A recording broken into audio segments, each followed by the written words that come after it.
Chapter 1. Rebirth on the Dragon Bed. Your Majesty, please, no more. I know I was wrong. Truly, I know I was wrong. In the stillness of the night, a woman on the dragon bed suddenly began to sob, softly pleading for mercy, stirring the emperor beside her. Pei Yin slowly opened his eyes. The copper lamps in the palace flickered through the night, casting a dim light. He turned to see Concubine Jiang breathing rapidly in her sleep, her face flushed, her delicate brows furrowed, clearly distressed. She must be having a nightmare. Pei Yin chose not to wake her. Immediately, he wished to hear what transgressions his favored concubine was confessing in her dreams, seeking his forgiveness. However, after a moment of repeating, "I know I was wrong," Jiang Shuyi fell silent. With no need to wake her, Pei Yin closed his eyes again, only to be roused once more by her sudden outburst. "Pei Yu, you scoundrel!" Pei Yin opened his eyes again, gazing up at the bright yellow canopy above, a flicker of confusion in his eyes. Pei Yu was the son Jiang Shuyi had born, now merely 5 months old, still in swaddling clothes. Why was she cursing her own child in her dreams? As he pondered this, Jiang Shuyi muttered bitterly, "Jiang Wanqing, if there's a next life, I will not let you go." He frowned. Jiang Wanqing was Jiang Shuyi's younger sister. Half a month ago, during the selection of concubines, Jiang Shuyi had implored him to allow her sister to remain, and in the days since, she had eagerly prepared a palace for her and chosen servants for her. Tomorrow marked the day the new concubines would enter the palace. What could be troubling her tonight? After a moment of silence, Pei Yin sat up, looking down at the furrowed brow of Jiang Shuyi, gently patting her cheek. "Wake up!" Her eyelashes fluttered twice, and as he increased the pressure of his touch, she suddenly opened her eyes wide.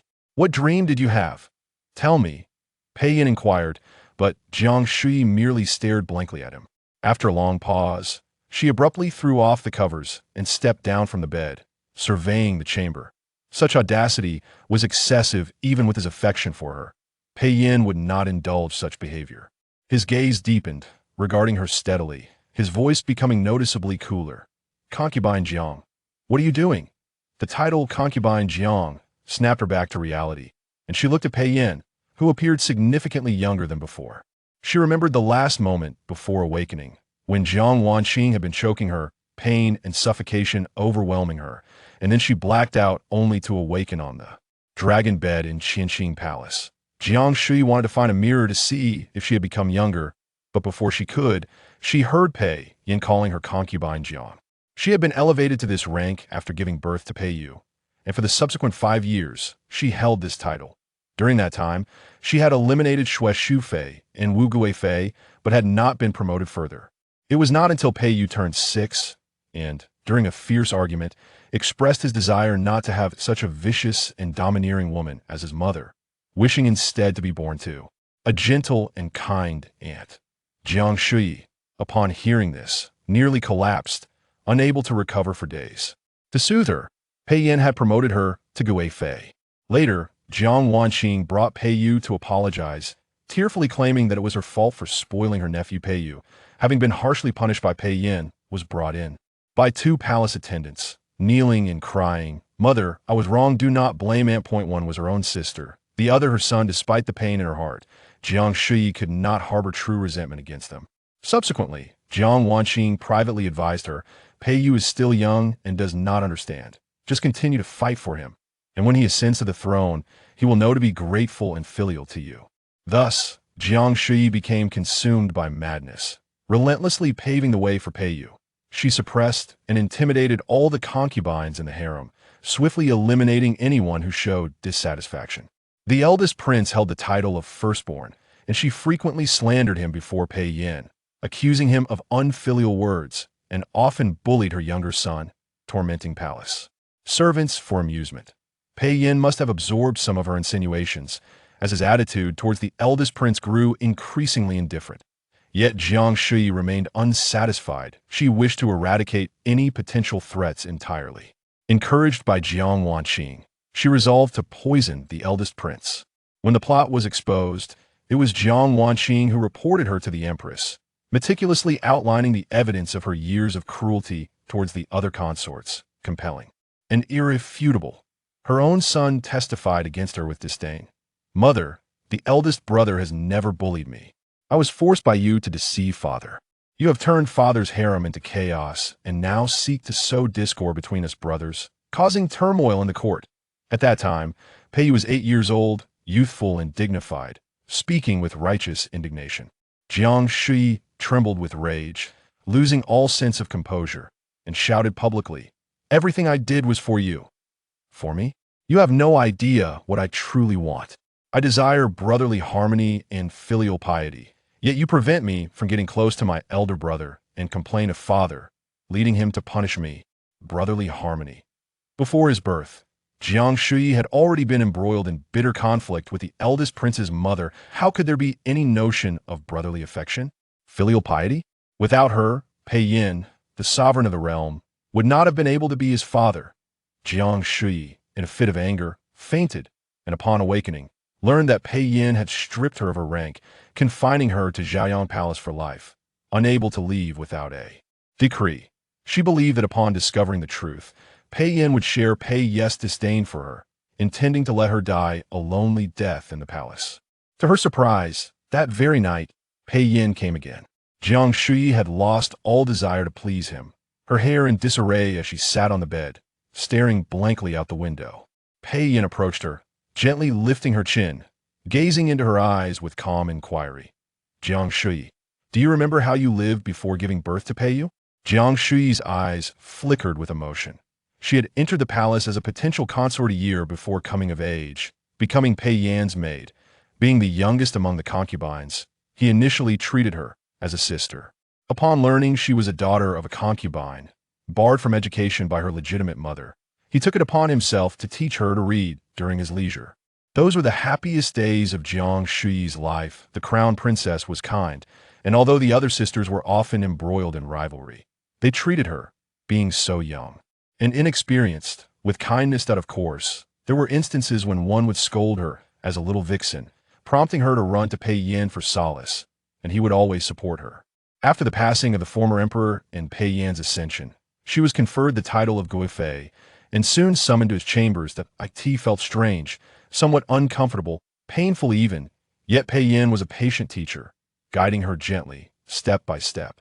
Jiang Shuyi proved to be an astute pupil, and though she felt shy upon mastering her lessons, she was also filled with pride, even contemplating outsmarting her mentor. For half a month, she enjoyed his exclusive favor, and the gazes of the other consorts shifted towards her. No, they were no longer just sisters, they had become rivals. Once Jiang Shuyi realized this, she felt a fleeting sense of loss, but soon rallied. Being the beloved concubine, elevated and adored, was a splendid existence. She saw no reason to please those who had become her adversaries, resigning herself to a lonely and miserable fate. At worst, she would compete. Jiang Shuyi still reveled in food and play, adored fine clothing and beautiful jewelry, often bringing books to Pei Yin, seeking his explanations for the things she did not understand. All of this came to an abrupt halt after the birth of Pei Yu and the entrance of Jiang Wanqing into the palace. She began to embody the role of a mother, making long-term plans for her son, ultimately forgetting who she was. Now, confronted by Pei Yan's question, tears streamed down her cheeks. Yet, temperament does not change in an instant, especially for one who considered herself to have sacrificed everything for 7 years. She remained sullen. Pei Yin, unhurried, would visit her in Jiayang Palace occasionally, and once he sensed her emotions stabilizing, he began to grant her his favor once more. Once, she could not help but inquire about Pei Ye's recent circumstances. Pei Yan's expression instantly hardened, and he reprimanded her sternly, forbidding her from ever mentioning Pei Yu again, as if he had never existed. Thus, Jiang Shuyi, in the guise of a discarded consort, was confined within Jiayang Palace for a full 2 years. During this time, apart from Pei Yin, no one came to visit her.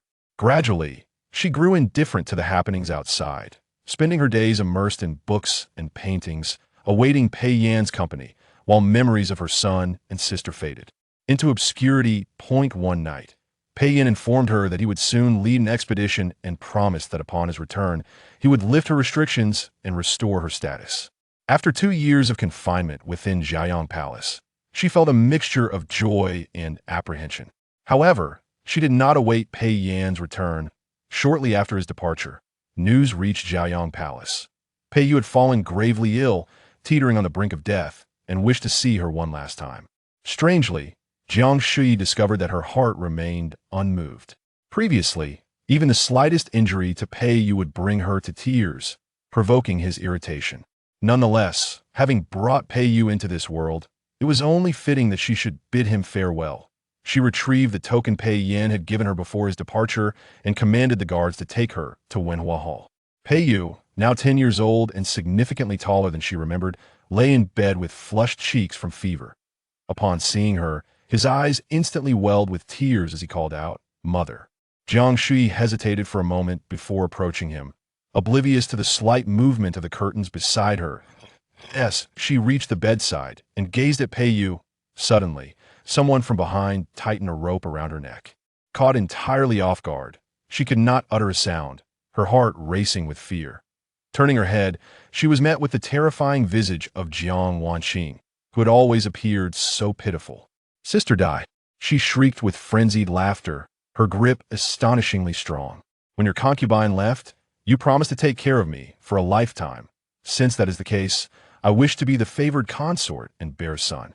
Why won't you help me? These 2 years you have hidden away, allowing me to bear the brunt of everyone's scorn, to be humiliated and tormented. Are you not satisfied? Do you not realize your son suffers too? Today he must witness his mother's death with his own eyes. Ha ha ha." Whatever she continued to say fell on deaf ears for Jiang Shuyi. She struggled to free herself from the tightening rope, but it had already sunk deep into her neck. Darkness began to cloud her vision, and her hatred for Jiang Wanqing peaked at that moment. Did Jiang Wanqing truly believe that her promise to care for her amounted to a debt of life? The events of the past decade flashed through Jiang Shuyi's mind like a revolving lantern, and she suddenly realized that this sister had never held a shred of sincerity towards her since entering the palace. Always feigning timidity, she would speak ill of others, claiming that this person was untrustworthy, while that one harbored malice, expressing fears for her sister and her nephew. Fears that kept her awake through countless nights, leading Jiang Shuyi to feel an overwhelming urge to protect her sister and the child, ultimately succumbing to madness and harm. The result? Before losing consciousness, Jiang Shuyi gritted her teeth and thought, "Jiang Wanqing, if there's a next life, I shall not spare you." Chapter 2. Seeking His Majesty's embrace, Jiang Shuyi remained in a daze for an extended period, failing to respond.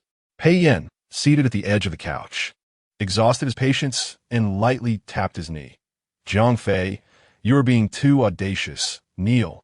He believed his tone was not overly harsh, yet upon hearing his words, Jiang Shuyi's eyes reddened, as if shocked by the reprimand, and tears brimmed at the corners of her eyes.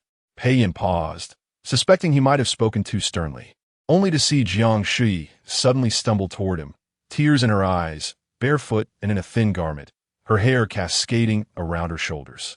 She threw herself into his embrace, tightly wrapping her arms around his waist, crying out, "Your Majesty." At that moment, Jiang Shuyi realized she had been reborn.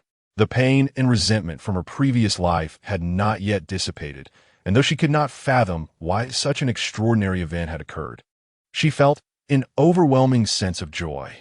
How could her days as a favored consort have devolved into madness, leading to her imprisonment and ultimately death at the hands of her own sister?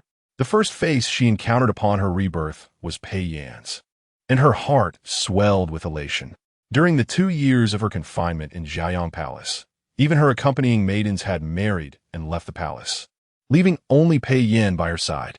He often reminded her that many outside were condemning her as a wicked consort, and that she could not venture out. He would be her sole support for the rest of her life. Gradually, her dependence on him deepened. Just moments ago, she had genuinely contemplated revealing everything about her past to Pei Yan, but upon hearing the command to kneel, she was instantly brought back to reality. Now was not the time. During her 5 years as Jiang Fei, Pei Yan had indulged her, but he had not yet reached the point of forsaking the other 6 palaces to protect her without regard for right or wrong. Hearing such words could lead some to assume she was deceiving the emperor if he were to sense anything amiss. She could be deemed a wicked creature and face dire consequences. Suppressing her tumultuous emotions, Jiang Shuyi looked up at Pei Yan. Her voice choked with emotion. "I had a nightmare and was terrified. I implore your majesty not to punish me by making me kneel. Would you embrace me, please? Pei Yin lowered his gaze upon her, his eyelashes fluttering. In the stillness of the night, both had just awakened. She was clad in a pale lotus-colored nightgown, the soft and thin fabric enveloping her delicate figure. There were faint impressions on her snow-white face from her hair, and she knelt pitifully between his legs, holding onto his waist and speaking in a weeping tone. Unconsciously, Pei Yin reached out, gently caressing her cheek, his tone softening. Tell me what dream you had, and I shall hold you. Jiang Shuyi was unaware of the current year or what had transpired before Pei Yin entered, afraid to say anything that might reveal her knowledge. She whimpered, feigning vulnerability. I dreamed that your majesty no longer wanted me, and I was bullied to death. Pei Yin paused, his curiosity piqued. Who bullied you? Was it your sister? Or you? Jiang Shuyi nearly thought she had misheard. Her eyes widened in surprise as she clutched his robe tightly, unable to contain her excitement. She stammered. You or your majesty, how do you know? Could it be that he too had been reborn? In the next moment, Pei Yan's lips curled into a slight smile. You were talking in your sleep and cursing them. His expression did not appear feigned, and, after a moment of shock, a wave of intense disappointment surged within Jiang Shuyi. She would have preferred for Pei Yin to have returned alongside her. That way, she would not have to exert herself for revenge, as he could orchestrate everything seamlessly. Pei Yin then embraced her, gently patting her back, and soothingly said, Rise and sleep.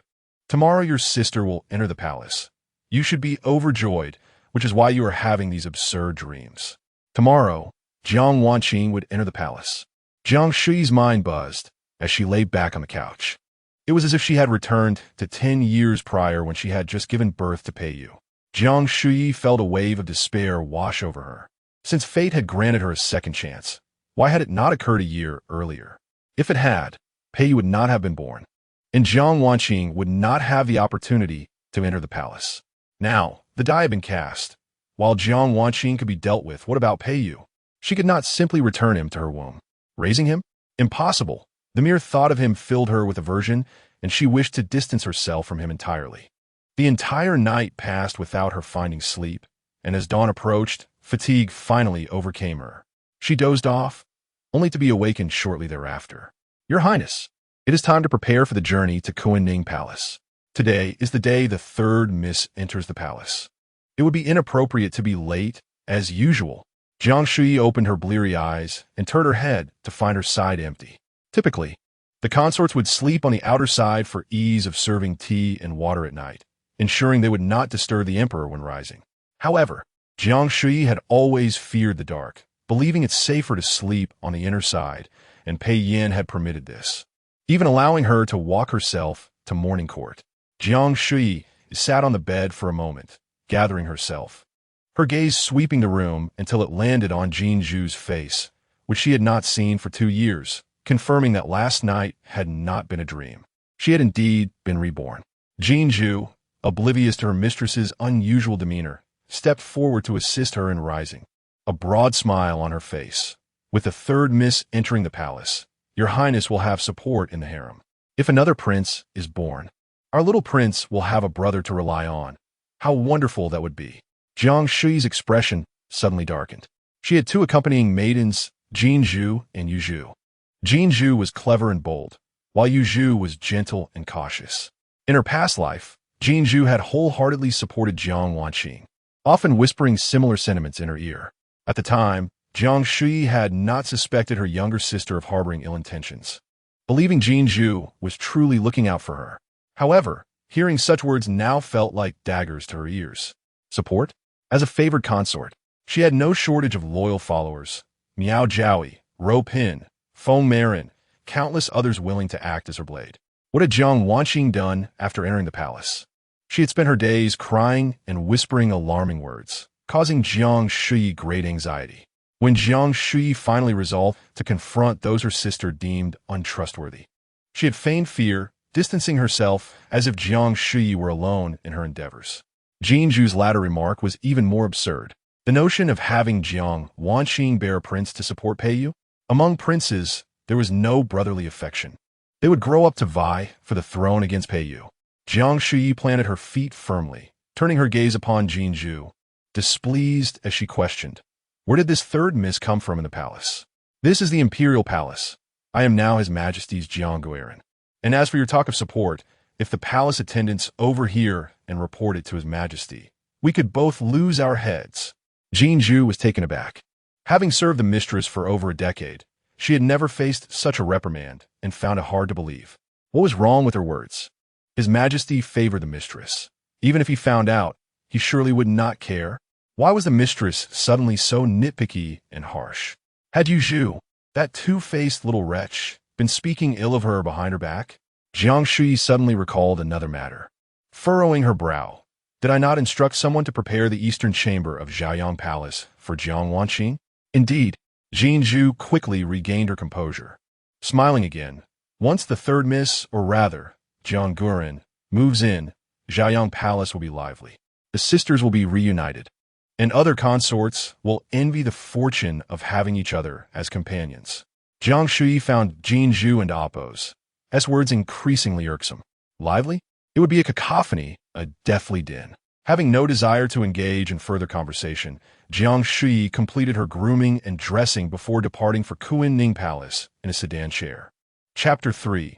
Matters of the past. With the entrance of new candidates into the palace today, all the concubines arrived early at Kunning Palace. According to the customs of this dynasty, newly selected concubines must first settle into their respective quarters before paying their respects in the central palace. Wu Guifei occupied the foremost position on the phoenix throne, languidly toying with her armor, and smiled lightly at the whispering crowd. "Sisters, be cautious." This batch of talented young ladies includes the Empress Dowager's niece and the sister of Consort Jiang. Though you may possess some experience, you must tread carefully before them. Jean Pin, known for her impulsiveness, immediately retorted, "The Empress Dowager's niece may be the daughter of General Wan and the cousin of His Majesty. But what of Consort Jiang's sister? She is merely the illegitimate daughter of a mere official. My background as a concubine is superior to hers. Why should we defer to her?" Wu Guifei suppressed a smile. Meanwhile, Feng Meiren, who had been indulging in pastries, grew displeased upon hearing this and quickly swallowed her food, exclaiming, "What of Consort Jiang's background? She hails from a scholarly family, a lineage of integrity, far superior to your martial lineage." Upon hearing this, Miao Jiaoyi closed her eyes. Thinking fool, how could Consort Jiang take such a person under her wing? A heart full of loyalty yet devoid of sense, only bringing trouble to the lady. Indeed, the previously languid Wu Guifei's gaze sharpened, now piercingly directed at Feng Meiren. Was she belittling all the valiant military officials? Feng Meiren, startled, stammered, "I meant no offense."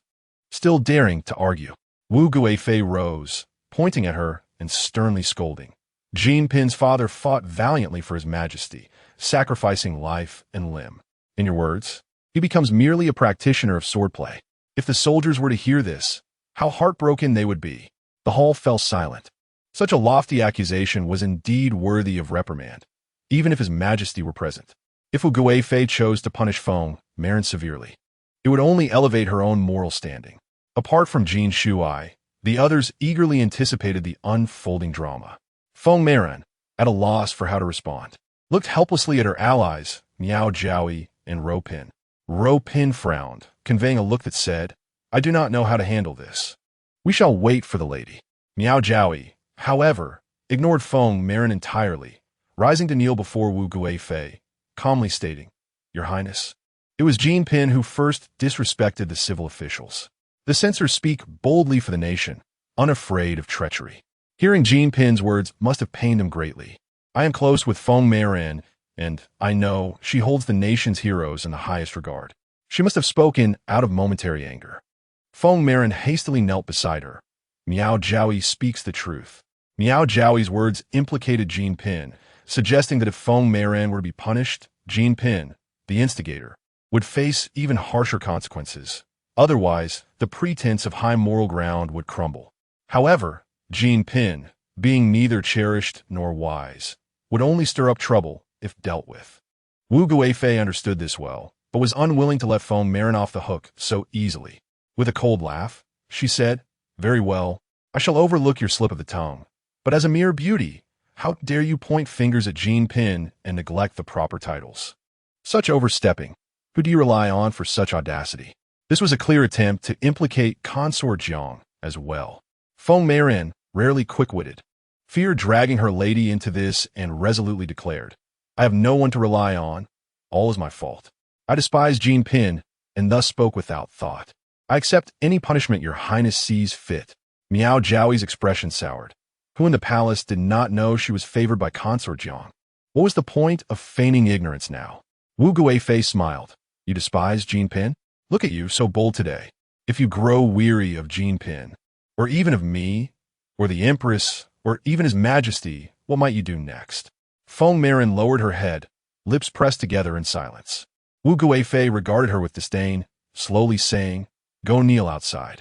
When the newcomers arrive to pay their respects, I shall inform the Empress and have someone slap your face, so they may learn to respect the hierarchy of the palace. This punishment was indeed humiliating. If Feng Meiren were publicly slapped in front of the newcomers, her dignity would be utterly ruined, along with that of Consort Jiang. Yet, even if Consort Jiang arrived, she would have no recourse. Feng Meiren had already confessed her guilt. Feng Meiren clearly could not endure such humiliation, her eyes brimming with tears as she knelt, trembling, until she was dragged away by the palace attendants. The hall soon buzzed with excitement once more, as many concubines, initially disheartened by the arrival of the new candidates, now looked forward to the spectacle. Jiang Shuyi remembered the incident involving Feng Meiren as she approached Kunning Palace. In her previous life, she had eagerly awaited her sister's entrance into the palace. After waking in Qinxing Palace, she returned directly to Zhaoyang Palace, prepared for Jiang Wanqing and Appo's arrival. The sisters embraced and wept, after which she attentively helped her sister settle in, intimidating the maidservants attending to her. Only then did she lead her sister to Kunning Palace. Jiang Shuyi intentionally delayed her arrival to proclaim to the entire harem that Jiang Wanqing was her sister, and that the privileges she held should also extend to her sister. However, upon reaching Kunning Palace, she was met with the sight of Feng Meiren, with a swollen face and vacant eyes, kneeling on the brick floor. The newcomer stood in the corridor, whispering and pointing, while Wu Guifei arrogantly reprimanded Feng Meiren. The empress stood regally in the center, idly playing with a sandalwood bead necklace, as if the matter did not concern her. Jiang Shuyi's anger flared, and she rushed forward to aid Feng Meiren, demanding an explanation from the empress. It was Jiang Wanqing who timidly pulled her back, saying, Sister, please do not disrespect the empress. I am afraid. Considering her sister, Jiang Shuyi could only suppress her fury for the moment and instructed Yuzhu to escort Feng Meiren to see the physician. Feng Meiren was vivacious and childlike in nature, but thereafter she became withdrawn, reluctant to venture out, and no amount of sweet pastries could lift her spirits. Jiang Shuyi comforted her several times, and though she responded obediently, her demeanor remained unchanged. Eventually, Jiang Wanqing volunteered to console her, which proved effective. Feng Meiren stopped moping and would smile at Jiang Shuyi in the following days. However, it was not long before, one fateful night, she took her own life. Her close maid, Su Li, wept as she recounted to Jiang Shuyi before she died. The beauty held the orchid hairpin you gifted her for a long time, sometimes weeping, sometimes smiling, saying she was sorry and would no longer trouble you. She had been acting this way for days, and I thought nothing of it. Who knew that when I went to check during the night, I found the door locked, and by the time others arrived, she had already passed away. Jiang Shuyi was in shock and grief, utterly refusing to believe that Feng Meiren would take her own life. Just yesterday, she had smiled at her. Jiang Shuyi knelt outside Qinxing Palace for an extended period, pleading for His Majesty to investigate thoroughly. Pei Yin, overwhelmed by her insistence, mobilized the Ministry of Justice and the Imperial Guards to conduct an inquiry. It was undeniable that Feng Meiren had taken her own life. Afterward, Jiang Wanqing remarked that had it not been for Wu Guifei, Feng Meiren would not have succumbed to despair. Wu Guifei harmed Feng Meiren today, and tomorrow she would harm them, including Yuer. They must act against her soon. In retrospect, even if Wu Guifei was the instigator, Feng Meiren's tragic decision was not unrelated to Jiang Wanqing. Chapter 4. Sisterly love. The early spring air still bore a hint of chill and the cold. Hard marble floor felt unforgiving beneath Feng Yui's knees. She trembled uncontrollably, her heart laden with fear. Though her family was of humble origins, she had been cherished by her parents since childhood, never having faced a single blow. The thought of being slapped in front of the newly entered concubines filled her with shame and rage, wishing she could simply vanish. Yet, the fear of pain and death loomed larger. Feng Yue felt utterly useless, a mere burden to her mistress. As tears welled in her eyes, she bowed her head, allowing them to fall. Suddenly, a familiar voice called her name urgently from a distance. Instantly raising her head, she saw the magnificent and ethereal Jiang Fei rushing towards her. The sight intensified the flow of her tears. Jiang Shuyi was anxious about wasting time and allowing Feng Yue to repeat her mistakes. Consumed with thoughts of Jiang Wanqing and Peiyu since her rebirth, she had nearly forgotten this critical matter. Realizing her oversight, she dismissed her sedan chair, abandoning her attendants, and hurried over. Seeing Feng Yue kneeling with her fair cheeks glistening with tears, Jiang Shuyi's heart finally felt at ease. What a worthless sister. Not even a fraction could compare to her beloved Yue. She approached swiftly, her heart full of mixed emotions, and with trembling voice rebuked, "Get up. Why are you crying? How could you push yourself to such a desperate state? I have been betrayed by my own sister and son, yet I do not think of ending my life." Feng Yue, taken aback by the scolding despite her own misery, felt a wave of unjust grievance, but dared not retort against the mistress. She obediently rose. But before she could find her balance, Jiang Shuyi enveloped her in a tight embrace. Stunned, she tilted her head and noticed the glimmer of tears in Jiang Shuyi's beautiful eyes. A pang of pain surged through her heart, prompting her to break free in a flustered manner, exclaiming, "Your Highness, please don't cry. It is all my fault. I accept punishment, and I assure you I will not bring trouble to you." Jiang Shuyi felt even more distressed, wiping away her tears, wishing she could kick Feng Yue to vent her frustrations. "Oh, I wondered why you hadn't entered. It turns out you were here, feigning sisterly affection." A sardonic voice interjected, and turning around, Jiang Shuyi saw Wu Guifei emerging from the palace, accompanied by her handmaid, with a raised brow and an amused smile. Following her were Xu Fei, Jin Pin, and Qian Guiran, all of whom laughed at the scene. Jiang Shuyi regarded them with a peculiar mindset. Many among them had met their demise at her hands in her past life, while those who survived faced grim fates. Now, they appeared to flourish as if encountering ghosts in broad daylight. However, Jiang Shuyi feared no phantoms. Peiyan had assured her that, as an emperor, he would protect her from all malevolence. As her gaze swept across them, she chuckled lightly, taking Feng Yue's hand and intertwining their fingers with a tone of puzzlement. "What do you mean by feigning? My bond with Yue is profound and sincere. Your Highness, do you suggest there are no genuine sisters within the palace?" Feng Yue stared blankly, looking down at Jiang Shuyi and Amp, Appo's delicate, pale hand, her eyes reddening once more. The realization that Jiang Shuyi regarded her as a sister rather than a mere servant overwhelmed her. Wu Guifei scoffed dismissively. "Sisters? Where in the harem can one find true sisters? It is merely a matter of mutual utility." Jiang Shuyi needed no sharp tongue. She had witnessed Feng Marin's disrespect towards Jin Bin in front of everyone. As Jiang Fei, she let her suffer the consequences. Since Jiang Fei claimed to be deeply bonded with Feng Marin, why not take her punishment in her stead? Jiang Shuyi's gaze lifted slightly, and with a cold smile, she retorted, "I dare to kneel. Do you dare strike me?" She met Wu Guifei's gaze unflinchingly. Wu Guifei's heart seethed with anger, her golden claws trembling as she pointed at her. Though she was about to unleash a tirade, words failed her. Indeed, even if Jiang Shuyi truly dared to kneel, she herself would not dare to strike. The emperor appeared affable and benevolent, yet his temperament was inscrutable. Punishing a favored concubine could lead to dire consequences. The empress was a cautionary tale, now avoiding Jiang Fei altogether. Yet, if she chose not to pursue the matter now, it would be an even greater disgrace. A tense standoff ensued between Wu Guifei and Jiang Shuyi until Qin Pei, the headmaid of Kunning Palace, stepped out, bowed, and smiled, breaking the stalemate. The empress has summoned all the ladies back to the palace. Inside Kunning Palace, Empress Shen Sujing sat regally upon her phoenix chair.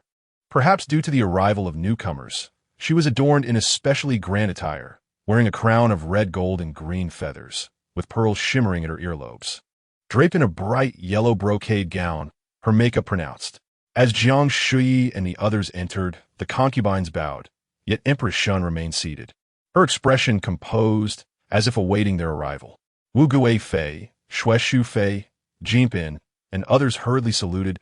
"We greet the Empress. May she be well." Jiang Shuyi only slightly bent her knee when Empress Shun glanced her way, speaking casually, "This humble servant greets the Empress." Empress Shun appeared indifferent, withdrawing her gaze coolly. "You may rise." "Thank you, Empress." Once the concubine settled, Empress Shun's demeanor turned frosty as she coldly questioned Wu Gui Fei. "Wu Gui Fei, what was the commotion just now?" Wu Gui Fei abruptly lifted her head, incredulous. "You say I caused a commotion?" Had the Empress lost her senses? Just as she was about to retort, Empress Shun continued sternly. "Jiang Fei is favored by the Emperor. As Empress, I cannot argue with her. You are merely a Gui Fei. Cannot you display a bit more decorum?" This statement laid the blame squarely on Jiang Fei, while they were all on the same side, unable to offend the favored concubine and left to bear the humiliation. Wu Gui Fei discerned the underlying message and promptly shifted her attitude, sighing mournfully, dabbing at non-existent tears with her handkerchief. "What the Empress says is true. I was merely momentarily vexed, wishing to defend Jinpin, yet I forgot that I am of lesser status." Such a statement, proclaiming her insignificance before the concubine, would surely become a source of ridicule. Most of the concubines felt resentful.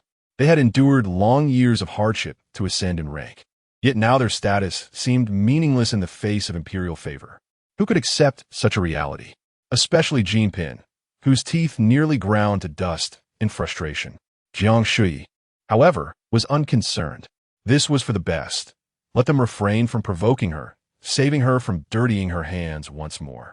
Sensing gazes upon her, she turned and found Feng Yue gazing at her with sparkling admiration, as if astonished by how easily she had resolved the situation. Jiang Shuyi smiled, feeling a sense of lightness and joy in Yue's presence, contrasting sharply with the agitation she felt around Jiang Wanqing. Remembering the matter at hand, she ignored the Empress and casually summoned a eunuch, instructing, "You, go to Xiaoyang Palace and tell Yuzhu to lock the eastern chamber. I have other plans. Also, inform the Naiwafu to find a new residence for Jiang Guiran." At her words, the assembly within Kuanning Palace was struck with shock, their eyes wide. Wasn't he Jiang Guiran Jiang Fei's sister? Jiang Fei had begun preparing a palace for her a month ago, making a grand spectacle. So what did this sudden change signify? Empress Shun regarded her with suspicion. "Jiang Fei, the newcomers have likely entered the palace by now. What do you mean by suddenly changing Jiang Guiran and Appo's residence?" Jiang Shuyi leaned back against her chair, smiling as she addressed them. "It is of no particular significance. I merely glanced at a Buddhist scripture in Qinqing Palace last night, and upon perusing it, I found my senses purified. Now, aside from His Majesty, I wish to share my space with no one, not even my own sister. Therefore, whoever has an empty palace, let Jiang Guiran reside there." The concubines were left speechless, taken aback by her audacity. While others sought solitude from men, she sought to distance herself from her own sister, and even suggested placing her in someone else's palace. You harbor ill intentions. Chapter 5. The new entrance to the palace. Meanwhile, the newly selected concubines entered the palace through the divine martial gate, guided by eunuchs from the Internal Affairs Bureau to their respective quarters. Typically, 2 attendants would suffice for each individual. Yet one woman clad in shoe brocade was surrounded by at least 5 or 6 people, including a chief eunuch beaming with flattery. A curious lady-in-waiting, spotting the spectacle, inquired, "Who is that? Why such a grand display?" Beside her, Lady Zhou, known for her kindness, replied with a smile, "That is the sister of concubine Jiang. I have inquired. She has been granted the title of noble consort this time." The newly selected concubines could only be titled noble consort, beauty, lady-in-waiting, or attendant, with noble consort being the highest rank. This election included only 2 noble consorts, the other being the Empress Dowager's niece. Logically, the Empress Dowager's niece could have entered the palace with due ceremony, starting as a palace mistress, yet fate had led her to participate in the selection alongside them. At that moment, Lady Zhou's keen eyes caught sight of the Empress Dowager's niece, Wen Yao, who was accompanied by only 2 palace attendants and wore simple, elegant attire, following a eunuch down another corridor. Lady Zhou remarked, "After all, she is the niece of the Empress Dowager. Her stature pales in comparison to that of Concubine Jiang's sister." Qiu, a lady-in-waiting walking ahead, overheard and turned back with a disdainful glance, scoffing. What is the Empress Dowager, after all? She is not the Emperor's birth mother. Everyone knows that Concubine Jiang is favored above all in the harem. How can noble consort when even be compared to Sister Jiang? Her words were loud and unrestrained, drawing horrified gazes from those on the corridor, as they couldn't believe someone would dare to speak so disrespectfully of the Empress Dowager in public. A eunuch leading the other concubines turned to cast a stern look at her before lowering his head and returning to his duties. Seeing that no one dared to rebuke her, Qiu felt increasingly smug, convinced of her foresight in befriending noble consort Jiang during the selection. She thought that henceforth, no one in the palace would dare challenge her authority. Not far off, Jiang Wanqing had also heard the exchange and frowned lightly, fearing that this fool would bring trouble upon herself. Yet, the surrounding palace maids and eunuchs, despite their varying expressions, remained eerily silent, not daring to utter a word. Had her sister's influence in the palace grown so immense that even the Empress Dowager could be disregarded? Gripping her handkerchief tightly, she felt a bitter irony wash over her. This was her biological sister, living a life of unparalleled privilege, wielding immense power. Yet she was to marry the son of a fallen marquis. Had she not cried and fussed, she might have never tasted the grandeur of the imperial city. Wang Shun, the head eunuch of Zhaoyang Palace, had regained his composure, seemingly oblivious to Qiu's earlier remarks. He continued with a smile, "Noble consort need not concern herself with them. Please follow this servant to Zhaoyang Palace. I am sure the lady is waiting eagerly." Those nearby cast envious glances, marveling at the fortune of entering the palace and being granted the title of noble consort, with a favored sister to look after her. Jiang Wanqing relished the attention, but also harbored a secret resentment. Why should her sister dwell in the main hall while she was relegated to the side hall? Merely considered a favor? She skillfully masked the fleeting coldness in her eyes, responding softly, "Thank you, eunuch," just as she was about to follow Wang Shun to Zhaoyang Palace. She noticed a familiar maid weaving through the crowd, hastily approaching. As she drew closer, Jiang Wanqing recognized her as Yuzhu, one of her sister's maids. Assuming Yuzhu had come to fetch her, she felt a mix of annoyance at her sister's ostentation and a tinge of secret satisfaction. However, upon Yuzhu's arrival, instead of a greeting, she only bowed and, with a troubled expression, addressed Wang Shun, "Eunuch Wang, the lady says noble consort Jiang must find another residence and is not allowed to go to Zhaoyang Palace." Jiang Wanqing was taken aback. "What?" Wang Shun was equally astonished, nearly doubting his hearing. "Surely, Miss Yuzhu is jesting?" Yuzhu, having just confirmed the news with the lady, replied helplessly, "Eunuch, I do not possess the audacity to joke about such matters." Wang Shun was left utterly dumbfounded. "Then where shall we send the young mistress at this hour?" Yuzhu, unperturbed, insisted, "That is a matter for the Internal Affairs Bureau. You need only heed the lady's directive and follow me back to Zhaoyang Palace." Wang Shun glanced at the bewildered Jiang Wanqing, feeling that abandoning the lady's sister was not quite right, yet the lady's command took precedence. He sheepishly excused himself, bidding Jiang Wanqing farewell, and followed Yuzhu hastily out of sight. Left standing in a daze, Jiang Wanqing was momentarily stunned, even forgetting to call out after them. The onlookers, equally perplexed, were left to ponder the implications of this sudden turn of events. One lady-in-waiting, who had previously spoken, curiously asked, "What does this mean? Has concubine Jiang been cast aside by her own sister?" Jiang Wanqing, feeling as though she had been stepped on, spun around angrily and pointed at her, rebuking, "What nonsense are you spouting?" Lin, the lady-in-waiting, trembled in fright, stammering, "I meant no harm. I merely spoke thoughtlessly." Realizing she had overreacted, Jiang Wanqing struggled to regain her composure. However, to soften her tone now would seem insincere. Instead, she fixed her gaze coldly upon Lin, admonishing, "You may say whatever you wish about me, but my sister cannot abide such gossip. If you wish to avoid incurring her wrath, be more cautious in the future." This inadvertently painted her sister as vengeful and domineering. Lin, submissively acknowledging her reprimand, hastily urged her attendants to escort her away. What a terrifying ordeal. With Lin gone, Jiang Wanqing found herself in a state of confusion. Where is she to go now? She was certainly not allowed in Yanhui Palace. Within Kuining Palace, Jean Pin noticed the gazes of the assembly directed at her and immediately declined the offer. Empress Shun withdrew her gaze, displeased, and turned to Jiang Shuyi, saying, "Concubine Jiang, you are being unreasonable. It was you who requested noble consort Jiang be housed in Zhaoyang Palace. Should you wish to change that, you must petition the emperor again."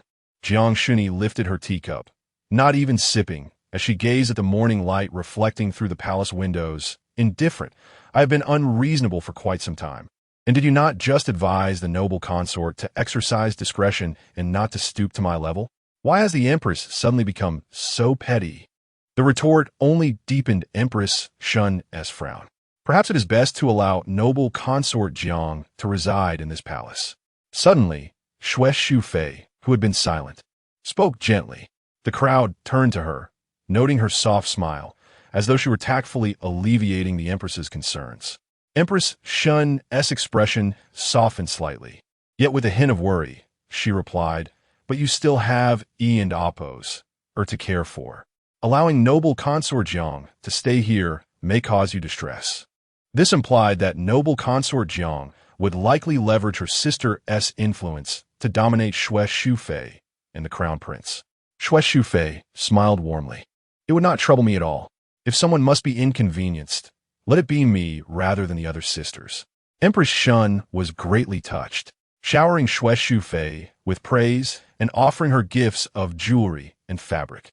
The assembly collectively exhaled in relief. "Oh, what a benevolent soul! If I do not descend into hell, who will? It is the likes of Consort Xue who truly embodies the essence of Buddhism, while someone like Consort Jiang will never attain enlightenment in their lifetime." Chapter 6. Sister, I am afraid. Jiang Shuyi could intuit that Xue Shufei was undoubtedly concocting some underhanded scheme, which she regarded with utter disdain. 3 months prior, Xue Shufei had even poisoned her own son with a harmless toxin, framing it as the act of her own pregnant self. Yet, Pei Yin had not been deceived. He demanded the involvement of the Ministry of Justice for a thorough investigation, which left Xue Shufei so frightened that she hastily found a palace made to take the blame. As long as she had Pei Yin to rely on, what could they possibly be? After the newly entered concubines were settled, they gathered outside Kuining Palace, awaiting their summons as noon approached. Upon the order of Empress Shun, the newcomers entered the palace in order of rank. Leading the procession were Jiang Wanqing and Wen Yao, both noble ladies, although Jiang Wanqing's attire was considerably more splendid than Wen Yao's, adorned in luxurious shoe brocade, a recent gift from the emperor to consort Jiang. Despite her finery, her expression was far from pleasant. Her gaze darted around the hall until it fixed on Jiang Shuyi, revealing a hint of resentment and grievance. Jiang Shuyi did not need to ponder the reason for her distress. It was undoubtedly related to the matter of palace assignments.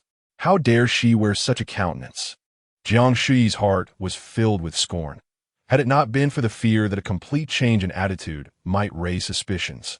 She would have relished the idea of finding a noose to dispatch this ungrateful wretch on the spot. Xue Shufei's gaze flitted between the two, contemplative. The newly arrived concubines were required to perform the 3 bows and 9 kowtows to the empress, and with the eunuchs urging, Jiang Wanqing had no choice but to kneel and pay her respects to the empress, then rise, bow again, and stand once more. By the time the formalities were complete, she was already weary and sore. Empress Shun spoke in a calm tone, delivering the usual tedious platitudes about sisterhood in the palace, the necessity of harmonious coexistence, and the importance of serving the emperor without jealousy or quarrels. The concubines present had grown weary of such speeches, sizing up the newcomers, particularly focusing on the sister of consort Jiang. She bore some resemblance to her sister, especially with their almond-shaped eyes that clearly marked them as siblings. Yet they exuded distinct differences. Consort Jiang's skin was as white as snow, her beauty striking and beguiling, reminiscent of the enchanting consorts in historical texts. while Jiang Wanqing emanated a gentle demeanor, with delicate features and a modest grace, suggesting a demure character. Initially, one might have thought consort Jiang introduced her sister to the palace to emulate the famed sisters of the Han dynasty, yet the outcome appeared quite different. Jiang Wanqing, oblivious to the disdainful gazes of those around her, hung her head, her legs growing weary, her heart filled with turmoil. Did her sister not perceive her frail condition? Why did she remain silent? Moreover, had it not been agreed that she would reside in Jiang Palace? How had she suddenly been assigned to Shufei's Xianfu Palace? In the current court, most sisters maintained cordial relations. As long as they adhered to the rules, there would be no missteps. Only consort Jiang was a bit young and willful, making her sisters wary of provoking her. Finally, Empress Shun concluded her formalities and unexpectedly directed her remarks towards Jiang Shuyi. Jiang Shuyi raised an eyebrow, intrigued. Empress Shun's expression remained impassive as she warned the newcomers to be cautious and not to offend Jiang Shuyi, lest they disrupt the peace. The newly entered concubines exchanged glances, their expressions wary. They had all inquired about palace affairs prior to their arrival and were aware of consort Jiang's favored status. However, they had not anticipated the Empress would issue such a warning upon their entrance. Would responding affirmatively incur consort Jiang's wrath? Having grown weary of the proceedings, Jiang Shuyi seized the opportunity to voice her displeasure. She abruptly stood, stating, "Your Majesty, I pride myself on my utmost respect towards you, and I have never overstepped my bounds. Yet you choose to cast aspersions on me before all present. I shall seek the Emperor to address this matter." The other concubines were taken aback. Empress Shun clenched her fists, her expression darkening as she regarded Jiang Shuyi. Just as Jiang Shuyi was about to make her exit, a soft, timid voice interrupted sister. She paused, turning her head. Jiang Wanqing looked at her with trepidation, glancing between her sister and the Empress. After a moment, she took a few steps forward, gently grasping Jiang Shuyi and Appo's sleeve, and pleaded, "Your Majesty is the sovereign of the 6 palaces. Please do not disrespect her." The words echoed eerily, reminiscent of a past life where she had intervened to defend another. Jiang Shuyi regarded her sister with a cool gaze. "You are afraid?" Jiang Wanqing nodded fervently. Jiang Shuyi smiled coldly. "Then you should keep your distance from me. Otherwise," she leaned closer, her voice a menacing whisper, "Sister, one day I shall claim your life." Jiang Wanqing stared at her in shock, unable to fathom the words she had just heard. Without another word, Jiang Shuyi turned and strode away, leaving Empress Shun watching her with a mix of disdain and a hint of admiration, eventually turning her gaze back to Jiang Wanqing. Expressing surprise, "Consort Jiang, I did not expect you to possess such sensibility." Jiang Wanqing, momentarily dazed, could not find words to respond. Had she truly misheard? Her sister had always cared for her, especially after their mother's demise, treating her as her only kin. Surely, this was a misunderstanding. Jiang Shuyi did not pursue her threat further. She returned to Zhaoyang Palace, where the sight of Jiang Shuyi evoked thoughts of Peiyu, both figures being her closest kin, both having caused her profound heartache in a previous life. Peiyu was but 5 months old, cherubic and chubby, engrossed in gnawing at his own little hands when the wet nurse brought him forth. The moment he spotted Jiang Shuyi, his eyes lit up, and he reached out his chubby hand, glistening with drool, waving at her. The wet nurse, chuckled, "The little prince wishes for the Empress to hold him." Jiang Shuyi sat on a cushioned bench by the window, gazing at her son with a tranquil expression. Peiyu, with his round, bright eyes, met her gaze for a brief moment, before suddenly pouting and bursting into tears. Bai hurriedly placed the little prince in Jiang Shuyi's arms. "Your Majesty, please hold him. The little prince feels wronged." "Feel wronged?" Jiang Shuyi was about to speak when Bai stepped closer, handing over the swaddled infant. Jiang Shuyi was taken aback as the soft bundle drew near, the faint scent of milk wafting up to her. This should have been a heartwarming scene. Yet in an instant, her scalp prickled with dread, and she instinctively recoiled. Memories of past conflicts, the shouting, and the righteous indignation of a young boy severing familial ties pierced her mind like countless sharp blades, drawing closer with the infant. Unable to contain herself, Jiang Shuyi erupted. Take him away. Bai was startled, stepping back in alarm as she gazed at the suddenly wrathful empress. Jin Zhu rushed over to comfort the crying child, while Yu Zhu nervously approached the soft couch, gently inquiring, "What troubles you, your majesty?" Jiang Shuyi herself was at a loss. Her eyes reddened as she watched the infant, initially startled into silence by her outburst, now wailing again in the arms of Jin Zhu and the wet nurse. She felt a gnawing sensation in her chest, as if she were being pricked by thorns, her heart aching with suffocation. How was she to face a child she had endured great trials to bring into the world? A voice within reminded her that Pei Yu was still a blank slate, capable of being nurtured well if kept away from those with ulterior motives. Yet another voice cautioned her that while circumstances may change, one's nature does not. Even in the absence of Jiang Wanqing, others would emerge, and this child, who had once caused her deep pain, was best avoided. Jiang Shuyi was engulfed in confusion, uncertain of how to proceed. The habits of her past life led her thoughts to Pei Yin. No matter the issue, his presence would render everything manageable. Jiang Shuyi clung to her last hope, her voice trembling as she inquired, "Your Majesty, where might your Majesty be?" Chapter 7. I no longer desire you.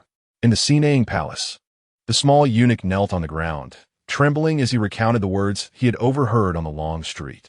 Chota Ing said so, and this servant dared not add or subtract a single word. Empress Dowager Wen sat on the bed, her face bearing a hint of illness. She coughed lightly twice and gazed at Pei Yin, who was still clad in his unchanged court attire, with a bitter smile. "Yin, will you allow this favored concubine of yours to humiliate me so?" Pei Yin smiled gently. "Mother, you jest. How can Chota Ing, who has just entered the palace, be considered my favored concubine? You know well who she relies upon." Empress Dowager Wen could not suppress her impatience. Pei Yin took the medicine bowl from Wei Mama's hands, lowered his gaze, and stirred it gently with a jade spoon, his tone genuinely perplexed. "Who?" Realizing she could no longer speak in riddles, Empress Dowager Wen could only admit in exasperation, "Naturally, it is Jiang Fei." Pei Yin chuckled softly, but did not raise his eyes. His voice calm. "Jiang Fei is very well behaved and is not acquainted with Chota Ing. Mother, if you think carefully, how could this matter involve her?" Empress Dowager Wen and oppose. As patience finally wore thin, her face flushed with anger. "How could it not?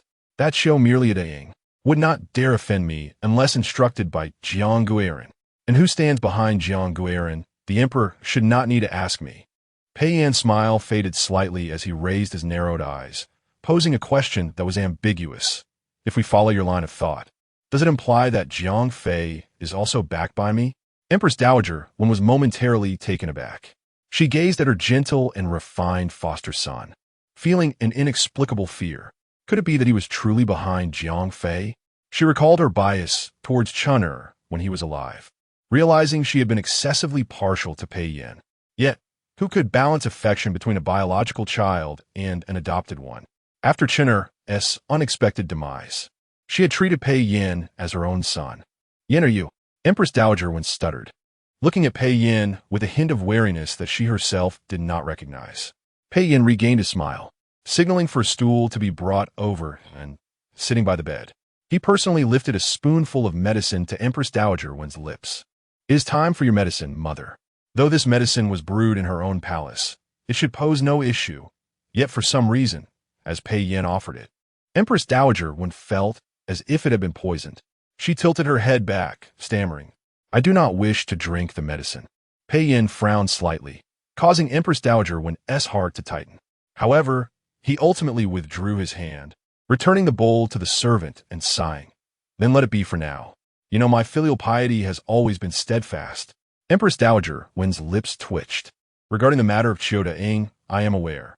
Pei Yin rose, his tone turning slightly serious. "Chota Ying's affront towards you is truly unworthy of her status in the palace. I shall decree that she receives 20 strikes in front of the 6 palaces and be cast into the cold palace. Would that provide you with some satisfaction?" Empress Dowager Wen was taken aback. Such punishment was indeed severe. Being cast into the cold palace could still allow one to survive, but with 20 strikes left untreated, the wounds would fester, leading to certain death. At this moment, she realized she had overthought the situation. Her yin and oppos, was indeed extremely filial. She smiled. Very well, very well. I feel appeased. There is also another matter. Yaoer is my youngest niece. During her time in the palace, you must take great care of her. Perhaps tonight we could. Before Empress Dowager Wen could finish her sentence, Chief Eunuch Chung suddenly entered, bowing as he spoke. Your Majesty, news has arrived from Jiang Palace. Jiang Fei is unwell and requests your presence. Empress Dowager Wen was instantly enraged. Unwell? Yin and oppos. Is the emperor not a physician? How could merely visiting her cure her? Pei Yin remained silent for a moment, his expression clouded. Perhaps her illness is indeed serious. I noticed her pallor last night. I must go see her for my own peace of mind. As he spoke, he bowed respectfully. Mother, take care of yourself. I shall visit again another day. Empress Dowager Wen watched Pei Yin depart, furious, pounding the bed and shouting at the servants. That Jiang Shuyi is clearly feigning illness. How could Yin not see through her act? Upon entering Jiaoyang Palace, Pei Yin was met with the bitter scent of medicine. Behind the screen, Yuzhu emerged holding an empty medicine bowl.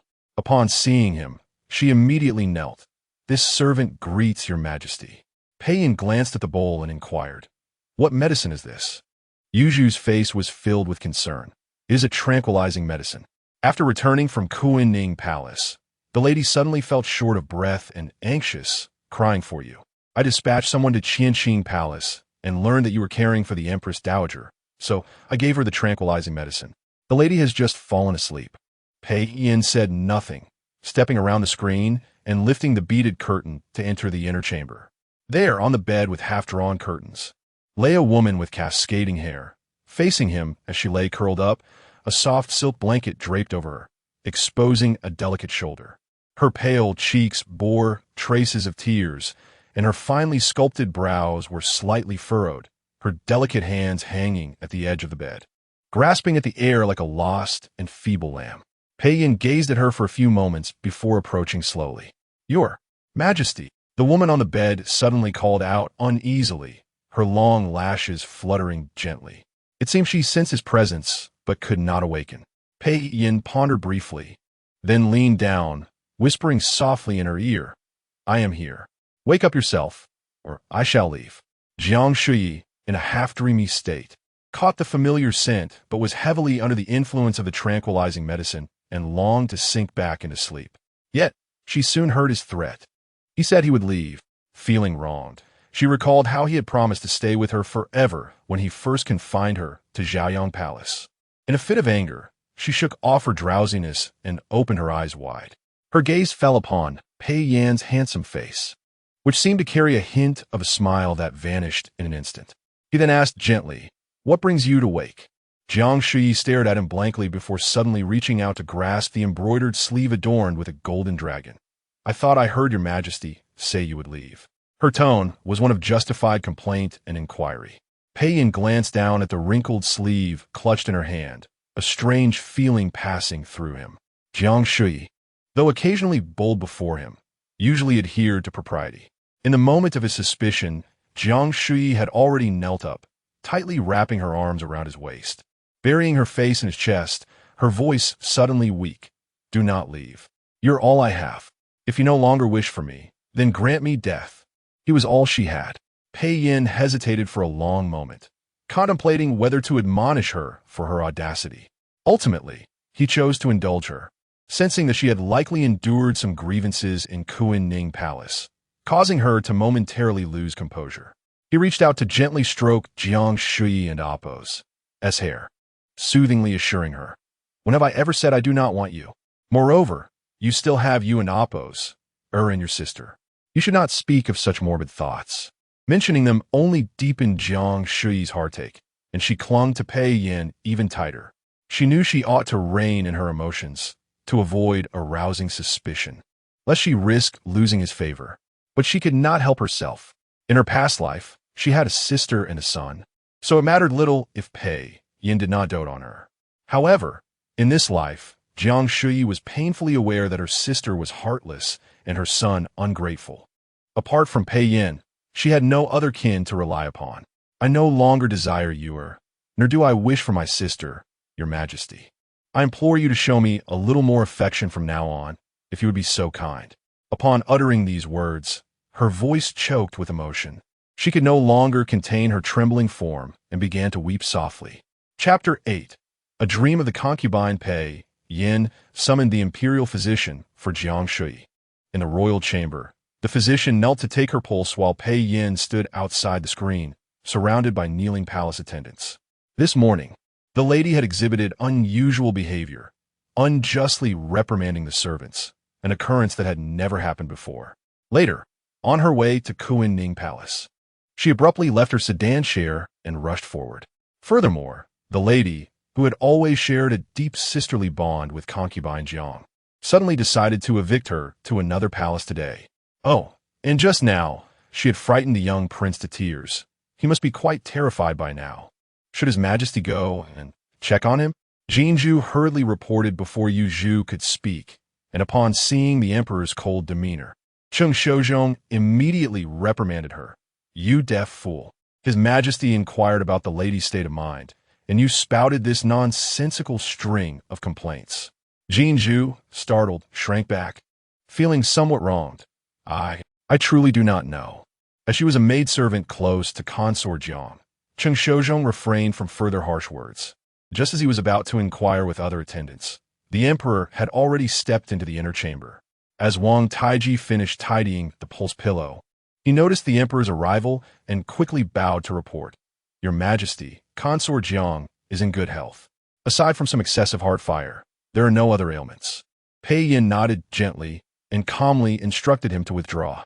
Jiang Shuyi sat on the bed, cautiously glancing at Pei Yin, her heart racing. She had not anticipated that after speaking those words, Pei Yin would think her mind unhinged and summon a physician for her. She had heard everything Jinju had said outside. Would Pei Yin sense something amiss? How would she explain herself? Once Wang Taiji packed his medicine chest and departed, Pei Yin turned his gaze towards Jiang Shuyi, catching her in the act of stealing glances at him. In that fleeting moment of eye contact, Jiang Shuyi hurriedly lowered her head, her fingers tightly gripping the silk fabric of the bedding, her unease evident on her face. Pei Yin's eyes flickered with a hint of confusion as he scrutinized her for a moment before approaching, sitting beside her on the bed, gently taking her hand in his, and squeezing it softly. "Consort Jiang, what troubles you today?" His gesture was soothing, his tone as gentle as a stream warmed by the spring sun, causing Jiang Shuyi's taut nerves to involuntarily relax. She looked down at Pei Yan's long, fair hand, her eyelashes fluttering slightly as she spoke in a soft voice. "Your Majesty remembers the nightmare I had last night, does he not?" Pei Yan, having slept poorly due to the dream, could not forget it. He smiled. "Of course I remember." Jiang Shuyi continued. "Last night I dreamt that my sister, upon entering the palace, harbored ill intentions towards me, and that you and Appos, or had grown into an ungrateful wretch, siding with her aunt against me. In my dream, I became irritable and unrecognizable, ultimately facing abandonment by all, with only Your Majesty unwilling to forsake me, guiding me back to the right path. Yet, I still met my demise at the hands of my own sister for not heeding your words." Pei Yin fell silent. Her words indeed echoed the dreams she had spoken of last night. But could a mere dream inspire such aversion towards her own kin? How vivid that dream had been! Jiang Shuyi's voice trembled as she gazed at him with tears in her eyes. "Upon waking, I found it difficult to forget, pondering if perhaps it was a sign from the heavens, urging me to distance myself from those two. So, Your Majesty, I wish to no longer regard them as family. Is that permissible?" Her eyes brimmed with dependence and pleading for Pei Yin, as if his affirmation would sever her ties with her kin, leaving her solely devoted to him. But could it truly be so? Pei Yin sensed that since the birth of Pei Yu, her admiration and reliance on him had significantly waned, her heart almost entirely devoted to their child. He did not perceive this as a fault. Motherhood often enveloped women in such affections.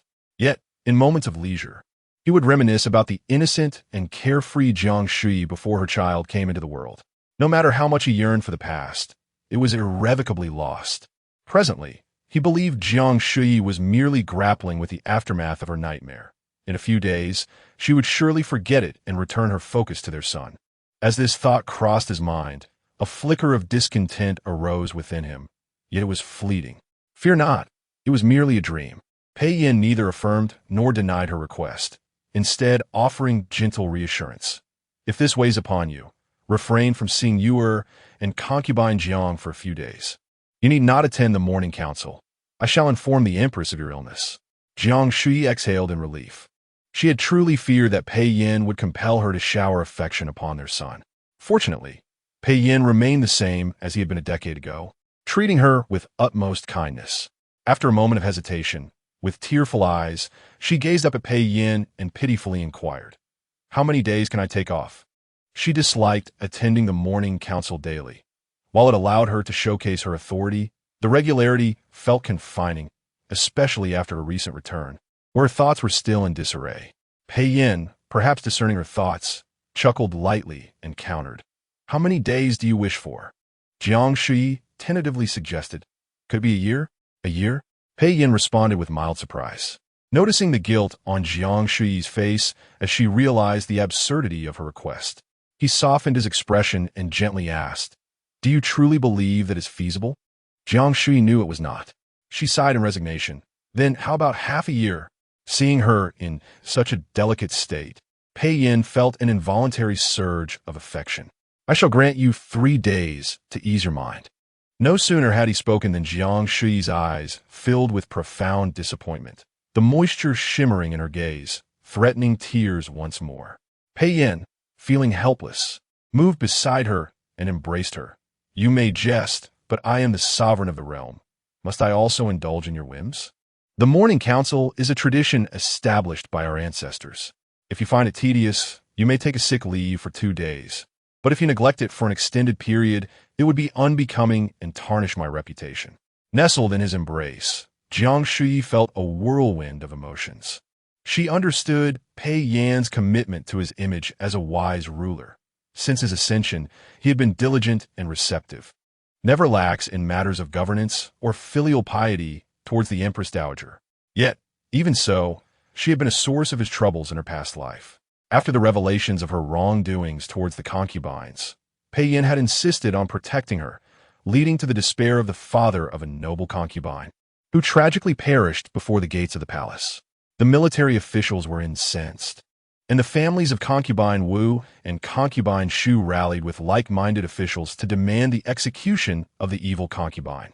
Yet, Jiang Shuyi remained unscathed, still residing in Jiayang Palace, enjoying luxuries and commanding her servants, ignorant of the eventual fate of the turmoil, as Pei Yin had kept it from her, forbidding any palace attendants from revealing the details. Regardless of the means employed to suppress the unrest, history would still record it, blemishing his image as a flawless sovereign. As these thoughts crossed her mind, Jiang Shuyi could not bring herself to argue further. She swallowed her tears, sniffed, and obediently nestled against his chest. "Very well. I shall heed your majesty's words." Chapter 9. The heart of a handmaiden Pei Yin successfully soothed Jiang Shuyi, persuading her to return to slumber before departing the inner chamber. In less than half an hour, Cheng Shozhong had thoroughly inquired into everything the empress had done that day, reporting every detail to his majesty, including every exchange that took place within Kuanning Palace among the other noble ladies. Upon hearing Jiang Shuyi mention to the empress that she had read Buddhist scriptures and achieved a state of purity, implying that apart from his majesty, she wished to share her dwelling with no one else, Pei Yin could not suppress a delighted chuckle. Cheng Shozhong, adept at reading the room, immediately mirrored his amusement, exclaiming, "Indeed, the empress is remarkably astute." Just that one remark left the other noble ladies speechless. Pei Yin shook his head with a smile. How mischievous she is. Cheng Shozhong thought to himself that it was merely the emperor and Appo's indulgence. Naturally, he did not dare to echo his majesty and Appo's words to imply the empress and Appo's mischief, and after offering a few more compliments, he continued his report. In truth, the matter was trivial. It merely involved the other ladies refusing to allow Jiang Guiren to reside in their palaces. Ultimately, it was Xu Fei who voluntarily took her in. When the newcomer presented herself, The Empress's veiled reprimand infuriated Jiang Shuyi, prompting her to leave in a huff. Knowing that His Majesty was indifferent to whether Jiang Shuyi had offended high-ranking individuals, but merely wished to ascertain if she had been wronged, Qing Shozhong skillfully downplayed the Empress's arrogance while emphasizing the deliberate provocations from the Empress and the favored consorts. Unexpectedly, upon hearing this, His Majesty appeared somewhat displeased. She said she would come to me to complain, yet she did not. Pei Yin glanced toward the inner chamber, his brow slightly relaxing, but she did weep in my arms. Qing Shozhong, unable to comprehend the connection between the two, refrained from questioning, content that His Majesty was pleased. Pei Yin instructed the servants of Chaoyang Palace to properly attend to Jiang Shuyi and prepare to return to Qianqing Palace to handle state affairs. At that moment, Jinzhu hurriedly blocked his path, kneeling and pleading, "Your Majesty, will you not visit the young prince?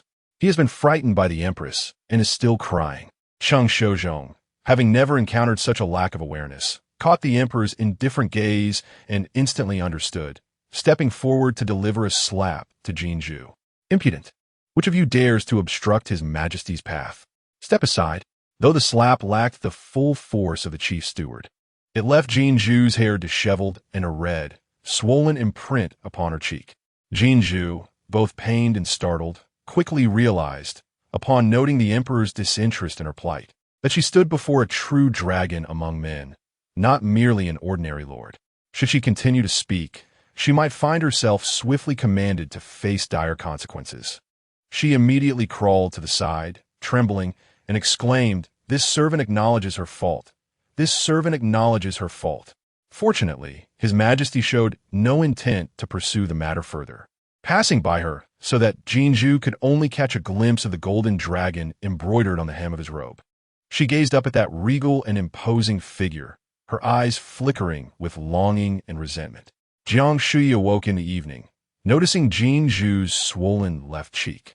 Jinzhu, with tearful eyes, protested, "It is not His Majesty's fault. It was my own recklessness. I merely wished to remind His Majesty to check on the young prince, but inadvertently blocked the entrance. For His Majesty to have Cheng Gonggong give me a slap is already lenient." Jiang Shuyi found this amusing. She seemed especially considerate in front of other masters apart from herself, avoiding Jinzhu and Apos. As attempt to assist her, Jiang Shuyi coldly commanded, "Kneel." Jinzhu froze in confusion. "What?" Jiang Shuyi, disinterested in her response, raised her voice to summon the other palace maids. Among the two handmaidens she had brought into the palace, Jinzhu had a fiery temperament and often quarreled. Thus she served closely by Jiang Shuyi and Apos' side, whereas Yuzhu was meticulous and cautious, primarily responsible for the palace affairs in Jiayang Palace, not often accompanying her. However, today, having caused such a ruckus that the imperial physician was summoned, Yuzhu anxiously abandoned her other duties to stand guard outside. At this moment, she entered with other palace maids. Jiang Shuyi commanded the other maids to seize Jinzhu and force her to kneel on the ground. Jinzhu cried out in panic, "Your Highness, what is wrong with you?" Jiang Shuyi extended her hand, beckoning Yuzhu closer for support. She stood and approached Jinzhu, staring coldly at her. "I heard everything you said to His Majesty in the outer hall today." Jinzhu paused, her expression bewildered. "Well, what of it? This servant said nothing." Jiang Shuyi, unconcerned with whether she was genuinely foolish or merely feigning ignorance, scowled in anger. "What do you mean, what of it? His Majesty inquired whether I had been wrong today, and you, instead, reported a slew of grievances against me, even inciting His Majesty to abandon me and visit Peiyu. Is that not saying something?" A flicker of guilt crossed Jinzhu's face, yet she quickly regained her composure, declaring defiantly, "Your Highness, I truly did not think much of it. I merely spoke the truth. Besides, His Majesty treats you so well. How could he care about what I said? As for the young prince, he is your own flesh and blood. After all, it is only natural to seek His Majesty and Apos' affection for him, which is also for your benefit in the future." Jiang Shuyi was infuriated to the point of laughter. How had she been so blind in her past life to have favored this troublesome maid? Yuzhu interjected at this moment. "Jinzhu, Do not forget that we are first and foremost the Empress's dowry maids before being servants of the palace. Unless the Empress commands it, we should not elevate any other master above her." Jiang Shuyi immediately shot her a glare. Jiang Shuyi took a deep breath. Had it been in her previous life, she might not have fully grasped Yu Zhu's words, but now she understood profoundly. Jiang Shuyi's loyalty to Jiang Wanqing, to Pei Yu, and even to Pei Yin surpassed her own. Ironically, in her past life, she had indeed prioritized her sister and son above herself, thus failing to see the excesses in Jiang Shuyi's actions. Occasionally, when she felt anger, Jiang Wanqing would reason with her, and she would find herself comforted by the notion that Jiang Shuyi was only looking out for her. Truly, the past was irretrievable. Jiang Shuyi turned around, coldly instructing Yu Zhu, "From now on, you shall serve me closely in all matters, while the palace affairs will be entrusted to Di Chui and the others." Yu Zhu was momentarily taken aback, but promptly acquiesced. "Understood. And what of me?" Jiang Shuyi exclaimed in alarm, shooting an angry glare at Yu Zhu, ready to claw at her face if not restrained. "You little wretch. Did you speak ill of me before the Empress?" Yu Zhu and Appo's expression darkened, remaining silent. "Impudent," Jiang Shuyi reprimanded, pointing at Jiang Shuyi and commanding, "Go outside and kneel for 2 hours. Reflect on Yu Zhu's words. If you persist in your obstinacy in the future, do not blame me for disregarding the bonds of our childhood." Jiang Shuyi, having never faced such punishment, cried out in protest, still hurling insults at Yu Zhu. Jiang Shuyi, her head pounding from the noise, commanded the palace maids to drag Yu Zhu away. Yu Zhu glanced back at Jiang Shuyi, who was still struggling against her captors, hesitating for a moment before suddenly kneeling before Jiang Shuyi. "Your Highness, I have something to say. You may think I am seeking revenge, but for your sake, I feel compelled to speak." Jiang Shuyi was taken aback. In her previous life, Yu Zhu had always been gentle and reticent, rarely uttering a word or taking a step beyond her duties. Curiously, she asked, "Speak freely. As long as it is for my benefit, I shall not hold it against you." Jiang Shuyi is rash and narrow-minded. Given your punishment today, she will surely bear a grudge. To prevent any future harm to you, it would be wise to dismiss her sooner rather than later. Though Yu Zhu was unaware of why the Empress had suddenly changed her temperament and distanced herself from the second miss in Jiang Shuyi, she had devoted her life to serving her master. Thus, she wished to offer counsel, hoping to ensure Jiang Shuyi's future remained peaceful and worry-free. Chapter 10. His Majesty's Decree. Qiuda Ying executed. Jiang Shuyi pondered deeply, recognizing the validity of Yu Zhu's words. Given Jiang Shuyi's temperament, she was indeed capable of such actions. However, sending a palace servant who had been registered into the palace back out was not a trivial matter. It required a significant transgression to warrant expulsion. Otherwise, the protocol dictated a 5-year cycle of entry and release. The most recent occasion for a palace maid's exit would not occur for another 2 years. Jiang Shuyi contemplated. "Let's wait and see. If her disposition remains unchanged, I shall find a suitable resolution for her." Having said this, she personally helped Yu Zhu to her feet and smiled. "Do not kneel so readily. You may relax in private. I previously misjudged your character, but now that I see you surpass Jiang Shuyi, I shall treat you with the kindness you deserve." Yu Zhu, blushing with embarrassment, responded softly. Jiang Shuyi had anticipated that Jiang Wanqing would cause a stir over the palace matters today. Yet to her surprise, there was none. A sense of suspicion arose, prompting her to send Wang Shun to inquire about the situation. It was revealed that the Empress had detained Jiang Wanqing for discussions, accompanied by Consort Wu and Consort Shui, releasing her only by evening with a generous array of clothing and jewelry. Today, all the newcomers were filled with eager anticipation for their first selection, and Jiang Wanqing was no exception. Fearing to miss her chance, she had no time to confront her elder sister as the day waned. Nonetheless, Jiang Shuyi was aware that tonight Pei Yin would not summon any of them, and by early morning, he would decree that Qiuda Ying face punishment for disrespecting the Empress Dowager in front of the 6 palaces. In her previous life, Qiuda Ying had perished under the punishment due to her frail condition. The fresh arrivals, having witnessed such a brutal scene, were utterly terrified, realizing that His Majesty was not as gentle and benevolent as widely believed. fearing they might become the next Xiuda Ying.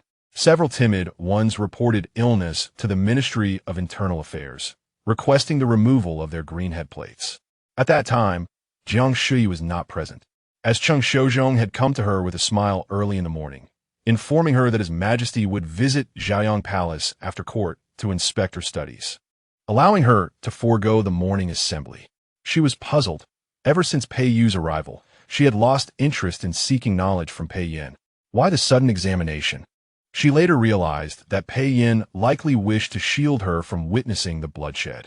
By a twist of fate in this life, she was granted a 3-day leave due to a nightmare and was spared from attendance. Jiang Shuyi could not help but worry, since trivial matters seemed to converge. Would her rebirth still lead to her demise at Jiang Wanqing's hands? She felt anxious, contemplating whether she should act first and eliminate her own sister. Having taken a nap during the day and burdened by her thoughts, Jiang Shuyi tossed and turned throughout the night, only feeling weary as dawn broke. In the Kunning Palace, all the concubines had gathered. Noticing the empty seat beside Consort Shui, Lin Chongzai quietly asked Lady Zhou, "Sister, why is that particularly beautiful lady not here today?"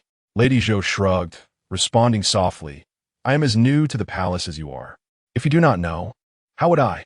Disappointed, Lin Chongzai replied, "Sister recognizes Jiang Garin and Wen Garin, so I thought you would know the other ladies in the palace as well." In contrast to the curious newcomers, the old-timers, led by Consort Wu, had grown accustomed to the palace's whims. Just yesterday, they had flaunted their authority before the Empress. Yet today, one was bedridden with illness. Who would believe such a swift turn of fortune? Consort Wu remarked dismissively. Consort Shui chuckled lightly. She is prone to such ailments. Why should the esteemed consort be concerned? However, Jiang Guirin, she shifted her gaze to Jiang Wanqing with a smile. Do not follow in your sister's footsteps.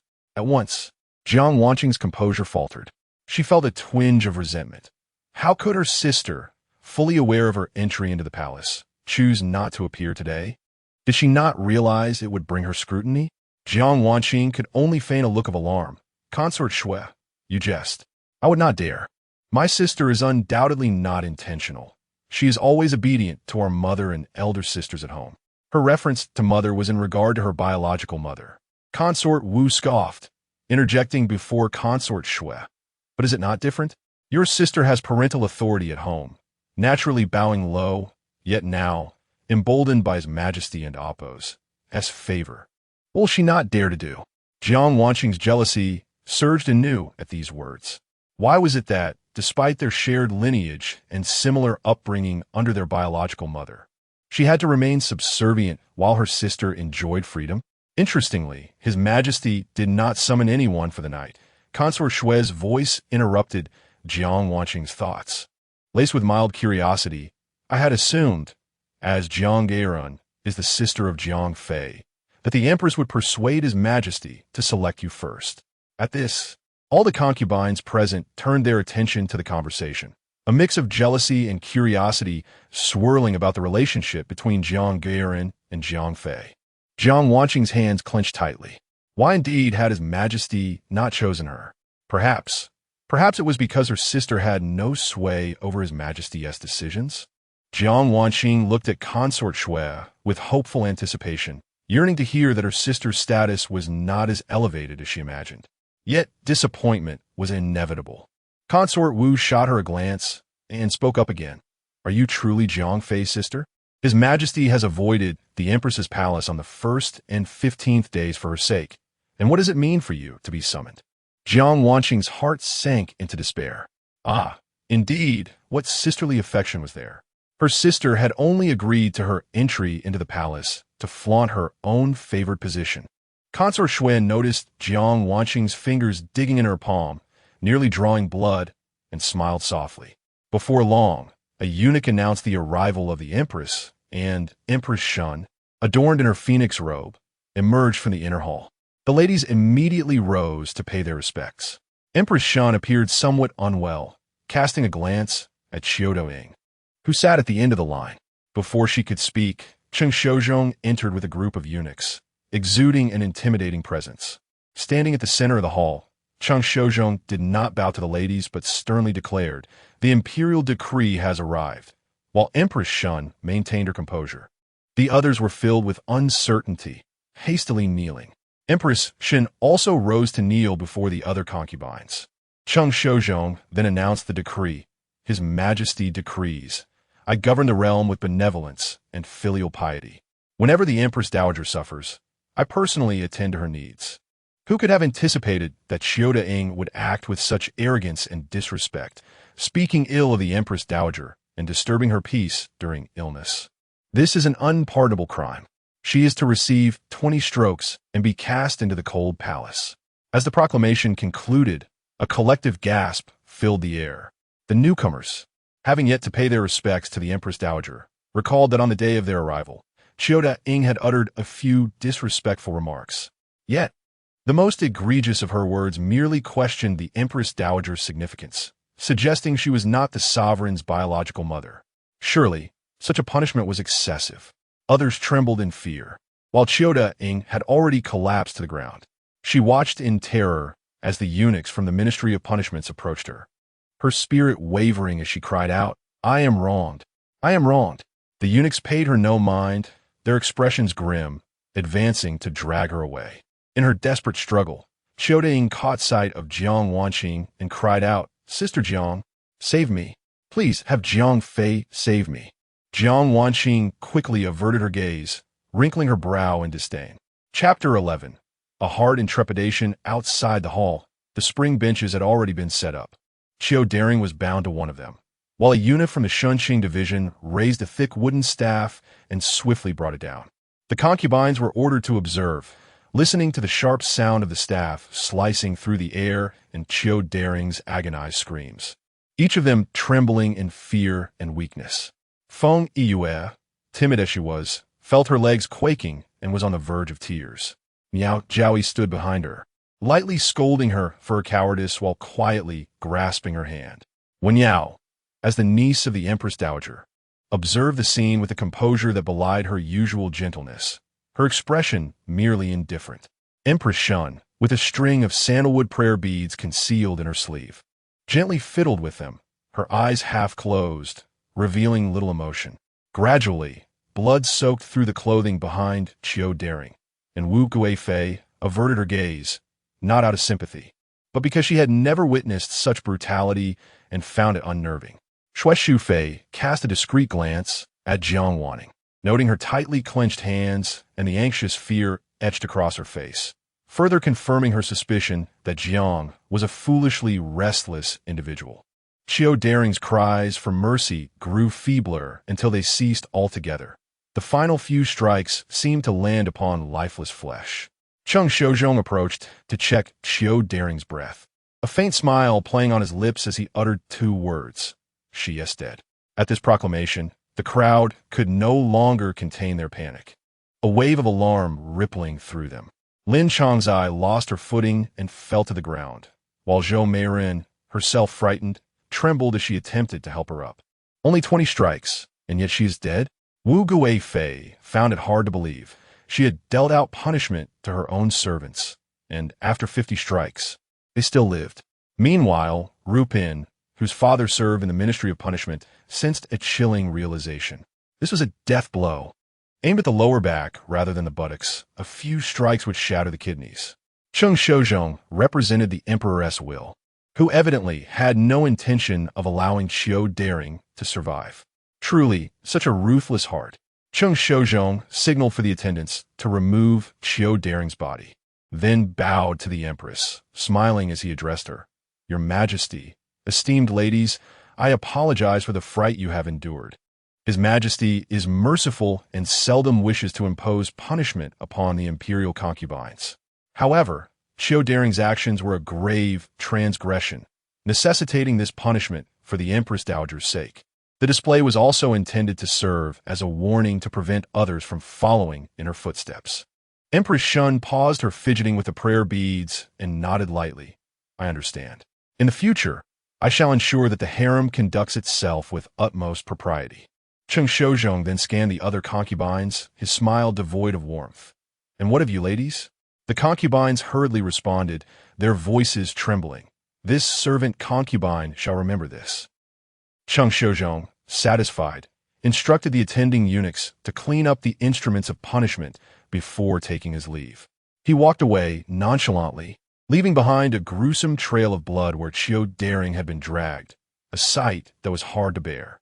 Empress Shun closed her eyes briefly, turning to see the other women, all of them shaken and fearful, and her own interest in continuing the morning assembly waned. With a sigh, she said, "Remember what Lord Cheng just conveyed to you. You may return early today. Later, I will instruct the Imperial Hospital to send you calming herbal soup." "Yes, thank you, Your Majesty." After exiting Kuan Ning Palace, Feng Yue hurried along the corridor with reddened eyes, while Miao Jiaoyi noticed they were headed in the wrong direction and furrowed her brow, asking, "This is not the way back to our Shusho Palace. Where are you going?" Feng Yue, undeterred, sobbed, "I wish to see Lady Jiang. I am frightened and cannot sleep alone tonight. I want to stay with her." Miao Jiaoyi hastily stepped forward, grasping her arm and admonishing, "What nonsense is this? How can Lady Jiang be braver than you? Moreover, there is a young prince to care for. Do you wish to disturb her peace as well?" Upon hearing that she might cause Lady Jiang distress, Feng Yue halted, tears brimming in her eyes. Miao Jiaoyi produced a handkerchief from her bosom and handed it to her, somewhat impatiently stating, "Very well. If you are scared, you may come to my palace tonight." Feng Yue sniffed, hesitating for a moment before accepting the cloth to wipe her tears, managing to say, "All right then." Miao Jiaoyi's expression softened slightly. "You should return to the palace for now. I have matters to attend to." Feng Yue looked at her quizzically. "What will you do?" Miao Jiaoyi replied, her demeanor unchanged.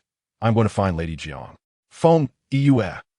Just as she was about to question why she was not allowed to accompany her, Miao Jiaoyi preemptively interrupted. "I am discussing important matters with her, not indulging in tears like you. Lady Jiang is the sister of Our Lady. I must consult with her to understand how best to treat her." Feng Yue, confused, responded, "But didn't Oppos Our Lady say we should treat Lady Jiang as we treat her?" Miao Jiaoyi pondered. She sensed a shift in their Lady and Oppos' attitude toward Lady Jiang. Previously, there had been eager anticipation. However, after their encounter at the morning assembly yesterday, the lady had seemed indifferent, even harboring a glimmer of resentment when glancing at Lady Jiang. Thus, she had refrained from extending any overtures of goodwill toward Jiang, intending to seize an opportunity to further inquire about her lady's sentiments. Miao Jiaoyi, disinterested in explaining further to Feng Yue, simply said, "I have other matters to discuss. You should head back." Seeing Miao Jiaoyi's serious expression, Feng Yue recognized that she might not be able to assist with the important issues at hand, and reluctantly followed her maid down a different corridor. Miao Jiaoyi watched her retreating figure disappear around a corner before redirecting her gaze and continuing toward Jiayang Palace. "Lady Jiaoyi." Not far along, a voice called out from behind. She paused, turning to see none other than Jiang Wanting's sister, Jiang Wanting, approaching quickly, her hair slightly disheveled. Upon nearing, she performed a curtsy and smiled softly. "Lady Jiaoyi, are you also going to see my sister?" Being the sister of the lady, Miao Jiaoyi's attitude remained cordial as she nodded with a smile. "Indeed. How does Lady Jiang know me?" "It was the Empress who informed me," Jiang Wanting replied, a hint of unrecognized pride in her tone.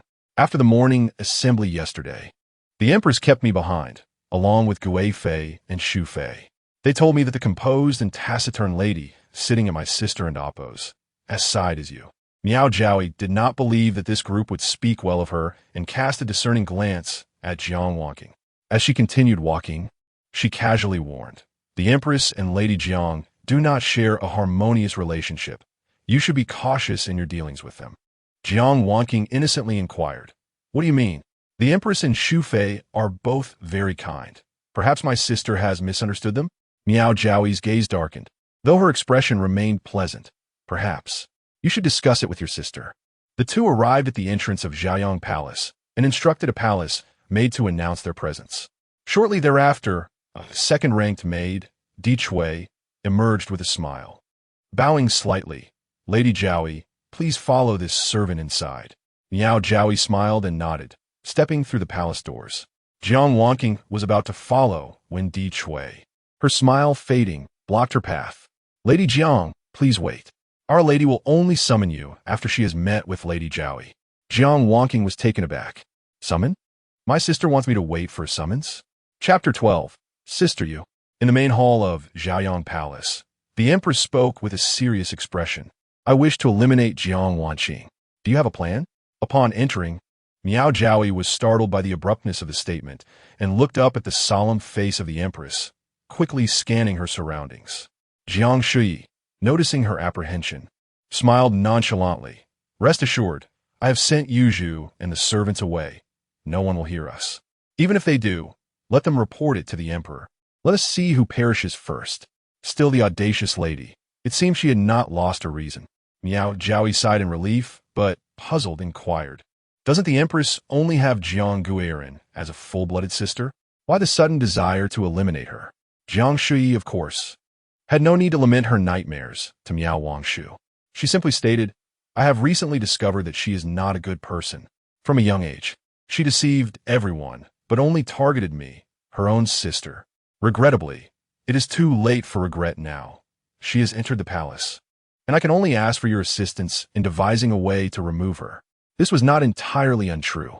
She had spent a sleepless night, wavering between the decision to eliminate Jiang Wanqing or not, recalling moments before her aunt's passing when she had tightly held both her and Jiang Wanqing's hands. Tears flowing as she implored, Your sister is still so young. You must take good care of her, or I shall not rest easy in the afterlife.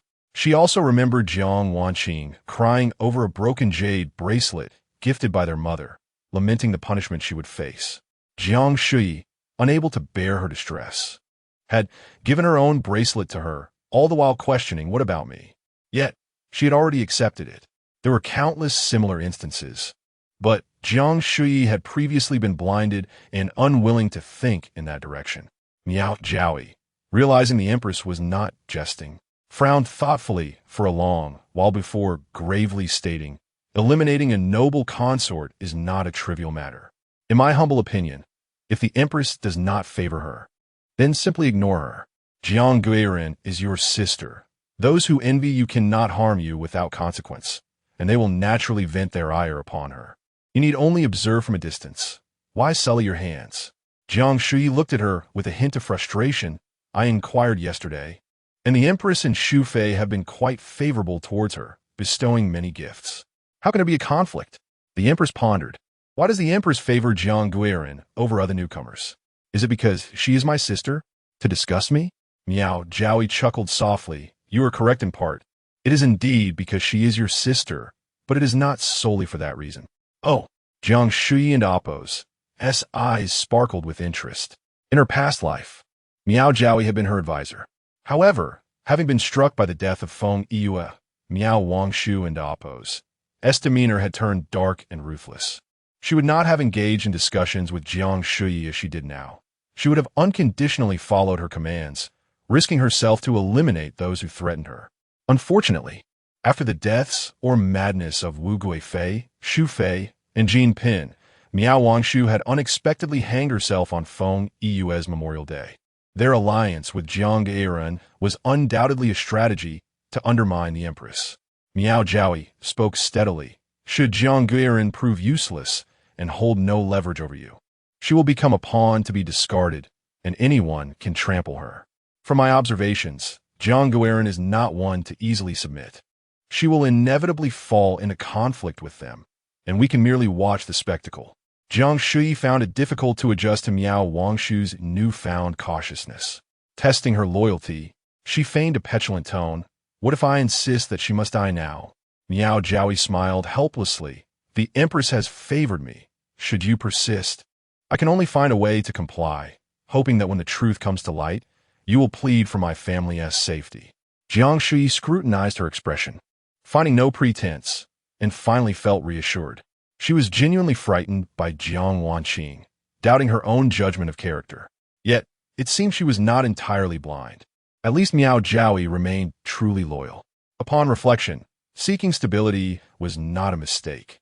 If one wishes to remain undetected, one must not act in ways that draw attention. The seemingly foolproof schemes she had concocted in her past life had ultimately been revealed by her own sister. Back then, she had the protection of Pei Yin. Now, with insufficient favor from the emperor, should any incident occur, she might be dealt with justly. Jiang Shuyi reluctantly acquiesced to Miao Zhaoyi's counsel. Miao Zhaoyi added with a smile, "It is a good thing that you have suddenly come to your senses and distanced yourself from Jiang Guiran. I just encountered her, and, based on her words, she does not seem to harbor any sisterly affection towards you." She recounted her recent conversation with Jiang Wanqing, in which she spoke highly of the empress and Xu Fei. Jiang Shuyi chuckled coldly upon hearing this. It was Jiang Wanqing's usual tactic. She would praise everyone while disparaging her own sister in front of outsiders. She summoned a servant, commanding, "Go, bring Jiang Guiran in." Miao Zhaoyi stood to take her leave. "Then I shall take my leave first. Today, a new palace maid was punished in Kunning Palace, and due to her frail constitution, she could not endure it. Feng Meiren was somewhat startled, and as her main consort, I must return to tend to her." Jiang Shuyi immediately remembered that timid individual. In her previous life, Feng Yue had fallen ill after being publicly humiliated, which was why she had not attended Kunning Palace that day. Now, witnessing it firsthand, Jiang Shuyi wondered if she was truly frightened. Surely, she must have cried, right? Perhaps she should invite her to Zhaoyang Palace tonight. She would keep her company while she slept. Jiang Shuyi asked repeatedly, and after a brief silence, Miao Zhaoyi quietly replied she was only slightly startled. There is no need for the empress to worry. Still uneasy, Jiang Shuyi instructed the servants to prepare some calming incense for Miao Zhaoyi to take with her. Just as Miao Zhaoyi expressed her gratitude and departed, Jiang Wanqing was ushered in by Di Chui. "Sister." Upon seeing Jiang Shuyi, Jiang Wanqing displayed a look of grievance, her eyes reddening. She took a few steps forward, but suddenly remembered the decorum and promptly knelt, gazing at Jiang Shuyi with a quivering voice. "I forgot the rules. I pay my respects to you, sister." Seated on a pear-wood chair, Jiang Shuyi cast a fleeting glance at her before returning to her attention to a delicate pink jade hairpin she was playing with. Jiang Wanqing felt ignored, standing still in a daze for a few moments before tentatively speaking. "Sister? You." "This hairpin was a gift from the emperor," Jiang Shuyi interrupted. Noticing Jiang Wanqing's gaze fixate on her hand, a mocking smile gracing her lips as she continued, "When the emperor gifted it to me, he promised that as long as I held this hairpin, I could enter Qinqing Palace without the need for formal announcement." At these words, Jiang Wanqing and Appo's eyes lit up, almost greedily fixated on the hairpin in Jiang Shuyi's hand. Jiang Shuyi smiled and extended it towards her. "I gift it to you. How about that?" Jiang Wanqing instantly stood up and hurried to Jiang Shuyi's side, her face brimming with surprise and confusion. "But then wouldn't you be unable to enter Qinqing Palace? How could I accept this?" Despite her protests, she reached out, marveling what a beautiful pink jade. Jiang Shuyi observed her silently, revealing her palm, and Jiang Wanqing immediately took the hairpin, cradling it in her hands with utmost care, her voice filled with elation. "I knew you were the best to me." Jiang Shuyi withdrew her hand, leaning back against her chair with a soft sigh. "Awan, how is it that you have not matured at all? You remain just as you were in childhood." Jiang Wanqing, believing her sister was reminiscing, quickly tucked the hairpin into her sleeve, stifling her tears. However, the latter half of Jiang Shuyi's sentence struck her like a bolt from the blue, delivering a harsh blow. Selfish and pretentious, yet so transparent. Chapter 13. Disappointment of His Majesty's heart. Jiang Wanqing felt as though struck by lightning. She recalled the previous day in Kunning Palace when her sister had whispered for her to keep her distance, lest it cost her life. At the time, she thought she must have misheard, but now, gazing at her sister's mocking expression, she finally confirmed that those words had indeed come from Jiang Shuyi's lips. Jiang Wanqing found it absurd and felt a pang of anxiety. Trembling, she asked, "Sister, why do you say such things? Is it because you cannot bear to part with the hairpin?" As she spoke, she gritted her teeth and retrieved the jade hairpin from her sleeve, forcing a smile as she offered it back. "I shall return it to you, sister. Please do not speak to me like this. It frightens me. If our mother hears it from the underworld, she will surely be heartbroken." Jiang Shuyi pondered for a moment, but ultimately took the hairpin back. It was indeed a gift from Pei Yin, though it lacked the power to grant passage to Qianqing Palace. Initially, she had intended to give it to Jiang Wanqing, yet now she regretted that decision. After all, it was a precious item, and it was better to keep it. Jiang Shuyi had lost the desire to feign civility. Her gaze turned icy. You need not invoke our mother's name to pressure me. If she truly had spirit and witnessed your scheming against me, she would distance herself from you. If she still wishes for me to care for you, that would be favoritism, and I need not heed her. Jiang Wanqing felt as if her sister had gone mad. Just days before entering the palace, she had received a letter from her, filled with eager anticipation for her arrival. How could she have changed so abruptly upon her entry? Even invoking their mother had proved futile. Sister, what on earth is wrong with you? What have I done to deserve this? Before she could finish her sentence, a eunuch outside announced, His Majesty has arrived. Jiang Wanqing instantly swallowed her words, her expression shifting from panic to joy. Jiang Shuyi was equally surprised by Pei Yin and Appo's arrival at that moment. Observing Jiang Wanqing's excited demeanor, she felt as though a scene from a past life was unfolding before her. Anticipating what might occur, she could not help but feel her lips twitch, caught between laughter and restraint. Soon, the young emperor, garbed in a robe of jade color adorned with dark patterns, entered the hall. Jiang Shuyi lowered her eyes and knelt, greeting him. This servant pays her respects to your majesty, while silently counting down in her mind. 3, 2, 1. Brother-in-law. Jiang Wanqing's bright, melodious voice rang out with delight. As the words left her lips, everyone in the hall, save for the giggling Jiang Shuyi, froze in shock. Cheng Shozhong, holding a whisk, widened his eyes, overwhelmed with disbelief at the utter foolishness of the women around the empress. Unaware of the gravity of her words, Jiang Wanqing perceived the emperor's demeanor as gentle and his expression mild, sensing no hint of anger, which only bolstered her confidence in her audacity. She recalled a New Year's Eve banquet from 2 years prior when she and Jiang Shuyi had joked about having a good brother-in-law, a jest overheard by the emperor. To her astonishment, rather than reprimanding her for her presumption, he had smiled and rewarded her with fine silks. Jiang Wanqing had surmised that perhaps the emperor enjoyed being called brother-in-law. After all, she had once eavesdropped on her brother's concubines and insisted they call her aunt. Quickly, she knelt again and rose, beaming at Pei Yin. Oh dear, I momentarily forgot my manners. Brother-in-law, forgive me. Do you still remember me?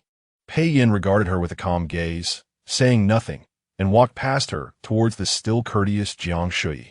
He reached out, gently grasping her arm, his voice as clear and soothing as water over jade. Why do you remain seated? Unable to suppress her laughter, Jiang Shuyi rose under his gentle guidance. Upon seeing his unflinching expression, she could no longer contain herself and burst into laughter. Pei Yin sighed softly, leaning close to whisper, Is this truly so amusing? She is your sister. Such ignorance of decorum could tarnish your reputation. Having once been a favored consort, Jiang Shuyi had little regard for reputation.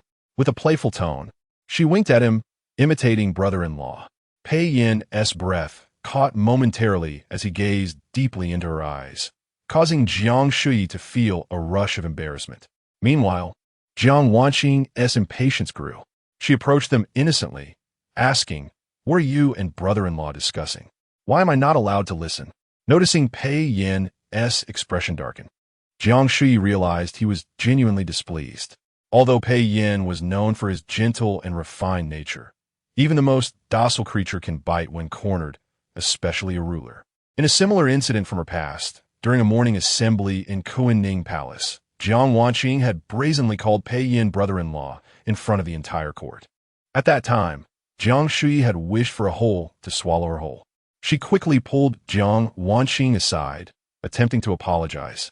But Pei Yin had merely mused that Jiang Wanqing was new to the palace and did not know the rules, punishing her with a 2-month salary deduction as a lesson. Yet this time, Jiang Wanqing's conduct was even more egregious, boldly pursuing Pei Yin with her brother-in-law address.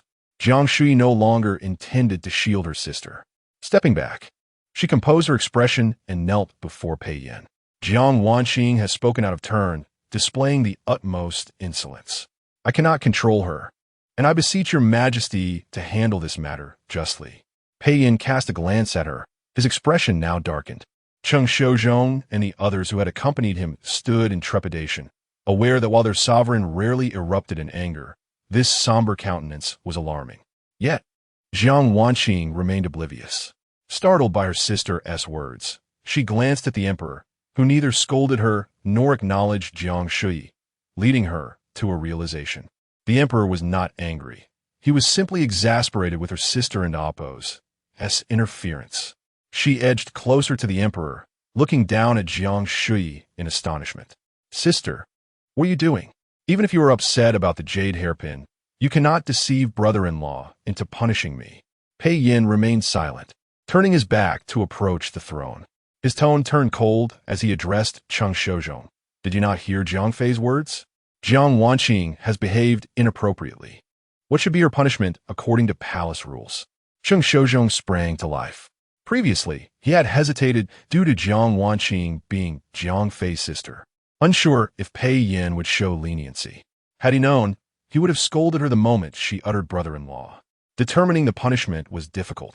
He could suggest execution or a lighter sentence of house arrest and salary deduction. Cheng Shozhong glanced at Pei Yin and proceeded with the customary severity. Bowing deeply as he declared, Your Majesty, Jiang Wanqing has acted inappropriately before the court, exhibiting audacity and insolence. According to palace rules, she should be executed. Jiang Wanqing, who had been stunned into silence, nearly fell to the ground at this pronouncement. He executed? Pei Yin, seated on the throne, resumed a calm tone as he turned to Jiang Wanqing. Jiang Wanqing, were you not in Kuining Palace when Xiao Daping was punished today? The bloody scene she had almost forgotten flashed before her eyes. Realizing the emperor was indeed angry, her legs weakened, and she knelt, trembling as she addressed the exalted man before her eye. Pei Yin nodded. It seems my efforts were in vain. Jiang Wanqing, confused by his words, was interrupted by Cheng Shozhong, who added, Your Majesty means that seeing others punished does not instill a lesson. Your Majesty's benevolence aims to ensure all in the palace behave and speak cautiously. Yet Jiang Wanqing has failed to uphold that expectation. Pei Yin sighed. What shall we do now? Cheng Shozhong's voice turned harsh. Your Majesty need not show mercy. Simply have Lady Jiang taken to the Ministry of Justice and dealt with accordingly. Jiang Wanqing, unable to believe her ears, observed the emperor seemingly lost in hesitation, a chill creeping from her feet to the crown of her head. In that moment, she thought of her sister and hastily crawled towards Jiang Shuyi, clutching at her sleeve. Sister, I have done nothing wrong. I merely called the emperor brother-in-law because of you. Please help me. Chapter 14. How else can I cherish you? Jiang Shuyi was well aware that Pei Yin was inherently compassionate, while Cheng Shozhong was ruthless and fond of uttering such remarks, which Pei Yin would never heed, ultimately opting for leniency, even if it were not the case. She had no intention of pleading for Jiang Wanqing. It was all due to her sister that she was called so. Even when seeking help, one does not forget to entangle others. Thus, let it be for her sister's sake. Irritated, Jiang Shuyi withdrew her sleeve and knelt aside. Jiang Wanqing appeared somewhat taken aback. She understood that her sister was angry with her, yet she was on the verge of death, and her sister remained silent? In a moment of desperation, Jiang Wanqing devised a plan, swaying her body a couple of times before closing her eyes and toppling to the side. Jiang Shuyi nearly got knocked over, and upon regaining her senses, wore an expression of disbelief. How disingenuous! Cheng Shozhong harbored a similar sentiment, casting a questioning glance at His Majesty. Pei Yan's tone was indifferent. Since she has fainted, let someone escort her back to the Xinfu Palace. Convey my decree. Jiang Guiran shall be made a Changzai, her salary suspended for 6 months. Also, inform Xu Fei that if she cannot manage her own palace, she shall be punished equally next time. Cheng Shozhong responded respectfully, instructing the palace attendants to comply. Jiang Wanqing was carried out by 2 eunuchs, and Jiang Shuyi could imagine the fury and resentment in her sister's clenched fists if her eyes were open. Jiang Fei, a call, neither soft nor harsh, snapped Jiang Shuyi back to reality. She quickly looked at Pei Yin, who was glancing at her. His thin lips parted slightly, beckoning her. Come here. Jiang Shuyi keenly sensed Pei Yin's displeasure. It was quite natural, After the commotion with Jiang Wanqing, no one could feel joyful. After a moment's contemplation, she extended a hand toward Pei Yin, her eyes filled with hope, and sweetly pleaded, "Your servant's legs ache. Would your majesty assist me?" Pei Yan's gaze swept past her delicate hand and returned to her face, his tone devoid of emotion. "I have assisted you once. This time, you shall rise on your own." If he chose not to assist, so be it. Jiang Shuyi was quick to understand. She feigned effort to stand, then hastened to Pei Yan's side, her bright apricot eyes gazing up at him. Pei Yan ignored her, instructing Cheng Shozhong, "Leave and close the palace doors." Cheng Shozhong, astute as ever, quickly understood and responded with a smile, leading the palace attendants out to firmly shut the doors behind them. The light within the chamber dimmed considerably. A few rays of sunlight filtered through the intricately carved window frames, landing not far in front of Pei Yan, who sat in the shadows. Tapping his knee with his fingers, in a warm, hushed tone, he commanded, "Jiang Shuyi, come lay your head upon my knee." It was rare for him to call her by her full name, in contrast to the emperors in plays who affectionately addressed their favored consorts. Pei Yan was far more aloof, directly referring to all his concubines by their titles. The only times he had called her by her full name were when she first entered the Eastern Palace and failed to take their studies in the Book of Songs seriously, resulting in her punishment. Now, hearing her name called in such a manner sent a tremor through Jiang Shuyi's heart. Meeting Pei Yan's calm yet commanding gaze, she felt a pang of disappointment. This was evidently not a punishment of a certain kind, but rather a serious inquiry. Jiang Shuyi bit her lip and knelt beside Pei Yan, obediently resting her head on his knees. Although it was a familiar gesture of intimacy, she felt a sense of foreboding. Was Pei Yan venting his anger on her because of Jiang Wanqing? In that moment, Jiang Shuyi had momentarily lost herself, forgetting that Pei Yan would not always be indulgent towards her. Jiang Wanqing had been brought into the palace at her request, and now this debacle was bound to bring her ire upon Jiang Shuyi. What was to be done? Pei Yan lowered his gaze, observing Jiang Shuyi like a timid cat, though she lay on his lap, attempting to appear obedient. Her quivering eyelashes betrayed her unease. He reached out, gently massaging the nape of her neck. "Jiang Shuyi, the questions I am about to pose, you must not lie. Otherwise what?"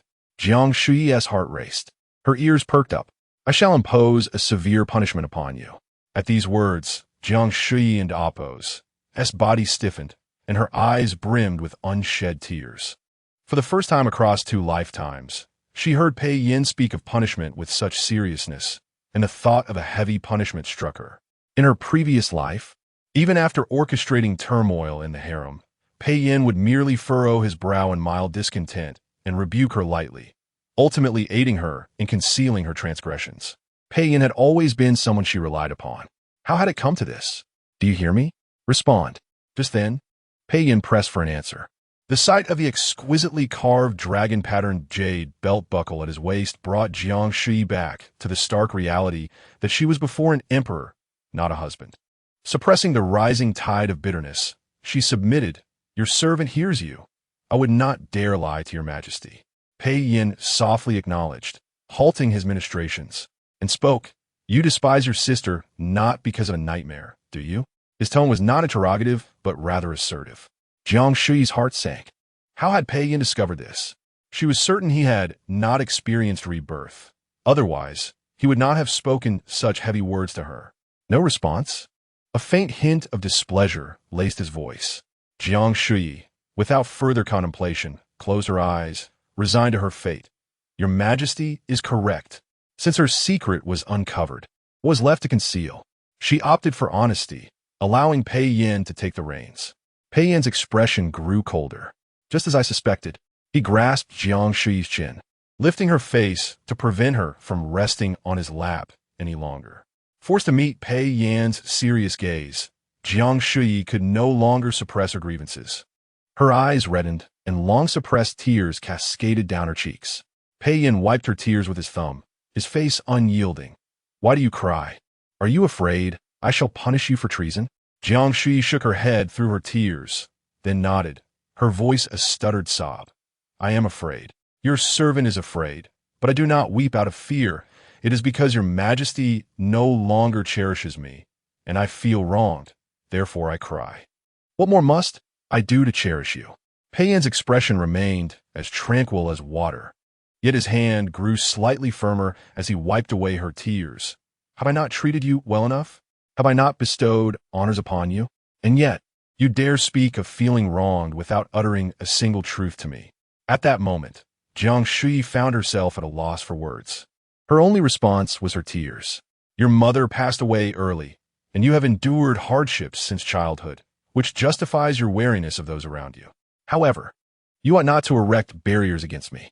Pei Yan, having grown weary of wiping her tears, allowed her to weep freely.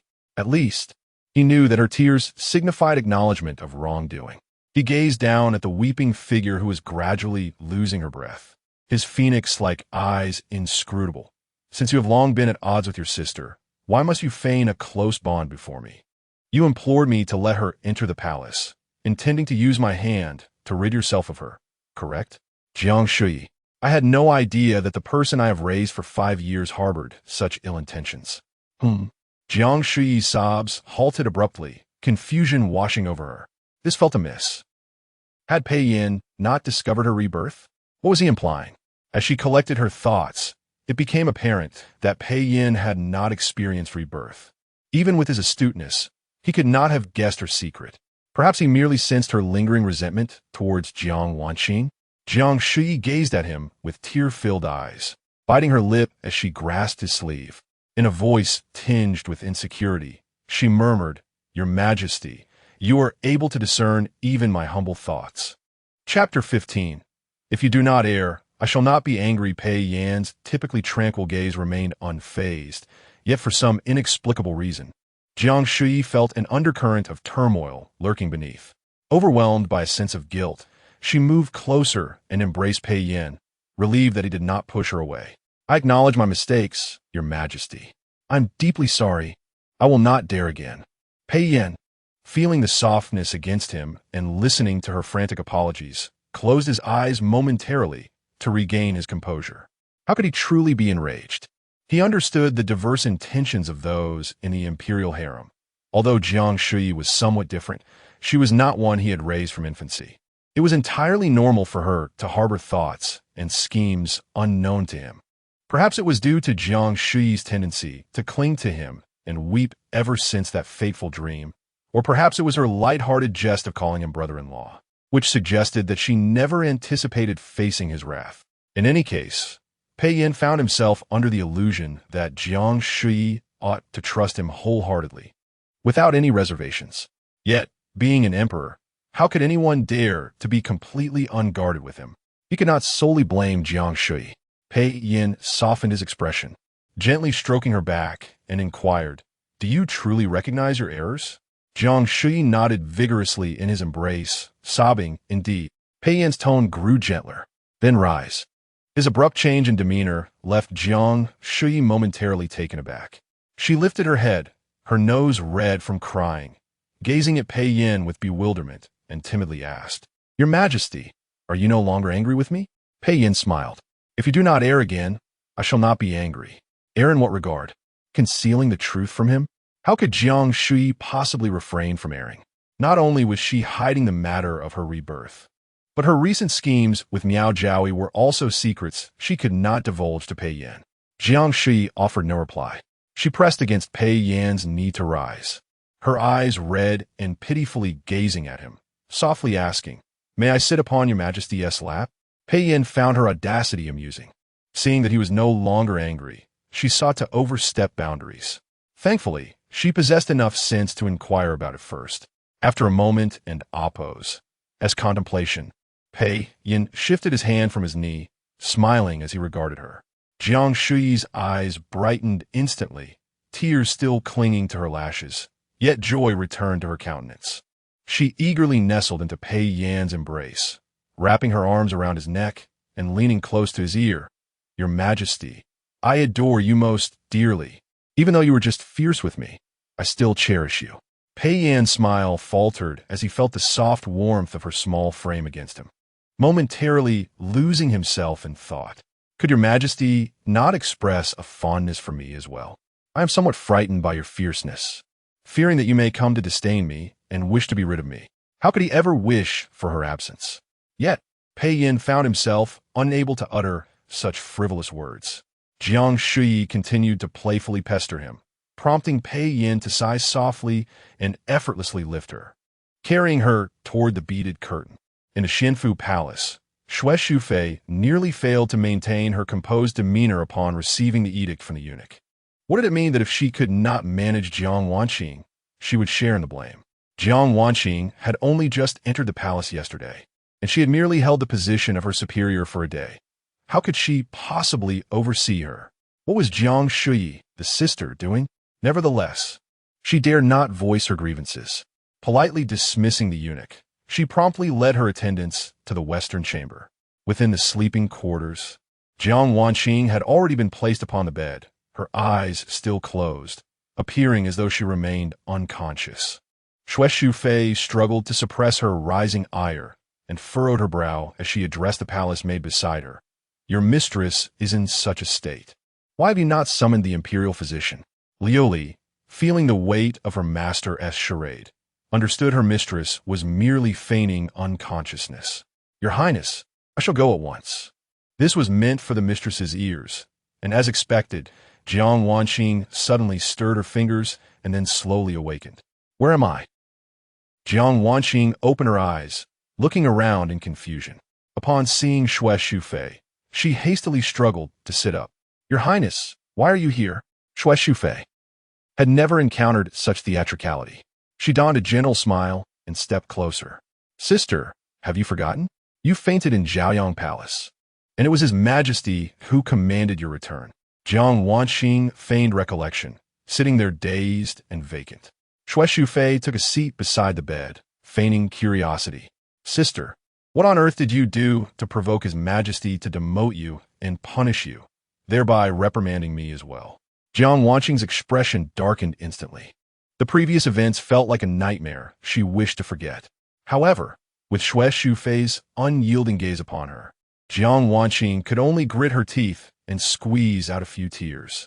I do not know. I merely wish to see my sister today. Yet I happen to encounter His Majesty. He must still be angry over the matter of Qiu Dannying, and in his rage, my sister pushed me forward, allowing His Majesty to vent his frustrations on me. Xue Shufei had already heard the sequence of events from the imperial eunuch. Faced with Jiang Wanqing's distortion of the truth, she pretended to be taken aback. How could this be? I always believed you and Jiang Fei were of the same mother, sharing a deep sisterly bond. Jiang Wanqing was equally perplexed. Where had that sister, who had always been so accommodating and caring, gone?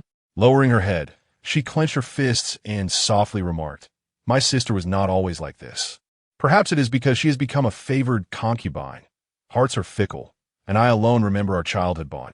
Xue Shufei had initially harbored some suspicion, fearing the Jiang sisters were merely feigning discord, secretly plotting something together. However, witnessing Jiang Wanqing's current demeanor, filled with resentment and foolishness, she no longer saw her as a schemer. This was genuine disdain for her sister. Xue Shufei nearly burst into laughter, gently patting Jiang Wanqing's hand and speaking earnestly. Do not blame Jiang Fei. As a mother myself, I understand that once one becomes a parent, their thoughts shift entirely, placing children above all else. Jiang Wanqing was well aware of that little nephew. The emperor's progeny were scarce. He had no daughters, only 2 sons. One was the firstborn, born to this very Xue Shufei, whom the late emperor greatly cherished, personally naming him Pei Yi. The other was the little prince born to her sister not long ago, whom the emperor had discussed naming with the Ministry of Rites, calling him Pei Yu. Jiang Wanqing had anticipated seeing her little nephew upon her first day in the palace. But fate was unpredictable, and she had yet to lay eyes on him. However, how could her sister's estrangement from her have anything to do with the child? Seeing Jiang Wanqing's expression of confusion, Xue Shufei chuckled. For a mother, who could ever compare to her own child? Not even her own sister can compete. You are young and beautiful. Now that you have entered the palace, it is only a matter of time before you are favored and bear an heir. How could Jiang Fei find peace in her heart? My dear, take my advice. All the consorts in the palace are sisters. Focus on forming bonds with those of similar temperament, and do not dwell on that blood-related sister of yours." Upon hearing Xue Shufei's words, a thought flashed through Jiang Wanqing's mind almost instantaneously. If she removed the little prince, perhaps her sister would return to treating her as before. Yet that thought was fleeting. To harm a prince was a capital offense, and she had no desire for death. Xue Shufei was right. Her sister could enjoy favor, and given that she bore a resemblance to her sister and was still young, it was only a matter of time before she too would be favored. Today had been her moment of rashness, provoking the emperor's ire. Yet what of it? With her feigned fainting, the emperor had softened. Had he not? The shift from a death sentence to a demotion and penalty illustrated the emperor's considerable compassion for her. After a few days, when the anger subsides, he will naturally summon her again. The most pressing concern at this moment is to devise a strategy to win his favor on the night of her attendance. Once she becomes the favored concubine, there will be no need to endure the distaste of currying favor with Jiang Shuyi. Chapter 16. It is all my indulgence towards you unbeknownst to Jiang Shuyi. Events at the Xinfu Palace unfolded without her knowledge. She wept profusely this time, prompting Pei Yin to pause and comfort her. He released his grip on her wrist, gently pinching her cheek, his hoarse voice maintaining its customary softness. "Do not bite your lip. Tell me what causes your tears." Jiang Shuyi could hardly confess that she was reminded of their last moments before his expedition in her past life, feeling sorrowful and crying as a result. Instead, she merely sobbed, urging him to be swift. The gilded beast-head incense burner exhaled wisps of smoke, and time seemed to stretch indefinitely. Jiang Shuyi's cheeks flushed like they had been brushed with rouge. Her tear-stained face nestled softly against Pei Yan's chest, gradually calming her breath.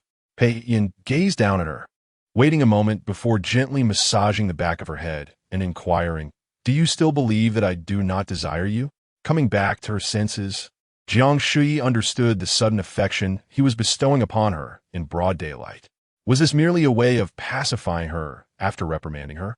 She felt both relieved to have escaped this confrontation and somewhat wounded by his earlier cold remarks, coupled with his half-hearted consolation. She tenderly nuzzled Pei Yan's chest and, with a sorrowful tone, replied, "I no longer feel that way, but it would be even better if your majesty could refrain from being harsh with me in the future." Was that truly harsh? Pei Yan mused, realizing he had indulged Jiang Shuyi to a fault. Yet, with their bodies so intimately entwined and warmth still lingering, it hardly seemed appropriate to chastise her. He sighed in mild exasperation. "I only meant to offer a few words of caution. If another were to commit an offense against the emperor, would I need to personally teach them a lesson? They will be dealt with according to the law." Jiang Shuyi relished hearing Pei Yin utter such words that favored her. She wrapped her arms around his neck, her tear-streaked eyes brightening with a smile as she looked at him. "That is different. They would be betraying the emperor, a crime deserving of death. I am merely at fault with my husband. How could that be equated?" Pei Yin momentarily faltered, taken aback by her clever reasoning. How unexpectedly she could twist words. Yet, her eyes shone with an innocent clarity, reflecting an unwavering trust and dependence on him, as if he were the sole focus of her heart and mind. Pei Yin had no intention of delving deeper into her words, recognizing that she was accustomed to bending the rules and had her own sense of propriety in significant matters. However, under her gaze, he found himself momentarily at a loss for words. He continued, "If we follow your reasoning, wouldn't it then imply that the concubines of the 6 palaces deceiving me are merely small offenses?" To his surprise, Jiang Shuyi shook her head firmly. "No, only I can regard your majesty as my husband. Should anyone else claim such, it would be treasonous, a crime deserving of death." Pei Yin could not suppress his laughter. "It is indeed my indulgence towards you." With a smile, he uttered this and gently laid Jiang Shuyi down, tucking her snugly under the covers. He then donned his outer robe and summoned water. As an emperor, especially one diligent in governance, each day was insufficient. This encounter had already consumed considerable time, and thus, after washing up, as he prepared to return to the Qianqing Palace to attend to state affairs, Jiang Shuyi could not compel him to stay. She saw him off in the corridor, watching the resplendent imperial procession glimmering in the afternoon sun as it gradually disappeared around the corner of the long street, lingering in stillness for a long while. Upon turning around, Yu Zhu, her maid, caught sight of her mistress's forlorn expression, feeling a twinge of surprise. Usually, after receiving affection, Jiang Shuyi would be in high spirits. What had transpired today? Before Yuzhu could voice her concern, Jiang Shuyi abruptly asked, "What day is it since the new talents entered the palace?" Yuzhu promptly responded, "Only the second day." "Oh," Jiang Shuyi and Appo's voice sounded heavy. "That meant tomorrow night. Pei Yin would summon Wen Yao." In her past life, Jiang Shuyi felt indifferent, even irked that her sister was not the first to be favored among the newcomers. Yet now, the thought of Pei Yin treating another with the same tenderness he once reserved for her tightened her heart with discomfort. Jiang Shuyi was never one to wallow in sorrow. When discontent arose, she sought ways to lift her spirits. For instance, in her previous life, she would eliminate those she found irksome. Given her current distress over Pei Yan's attention shifting to others, she resolved to ensure he could not do so. Upon returning to her chamber, Jiang Shuyi instructed Yuzhu to retrieve the volumes she had stored away after giving birth to Pei Yu. Those were the books Pei Yan had intended to teach her, ranging from the introductory 1,000-character classic to poetry collections, filling an entire large Nanma chest. Jiang Shuyi had once pondered if Pei Yin wished for her to take the imperial examination. Yet, even if he harbored such intentions, she was not cut out for it. The teachings of the sages left her perplexed, and among the 4 books and 5 classics, only the Book of Songs was bearable. Seated on a mat, Jiang Shuyi perused the texts, her gaze falling on the scattered vermilion annotations penned by Pei Yin, though not intended to evoke memories of him. Her fingers brushing over the long-dried ink brought forth images of his gentle explanations, gradually soothing her restless heart. The news of Jiang Geiren and Appo's demotion reached the concubines during the morning assembly the following day. From Geiren to Changzai, she was demoted 2 ranks, with a Marin now positioned between them. Jiang Wanqing found her seat shifted down 3 places, directly beside Lin Changzai, with only a Yun Daming behind her. Her expression soured, especially upon noticing the astonished gazes directed her way. Originally, Jiang Wanqing had planned to feign illness to avoid attendance, but upon hearing of her condition, the Empress dispatched a physician. When the physician found no illness, Jiang Wanqing faced a reprimand from Su Qin, who served the Empress, and had no choice but to attend. Contemplating this, resentment flickered in her eyes. The Empress had been so cordial to her before. How could she be so unyielding upon seeing her demotion? Just an old woman, who dared not provoke even her sister, flaunting her authority in the palace. Fortunately, the morning assembly remained quiet, with Jiang Fei absent. The other concubines were still shaken by the death of Qiu Daming, lamenting the fate of the fallen rabbit. Few dared to speak out of turn. Before long, Empress Shan emerged, prompting the concubines to kneel in respect. Yet, after a prolonged silence, no summons were heard. Wu Guifei frowned and looked up, only to see the Empress's face darkened with severity. "All of you kneel properly." The sudden rebuke startled the concubines, who, regaining their senses, hastily shifted from crouch to kneeling in fear of the Empress's authority. However, Wu Guifei was unafraid of the Empress. Coming from a prestigious family, she was accustomed to challenging the crown princess, the Empress, during her time in the Eastern Palace. It was only after Jiang Shuyi's rise that her influence waned, forcing her to mend ties with the Empress. Yet to bow without cause?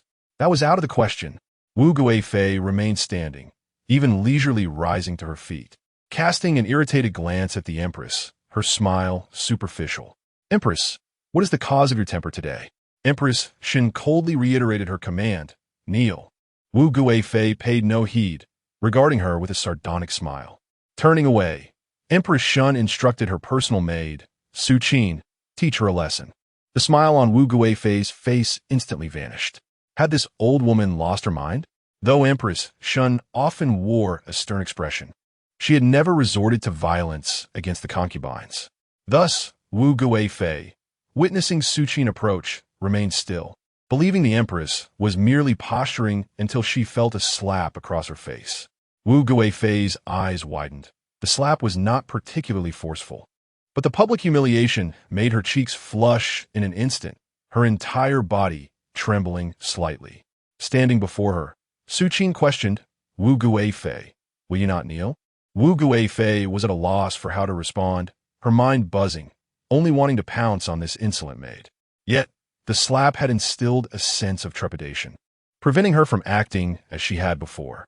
It was Xue Shufei, with a gentle tone, who offered a way out. Your Highness, please kneel. The Empress surely has words of wisdom for us to heed. At this moment, Consort Wu clenched her fists tightly and gritted her teeth as she kneeled. The other imperial concubines were taken aback by the Empress and Appo's imposing presence, while only Jiang Wanqing reveled in the misfortune, relishing the embarrassment of Consort Wu, who could still be concerned about their own dignity. Chapter 17. Your Majesty's excessive benevolence. Empress Shun surveyed the kneeling courtiers before her, her voice stern as she began. In light of the lessons learned from yesterday's incident with the Chiu family, it appears none of you have taken it to heart. The concubines lamented their plight, for today they dared not utter a word. Jiang Wanqing, having enjoyed her sister's favor in the palace, had not knelt for such a prolonged duration in quite some time, and now struggled to maintain her composure. Jiang Changzai, I am addressing you. If you cannot kneel properly, you may do so on the stone outside. Empress Shun's sudden reprimand startled Jiang Wanqing, nearly causing her to collapse. She looked up in bewilderment, meeting the Empress and Appo's furious gaze filled with disappointment. I had hoped you to be more sensible than your sister, yet you seem even more unaware of your place. To speak so carelessly before His Majesty is a grave offense. Jiang Wanqing's face fluctuated between shades of pale and flushed, her body swaying slightly. Did the Empress know what she had said yesterday? Had His Majesty informed her, or was it her sister? After chastising the old courtiers, Empress Shun turned her ire upon Concubine Wu. They are newcomers and ignorant of the rules, but you too are unaware. You, along with those who accompanied His Majesty from the Qian Palace, have taken advantage of his kindness and nostalgia, causing numerous disturbances over the past 2 years, compelling the ministers of the previous dynasty to counsel His Majesty to impose restrictions on the concubines. Do you not feel ashamed? These words left the veteran courtiers embarrassed, for they knew them to be true. They had long regarded His Majesty as gentle and lenient, behaving without restraint, which led to numerous disputes over the past year, creating chaos within the palace. Aside from a singular severe punishment of Lady Qian for attempting to frame concubine Jiang, His Majesty had consistently delegated matters to the Empress, each time showing leniency. The ministers, originally reluctant to interfere in palace affairs, found themselves compelled to intervene due to the palace's transgressions. While His Majesty was indeed in the right as a rare benevolent ruler, his excessive leniency towards the concubines had become problematic. They hoped to counsel him, subtly attributing blame to the Empress for her ineffective management, and even wished for the Empress Dowager to take matters into her own hands. They had initially reveled in the Empress's tribulations, but little did they know His Majesty was truly taking heed. First it was the Chiu family, and now Jiang Concubine's sister. Was His Majesty preparing to reform the inner palace?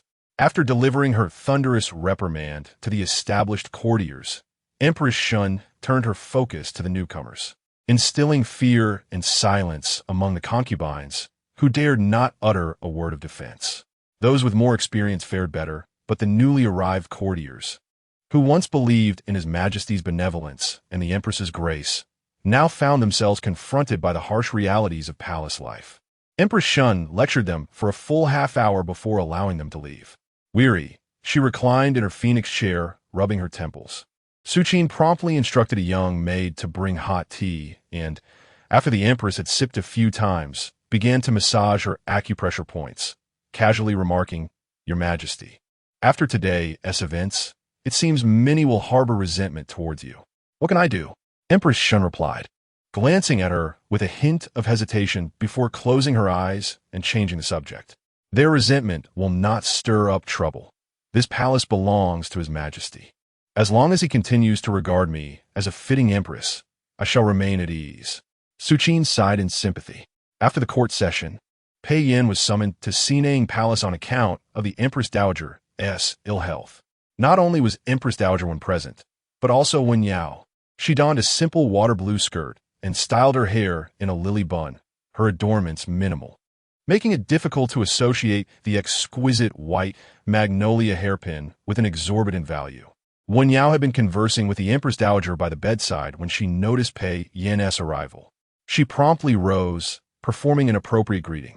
"I have come to pay my respects, Your Majesty." "Your Majesty? You should address him as cousin." Empress Dowager Wen chided her with a smile. Pei Yin maintained his usual gentle demeanor, allowing Wen Yao to rise without further ado.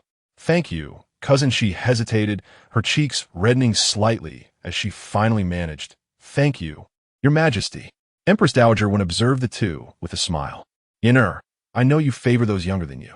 When the late emperor arranged your marriage and selection of concubines, Jiang Concubine was the youngest, and you doted on her. Now, my Yao is even younger than Jiang Concubine. I wonder how you will cherish her." Pei Yin smiled, but offered no response. Instead, turning his attention to the Empress Dowager. "I have heard that you are unwell, mother. Have you taken your medicine today?" Empress Dowager Wen frowned at his diversion. "If you summon Yao to your chambers tonight, I shall feel greatly relieved." Pei Yin replied gently, "Then it seems you have yet to take your medicine." He turned to the waiting Lady Wei, instructing her, "Prepare a medicinal brew for my mother. I wish to see her drink it myself." The Empress Dowager did not wish to be sidetracked, but enjoyed her son's filial piety, torn between irritation and warmth. As they awaited the medicine, Pei Yin took a seat on a sandalwood chair, observing Wen Yao, whose demeanor was bashful yet tinged with a hint of coolness. He asked in a calm tone, "Did you not go to pay your respects to the Empress today, when Guerin?" Wen Yao's expression shifted immediately. She knelt in a panic. "Your Majesty, please forgive me." Empress Dowager Wen interjected anxiously. "It was I who summoned her. Why is it that your favored concubine may neglect her duties daily, yet my niece cannot even miss once?" Pei Yin sighed softly. "Mother, please rest. I bear no ill will." Only then did the Empress Dowager relax and recline once more. Pei Yin continued to regard Wen Yao, recalling, "I remember you. When you were 3 years old, your uncle was dispatched by the late emperor to the northwest for battle. Your mother fell ill around that time, and your only caretaker was your grandmother, who feared she could not tend to your needs. Thus, she sent you to the palace for my mother to care for you." Wen Yao paused, surprised by his words. "Your Majesty remembers such trivial matters?" Pei Yin nodded. "I even gave you osmanthus candy to eat, though perhaps you have long forgotten." Wen Yao's gaze flickered before she frowned. She genuinely had no recollection of that incident, and despite forcing herself to remember, she found no trace of it. Perhaps it was truly forgotten. All she could do was express her gratitude. Empress Dowager Wen was overjoyed to learn of their early bond. Pei Yin further engaged Wen Yao in conversation about her well-being over the years and her interests, which amused the Empress Dowager even more.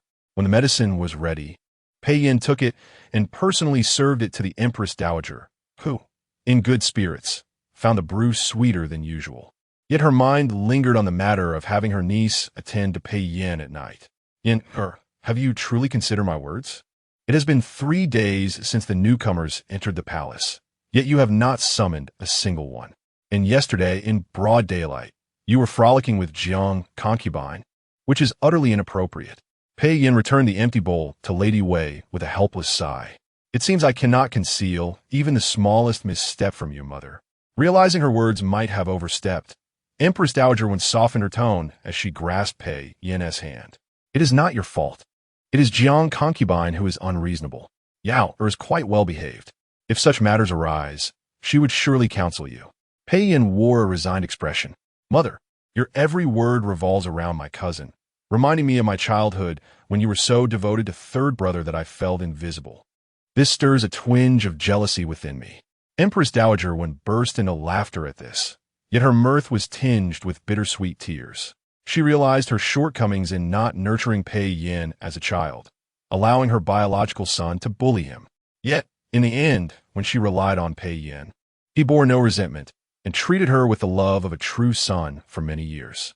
Empress Dowager Wen, rarely beset by such guilt, gazed upon Pei Yin's somber expression and thought that if he truly did not harbor feelings for Yao, she would not force the matter.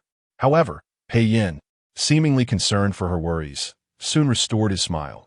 "Yet since it is the Empress Dowager's wish, I shall comply without reluctance." He rose gracefully, directing his gaze toward Wen Yao. Prepare yourself for this evening. My mother's health is fragile, and I have gathered from your conversations that you are a sensible and thoughtful individual. You should often visit my mother during your leisure, encouraging her to nurture her health and refrain from toil and worry. At this moment, Empress Dowager Wen genuinely felt her eyes moisten. Though he was her son, she experienced a sensation akin to that of a daughter relinquishing herself to another. Wen Yao had already bowed in agreement. Pei Yin offered a subtle nod, then bowed to the Empress Dowager. I have retained several ministers in the study. Conflict has arisen in the northwest, and I must confer with them regarding the deployment of troops. Please, mother, take your rest. Instinctively, the Empress Dowager wished to see him off, but recalling her charade of illness, she quickly composed herself, stifling her emotion and altering her words. Let Yao escort you instead. Pei Yin turned to Wen Yao. At that moment, displayed a fleeting reluctance on her face, only to hastily lower her gaze upon meeting his eyes. Pei Yin averted his gaze with a light laugh. There is no need. Chapter 18. I reluctantly cannot blame you. I can only execute him within the imperial study. Minister of War Guo Zhenxiong and the commander of the capital garrison, Chuang, had been waiting for an extended period. Upon the emperor's arrival, they were about to pay their respects when they heard a faint word of exemption. Guo Zhenxiong immediately straightened his back, gazing at the emperor seated behind the imperial desk. He stepped forward, his dark visage filled with determination. I beseech your majesty to grant permission for me to lead an expedition to the northwest. Pei Yin regarded him with a calm expression. You may go, but you cannot be the commander. Why? Guo Zhenxiong, somewhat anxious, was reminded by a nudge from Chuang of his rudeness. He promptly knelt down, his neck stiff with humility and urgency as he stared at the emperor. Chuang, having formed a suspicion, inquired at an opportune moment. Is your majesty considering General Wen to command? That is unacceptable, Guo Zhenxiong exclaimed, eyes wide with distress. General Wen clearly harbors ulterior motives. He has repeatedly allowed the bandit leader of Shitian to escape, intending to foster strength through weakness. Once chaos erupts in the northwest, your majesty will have no choice but to rely on him. Pei Yin tapped lightly on the imperial desk, speaking leisurely. Thus, I must insist on his involvement in the expedition. Seeing the emperor's unyielding demeanor, Guo Zhenxiong immediately looked around, prepared to find a pillar to crash into. I cannot live with this. Who says only civil officials die in council? I shall leave a name in history today. My intention in sending you alongside Wen Huan is for you to behead him in front of the troops when he allows the bandits to escape. A gentle voice broke through, causing Guo Zhenxiong to abandon his thoughts of desperation. Stunned, he looked up, gazing at the emperor, whose demeanor was as refined as jade. His dark, elongated eyes, calm as still water, evoked the sharpness of blades on the battlefield, a silent threat of death. Guo Zhenxiong swallowed hard before saying, although I too believe Wen Huan is a menace to the nation, deserving of death. He possesses the edict from the late emperor that grants him immunity from execution thrice. Furthermore, with the Empress Dowager involved, your majesty, you are too filial. I fear you may hesitate. Once in the field, the monarch's command is not to be questioned. Pei Yan's lips curved slightly, a smile dancing in his eyes. Guo Aiqing, do you still require me to teach you this principle? Meanwhile, Jiang Shuyi, having gone to Qianxin Palace in vain, learned of Pei Yan's deliberations in the imperial study with court officials. Cheng Shouzhong's godson, Cheng Lu, stood guard there. Observing Jiang Fei wishing to wait outside, he boldly approached to ingratiate himself, saying, Your Highness, please enter the hall. The spring chill is biting, and should you fall ill, our lives would be insufficient to atone. Jiang Shuyi naturally did not wish to belittle herself. After expressing her gratitude, she entered the hall, clutching a volume of the Book of Songs. On the lacquered golden dragon pattern table in the outer hall were 2 stacks of recently delivered memorials, piled high enough to reach half her height. Accustomed to curling up beside Pei Yin while he reviewed memorials, she instinctively moved toward them, only to remember that she could not presume such familiarity now. Frustrated, Jiang Shuyi's expression soured as she turned to sit on the long couch by the window, placing the Book of Songs on the Kong table. Today, she had resolved that since Pei Yin intended to review petitions, she would feign a desire to study poetry and remain here, observing how he would handle others' petitions in her presence. After approximately half an hour, the sound of courtiers greeting the emperor echoed from outside. "Your Majesty." Jiang Shuyi, who had nearly dozed off while reading, snapped awake. She intended to rise to greet him, but was inexplicably drawn to gaze out the window, meeting Pei Yan's eyes. The spring sunlight cast a warm glow upon the emperor, elongating his shadow as he walked gracefully, his face as smooth as jade. His calm gaze resting on her for a fleeting moment before he turned and proceeded toward the hall's entrance.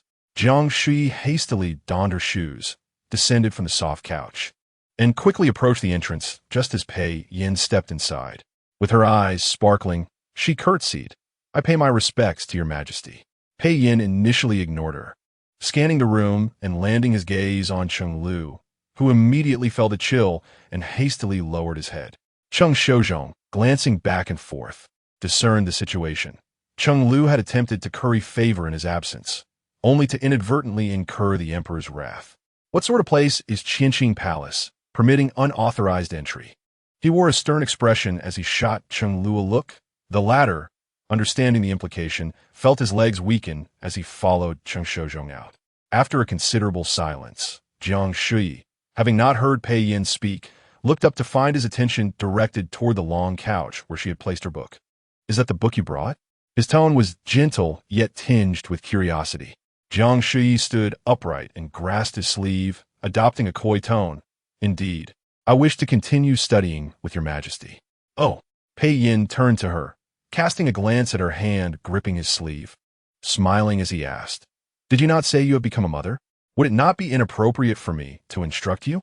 Jiang Shuyi had indeed thought so before. She had to raise her child, and it would be unseemly for her child to see her being taught by the emperor. But now, what did the child matter? Jiang Shuyi sighed, leaning against Pei Yan. "But being a mother is exhausting. This past half year has drained my spirit. I find it far more enjoyable to be your Majesty's student." Pei Yan chuckled, patting her back. "What a lack of decorum. Rise. I have yet to change my attire." Jiang Shuyi laughed as well, loosening her grip and gazing up at him with bright eyes. "Then I shall attend to your Majesty." Pei Yan found little reason to refuse. Within the chambers, he opened his arms to Jiang Shuyi, permitting her to act. Jiang Shuyi deftly removed the embroidered dragon robe adorned with 12 designs from him, handing it to a waiting eunuch, then picked up a pale blue garment from the tray to dress him. Her delicate hands glided over his form with practiced ease. Pei Yan had never disclosed to her that her dressing skills were rather lacking. For instance, while tying his belt, most consorts would kneel to adjust it for the emperor. However, Jiang Shuyi merely stood before him, her head down, fumbling with it. To say she was ignorant might not be entirely accurate. Pei Yan could discern that she relished the sense of favoritism she received from him. It was hardly surprising. Having lost her aunt at an early age, she could not expect her mother to treat her equally among the legitimate and illegitimate daughters. A child who had witnessed others receive preferential treatment would naturally yearn for the same. Pei Yan had never called her out on it. Jiang Shuyi had grown accustomed to his indulgence, unable to withstand even a harsh word. Should her little thoughts be exposed, she would likely burst into tears and never wish to partake in such matters again. After all, he indeed favored her. So what harm was there in indulging her in these trivial matters? While Jiang Shuyi was engrossed in adjusting Pei Yan's collar, she suddenly heard a dull thud of a cane and the pained groans of someone being silenced. Startled, she instinctively shrank toward Pei Yan, asking, "Is someone being punished?" Pei Yan embraced her, responding lightly, "Yes." Curious, Jiang Shuyi inquired, "Who is it?" "Cheng Lu." Pei Yan gently patted her back, his tone soothing, even laced with indulgence. "He allowed you to enter Qianqing Palace without permission. You both share fault. I cannot bring myself to punish you, so I can only execute him. Consider the sounds you hear as a lesson learned. Next time I am absent, do not enter the main hall directly. If you grow weary, rest in the side hall." Chapter 19. The strike. Jiang Shuyi felt a tingling sensation rising from her feet, rendering her entire body frozen. Executed? Merely for having entered the Zikan Hall? Pei Yan continued to gently pat her back, synchronizing with the sound of the staff striking outside. Jiang Shuyi's eyelashes trembled, as if she were being lashed alongside it. Pei Yan's embrace, once a warm sanctuary, felt like binding ropes now. She barely shifted her posture when Pei Yan calmly admonished her, "Do not move, just listen." A lump formed in Jiang Shuyi's throat, and her eyes instantly moistened. What was there to listen to? She looked up at Pei Yan, her gaze filled with sorrow. "Does your majesty wish to convey that if I err again, I shall meet the same fate as Cheng Lu?" Pei Yan paused briefly in his actions. Jiang Shuyi's shattered expression and trembling voice seemed to suggest that he had wronged her. Yet it was she who had erred, and he had not uttered a harsh word. Pei Yan found himself pondering. Since that fateful night of the shocking dream in Zickenhall, a veil of subtle melancholy had enveloped Jiang Shuyi. Before others, she appeared unchanged, still willful and arrogant. Yet with a mere prod from him, she crumbled effortlessly.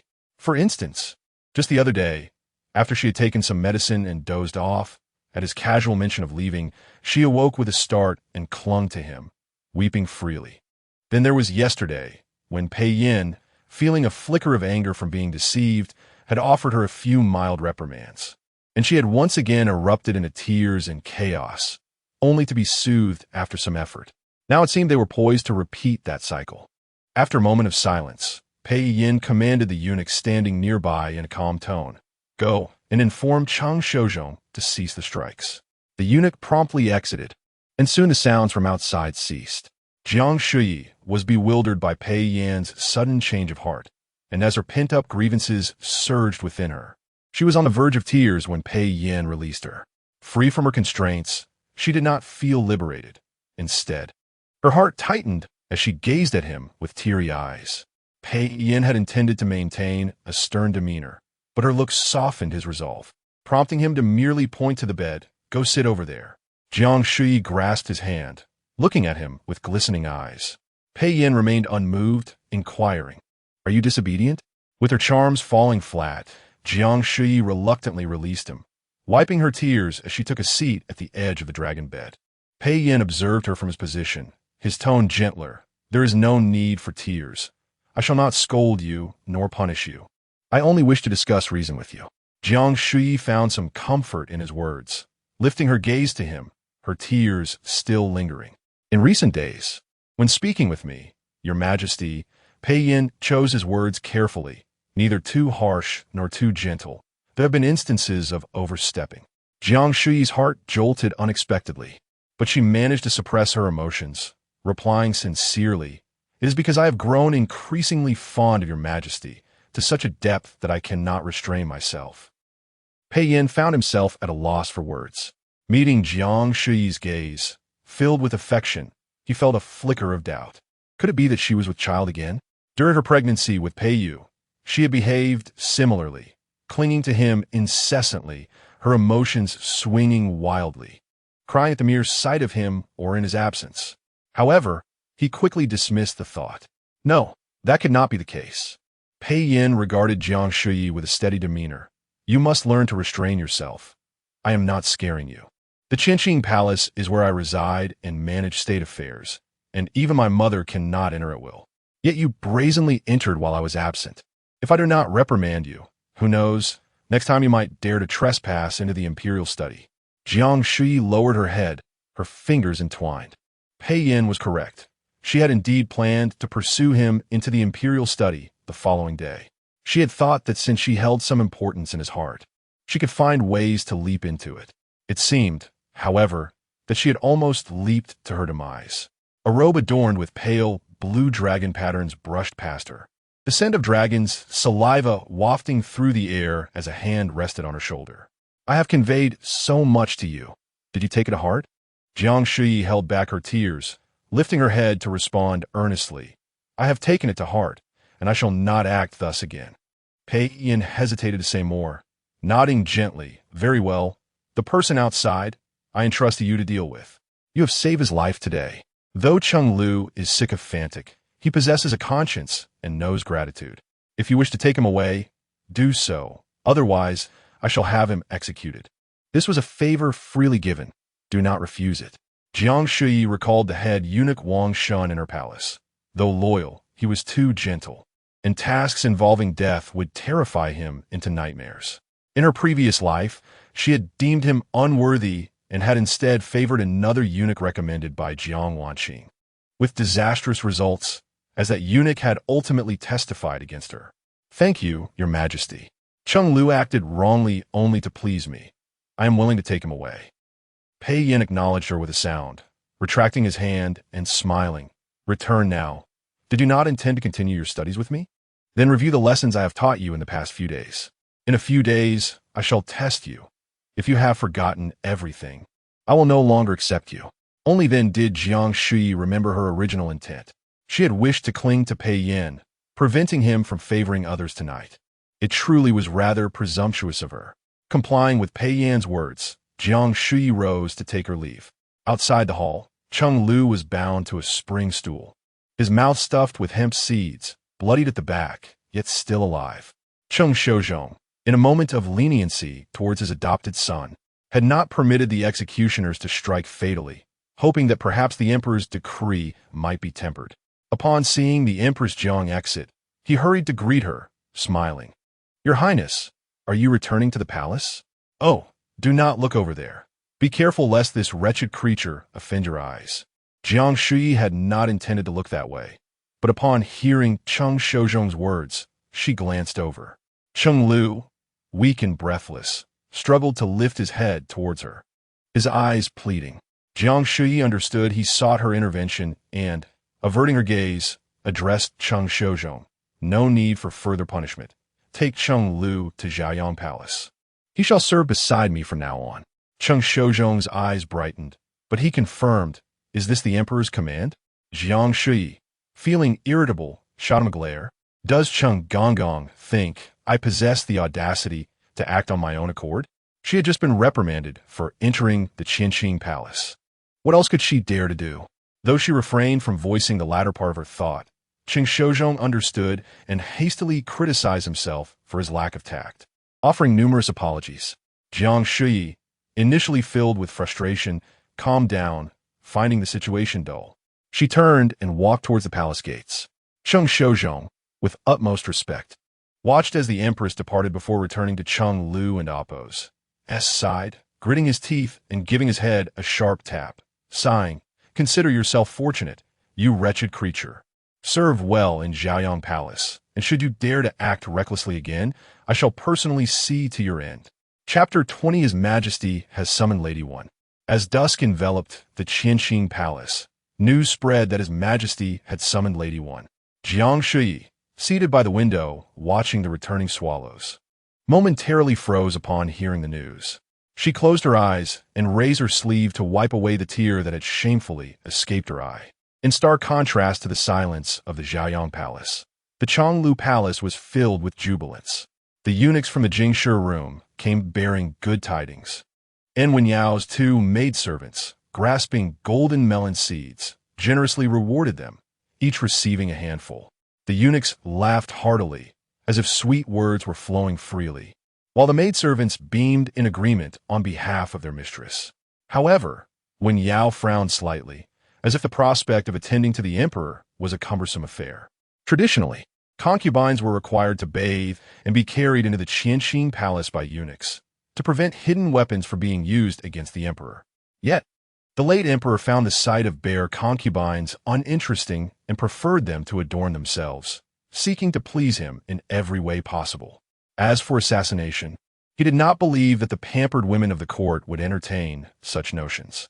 Thus, the customs surrounding a concubine's attendants were altered. They were to dress themselves and ride the Qixiang carriage to the Qianqing Palace. When the matron of the night came to instruct Lady One on these protocols, she mentioned this matter.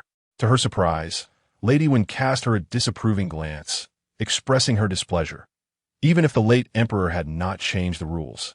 "My noble birth and virtue will not allow me to be carried to bed like an object by eunuchs."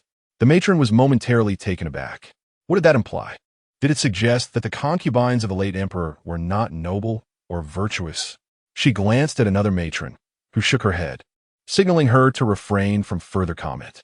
With the Empress Dowager as her aunt and a general as her father, it was prudent not to provoke her. As night deepened, Wen Yao arrived at the Qianqing Palace in the Qixiang carriage. Upon entering the inner chamber, she found Pei Yin engrossed in reading. He held a copy of the Book of Songs, its cover showing signs of frequent perusal. She found it odd. Given that the emperor should have long mastered such foundational texts, why was he still reading them? Wen Yao concealed her thoughts, kneeling respectfully 3 steps away, and greeted. I pay my respects to your majesty. May you have peace.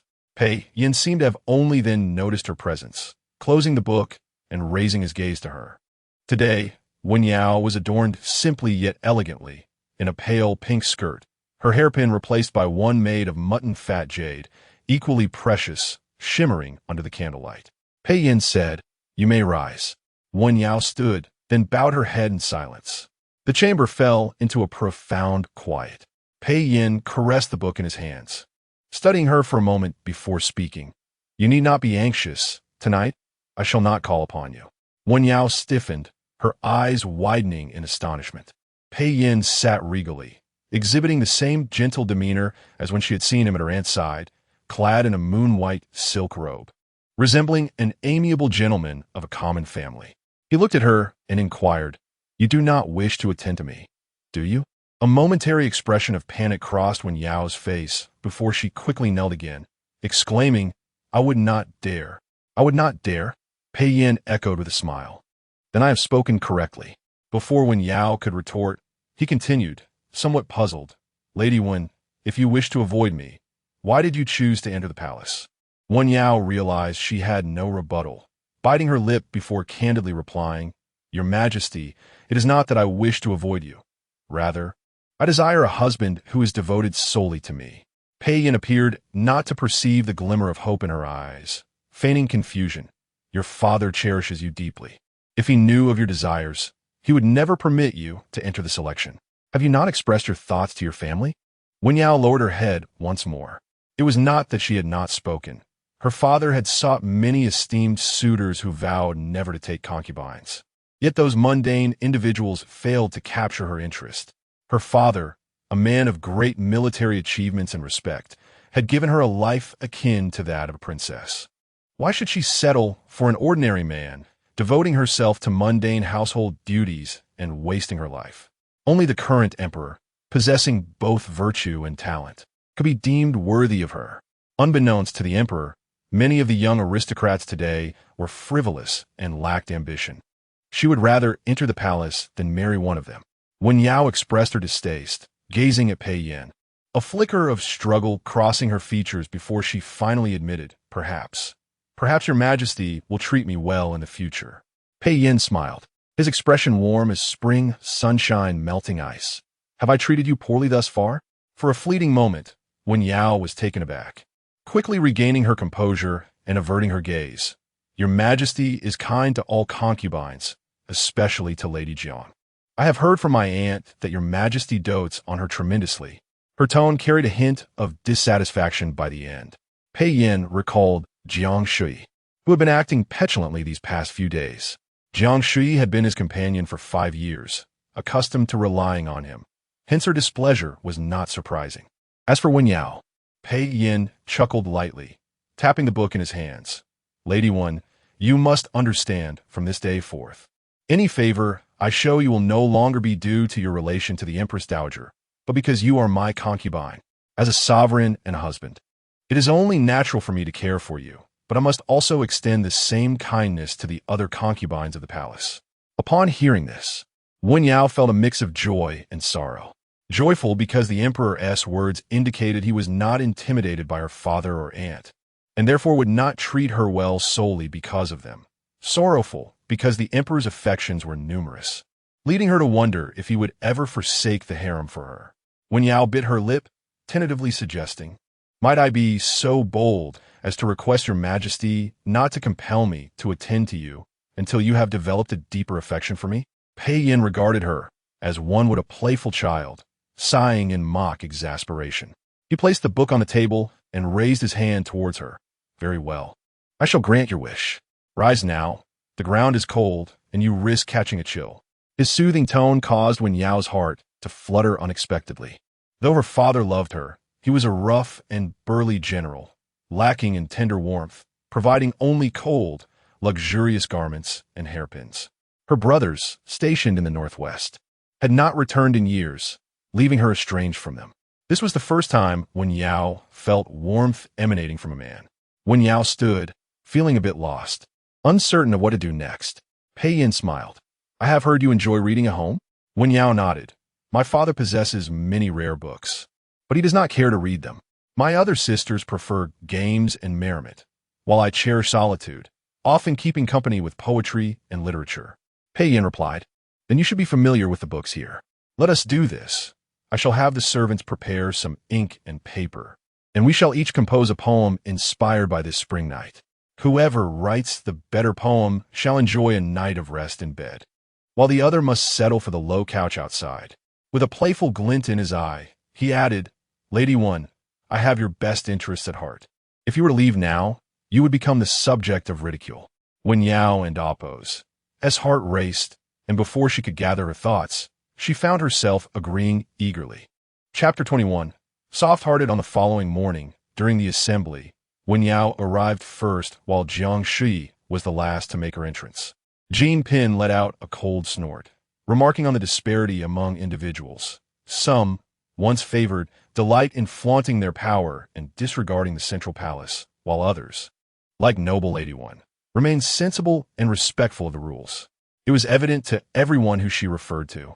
Wen Yao cast a glance at Jiang Shuyi, noticing the faint dark circles under her eyes and her weary demeanor, as if she had not slept well the previous night, before lightly averting her gaze. After all, noble Lady One had only recently received a favor, hardly enough to be considered favored, right? Ro Pin scoffed lightly. I had forgotten. Perhaps for you, Sister Jean.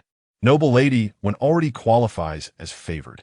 Jean Pin's face flushed with anger, and she was about to call Ro Pin a sycophant of Jiang Fei when Lin Chongzai timidly interjected, I beg you, ladies, please do not quarrel, or we shall surely be reprimanded by Her Majesty the Empress. The memory of the Empress's wrath was fresh in everyone's minds. Jean Pin instinctively glanced at Wu Guofei, who had received a slap the previous day and now appeared gloomy, and ultimately swallowed her words. To everyone's surprise, the Emperor also attended the morning assembly that day. He and the Empress entered together, taking their seats at the head of the hall. After the customary greetings, Pei Yin looked down upon them with a solemn tone. In half a month, it will be the Empress Dowager's birthday. She has been unwell of late, often in low spirits, which greatly concerns me. I find it hard to rest. Thus I hope you will prepare gifts for her birthday celebration with the utmost care, as the one who brings a smile to her face shall receive my generous reward. The concubines perked up at this proclamation. The emperor's pure filial piety presented a splendid opportunity to earn his favor. Jiang Shuyi glanced at them, thinking they were a bunch of fools. They wished to win the Empress Dowager's favor, but with Wen Yao around, even the most exquisite offerings would be futile. It had been so in her past life. The concubines had each displayed their talents, exhaustively preparing gifts for the celebration, while Jiang Shuyi herself had spent several sleepless nights embroidering a grand longevity picture. Yet, the Empress Dowager had maintained a stern expression throughout, only smiling when Wen Yao took the stage. Reflecting on this, she felt rather foolish. Pei Yin, burdened with state affairs, was about to depart after issuing his instructions. The Empress led the concubines in a respectful bow. We bid farewell to your Majesty. As Pei Yin descended the jade steps, his pace halted abruptly beside Wen Yao. She gazed down, and upon noticing the dragon boots halting before her, her breath caught in her throat. Noble Lady One, a familiar warm voice, tinged with playful humor, reached her ears. Did you catch a chill last night? The other concubines widened their eyes in shock. Had it not been for the constraints of propriety, they would have turned to stare in unison. Wen Yao's face flushed with embarrassment. She understood the emperor was inquiring about her sleeping arrangements on the low couch in the outer chamber, but in front of such an audience, she found it difficult to articulate her response. She could only softly murmur, Thank you for your concern, Your Majesty. I am well. Pei Yin chuckled lightly. Perhaps it would be wise to have the imperial physician take a look. I shall feel at ease then. Wen Yao blushed and nodded. Just as Pei Yin was about to leave, his gaze inadvertently fell upon Jiang Shuyi, who was also bent forward, her head lowered, revealing a slender neck as pale as jade. From a distance, she resembled a fragile flower branch, yearning for sunlight. Suddenly, Pei Yin was reminded of his childhood, when his mother would wait outside to study after school, and upon seeing his third brother and him emerge, she would embrace his brother, ruffle his hair, and say, "You must be tired. Today, Mother has brought your favorite chestnut cake. Tell me what you wish to eat for breakfast tomorrow, and I shall prepare it for you." He would quietly watch as his brother cuddled in their mother's embrace, her laughter echoing as she pinched his cheek, their joy evident before they returned to the palace. Did Jiang Shuyi, in her current state, feel a similar sense of longing? For some reason, the thought filled Pei Yin with inexplicable delight. Yet, he could not help but soften his heart. Ultimately, he gently called out, "Jiang Fei, come with me." Wen Yao's previously flushed face now bore a hint of tension. Jiang Shuyi, having overheard their exchange, felt a pang of bitterness as she unexpectedly lifted her head at Pei Yan's call, only to see him turning away. She noticed Wen Yao staring intently at her, a glimmer of hostility flickering in her usually indifferent eyes. Jiang Shuyi was puzzled. Why had Pei Yin summoned her? Did he not have a new favorite? Perhaps he intended to remind her not to bully Wen Yao. The thought of this possibility nearly brought her to tears. She inhaled deeply to suppress the tears, shot a fierce glare at Wen Yao, and hurried after Pei Yin. Outside Kuaning Palace, Pei Yin had already taken his place in the shoulder litter, the eunuchs lifting it just as Jiang Shuyi rushed forward.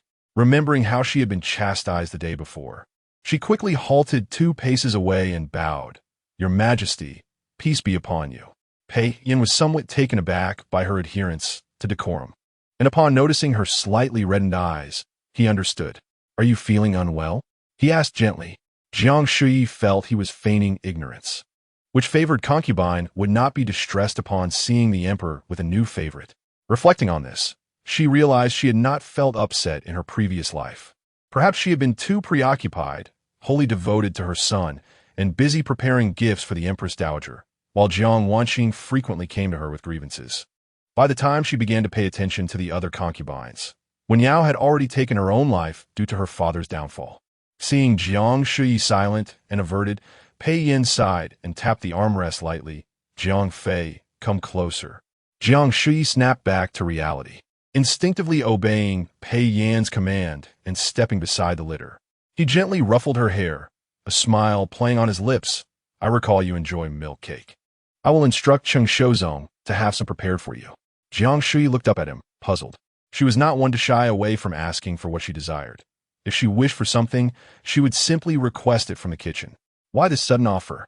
Was he attempting to appease her? Her lashes fluttered, and a rush of complex emotions surged within her, her eyes stinging slightly. She understood the logic. As an emperor, it was only natural for him to treat all his concubines equally, and Pei Yin had already been quite kind and favored her sufficiently. Yet, her sorrow stemmed from the realization that she had invested a decade of affection into their relationship, while he had offered her a mere 10 years in return. The feelings she now expressed were viewed as overstepping, as a sign of disrespect in his eyes. Pei Yin noticed the glistening moisture in her eyes, which reflected the morning sun like rippling waves, seemingly infused with a sense of grievance. Upon closer inspection, he discerned the faint dark circles beneath her eyes, a testament to her restless night spent weeping until dawn. Pei Yin observed her quietly for a long while, suddenly feeling that perhaps this was not so bad after all. Let Jiang Shuyi lean entirely on him, weep for him, feel wronged for him, and smile for him, much like a delicate vine that cannot thrive without his support.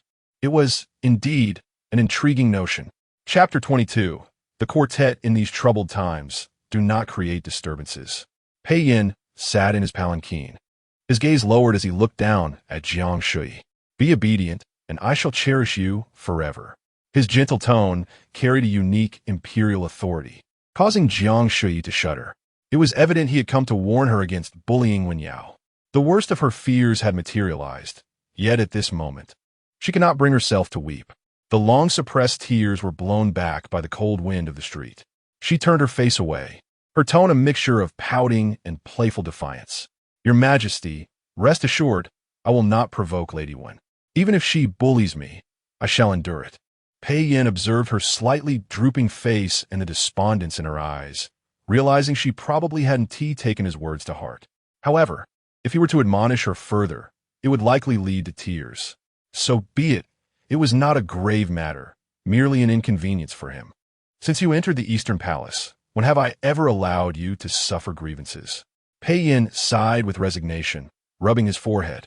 Very well, I have said too much. You may disregard my words. Things will remain as they were, and I shall always cherish you. Jiang Shuyi was already reciting poems of palace grievances in her heart when she heard Pei Yin say this, leaving her momentarily bewildered. Was this a sign of new affections or a waning interest? Her emotions were complex, and at that moment, she yearned for Pei Yin to descend and embrace her, assuring her that she was his greatest treasure.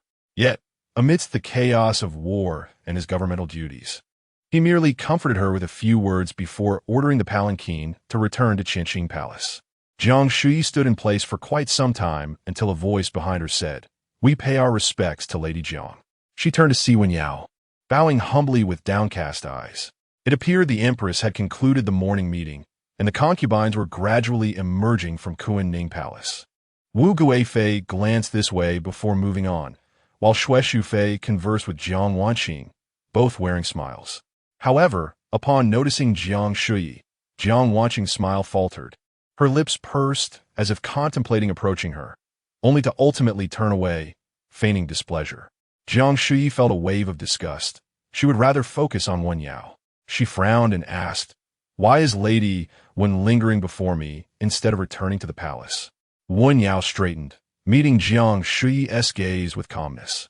"I wish to inquire why your highness glared at me just now. Is it because I received favor last night that you felt discontented?" Jiang Shuyi was further repulsed. Remembering Pei Yan's assurance not to let her suffer, she retorted without reservation, "You, like a thief, lurk around me. Who else would I glare at if not you?" Wen Yao chuckled lightly. "Is that so? I do not recall, but does Lady Jiang admit to glaring at me?" Jiang Shuyi's frustration escalated to a headache. Unable to contain herself, she shot back. "So what if I did? I am a consort, and you are merely a minor noble. Even if I were to strike you, you would have to endure it." Wen Yao nodded and bowed. "I understand. I shall take my leave." With that, she departed. Jiang Shuyi not only felt a headache, but also a tightening in her chest. Taking a deep breath, she began to look around. Where was Miao Wangshu? She could no longer tolerate this, and felt an urgent desire to eliminate Wen Yao. Miao Wangshu emerged alongside Feng Yue. Upon spotting Jiang Shuyi, Feng Yue's eyes brightened, leaving Miao Wangshu to hastily approach her. "Your Highness." Feng Yue beamed, curtsying and eagerly asking, "Were you waiting for me?" Jiang Shuyi was momentarily speechless. She looked down at her sleeves, feeling as if a person long confined in darkness had suddenly seen the light, an inexplicable daze washing over her. In the days since her rebirth, her thoughts had been consumed by Pei Yin. While she cared for Feng Yue, it was merely an attempt to mend past regrets. For in her memories, Feng Yue had been dead for a decade, while her closest companion had always been Pei Yin. Gazing into Feng Yue's eyes, Jiang Shuyi found herself unable to utter deceitful words. She turned her face away and softly said, "I have matters to discuss with Miao Jiaoyi." The light in Feng Yue's eyes dimmed instantly. She withdrew her hand, forcing a smile. "Oh, I see. If I cannot be of help, I shall return to the palace." Miao Wangshu cast a sidelong glance at Feng Yue and, in a lowered voice, advised Jiang Shuyi, "This place is not suitable for conversation. It will be better for your highness to return to the Shuxiu Palace with me." Jiang Shuyi nodded, taking Feng Yue's hand and instructing Yuzhu, "Please summon Ruan Pin to Shuxiu Palace as well." Ruan Pin had left early, and Yuzhu quickly went to find her. In Shuxiu Palace, Jiang Shuyi inquired, "I wish to remove Lady Wen.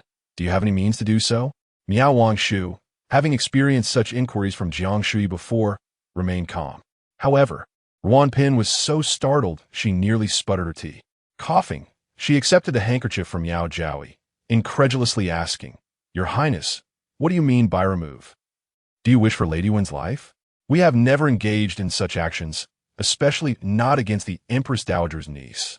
Jiang Shuyi recalled that indeed, before Jiang Wanqing entered the palace, her methods had been limited to conspiring with these three to frame and slander other concubines. For instance, Having Feng Yue fall and claim it was Xue Shufei's doing, or Ruan Pin slipping into the lotus pond and insisting Wu Guifei had instigated it.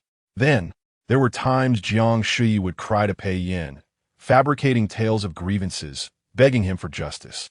Now, reflecting on it, she felt utterly ashamed, as if she were unwell.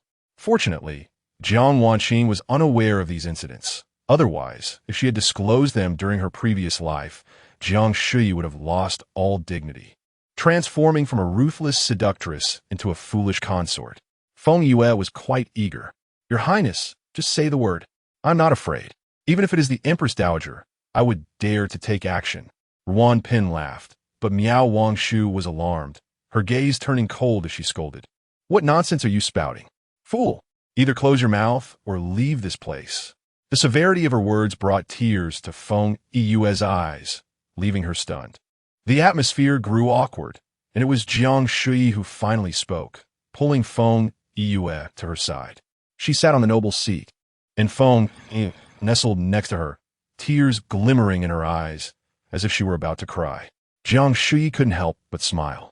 Why did Feng Yue seem to crumble before Miao Wangshu, as she did before Pei Yin?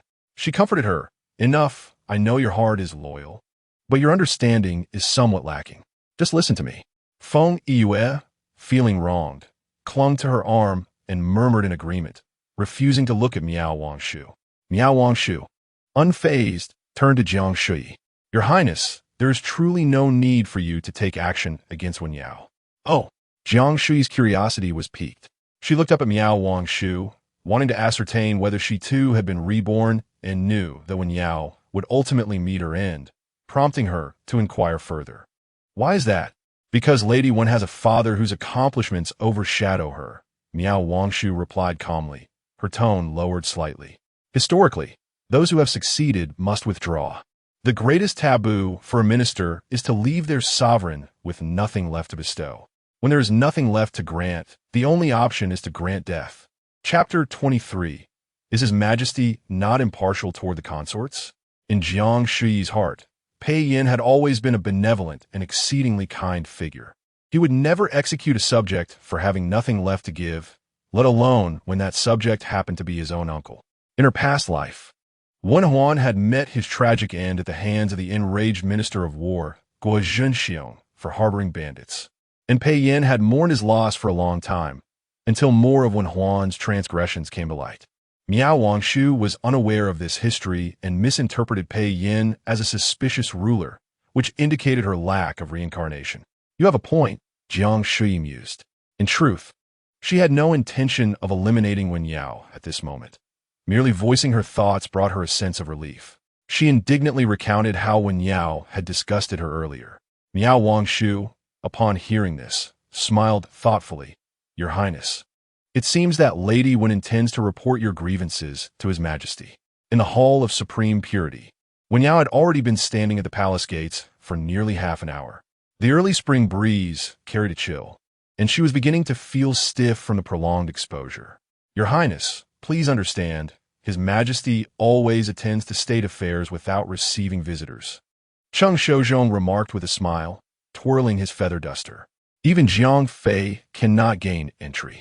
Perhaps it would be best for you to return to the palace and come back when His Majesty is free." Wen Yao lifted her gaze and regarded him coolly. "What do you mean by saying Jiang Fei cannot gain entry? Is she not different from others? Does His Majesty not dote on her?" Cheng Shouzhong's eyes widened in surprise. "My lady, you are unaware? Jiang Fei is the most favored in the palace." Wen Yao and Appo's expression hardened, her tone accusatory. "Is His Majesty not impartial toward the consorts?"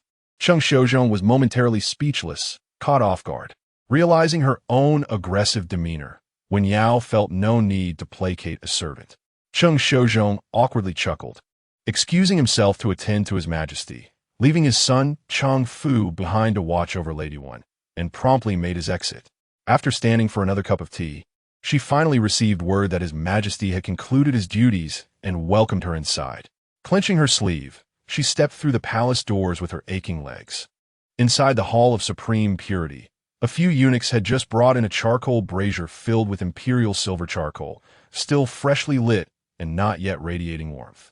Wen Yao glanced at the brazier before turning to Pei Yin, who was seated at the imperial desk, sipping tea. Just as she was about to kneel in greeting, the emperor set his teacup down and cleared his throat. No need for formalities. You've stood in the wind for half an hour, and you must be feeling unwell. Sit over there. I've had charcoal prepared, and the room will warm up shortly.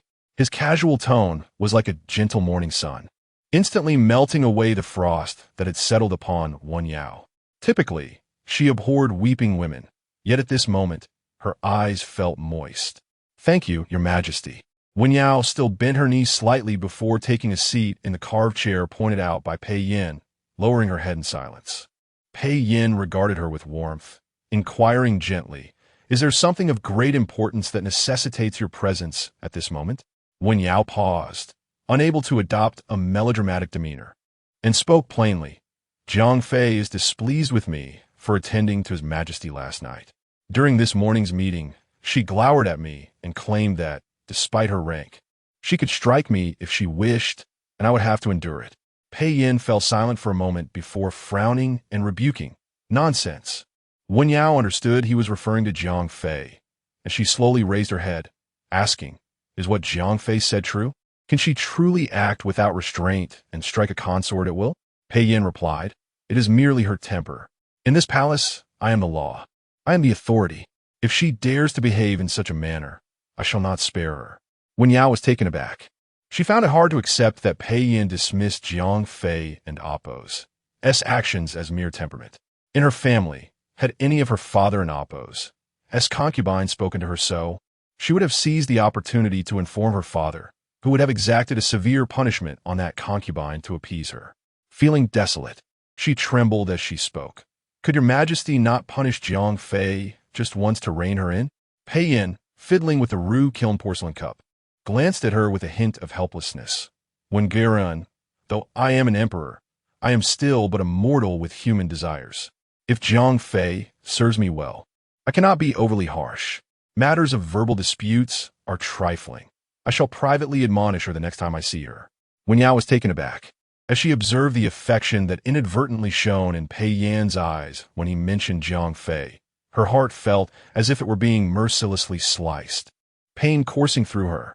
It was not Pei Yan's gentle demeanor toward all that troubled her, but rather the realization that he harbored personal affections and indulgences for someone else, someone who was not her. Jealousy surged violently within her chest, and unable to contain herself, she fixed her gaze on Pei Yin and declared, "If Your Majesty could treat me as you do Jiang Fei, I would willingly serve you." Cheng Shozhong, overhearing this, couldn't help but twitch his lips. What was this?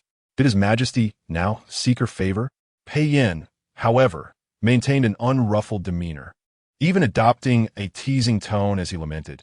"Did not Wen Guiran say you desired a devoted and singularly affectionate husband? As the ruler of a nation, I fear I cannot fulfill such a role." Wen Yao's eyes flickered with conflict. Naturally, she wished for Pei Yan's exclusive affection, confident in her ability to earn it. While Jiang Fei was indeed beautiful, it was evident she was frivolous and insincere, relying solely on her looks to curry favor. How long could such a tactic last? In the realm of romantic relationships, the most crucial element remained mutual understanding. Coming from noble lineage, proficient in music, chess, calligraphy, and painting, she believed herself to be the one capable of truly connecting with the Emperor and Appo's heart. Yet now, the time for intimacy seemed too premature. One of her father and Appo's most favored concubines had originated from a brothel, a fallen noblewoman of stunning beauty and lofty demeanor. After her father lavishly purchased her first night, she played a melody for him, swearing never to serve him. Her father, helpless, resorted to spending exorbitant sums to visit her, knowing her love for music. He commanded his subordinates to scour for rare ancient lute scores to present to her. It took an entire year to win her heart, culminating in them sharing the same bed. Since then, she had enjoyed enduring favor. Her mother had cursed the woman, accusing her of bewitching her father. Yet Wen Yao discerned the underlying truth. If a man obtained a woman easily, she would lose her worth. Her father cherished this concubine not only for her beauty, but also for the year of effort he had invested. Wen Yao aspired to emulate her. But recalling the morning meeting, When Ropin mentioned that she had only served once and was thus not truly favored, she felt a wave of agitation rise within her. While it was advantageous to keep Pei Yin at arm's length, would the other women in the harem misconstrue her lack of favor and look down upon her? After much internal struggle, she ultimately decided to yield a little. Pressing her lips together, she addressed Pei Yin.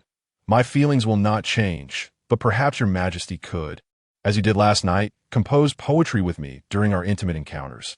Jiang Shuyi, hearing her tone of request, felt goosebumps rise. Unable to resist, he glanced at his majesty, marveling at how, despite everything, the emperor could still respond to Nguyeron with a smile. "Very well. I shall await the day you surpass me," Pei Yin replied. Chapter 24. Assisting the empress to regain the emperor's favor in the following days. Pei Yin summoned Wen Yao repeatedly. Jiang Shuyi managed to put on a brave front during the day, but often awakened in the middle of the night, disoriented and yearning to nestle in Pei Yin's embrace to continue her slumber. Yet, where her fingers brushed only against the cold, empty sheets, she could no longer contain her sorrow. Facing the direction of Qianxing Palace, she silently wept in the darkness, much like a forsaken fledgling gazing longingly at its nest, but unable to return. After witnessing the tear-streaked, embroidered pillow on several occasions, Yuzhu realized that this state of affairs was untenable. Lingering melancholy could harm not only the body, but also the heart, which could be equally fatal. She attempted to persuade. "Your Highness, why not pay a visit to the young prince? It has been quite some time since you last saw him. The young prince is at an age of rapid growth, changing day by day, which is most delightful." In an instant, Jiang Shuyi's expression shifted from sorrow to irritation. "Do not mention him again. I am already uncertain about my own feelings. I cannot care for a child. After the birthday celebration, I shall report to His Majesty and send him to Wenhua Palace, where the servants can take care of him." Yuzhu was taken aback. Initially, she had thought that the empress's desire to distance herself from the young prince stemmed from the recent arrival of a new favorite in the palace. However, hearing these words now, it seemed she intended to abandon him altogether. "Your Highness, why would you do this? The young prince was born after you endured so much," she stammered. Jiang Shuyi had faced peril during Pei Yu's birth. The memory still haunted her. For 4 agonizing hours, from noon until nightfall, she suffered unbearable pain, almost losing consciousness several times. The most distressing moment was when the imperial physician asked Pei Yin whether to save the mother or the child. Jiang Shuyi had never wished to live so desperately. Yet even knowing the priority of the heir, she clutched Pei Yin's hand with all her strength, pleading with him not to forsake her. Pei Yin did not hesitate, commanding the physician, "I want only Jiang Guipin to be unharmed." Thus, after giving birth to Pei Yu, Jiang Shuyi felt an overwhelming sense of guilt. She believed she had wronged her son. Before he even entered the world, her selfishness had nearly extinguished his life. This guilt compelled her to shower Pei Yu with affection, hoping to make amends. However, at this moment, Jiang Shuyi's thoughts had shifted. In her previous life, when confined to Jiaoyang Palace, she had expressed such sentiments to Pei Yin, who had told her, since ancient times, a ruler must have their subjects die, and a father must have his son perish. "I am both his ruler and his mother. He is meant to die, yet he lives. This is already a great act of disloyalty. Why do you still feel guilt?" At first, Jiang Shuyi wanted to laugh at his words, but the more she pondered, the more reasonable they seemed. Parents love their children, and children honor their parents. This is a principle established by sages. In such matters, the words of the sages naturally hold weight. If she wished for Pei Yu to perish, then he must perish. If he lives, it is an act of filial disobedience. Pei Yu had committed the original act of disobedience. She had not held it against him, and having poured so much effort into him over the years, what was there to feel guilty about? Moreover, Jiang Shuyi could not directly share these thoughts with Yuzhu in her past life. Although Yuzhu was taciturn and Jiang Shuyi knew her loyalty, they had never truly bonded, remaining somewhat distant. Yet she had to concoct an excuse, otherwise. Her sudden change in attitude toward her own child would raise suspicion, not just from Yuzhu, but from others as well. After a long silence, Jiang Shuyi feigned a sigh, saying, "Yuzhu, you do not understand. Ever since the birth of my son, Every time I see him, I feel a pang of discomfort. The affection I once felt was merely a fade I force myself to maintain. Yuju's eyes widened in astonishment, her voice trembling. What do you mean? Jiang Shuyi furrowed her brows, her voice choked with emotion. Every time I see him, I am reminded of the harrowing experience I endured during childbirth, and it makes me feel pain anew. I thought that by drawing closer, I could alleviate these feelings, but it has only intensified. The last time I saw you, I lost composure. Yuju recalled the incident when a wet nurse had urged the empress to hold the young prince, and the empress had screamed in fright. So this was the reason. Understanding the depth of her mistress's sorrow, Yuju hurried over and knelt before her, soothingly advising, "Your Highness, do not be disheartened. Perhaps you're being too strict with yourself. The young prince has his wet nurse and palace attendants to care for him, which is most beneficial. For now, it may be wise to refrain from visiting him to avoid recalling the pain of childbirth. After a month or two, when those memories have faded, you may reconsider." Yuju still wished for the empress to accept the young prince. After all, in this vast palace, having an heir by one side is far more significant than temporary favor.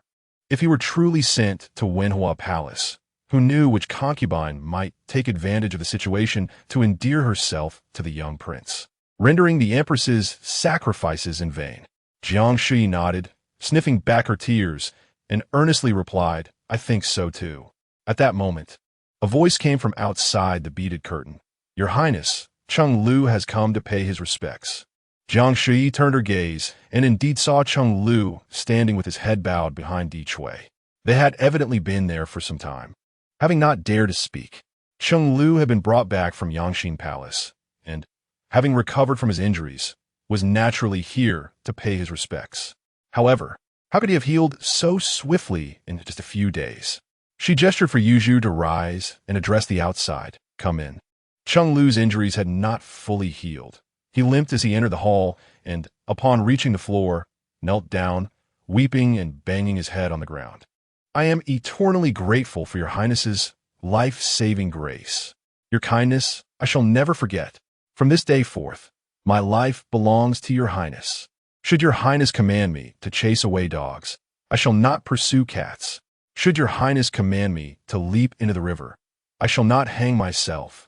Jiang Shuyi and Yuju could not help but laugh at his words.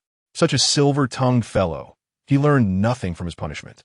Cheng Lu, reading the room, noticed that although Jiang Shuyi feigned annoyance, her eyes sparkled with amusement, indicating she was still entertained by his antics. "Oh, how can my mouth not utter words that please your Highness?"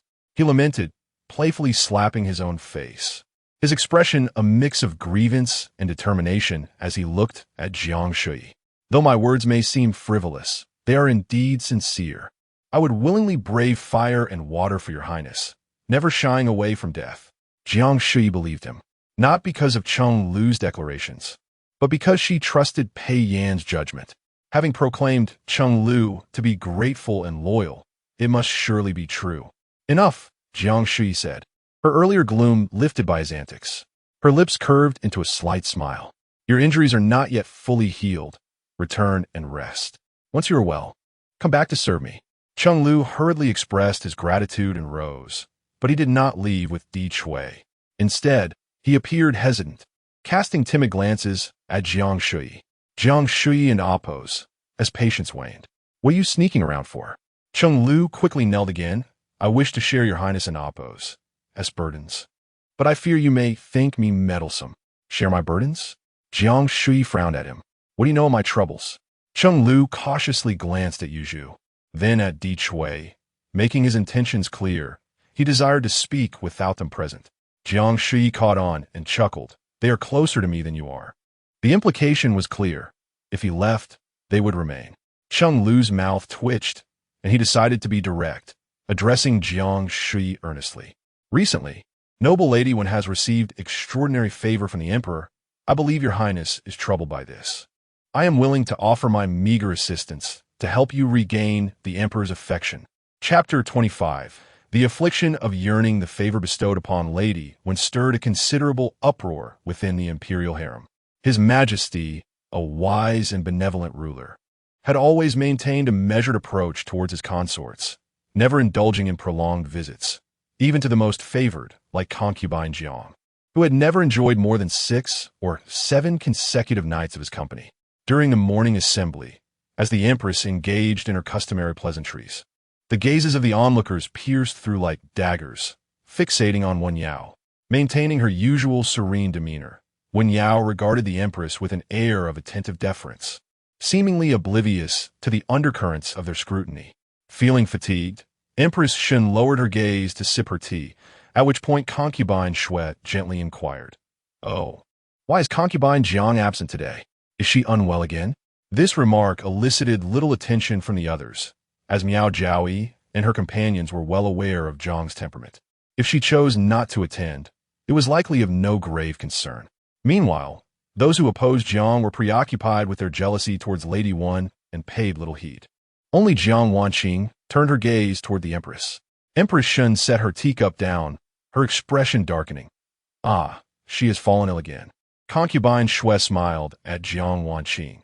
"Your sister must be quite frail at home, for she seems to fall ill frequently since entering the palace, causing this palace great concern." Jiang Wanqing, with a look of bewilderment, responded, "Not at all. My sister was in robust health at home. She was even scolded by our mother for sneaking into the kitchen at night to steal pastries."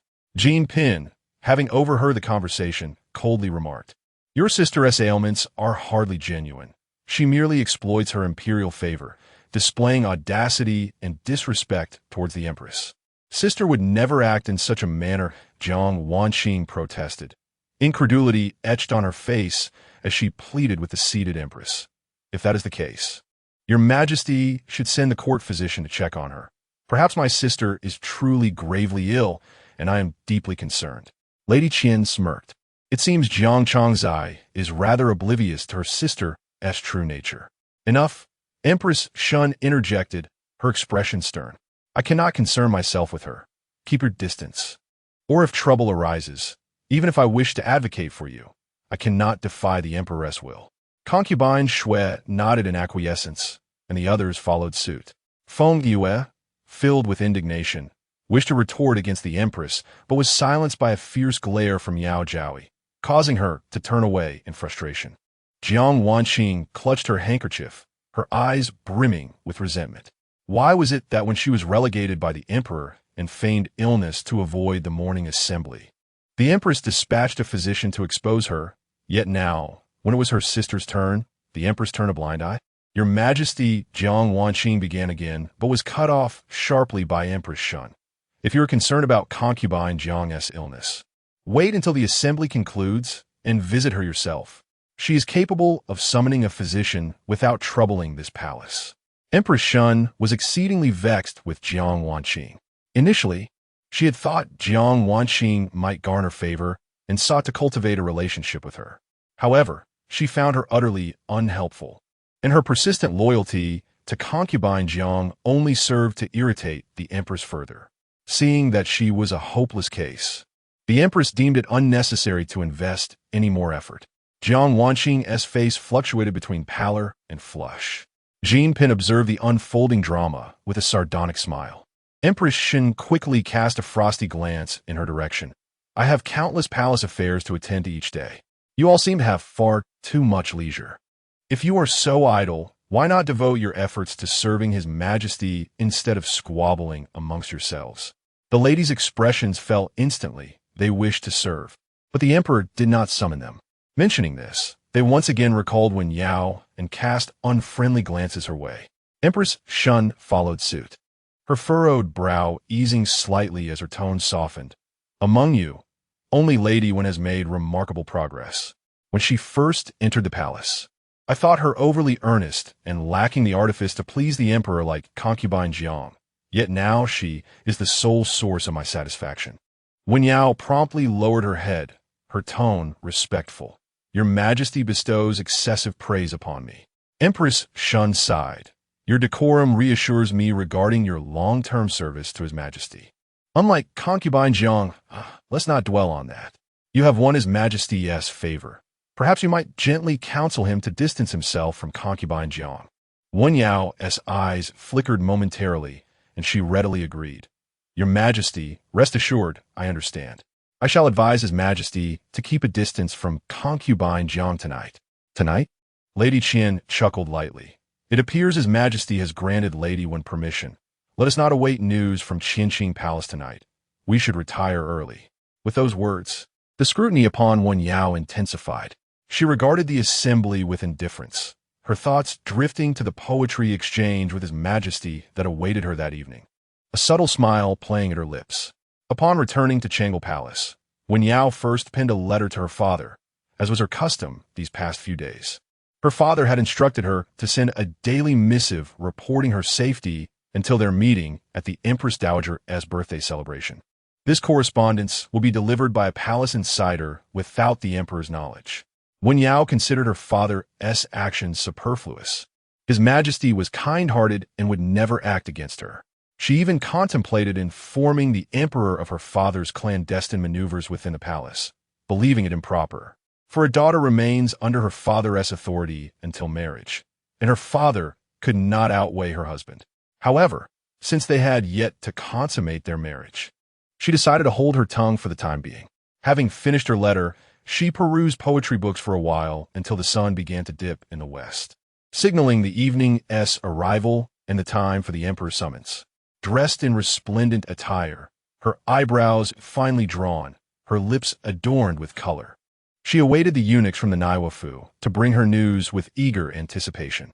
Yet, as the moon ascended and darkness enveloped the palace, her wait bore no fruit. Growing impatient, she commanded a eunuch to inquire about the situation.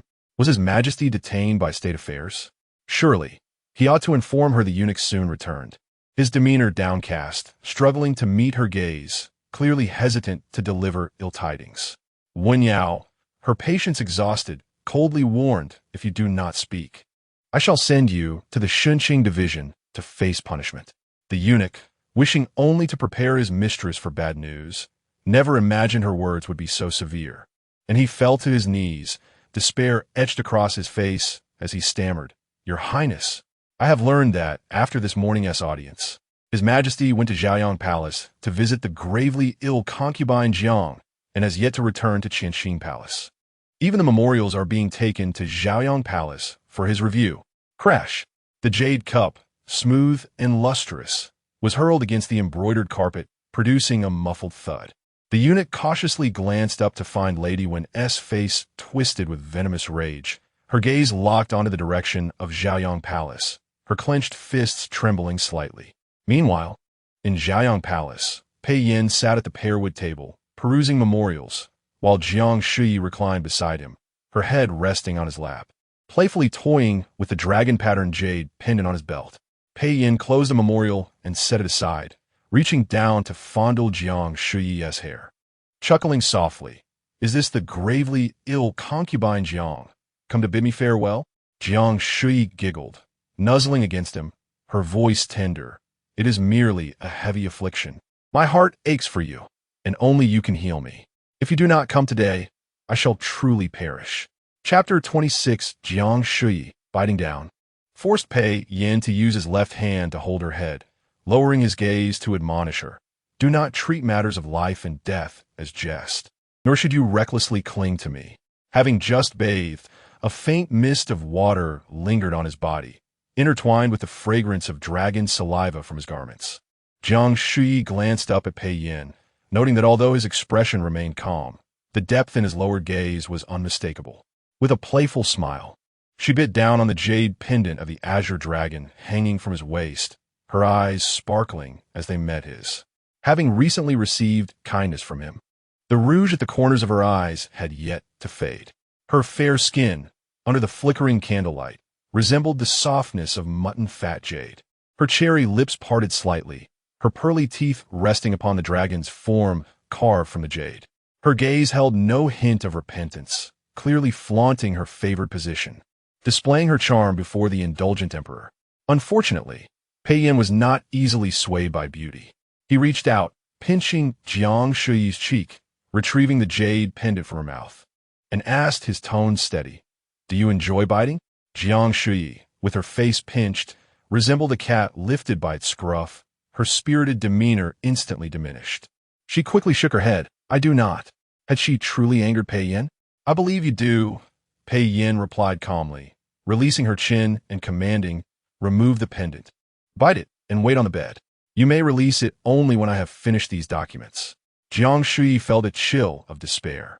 It seemed she had indeed irked Pei Yin. Today, she intended to vie for his affection.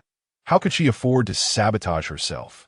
She promptly straightened her upper body, grasping his wide sleeve and shaking it gently, attempting to act coy. Your servant does not wish to leave your side. May I bite it while nestled in your embrace? Pei Yan's demeanor left no room for argument. It is precisely your unruliness that has warranted this punishment. Oh, she was too unruly. Jiang Shuyi felt somewhat wronged. What was she to do if she did not act out? Cheng Lu had advised her not to sulk in silence, but to make her affections known. Yet her earnestness had turned into a disturbance. Under Pei Yan's steady gaze, she recognized the seriousness of the moment and dared not speak further. Suppressing her grievance, she reached for the jade pendant at his waist. She believed she had grown considerably. Just days prior, she would have reminisced about her past life with Pei Yin, lamenting the changes and shedding tears. However, after witnessing Wen Yao's rise in favor these past few days, she had nearly exhausted her tears and understood that lamenting was futile. It was far better to strive for his affection. Taking a deep breath, she cautiously removed the pendant, looking up at Pei Yin with a pitiful expression. Finally pleading for leniency, I will not act out anymore. Pei Yin responded with a non-committal before gently commanding once more. Bite it. With no other option, Jiang Shuyi took the pendant, parting her red lips to bite down on the hard object. Pei Yin gazed into her glistening eyes, observing her slightly parted lips for a moment before pointing toward the screen behind him, calmly urging, Go wait. Jiang Shuyi could find no words, responding with a vague murmur as she rose in solitude, wrapping around the intricately painted screen depicting a myriad of birds, and made her way to the bed. The hall fell silent at last, and Pei Yin withdrew his gaze, sipping from the cool tea beside him before resuming his perusal of the memorials. He had indeed been delayed by a considerable amount of affairs. From the outset, he had known Jiang Shuyi was feigning illness.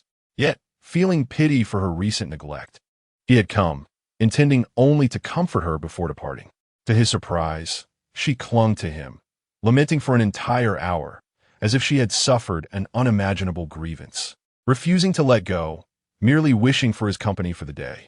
Pei Yin and Appo's, his heart softened, and he decided to stay, even allowing the palace servants to bring today's memorials to him for handling. However, Jiang Shuyi continued to cling to him, disturbing his peace of mind, causing him to process far fewer documents than intended, much to the chagrin of the eunuchs outside, who were tasked with recording the emperor's activities. Pei Yin had been strict with himself since childhood. Indulgence was permissible within reason, yet governance could not be neglected. This had to be the last time. He could not allow Jiang Shuyi to continue her antics. Within the hall, only the rustle of memorials being turned and the sound of his brush dipped in vermilion ink touching the paper could be heard. Upon completing the final memorial, he glanced at the hourglass in the corner, realizing it was already the second watch of the night. He did not summon the servants to attend to him, but removed his outer robe, draping it over the wooden chair, and made his way around the screen toward the bed. Due to the earlier commotion, the embroidered curtain adorned with peonies hung half-closed, and Pei Yin noticed Jiang Shuyi lying on her side, clearly asleep. This was expected. He had not anticipated her to heed his words. Pei Yin lifted the curtain, taken aback to meet Jiang Shuyi's round, startled eyes. For a moment he paused. Jiang Shuyi still held the jade pendant in her mouth, having been lying down, and upon seeing him, her eyes brightened. With a couple of soft whimpers, she reached for his garment's hem and used the leverage to sit up. Pei Yin remained silent, but Jiang Shuyi, unable to contain herself, opened her mouth to speak, inadvertently letting the pendant slip from her grasp. It first struck the edge of the bed before falling to the ground, producing a crisp sound. She gasped in dismay, immediately bending to retrieve it. Pei Yin pressed down on her shoulder, halting her movement. He looked down at Jiang Shuyi, his voice low. Have you not bitten enough? The pendant, neither thick nor thin, had been bitten for an indeterminate length of time, causing her cheeks and gums to ache. Rubbing her face, She looked up at Pei Yin with a hint of sorrow. I did not mean to drop it.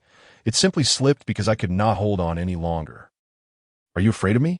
Pei Yin's sudden, ambiguous inquiry left Jiang Shuyi momentarily bewildered. She pondered carefully.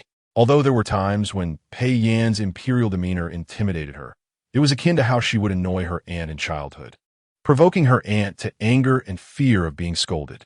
Yet, that did not equate to fear. After the reprimands, she still adored and relied on her aunt. She felt the same toward Pei Yin. I'm not afraid.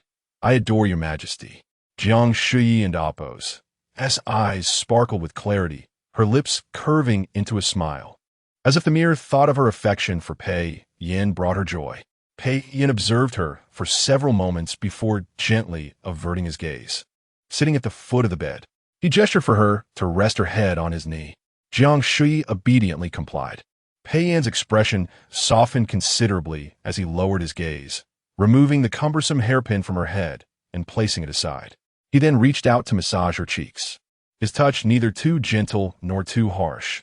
I too believe you are not afraid. You have committed the crime of deceiving your sovereign more than once. His large hand was able to alleviate her discomfort as he kneaded her cheeks while simultaneously chiding her with mild displeasure. If you're tired of biting, just let it go. Do you think I would punish you? Jiang Shuyi felt warmth bloom in her heart at his words, the soothing massage rendering her face comfortable. Gazing into Pei Yin and Appo's eyes, her own filled with affection, she smiled. Your servant fears no punishment. I only dread that your majesty might disregard me and cease to accompany me. Pei Yin remained silent, merely continuing his gentle ministrations. Jiang Shuyi nuzzled his palm, cheerfully claiming, Your majesty, look, I can still be sensible and obedient. I have bitten as long as you commanded, although I dropped it just now. You have completed your duties, so I am not truly defying your orders. Pei Yin paused, his movements slowing before eventually coming to a halt.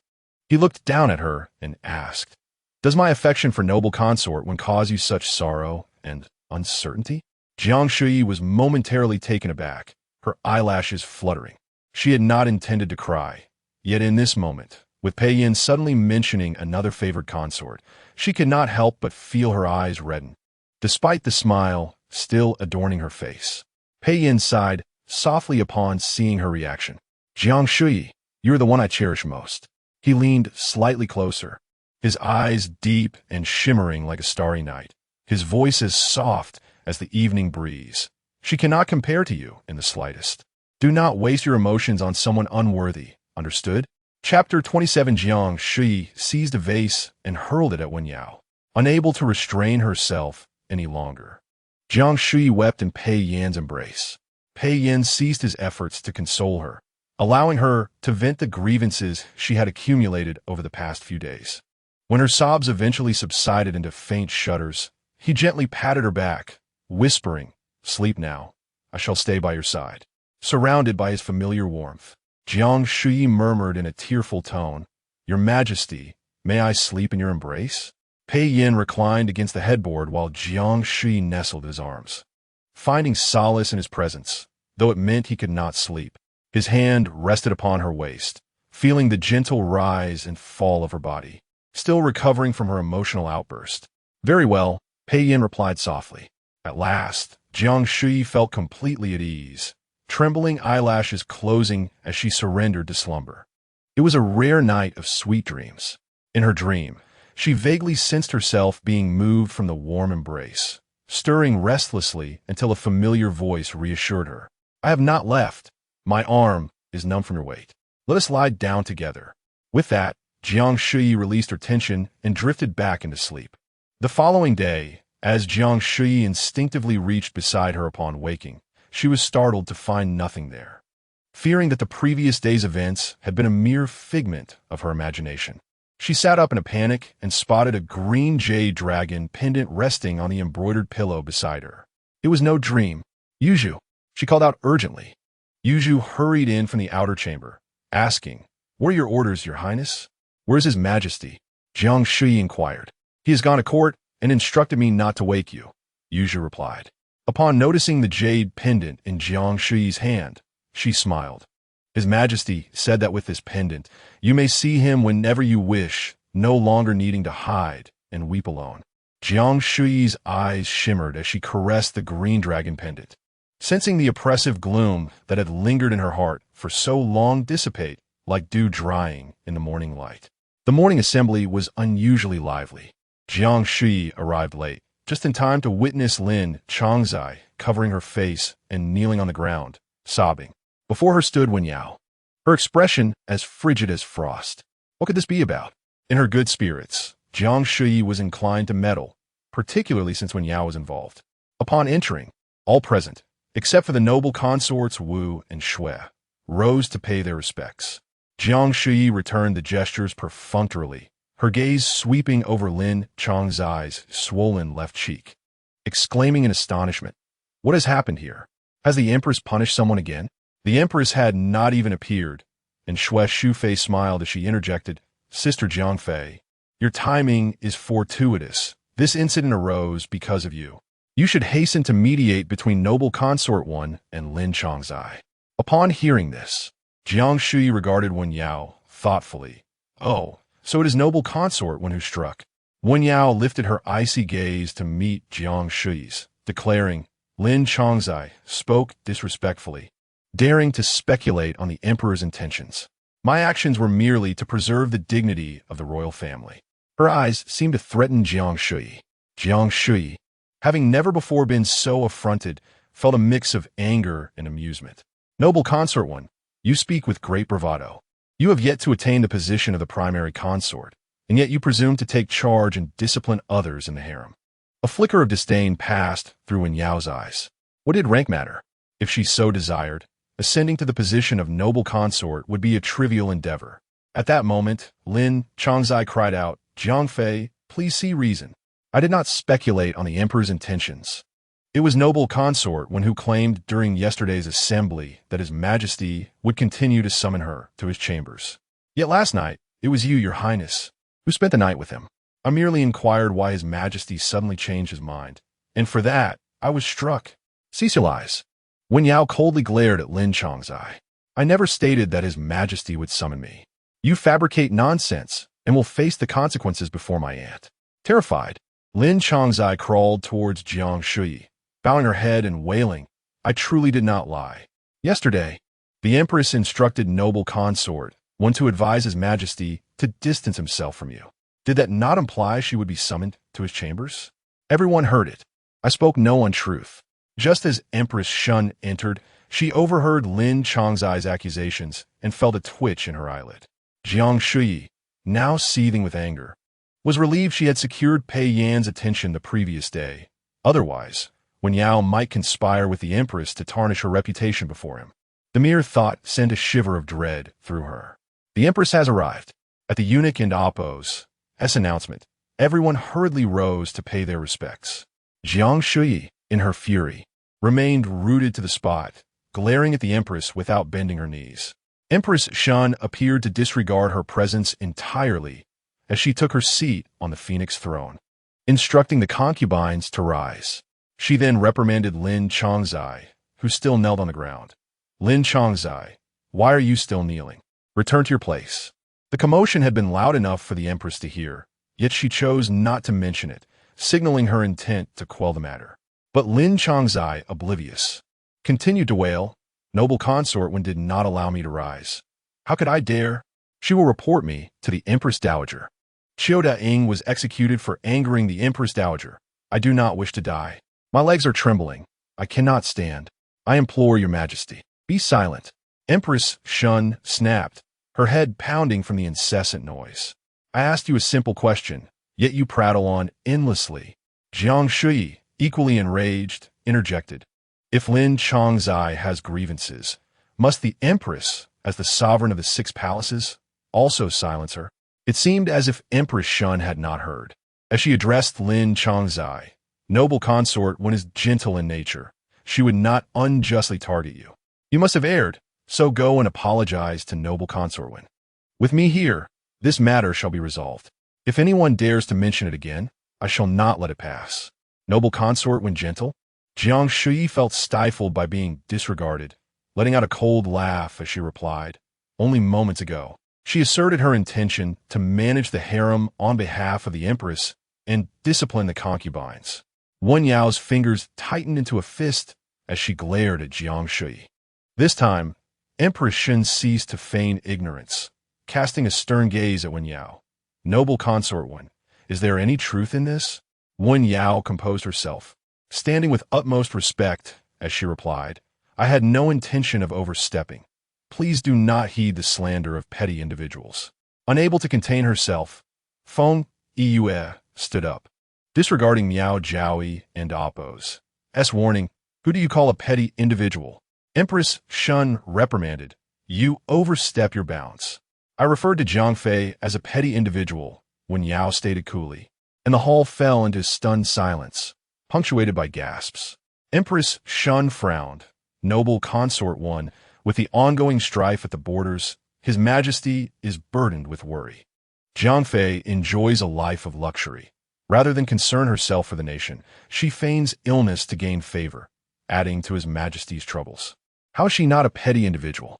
All the concubines turned their gaze to Jiang Shuyi, awaiting her response. Fuming, Jiang Shuyi inhaled sharply, glancing around before seizing a celadon vase from Kunning Palace and hurling it at Wen Yao. Chapter 28. The hostility between her and the Empress did not begin at first. A vase brushed against Wen Yao's skirt and shattered on the ground, sending porcelain shards flying and causing the nearby Lady Zhou to scream in fright, while all the concubines in the hall displayed expressions of horror. "My lady," Baoqing quickly shielded Wen Yao, her eyes filled with trepidation as she glanced at Jiang Shuyi.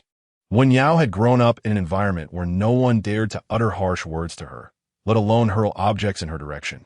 Momentarily stunned, she found herself at a loss for words. Empress Shun, her chest heaving with anger, slammed her hand on the armrest of her phoenix chair, exclaiming, "Jiang, concubine, you are being utterly outrageous." Jiang Shuyi pointed an accusing finger at Wen Yao, retorting, "Is she not being outrageous? Even if Lady Wen spoke impulsively, you, who have served His Majesty from the hidden palace, should possess the wisdom to reason with her." Empress Shun rebuked, to smash and throw things in Kunning Palace. "Do you not regard me, this empress, in the least?" Jiang Shuyi had never held her in high regard.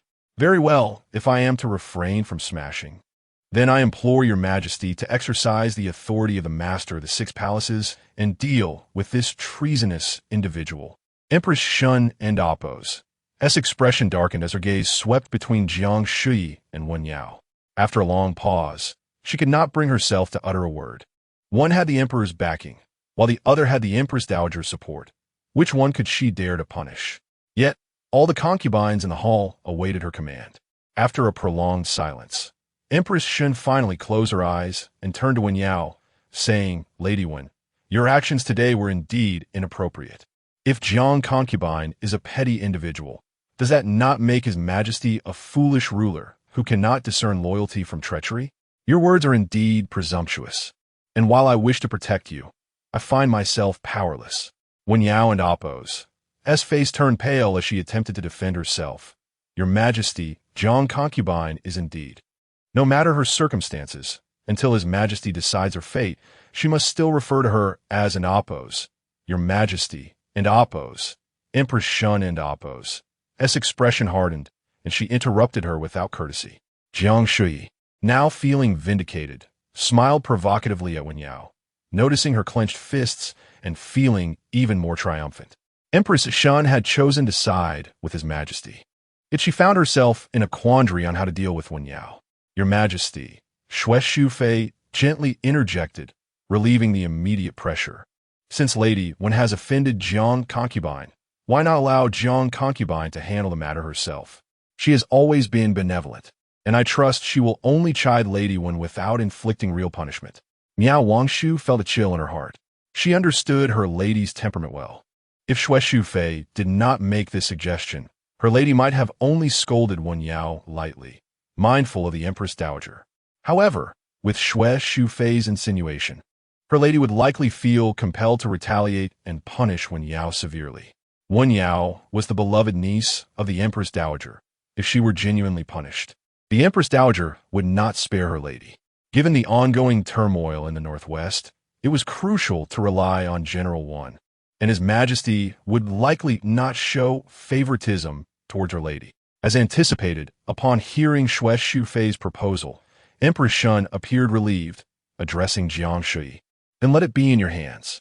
Lady Wen did not act with malice, having served at His Majesty's side for long. You should learn His Majesty's magnanimity and merely speak a few words of admonition. Why should I let it go? Jiang Shuyi thought to herself. Wen Yao had provoked her more than once. Did she think a few flattering words would allow her to escape lightly? In a fit of rage, she was about to order that Wen Yao be dragged out and slapped, when Miao Wangshu suddenly stood up. While Jiang Concubine may be benevolent, Lady Wen cannot pick and choose whom to bully. This is an affront to your majesty. Miao Wangshu spoke with a tone of shared animosity, bowing to Jiang Shuyi. I implore you to allow me to handle Lady Wen. Jiang Concubine was the victim, and it was only natural for her to deal with the situation. What business did Miao Jiaoyi have in this affair? Shui Shufei chuckled lightly, her meaning ambiguous.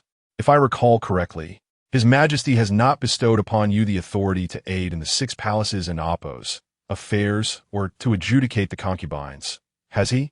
Miao Wangshu ignored her, gazing at Jiang Shuyi. I beseech you to grant your permission. With an unspoken understanding from their 2 lifetimes, Jiang Shuyi met Miao Wangshu's profound gaze. Although she was uncertain of Miao Wangshu's intentions, she sensed that she certainly had a plan. Still simmering with anger, yet not losing her composure, she felt somewhat perplexed but ultimately acquiesced to her strategist. Very well, let's heed Miao Jiaoyi's counsel. Shui Shufei perceived that these 2 were colluding and disregarding her words, so she sought to use the Empress's authority, anxiously addressing the Empress. Your Majesty, this may not align with the rules. Empress Shun, eager to resolve the matter swiftly and avoid entanglement, replied sternly, since Jiang Concubine is the victim. Let her decide. Shui Shufei could only grit her teeth in resignation. Miao Wangshu then approached Wen Yao, fixing her with a piercing gaze, and commanded, bring Lady Wen out. Slap her 20 times, and make her kneel in the palace corridor for 2 hours to reflect on her mistakes today. Wen Yao felt a wave of coldness wash over her, trembling in disbelief. You dare? The hall fell silent, all present astonished, wondering if they had all lost their minds. This punishment was not far removed from Jiang Shuyi's intentions. Just as she was about to order Wang Shun to comply, Miao Wangshu had already commanded her own eunuchs and maidservants. Bao Qin, anxious to protect Wen Yao, was shoved to the ground as several palace attendants seized Wen Yao, who had lost her usual composure, her hair disheveled as she struggled, her voice hoarse with fury. Let go of me. I want to see my aunt. I want to see His Majesty. I will make you suffer for this. The gentle concubine clicked her tongue, still speaking recklessly, unrepentant. Hurry and take her out to be punished. Empress Shun sat high above, her expression impassive, saying nothing as Wen Yao was dragged away, still shouting. You may be powerful, but in the end, I cannot control you. Whatever the outcome, it is of no concern to me. Though unspoken, Jiang Shuyi understood that these words were directed at her. Their enmity had not always existed. The Empress was 4 years older than Pei Yin and had once cared for her greatly during their time in the Eastern Palace, overseeing her daily needs and treating her almost like a mother, upon whom Jiang Shuyi relied heavily.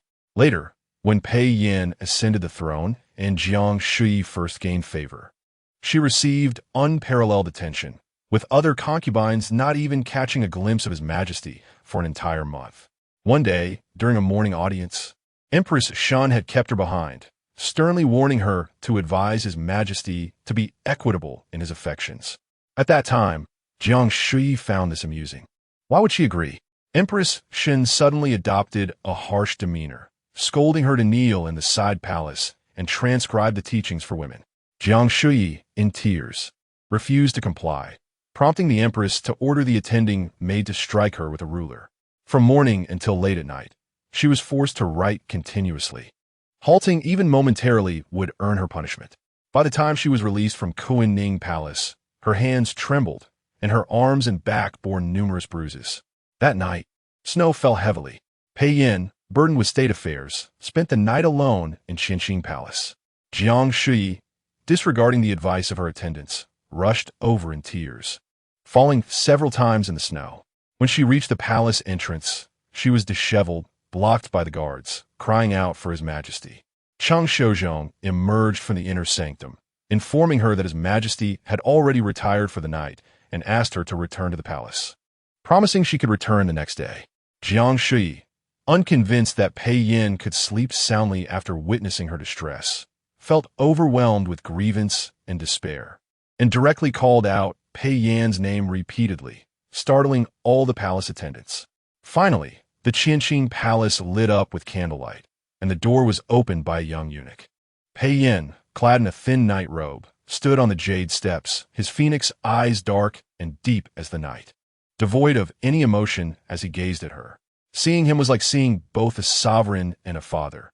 She dashed forward, embracing him and sobbing about the punishment she had received from the empress, her knees hurting, her hands aching, every part of her pained. Only then did she notice that Pei Yin was dressed so lightly, and she hastily stepped back, choking on her words, worried if the snow on her body had chilled him. Pei Yin looked down at her for a long while before lifting her effortlessly and carrying her back to the sleeping quarters. The following day, Pei Yin issued an edict reprimanding Empress Shun for her jealousy and misconduct, using harsh language, which Cheng Shozhong read aloud in the morning assembly before all the concubines. Empress Shun's face turned ashen, and she collapsed to the ground, nearly fainting from the humiliation. Moreover, the divine will mandated the execution of the palace maid who had chastised Jiang Shuyi, compelling the empress to witness the punishment in person. This maid, a confidant of the empress, was on the verge of death when Shun Suzhen, witnessing her plight, selflessly shielded her, enduring 10 strikes of a rod to preserve the maid's life. When Jiang Shuyi next encountered Empress Shun, the latter was as cold as ice, deriding her with disdain. "You are but a heartless wretch. I could easily abandon you to the scorn of others, for your own good. Yet you dare to report me to His Majesty, bringing me to such a dire state. Henceforth, I shall no longer concern myself with you. Your fate, whether life or death, holds no significance to me." Jiang Shuyi wavered, questioning whether she had erred, yet ultimately concluded that she had not. To act in her best interest should have meant offering protection, preventing her from harm, rather than denying her favor and inflicting such severe punishment. From that moment onward, their relationship was irrevocably severed, a fierce rivalry that remains to this day. Chapter 29. I shall address the matter of Consort Jiang, for your sake outside the cunning palace. The crisp sound of slapping finally ceased. As soon as Baoqin was released from her shackles, she rushed, weeping, towards Wen Yao, eager to assist her. "My lady, let us go see Her Majesty the Empress Dowager." Wen Yao and Appo's cheeks were swollen and her expression somewhat dazed, just as she was about to rise with Baoqin. Zhao Kong, the head eunuch, piped up sharply, "Oh dear, where do you think you're taking your mistress? Have you forgotten that Her Majesty ordered Lady One to kneel for 2 hours as punishment?" Wiping her tears, Baoqin implored Wen Yao, "My lady, please do not kneel any longer. Your face is bleeding. If the general knew of your suffering, he would be heartbroken." At these words, Wen Yao shoved her aside and hurriedly touched her face. Upon discovering a trace of blood at the corner of her mouth, her pupils dilated with shock and her voice trembled. "What has happened to my face?" Baoqin stumbled to the ground, but quickly rose, gazing at her mistress whose face was swollen and disheveled, at a loss for words. Another maid, Qing Ruwei, noticing the situation, quickly approached and whispered, "My lady, do not worry. Your face is fine. Just don't heed Sister Baoqin's suggestion to report to the Empress Dowager, where your suffering will have been in vain." Wen Yao fixed her red-rimmed eyes on Qing Ruwei. The latter hurriedly explained, "I have served in the palace for many years and know well that His Majesty is a merciful and just ruler. If you trust me, just kneel here and appear pitiful. I will go to Qianqing Palace to seek His Majesty and Appo's help. Once he sees you enduring such punishment, he will surely be enraged. You can then recount how Consort Jiang behaved arrogantly, and I guarantee His Majesty will come to despise her and cherish you." Wen Yao's gaze faltered, her silence betraying her hesitation. Qing Ruwei, sensing the urgency, pressed on, "This is a rare opportunity. If you go to Sinang Palace, the Empress Dowager will surely seek retribution on Consort Jiang. But what about His Majesty's feelings? Consort Jiang is cunning. If she cries and creates a scene, His Majesty might think you are using the Empress Dowager and Appo's influence to bully her, and he may grow fonder of her. What nonsense are you murmuring? Zhao Kong, feeling neglected, waved his whisk and said irritably, Lady Wen should remain kneeling. The sooner you finish, the sooner you can return to recuperate. I'm only looking out for your well-being. Ultimately, Wen Yao resolved to act, seizing Qing Rui's hand. You must summon His Majesty. I will reward you handsomely. Qing Rui nodded eagerly. Upon releasing her hand, Qing Rui sprang up and dashed towards Qianxing Palace. Zhao Kong, bemused, pointed at her retreating figure. What is she up to? Wen Yao straightened her posture and coldly replied, Consort Miao has only tasked you with watching over me. What my maid does is none of your concern. Zhao Kong conceded, preferring to avoid complications, and lazily yawned before heading off to relieve himself, leaving a disciple to keep watch. In Qianxing Palace, Pei Yin had not rested well the previous night. After concluding discussions with the ministers, he intended to take a brief respite when a eunuch entered to announce, Your Majesty. Qing Rui, Lady Wen and Damp, Appo's maid, requests an audience. Cheng Shozhong, who was assisting the emperor with his footwear, immediately glanced at him. Qing Rui was a confidant placed in Chonglu Palace by His Majesty. She would not come without reason. As he met the emperor and Appo's heavy gaze, he hastily redressed the emperor's dragon boots and instructed the eunuch, Let her in. Moments later, Qing Rui entered the hall, kneeling as she recounted the events that transpired in Cunning Palace. Pei Yin took a sip of the strong tea presented by Cheng Shozhong and remarked calmly, Well done. Go and receive your reward. Qing Rui, overjoyed and respectful, expressed her gratitude and exited alongside Cheng Fu. After her departure, Cheng Shozhong turned cautiously, inquiring, Will Your Majesty be going over? I shall not, Pei Yin replied, his expression darkening, his tone devoid of emotion. Lady Wen should report to the Empress Dowager. Consort Jiang must be properly chastised so that she understands the gravity of her actions. Cheng Shozhong discerned that the emperor was not entirely serious and feigned a sigh. Alas, Consort Jiang is to suffer. Not long ago, she was heartbroken over Your Majesty, and now she must endure the Empress Dowager and Appo's as punishment. A truly pitiable situation. Pei Yin absent-mindedly traced the rim of his cup, casting a fleeting glance at him. Cheng Shozhong quickly forced a smile. Prepare my attire, Pei Yin commanded, his tone indifferent. Should you speak foolishly again, I shall take my frustration out on you first. Cheng Shozhong repeatedly professed his innocence, inwardly lamenting the unfairness of all. The emperor was clearly upset with Consort Jiang, but chose to vent his ire on him instead. This task was becoming increasingly arduous. The morning dawned bright and sunny, but as midday approached, dark clouds began to gather, hinting at impending rain. Wen Yao remained kneeling on the palace path, her fingers clenched tightly. She had never endured such humiliation in her life, and the memory of the various expressions on the faces of the other concubines as they passed by after the morning meeting filled her with rage towards Jiang Shuyi. Once the emperor arrived, she would surely reclaim her dignity. However, before the emperor could arrive, the rain began to fall. It was not heavy, but the spring drizzle soaked her garments, bringing a chill to her bones. The eunuch tasked with overseeing Wen Yao had long since retreated to the eaves to avoid the rain, while Bao Qin, wishing to shield her mistress, was met with a sharp rebuke. Get away. If you ruin my plans, I will not spare you. Startled, Bao Qin trembled and dared not do anything further, kneeling behind her mistress and enduring the rain. As the downpour intensified, Wen Yao's agitation grew. Would Qing Rui truly be able to summon the emperor? Or was he too preoccupied with state affairs at this moment? If that were the case, her suffering would be in vain. Caught in a dilemma, she found herself unable to leave or stay. The damp fabric clung to her, sending chills through her. Wen Yao began to shiver, struggling to maintain her kneeling position. Just as she was on the brink of despair, the rain above her suddenly ceased. Wen Yao looked up to see a familiar, gentle face as warm as jade.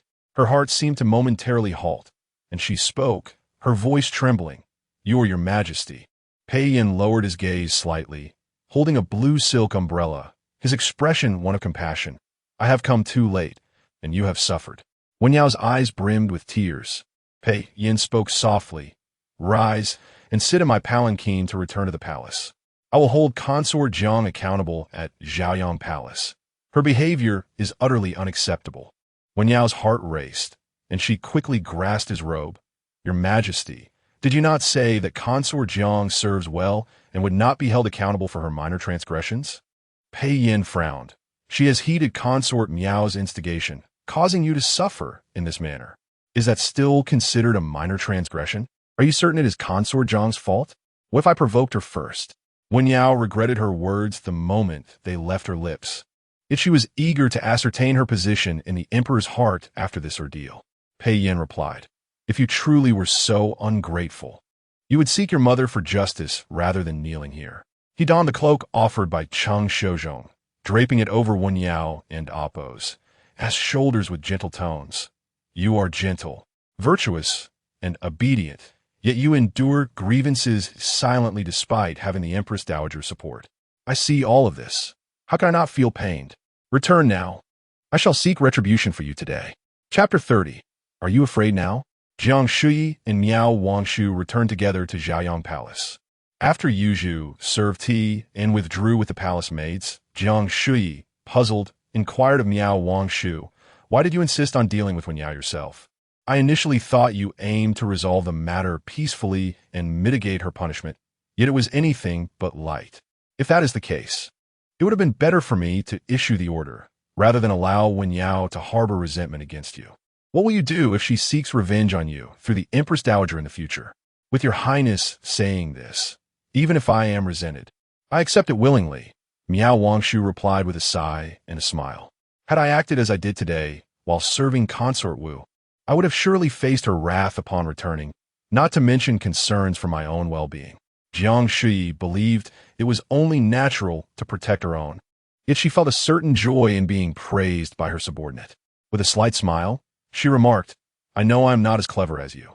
You must have your reasons for acting as you did. After all, you would never harm me, so why should I scold you? Just as she was about to discuss the day and Appo's events further with Miao Wangshu, a voice from outside announced, His Majesty has arrived. They exchanged glances, both aware that the emperor's visit was likely related to the matter of Wen Yao. They rose to greet him, but had not yet made it to the palace entrance when the emperor stepped in.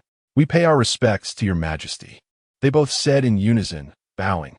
Miao Wangshu kept her head lowered, while Jiang Shuyi felt a wave of anxiety and could not help but glance up at Pei Yin.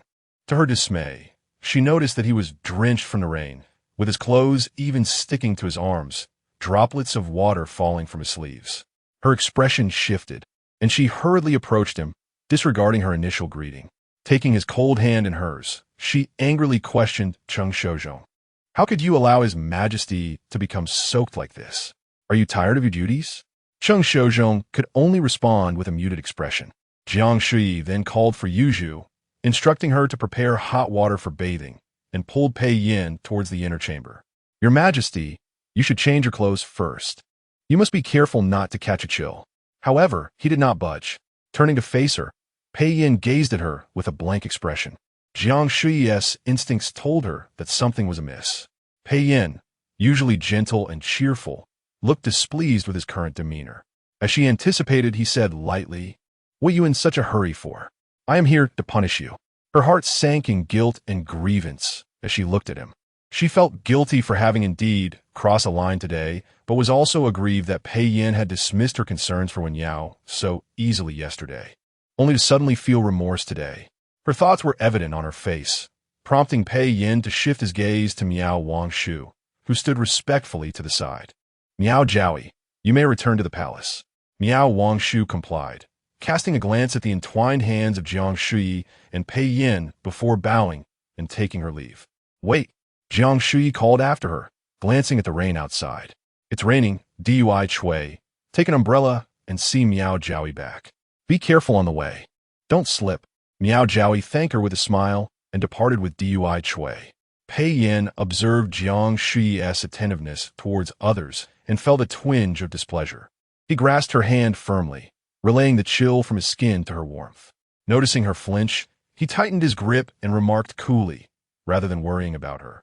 You should consider your own situation. I must inform you that you cannot escape punishment today. Jiang Shuyi gasped at his icy demeanor, looking up at him as she attempted to feign vulnerability. It's so cold. Yet Pei Yan's expression and tone remained indifferent. You sought this confrontation. Therefore, you must endure the cold yourself. Feeling dejected, Jiang Shuyi wondered if her concern for him had been misplaced.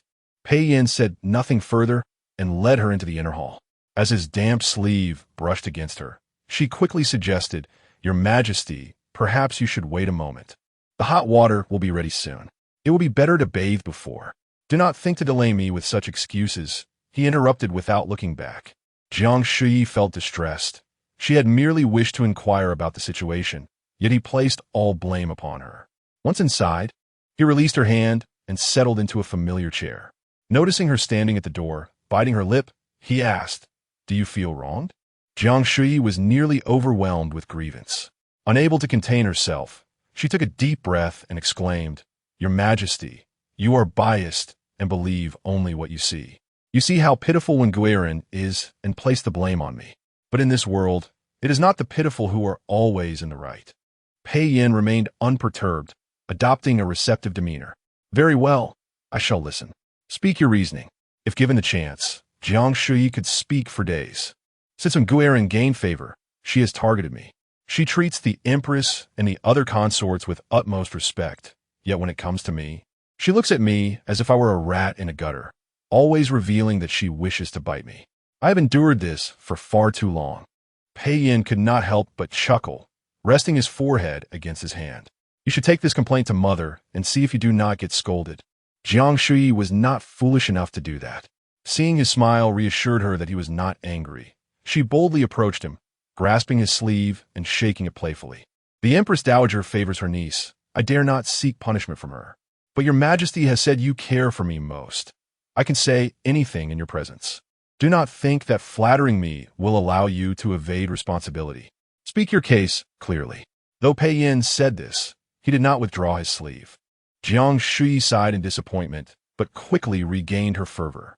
Today was particularly infuriating. She, jealous that you spent the night in my palace, vented her anger on Lin Chongzai. She is merely a consort, yet she was beaten and punished to kneel. I bravely spoke up on Lin Chongzai's behalf to the Empress, and she became enraged. Call me a petty person. Recalling this incident made her face flush with anger. I have never endured such humiliation in my life, being trampled upon by a mere consort. If she is not severely punished, I will have no face to show in the palace again. Pei Yan, unimpressed by her emotional outburst, took her words lightly, believing she spoke in anger. He studied her until her emotions settled, then said slowly, Since you are so confident, I assume the Empress Dowager will summon you tomorrow. You need not rely on my protection. You can handle it yourself. Jiang Shuyi and Appos, S eyes widened in shock. The Empress Dowager wishes to summon me tomorrow? Pei Yan replied, Perhaps even today. Jiang Shuyi was taken aback, immediately kneeling before him, gazing up with pleading eyes. Your Majesty, I need your protection. Nguyen must have reported me. If the Empress Dowager becomes enraged, I cannot fathom the punishment that awaits me. Pei Yan looked down at her. Do you not have any fault in this matter? Am I truly biased? You can simply state your case before the Empress Dowager. Jiang Shuyi was genuinely frightened he might abandon her. Grasping his white jade belt, she called out, Your Majesty, Your Majesty.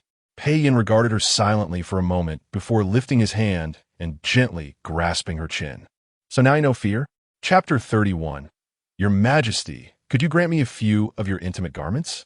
Jiang Shuyi found herself unable to playfully plead with Pei Yan, as he grasped her chin, rendering her helpless. Instead, she resembled a child caught in wrongdoing, gazing up at him with a pitiful expression.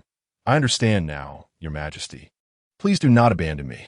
Pei Yan appeared at a loss. The Empress Dowager is my mother. If she chooses to punish me, I have no reason to evade her. You, emboldened, have entangled yourself in this trouble, and I am uncertain how to shield you. Jiang Shuyi, who had initially felt little fear, now trembled at the realization that he too was powerless to assist her. How could she have forgotten that Pei Yan was a benevolent ruler who governed with filial piety, never defying the Empress Dowager? In the past, when the Empress Dowager had turned against her, he had only intervened gently. However, in the matter concerning Wen Yao, it seemed that no amount of mediation would appease the Empress Dowager this time. In a flurry of anxiety, she suggested then, "Perhaps your Majesty could tell the Empress Dowager that I am gravely ill?" Pei Yin responded coolly, leaning back in his chair, "That would only serve to exacerbate your punishment." Jiang Shuyi felt her heart sink. She clung to Pei Yan's waist, burying her face against his abdomen, her voice trembling. "What shall I do? Do you truly wish to see me suffer? Have you ceased to care for me?" Pei Yin gently patted the back of her head, his tone calm. "Rise. Let me contemplate a solution." However, Jiang Shuyi tightened her embrace, shaking her head. "No, I fear that if I leave your side, the Empress Dowager will seize me." Pei Yin sighed deeply, massaging the nape of her neck, his voice slightly husky. "Who taught you to act so willfully?" Jiang Shuyi disregarded all else.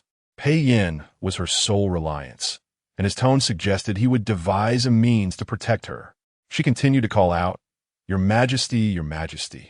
Pei Yin and Appo's expression remained unchanged, seemingly unfazed by her clinginess. He spoke with composed authority. "From this day forth, you shall be confined to Jiaoyang Palace. I will inform my mother that you have already been reprimanded and punished. If she remains displeased, I shall have no choice but to demote you." Jiang Shuyi abruptly lifted her head, stunned.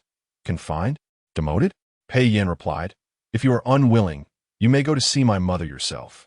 Initially struggling to accept this, Jiang Shuyi, upon hearing his words, immediately shook her head in fright. "No, please. While being demoted and confined is indeed shameful, it is far preferable to facing the Empress Dowager's wrath and humiliation at her hands." Yet, Jiang Shuyi cast a forlorn glance at Pei Yin, feeling her legs grow numb. She pressed against his knee to rise, intending to nestle in his embrace once more. Pei Yin's fingers twitched, but he ultimately did not stop her. As she settled into his arms, the jade waistband pressed against her, but she paid it no mind, leaning against Pei Yan's chest and murmuring, "How long will I be confined? Will your Majesty come to see me? If I must lie alone in bed while you dote on Lady Wen outside, I shall be heartbroken. Until my mother calms down." Pei Yin shifted slightly, his words coming quicker. "And you cannot be visited, as confinement is meant for solitary reflection, not for receiving favors." Jiang Shuyi felt her heart plummet. How is this any different from being cast into the cold palace? In her previous life, even when she was imprisoned for her numerous transgressions, he had still come to keep her company. Her silence was palpable as she pouted, her long lashes trembling gently. Pei Yin, taken aback, had expected her to continue her protests, yet she seemed to become lost in her own thoughts. Before he could speak, Jiang Shuyi perked up again, gazing at him with anticipation. "Could your Majesty grant me a few of your intimate garments?" Pei Yin hesitated. "What do you need my clothing for?" Jiang Shuyi leaned closer to his collar, gently inhaling. "It carries your scent. I find it difficult to sleep alone, since I cannot hold you. I must hold your garments instead." Pei Yin fell into a rare silence, observing the longing in her eyes. After a moment, he called her name, Jiang Shuyi. When she looked up, he kindly reminded her, "I left something for you last night." Jiang Shuyi paused, then realized he was referring to the jade pendant. She shifted her position, leaning against him while reaching into her bosom. Pei Yan's gaze fell upon her ample curves, and soon after, a dragon-carved jade pendant appeared in her palm. Jiang Shuyi held it up with pride. "I have kept it close. Indeed, you have preserved the imperial gift well." Pei Yin complimented before his gaze returned to her face. "Did your maid not relay my message?" Jiang Shuyi replied, "She did. Your Majesty permitted me to keep this pendant, allowing me to see you whenever I wish, so I need no longer hide away and cry alone." She paused, a sudden realization dawning upon her, her eyes widening with excitement as she gazed at Pei Yin. "Does this mean that with the pendant, I can visit you even during my confinement?" Pei Yin replied, "I did not say that." As Jiang Shuyi and Appo's expression shifted to disappointment, he continued unhurriedly, "However, I shall instruct the palace guards to monitor Jiaoyang Palace. If they recognize the pendant and bring you to me, I shall not send you away." Pei Yin watched as Jiang Shuyi transformed from sorrow to joy. She hesitated, her dark, round eyes sparkling with delight yet tinged with apprehension, pressing for confirmation. Your Majesty, may I go or not? Surely the guards will recognize the pendant? Pei Yin replied, I cannot say. If you are worried, I shall leave my garments here, and you may return the pendant to me. Jiang Shuyi immediately became flustered, hastily concealing the pendant back into her bosom. She stepped back, as if fearing it might be snatched away. No, your clothing cannot compare to your presence. They cannot embrace me or comfort me. They are cold, and I must warm them. Pei Yin could not help but chuckle. Very well, keep your pendant. You cannot come these 2 days. I am occupied. You may use it the day after tomorrow. Jiang Shuyi nodded vigorously, clutching the pendant tightly. By evening, the news of Jiang Fei's reprimand and year-long confinement spread throughout the 6 palaces. While no formal charges were laid against her, the other concubines understood the implications, knowing it stemmed from the earlier incident involving Lady One. Since Jiang Fei had entered the Eastern Palace and Pei Yin had ascended the throne, she had enjoyed 5 years of unrestrained indulgence without facing any punishment. Now, for the sake of one Lady One, she faced such severe consequences, prompting whispers among the others that a change in the winds was imminent. Within Changlu Palace, Wen Yao was applying medicine when she received this news. Bao Qin knelt before the couch, carefully applying ointment to her master's bruised knees. Upon hearing the palace maid's report, she expressed her discontent. Is it merely a reprimand and confinement? How can that possibly compare to the pain inflicted upon Our Lady? Wen Yao's expression tightened in response. Sister Bao Qin, do not speak carelessly. We do not wish to displease our mistress. Qing Rue approached with a smile, unfolding the cloak that Pei Yin had draped over Lady One, arranging it on the wooden stand as she spoke. But a year of confinement. Think about it. If Your Majesty still harbored any feelings for Jiang Fei, would he truly allow her to go a year without seeing him? This action reveals his complete disdain for a treacherous heart. Chapter 32. I punish Consort Jiang for her poor judgment. When Yao gazed at the cloak, her thoughts momentarily drifting, her expression softening considerably. Could it truly be? Why, then, did His Majesty not chastise her to vent his frustration? Qing Rue smiled brightly. Your Grace, you may not be aware, but our Emperor is most compassionate and nostalgic. Even when a long-serving servant errs, he cannot bear to cause them harm. Consort Jiang is indeed from the inner palace, specifically under your patronage. Otherwise, who could compel His Majesty to impose such a severe punishment upon her? Wen Yao recalled the gentle indulgence on His Majesty's face when he previously mentioned Consort Jiang. He had remarked that she served well and that minor faults could be tolerated. Yet today, in the reign, when he spoke of punishing Consort Jiang, his countenance bore only annoyance. Indeed, in His Majesty's heart, her position had surpassed that of Consort Jiang. Your Grace, Eunuch Chung from Qinqing Palace has arrived, a palace attendant announced from outside. Wen Yao abruptly returned to her senses, meeting Qing Rue's teasing gaze. She could not help but smile, signaling Bao Qin to lower her skirt to cover her knees before promptly allowing the eunuch to enter. Cheng Shouzhong entered the hall with a smile and bowed, presenting a crystal-clear, small jar of glaze. Esteemed Lady One, His Majesty is concerned about your injury and has sent me with this white jade nourishing balm. It is a rare tribute from the western regions, capable of healing scars and rendering the skin as smooth as jade. Currently, this is the only jar in the palace. Wen Yao hurriedly instructed Qing Rue to take the item and inquired, why hasn't His Majesty come? Cheng Shouzhong sighed. Today, His Majesty went to confront Consort Jiang dressed lightly and did not take a sedan chair. He was soaked by the rain, and upon reaching Changle Palace, he was confronted by Consort Jiang, resulting in a quarrel that lasted nearly half an hour. Alas, he has caught a chill and fallen ill, and now the Empress is attending to him. Wen Yao's heart raced with anxiety. She could no longer sit still. I must go to Qinqing Palace. It is because of me that His Majesty has caught a chill.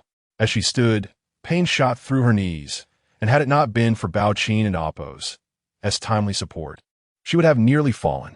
Oh dear, Your Grace, what are you doing? Cheng Shouzhong appeared alarmed, slapping his mouth in reprimand. It is entirely my fault for speaking out of turn. His Majesty forbade me from disclosing this to you, wishing only for you to recuperate in peace. Please, pity me and pretend you did not hear this. If you were to visit now, His Majesty would surely have my head. Wen Yao felt no compassion for the eunuch and Appo's life. However, seeing the bomb reminded her of the scars on her face, making her feel somewhat ashamed to face Pei Yan. She coldly addressed Jiang Shuyi. Then, I shall go tomorrow. Be sure to serve His Majesty well, or I shall have your head. Yes, yes. I am grateful for your understanding, Your Grace. Even though Wen Yao did not lodge a complaint, the Dowager Empress learned the news of her niece's punishment the following day through Concubine Shui, who came to pay her respects. The Dowager Empress nearly succumbed to rage, shattering the teacup beside her, trembling as she declared, "This is rebellion. Consort Jiang is attempting to climb over me by relying on His Majesty's favor." Concubine Shui, with a sorrowful expression, urged, "Your Majesty, please do not let your health suffer. His Majesty has already reprimanded Consort Jiang and confined her. Is being confined sufficient for striking my Yao?" The Dowager Empress grew even angrier, commanding Wei Mama, "Go, bring Consort Jiang to me and summon Yao as well. Before me, I shall punish Consort Jiang as she punished Yao and Appo's. Wei Mama complied and left, while Concubine Shui arose to speak. "Your Majesty, I too failed to dissuade Consort Jiang from punishing Sister Wen yesterday. I felt guilty and came to report to you. I must return to the palace now, lest Consort Jiang holds a grudge against me. I do not mind, but I fear for and Appo's. The Dowager Empress forced herself to calm down, looking at her. "Good child, I know you have a kind heart. You may go. I am still alive. If Consort Jiang dares to make things difficult for you, just come to me for justice." Concubine Shui and Appo's face lit up with gratitude. "Thank you, Your Majesty. And Appo's, and I depend on your protection."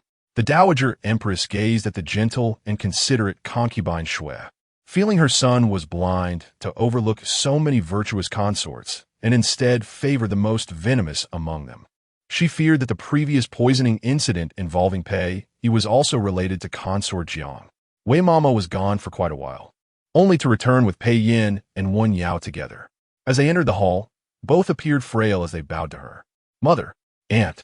The Dowager Empress momentarily failed to react. She first scrutinized her son, whose complexion was poor, his pale lips betraying his frailty. Though he stood firmly, his fragile demeanor made her feel he might collapse at any moment. She then turned her gaze to her niece. Wen Yao bore no visible marks from the slap, which was to be expected. Even if Consort Jiang was domineering, she would not dare strike her niece too harshly. Yet, whether due to illness or not, Wen Yao looked weak and delicate, lacking in strength. Together, the two young ones appeared less spirited than the elderly Dowager Empress.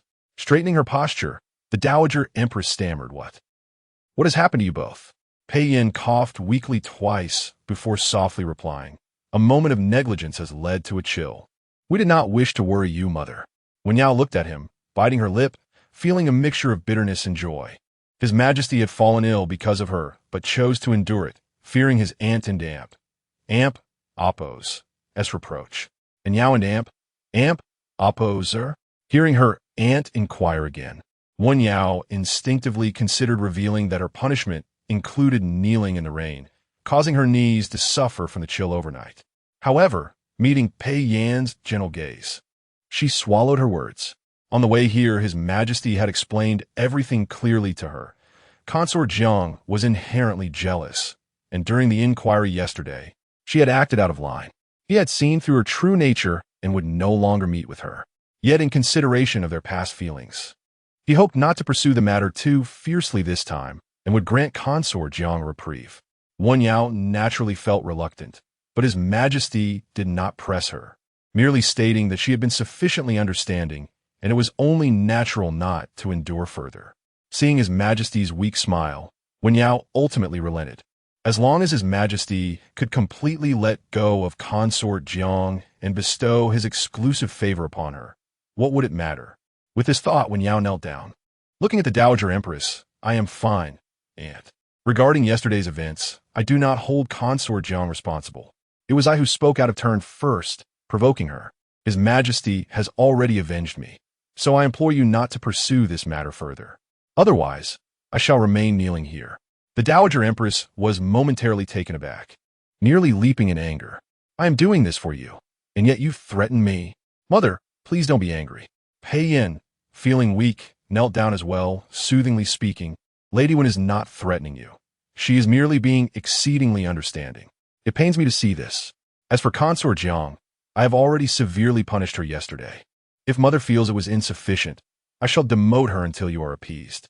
The Dowager Empress, seeing her son in such a pitiful state, began to feel a pang of sympathy.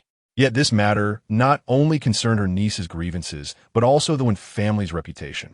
While instructing Wei Mama to help Pei Yin find a seat, she maintained a stern expression. Enough. Demotions and confinement. Are you really unwilling to lift a finger against your precious one? I tell you, she has struck not only Yao and Apos, as face, but also the face of our family, the entire Wen clan. If you do not reciprocate her punishment, I shall pack my things and take Yao and Apos back to the Wen family today. Pei Yin assisted Wen Yao up before sitting down, offering a resigned smile. Mother, the order to punish Lady Wen did not come from Consort Jiang. The Dowager Empress was taken aback. What? Earlier, when Concubine Shui came, she clearly told me it was Consort Jiang's doing, and you also said she was punished. Why are you saying it was not now? Are you trying to protect Consort Jiang and lie to me? I have punished Consort Jiang for 2 reasons. First, due to her inability to discern character, which allowed Miao Jiaoyi to mistreat noble Consort Wen. Second, for her lack of contrition when I held her accountable yesterday, as she dared to defy me. Pei Yin coughed twice, appearing quite fatigued, and remarked, the order to punish noble Consort Wen came from Miao Jiaoyi. Whatever your majesty decides regarding her, I have no objections. Chapter 33. Miao Wangshu and Feng Yue, Empress Dowager Wen gazed at her niece in confusion, as Wen Yao, worried about his majesty's health, spoke with urgency. It was indeed Miao Jiaoyi's command. Aunt, you have wronged his majesty. The blame shifted from Concubine Jiang to Miao Jiaoyi, which only fueled the Empress Dowager's anger. Concubine Jiang might have acted boldly due to her son's favor, but Miao Jiaoyi was a mere nobody, lacking both family background and royal favor, daring to demean a girl from the Wen family. Enraged, the Empress Dowager issued a decree. Let it be known, Miao Jiaoyi shall receive 80 lashes, demoted to a mere attendant, and an experienced matron shall be sent to enforce this. From today onward, she must kneel for 2 hours daily. Should she dare to slack off, let the matron punish her. This punishment was clearly excessive. After all, Wen Yao was merely a noble woman who had initially spoken out of turn. Miao Jiaoyi, in any case, did not deserve such a fate, although Matron Wei intended to intercede. Witnessing the Empress Dowager's heaving chest and the lack of restraint from His Majesty, she bowed her head and complied with the command. In the east chamber of the Shuxiu Palace, Feng Yue was embroidering a handkerchief adorned with night-blooming flowers when she vaguely heard commotion from the main hall. She raised her head, puzzled, and remarked, "What is happening over there with Sister Miao?" Su Li, who was busy gnawing on a round peach, paused to listen, her brow furrowing. "It sounds like a quarrel?" "No, not quite. It seems like an old matron is in a rage." With just a few stitches left to complete, Feng Yue instructed Su Li, "Stop eating the peach for now and go take a look. I hope Sister Miao isn't being bullied by the matron in her palace." Su Li promptly complied, reluctantly taking a bite of the peach before rushing out. Feng Yue struggled to finish the last few stitches, her needlework becoming increasingly difficult.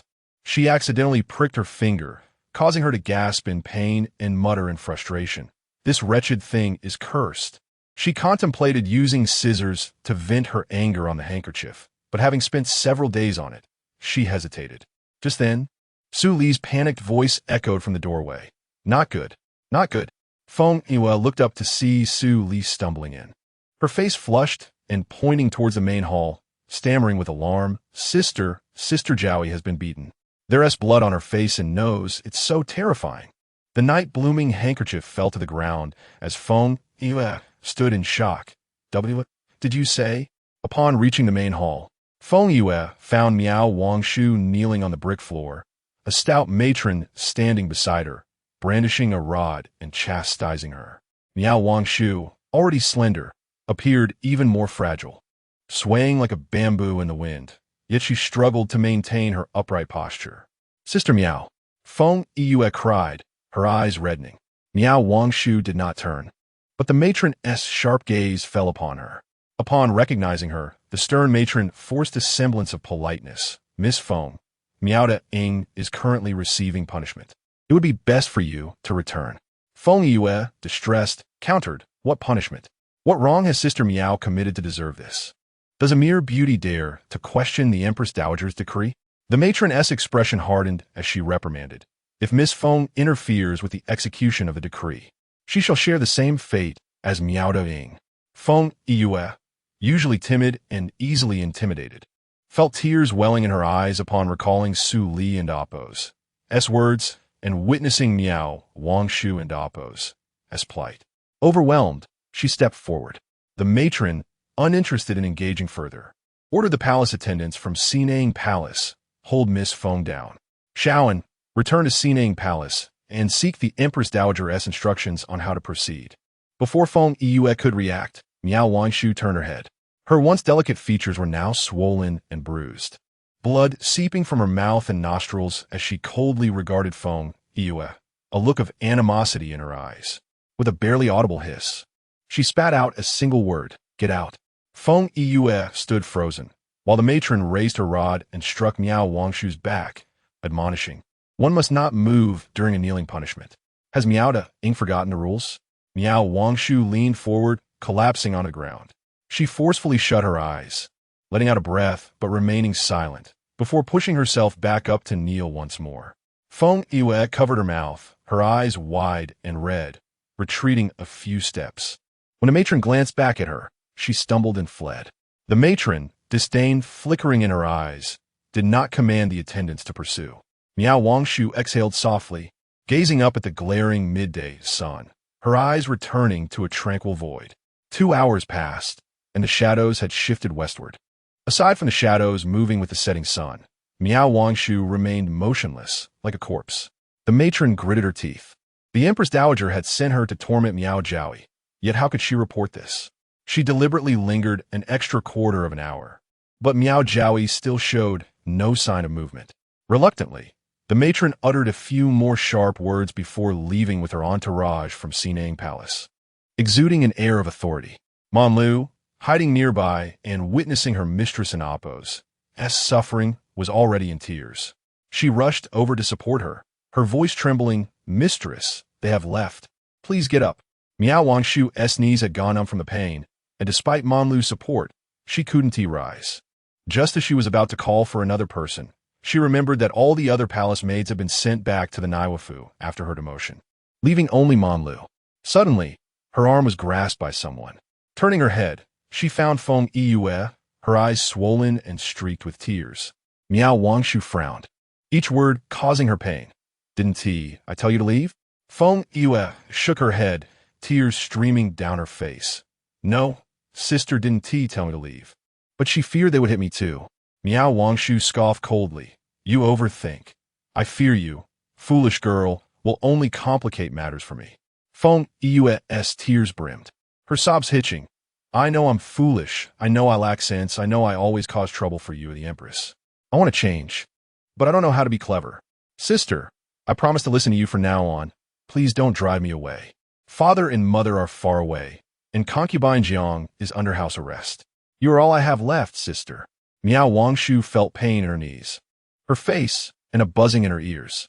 She watched Feng Yue weep before her, speaking, and began to doubt her own senses. Surely, her ears weren't damaged from the earlier beating. You. Miao Wangshu managed to utter a word before Feng Yue tightly embraced her, exclaiming, if you say get out again, I'll no longer live. Miao Wangshu stood dazed for a long while, finally confirming her hearing was intact. She swallowed the blood in her mouth, coughing slightly. If I don't say get out, you re-crushing my legs.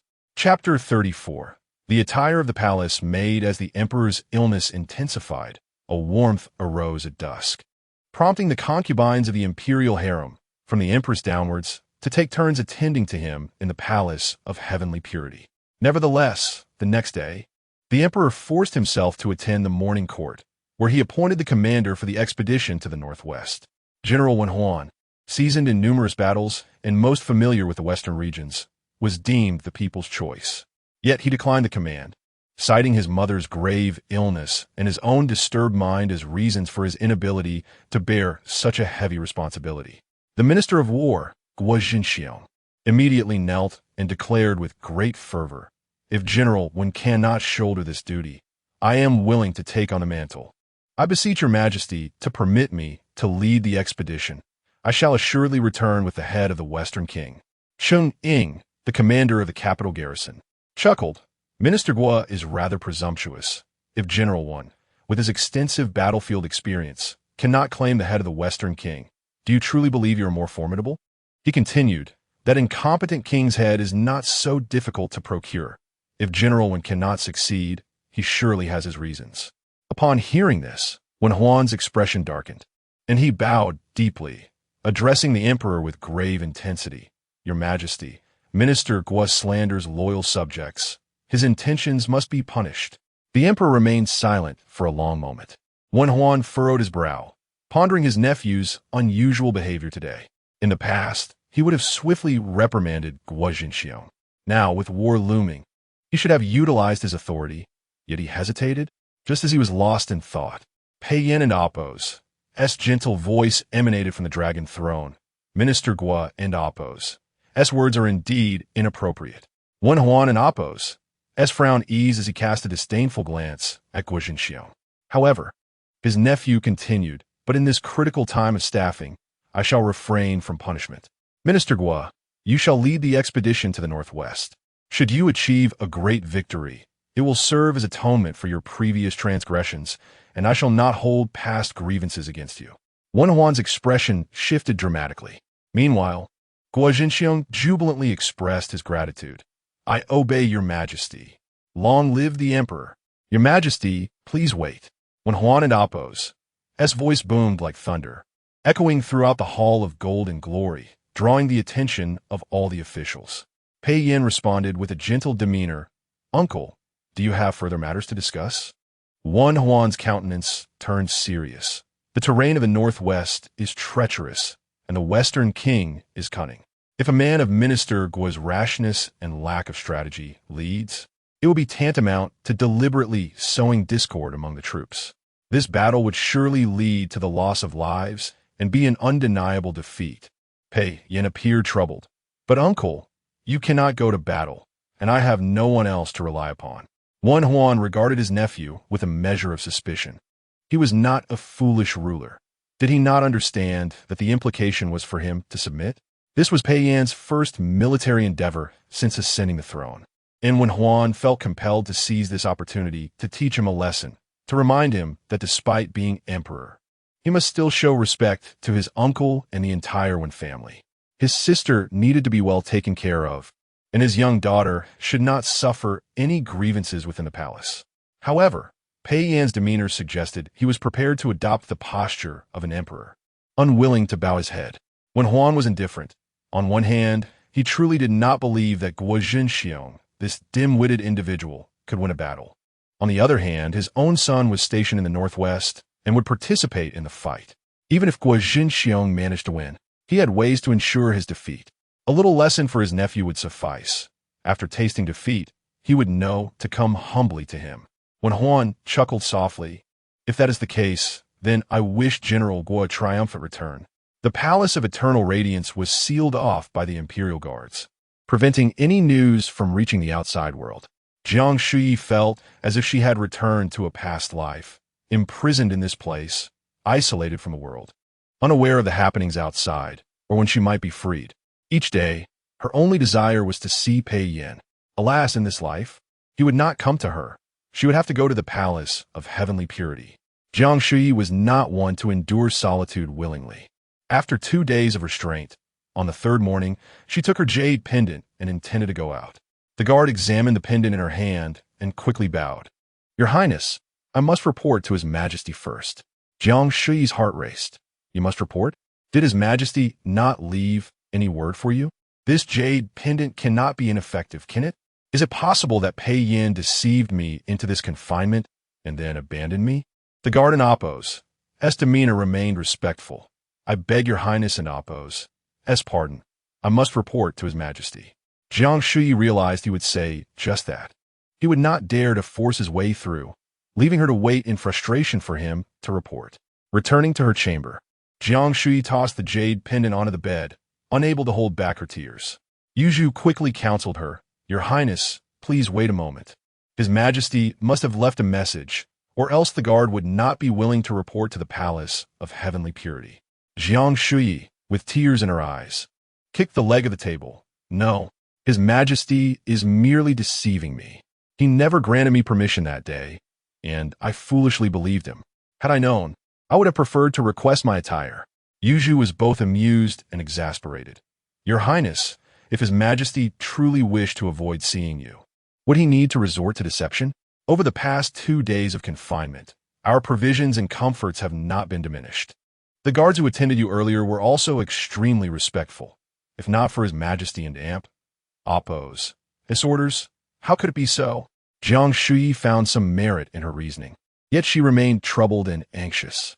After half an hour, the guard returned with a report, holding a small red lacquer box. "Your Highness, His Majesty has instructed you to change into this attire and accompany me to the Palace of Heavenly Purity at the third watch." Jiang Shuyi's spirit instantly lifted as she instructed Yuzhu to take the box.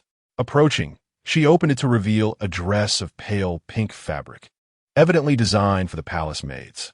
She wondered aloud, "Why would His Majesty want me to wear this?"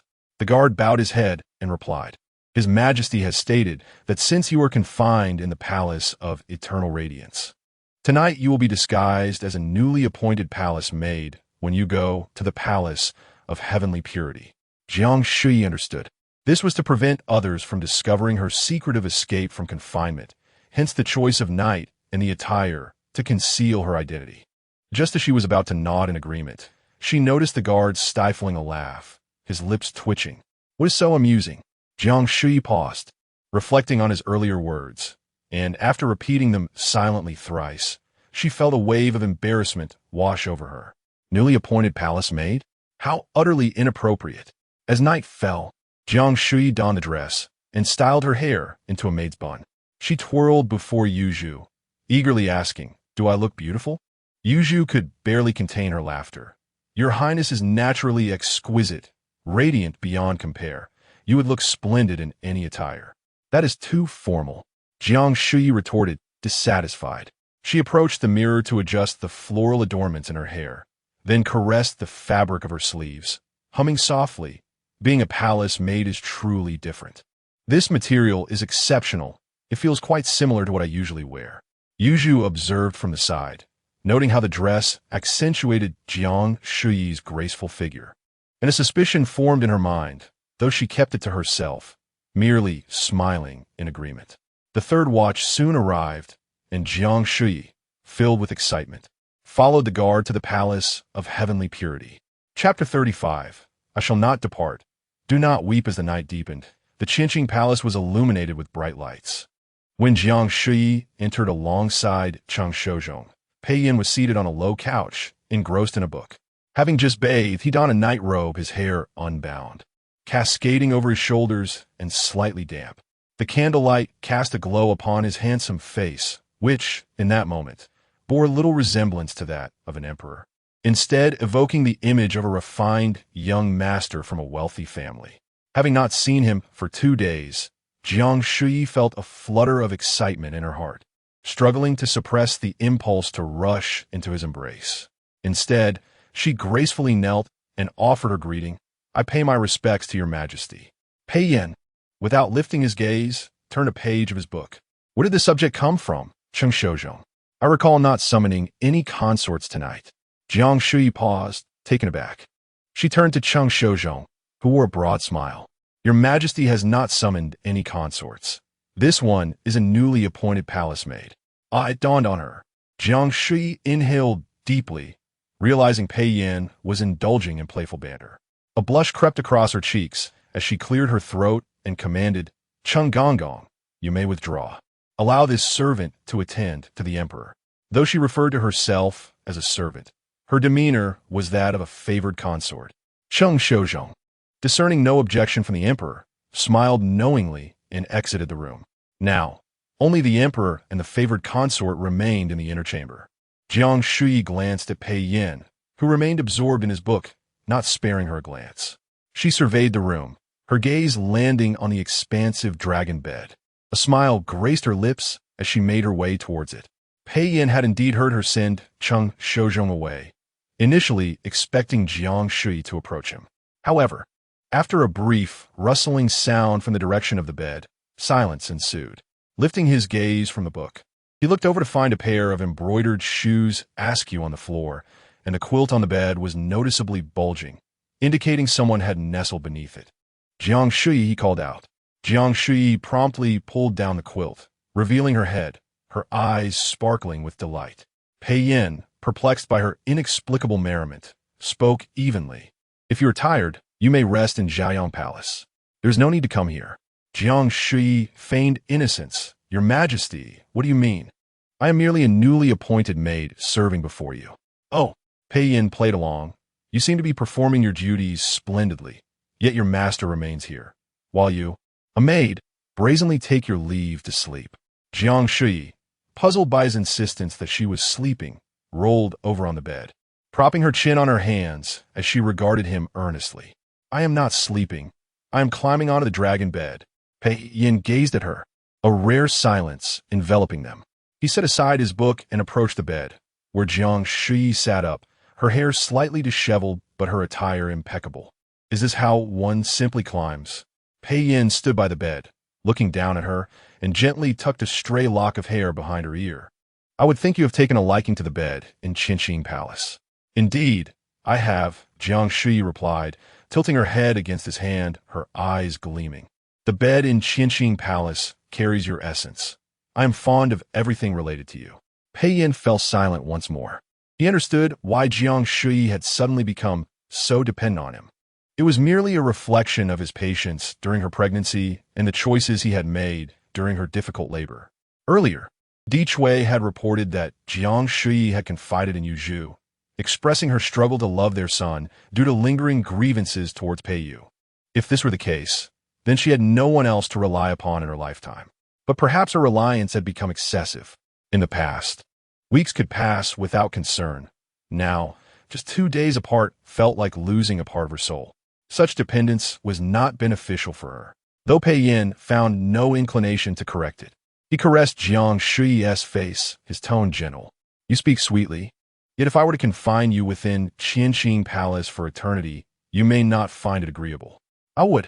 Jiang Shuyi, filled with affection for him and eager to vie for his favor, answered without a second thought.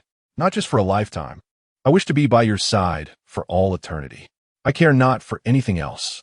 Pei Yin chuckled softly. Outside the hall, Cheng Shozhong, who had been waiting, was unsurprised by the commotion inside. Having just instructed his subordinates to prepare water, a young eunuch rushed in, exclaiming, Gong Gong, Qing Pin has arrived, claiming to have prepared nourishing soup for the emperor. Wen Yao had recently been elevated to the rank of Pin, bestowed with the title Qing. Cheng Shozhong sighed. What impeccable timing. Did she not just come to express her gratitude at noon? Why return so late? Understanding that the moment was crucial and should not be disturbed, he pondered before calling out to Cheng Shou.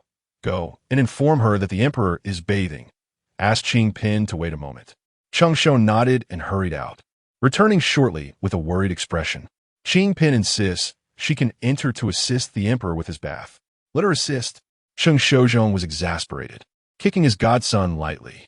Do I need to teach you how to say that the emperor is not comfortable with consorts nearby while bathing?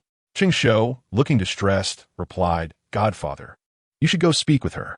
Qing Pin seems determined to enter, and I dare not face her. Cheng Shozhong kicked him again. When the emperor bathes, we do not serve him. You wish for me to go, do you? Are you hoping to avoid blame? Left with no choice, Cheng Shozhong covered his backside and dashed out again. Cheng Shozhong kept a vigilant ear on the inner chamber, and once he sensed the noise had subsided, he gently knocked on the door and called out, Your Majesty, Qing Pin has arrived. Pei Yin, feeling a bite on his shoulder, lowered his gaze to see Jiang Shuyi with tear-streaked cheeks, gazing at him with a sorrowful expression. Upon meeting his gaze, she seemed to realize that injuring the emperor was a grave offense, and fear flickered in her eyes as she softly confessed, I was wrong. Your Majesty. Please do not be angry. Pei Yin glanced at his shoulder, where a vivid, clear bite mark lingered. Seeing his expression grow serious, Jiang Shuyi, feeling increasingly anxious, retreated slightly, her voice trembling. I truly understand my mistake. I shall not repeat it again. Or perhaps, Your Majesty, you could buy me back? I'm not angry with you. Pei Yin explained softly, pulling away as he donned a robe from the foot of the bed and prepared to rise. Just then, he felt a gentle tug on the hem of his garment. Turning back, he found Jiang Shuyi gazing at him with tear-filled eyes. Having just bitten him, she felt a tinge of fear and dared not speak, but her distress was evident in her watery gaze. Pei Yin recognized her need for comfort during such times. She often required a moment of embrace before parting. After a brief pause, Pei Yin's heart softened, and he returned to the bed, looking at her tenderly. Come here. Let me hold you. Jiang Shuyi instantly sat up, tears glistening in her eyes, and threw herself into his embrace. As she nestled against him, Pei Yin, concerned she might catch a chill, wrapped her in a blanket. He felt her trembling form and looked down to see her burying her face against his chest, weeping softly. A sense of unease settled in his heart, and he gently asked, What troubles you? Jiang Shuyi, overwhelmed with emotion, struggled to catch her breath before responding, her voice fragmented. Your Majesty is leaving. I shall not depart. Pei Yin replied in a low tone. Do not weep further. It pains my heart to hear your sorrow. Chapter 36. The Imperial Pool. Your Highness, it would be best for you to return. His Majesty is preoccupied with state affairs today and truly lacks the time to see you. Wan Yao waited in the night breeze for a quarter of an hour, only to be met by Chang Shozong, who had come to escort her away on behalf of His Majesty. She tightly gripped the handle of the food box, her complexion paling. Why does His Majesty refuse to see me? Chang Shozong forced a smile. Did I not mention? His Majesty is busy with state matters. Do not attempt to deceive me with such perfunctory words. Wan Yao coldly interrupted. Yesterday, when His Majesty was reviewing memorials, I was right beside him, grinding ink to serve him. How could he possibly be too busy today to see me? Cheng Shozong appeared momentarily taken aback, casting a furtive glance her way, as if he wished to speak but dared not. Upon seeing this, Baoqin hastily produced 2 gold ingots from her sleeve and pressed them into Cheng Shozong's hands. Our lady is merely anxious. She did not intend to reprimand you. So please, be honest with us. Cheng Shozong feigned reluctance, weighing the gold in his hand before tucking it away, his smile now appearing more genuine. Ah, Your Highness, it is all because of General Wan. Wan Yao was momentarily stunned. My father? Indeed, Cheng Shozong sighed. Due to the turmoil in the northwest, General Wan is troubled by your mother's illness and unwilling to take command. His Majesty had no choice but to appoint Minister Guo as the general. However, Minister Guo is young and impetuous. How could His Majesty rest easy with him in charge? Thus, he has spent the entire afternoon poring over maps, deeply concerned. And after taking a bath, he simply lacks the energy to meet you. Wan Yao felt a tightening in her chest, her brow furrowing as she asked, Why did you not speak plainly earlier? Cheng Shozong wore an expression that suggested she ought to understand, lamenting softly. Is it not concerning General Wan? His Majesty fears you might blame yourself. Wan Yao understood. His Majesty was exhausted due to her father's refusal to go to war, fearing she would feel guilty upon learning the truth. Her grandmother had been sick for years. Her father could not possibly let that prevent him from going into battle. What did this mean? Why must it trouble His Majesty? Over the years, there have been rampant rumors in the capital about her father colluding with enemies and being disloyal to the throne. Wan Yao had always assumed these were mere slanders. But could it be that her father truly? Her thoughts were in disarray. She longed to enter and inform His Majesty that her father was indeed able to lead troops, thus alleviating his worries over the war. Yet, she feared her father would stubbornly defy the Emperor and Amp oppose, as wishes. After a moment in Amp oppose, as hesitation, she ultimately decided to return to the palace first and write a letter to her father to clarify the situation. Behind the Qinqing Palace lay a bathing pool, its floor adorned with white jade, enveloped in a mist that made it feel as though one had stepped into a realm of immortals. Jiang Shuyi had only visited this place once before, accompanying Pei Yin. Usually, After their encounters, they were attended to by palace maids separately, never bathing together. Today, perhaps due to her intense weeping, she could not bear to part from Pei Yin for even a moment. He ordered the palace maids to prepare hot water in the pool and carried her there to wash. Jiang Shuyi soaked in the warm water, her reddened eyes fixed unwaveringly on Pei Yin from a short distance away. Pei Yin remarked, "You cannot simply call a maid to wash you." Jiang Shuyi immediately shook her head, refusing without hesitation. "No, I do not wish for them to see your majesty like this." Pei Yin glanced down at himself. He was merely unclothed, no different from any palace maid or ornament within the hall. What did it matter? Yet seeing Jiang Shuyi so protectively shielding her beloved treasure from prying eyes brought him a sense of pleasure, and he acquiesced. "Very well, you shall wash yourself." Having trained in the military during his youth, he was capable of self-care without servants, but Jiang Shuyi, having been a noble lady and now his concubine, had never needed to tend to herself. Pei Yin doubted her ability to do so properly. Jiang Shuyi, however, did not manage to wash at all. Even though they were intimately close, she could not bring herself to cleanse herself in front of him. With her eyes still red and cheeks flushed, she gazed at him. Pei Yin, initially indifferent, found himself unable to ignore her constant gaze and finally lifted his eyes to meet hers. "If you continue to stare, I cannot assist you." Jiang Shuyi had not meant it that way, feeling a mix of embarrassment and indignation. She recalled how reluctant she had been when Pei Yin had helped her wash in her past life. After a moment's hesitation, she took a step toward him.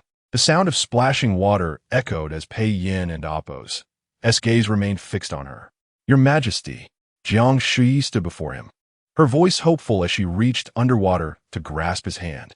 Pei Yin did not withdraw his hand, merely stating, "Pouting will not help.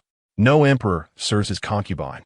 "I did not mean it that way," Jiang Shuyi replied, her voice still carrying traces of her earlier tears, shaking his hand gently while her eyelashes trembled with plea. "Your Majesty, may I not return tonight?" Pei Yin replied, "It is late. Where do you intend to go?" Hearing this, Jiang Shuyi's spirits lifted, and she hugged him, her tone brightening. "I thought your Majesty feared being discovered and would prefer I return in the guise of a maid." Pei Yin leaned back against the edge of the pool, maintaining a calm demeanor. "Did Cheng Shozong not inform you? You are a newly appointed palace maid. As long as you do not err, I shall keep you." Jiang Shuyi and Appo's eyes widened with surprise, her gaze lifting to meet his. "Does this mean if I do not make mistakes, I can remain in the Qinqing Palace?" Pei Yin lowered his gaze, his tone laden with meaning as he echoed, "I?" Jiang Shuyi paused, understanding that he was indicating she should change the way she referred to herself. Curiously, just moments ago in the chamber, she had eagerly used the term servant, but now, in the warmth of the pool, their bodies close, she felt a sudden shyness under his gaze. It was as though she had truly become a little maid, secretly tempting the emperor while he bathed. Pei Yin waited patiently for her to find her voice. Jiang Shuyi and Appo's hesitation made it even harder to speak. After a long moment, she finally murmured, "I am a servant." Pei Yin chuckled softly, praising her. "Very good. You learn the rules quickly. Now, repeat what you just said." Jiang Shuyi, blushing, wished to look down but found her chin grasped by a damp, bony hand, forcing her gaze upward. "Repeat." Pei Yin's tone remained gentle, his eyes calm, yet Jiang Shuyi felt the oppressive humidity of the steam surrounding them, urging her to speak. With her legs feeling weak in the warm water and her heart racing, she took a deep breath and finally spoke, her voice trembling. Is it true that as long as I do not make mistakes, I can remain in the Qinqing Palace?" Pei Yin observed her as she finished speaking, her ears turning crimson, the delicate skin of her neck blushing with a faint hue. She appeared almost fragile, as if she might dissolve into the water. In the flickering candlelight of the palace, the scene was enchanting, surely one of the most exquisite sights of the spring in the imperial city. Chapter 37. I will not abandon you. The water in the imperial pool was warm, yet Pei Yin and Appo's moist fingertips had grown cold. Jiang Shuyi waited for a long time without hearing him speak, and she could not help but shift her jaw. Pei Yin suddenly broke the silence, prompting Jiang Shuyi to cease her movements and obediently gaze at him. Pei Yin gently caressed her face with his thumb, his tone tender. As long as you do not err, you may remain by my side indefinitely. Jiang Shuyi sensed a less rigid attitude from him and nestled further into his embrace, pressing her flushed and heated face against his chest. Then, how can I avoid making mistakes? Pei Yin did not compel her to maintain eye contact. Instead, he gently scooped water with one hand and sprinkled it onto her smooth, snowy back, softly saying, I've always been benevolent. Should you damage anything or serve inadequately, I will not hold it against you. What mistakes are there to make then? Before Jiang Shuyi could revel in her relief, Pei Yin continued. However, as a servant, the most crucial aspect is obedience. Be loyal only to me. Should you harbor any disloyalty towards me, I shall truly abandon you. Jiang Shuyi immediately clung to him tightly, her voice frantic. I would never. I am very obedient. Your Majesty, please do not cast me away. Pei Yin knew that her greatest fear was being forsaken by him. His words were merely a casual threat, not meant to frighten her. All right, he comforted, embracing Jiang Shuyi. I know you have always been the most obedient. I will not abandon you. Jiang Shuyi nodded repeatedly. However, as she did so, she began to feel something was amiss. Lowering her gaze in confusion, she looked up again. Your Majesty? Pei Yin bore a slight smile. Did I not say to be obedient? Do not move. This time, Jiang Shuyi genuinely found herself unable to clean herself. After a moment of hesitation, Pei Yin decided to assist her. Jiang Shuyi was carried back to the bed, her eyes still brimming with tears as she tugged at Pei Yin. My waist hurts. Pei Yin covered her with a silk blanket, his eyes sparkling with warmth. Sleep for a while. You will feel better by tomorrow. Jiang Shuyi doubted the efficacy of his words, but fatigue overwhelmed her. She shifted slightly inward, her eyes reddening as she whispered, Your Majesty, come and sleep as well. Pei Yin understood that she needed his embrace to feel at ease and, with a hint of resignation, replied, Very well, I shall instruct Chen Shozhong and return to hold you. Jiang Shuyi nodded, though she desperately wished to sleep. She forced her eyelids to remain open and awaited his return. Pei Yin departed to the outer hall, whispering instructions to Chen Shozhong, the details of which Jiang Shuyi could not discern. Shortly thereafter, he returned. With the golden yellow curtains drawn, Jiang Shuyi nestled into his embrace, finally relaxing completely, and drifted off to sleep. The following day, Jiang Shuyi was awakened by Pei Yin and Amp, Appos, as gentle call, drowsy and reluctant to rise. She heard him say softly, I am off to court now. I worried you might catch a chill last night in the bath. So I instructed the imperial physician to prepare some medicine. Remember to take it when you rise. Jiang Shuyi mumbled an indistinct acknowledgement, indicating she had heard him. Once awakened, it was difficult for her to fall back asleep. As soon as Pei Yin left, her drowsiness gradually dissipated. She sat up and called for someone. A genuine court maid entered, and Jiang Shuyi recognized Feng Chu, who was adept at crafting delightful fragrances and had served alongside Pei Yin in the Eastern Palace, becoming quite friendly with the maid, Di Chui, in her own palace. At that moment, Feng Chu held a tray containing a brand new outfit, and when Jiang Shuyi leaned forward to glance, she realized it was a maid's attire. Come now, the first day at court, you cannot afford to be lazy, Feng Chu said with a teasing smile, her eyes gleaming with mischief. Jiang Shuyi's ears instantly flushed. She had thought Pei Yin's playful demeanor was a private affair. How had it become common knowledge? Though she was somewhat familiar with Feng Chu, recalling her discomfort from the previous day's indulgence in the bath and the lingering pain in her waist, she preferred not to be assisted by the unfamiliar maidens and requested Feng Chu alone. Despite her lightheartedness, Feng Chu exuded a degree of composure befitting a court maid, and, noticing Jiang Shuyi and Appos' embarrassment, refrained from making any comments regarding her varying marks, maintaining a neutral expression as she helped her change. Jiang Shuyi felt more at ease. As Feng Chu tied a silk ribbon around her waist, an idea struck her, and she lowered her head to inquire, Sister Feng Chu, during my confinement these past days, has His Majesty continued to summon Qing Pin? Feng Chu knelt on the ground, smiling as she replied, His Majesty has been unwell for 2 days.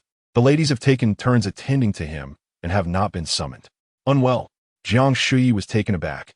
How had she not noticed? After a few more inquiries about Pei Yin's health, she learned he had fully recovered, and her heart finally settled. Once dressed, Jiang Shuyi entered, presenting a bowl of dark medicinal broth. "This is what His Majesty instructed, concerned that you might catch a chill. Please drink it while it is hot." Jiang Shuyi felt a twinge of fear at the bitterness. If Pei Yin were present, she could have acted coyly, but surrounded by palace attendants. She had to maintain her dignity as the beloved concubine and mother of a prince. She accepted the bowl of medicine and, with a determined expression, drank it down in one go, only to be met with immediate bitterness that made her cough. Fang Chu promptly offered her a small dish of preserved fruit. Jiang Shuyi consumed a candied jujube and sipped some tea to finally dispel the lingering bitterness in her mouth. Is this medicine truly so bitter for preventing colds? She recalled having taken it recently. While it had been bitter, it had possessed a hint of sweetness that made it more palatable. Perhaps the physician had prescribed a stronger remedy for Pei Yin. Jiang Shuyi spent the day alone in Qianqing Palace. After court that day, Pei Yin remained in the study discussing matters with his ministers, only sending a eunuch to convey a message at noon, instructing her to dine well and not wait for him. As the evening approached, Jiang Shuyi found herself enlightened. In the morning, Wu Guifei had sent pastries and left behind a multitude of well-wishing remarks regarding His Majesty's health, which infuriated her. After confirming with Jiang Shuyi whether they were edible, she consumed them all herself. At noon, Shui Shupin mentioned she had prepared 2 light dishes, suggesting that since His Majesty had just recovered from illness, he might not have an appetite for greasy foods and could try a few bites. Jiang Shuyi, unable to contain her frustration, indulged once more. In the afternoon, Jean Pin exasperated her further by stating she had recently learned to dance and wished to perform it for His Majesty to alleviate his fatigue. At this point, Jiang Shuyi was left seething with indignation. According to Fang Chu, not only these 3, but many concubines have been vying for His Majesty's favor since her confinement began. Indeed, when she was favored, they all knew it was futile to contest her. However, with the edict of confinement from Jiayang Palace, seeing a newcomer like Wen Yao receiving more favor than her reignited their hopes for affection. Let them compete. Those who dwell near the water's edge shall reap the first fruits of the moon. Now residing in Qianqing Palace, she would observe who could surpass whom. Pei Yin returned in the evening. As Cheng Shoujiong assisted him in changing, Jiang Shuyi stood before him, gazing earnestly. Noticing her expression, Pei Yin inquired, "Have you done something wrong?" Jiang Shuyi's eyes widened instantly. No. Pei Yin acknowledged her response with a sound, concluding that she must have merely missed him. Just as Cheng Shoujiong was about to remove the jade belt from Pei Yin's waist, he raised a hand to halt him. Pei Yin looked at Jiang Shuyi, calling her softly, "Come here." Jiang Shuyi, uncertain, complied obediently and approached him. Pei Yin playfully tapped her forehead with his finger, chiding with a smile. Where did such a servant come from, so lacking in awareness? Do you not see your master changing attire and fail to offer your service? Chapter 38. His Majesty admires the princess's true nature. This gesture was imbued with unmistakable intimacy. Jiang Shuyi's eyelashes fluttered, and for the first time, she felt that being a little palace maid was not so bad after all. Serving a master like Pei Yin, who was both magnanimous and gentle, was far more comfortable than her previous life as a young lady at home. She promptly took over Cheng Shoujiong and Appo's duties, rising on tiptoe to help Pei Yin out of his outer robe, her brows and eyes curving with delight. I am but a humble servant, not well versed in the rules. Once I have spent some time by your side, I shall learn to be more perceptive. The series of remarks from the other maids flowed effortlessly, devoid of the awkwardness she had displayed last night at the Imperial Pond. Pei Yin observed her attire with a composed demeanor. He had not had the chance to appreciate it yesterday, but now it struck him as exceptionally fitting. The soft pink palace dress enveloped her form perfectly, accentuating her curves, while a delicate silk sash cinched her slender waist. The hem of her skirt was embroidered with a begonia blossom, fluttering gracefully as she moved, as if she were always meant to inhabit the Qianqing Palace. Pei Yin raised his hand, allowing her to assist him with dressing, and spoke in a gentle tone. Then do accompany me well. During dinner, Jiang Shuyi ate very little. Pei Yin glanced at the dishes on the table, then at Jiang Shuyi. who had only consumed half a bowl of tremella soup before rising to serve him. He paused and inquired, "Is the royal cuisine unpalatable to you?"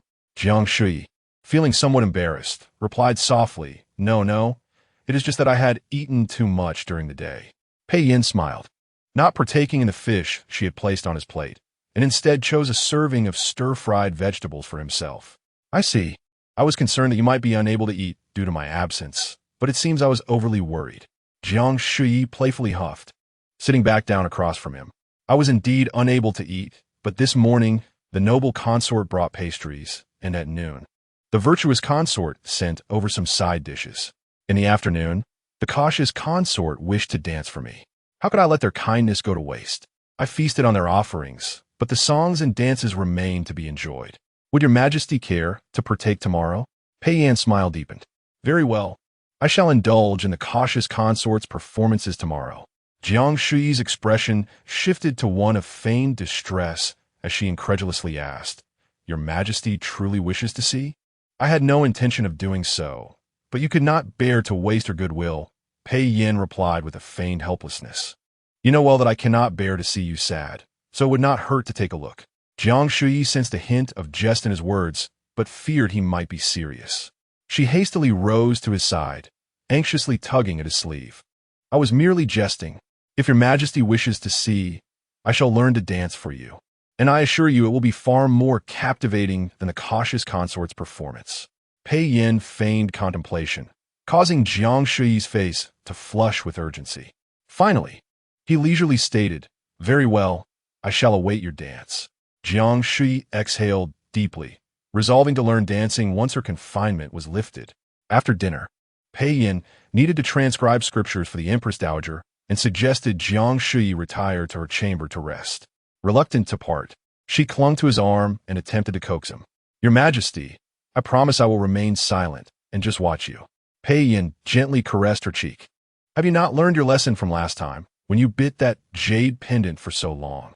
Caught off guard by a sudden reprimand, Jiang Shuyi and Appo's expression faltered, and her once bright eyes dimmed. Although she understood that Pei Yin likely would not truly punish her again, the intimidation during such tender moments was disheartening. With a soft "oh," she released his arm, standing up and obediently bowing. "Then I shall return to my chamber and read, so as not to disturb your majesty." Pei Yin observed her sorrowful expression, which seemed to say, "I shall no longer tease you," and felt a twinge of helplessness. Yet, with duties at hand, he had no time to console her. "Go. There are 9 linked rings in the chamber. If you tire of reading, you may play with them." Jiang Shuyi nodded in understanding and headed to her chamber.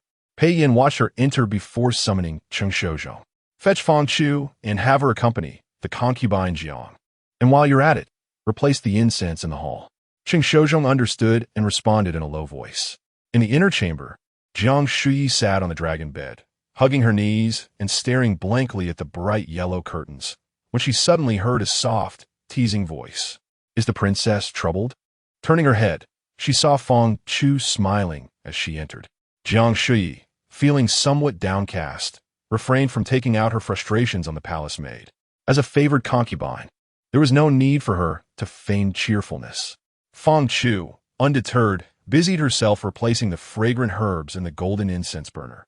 The moment Jiang Shuyi caught a whiff of the familiar scent, she snapped back to attention and glanced at the incense burner before looking at Fang Chu, uncertainly asking, "Is this the scent from my palace?"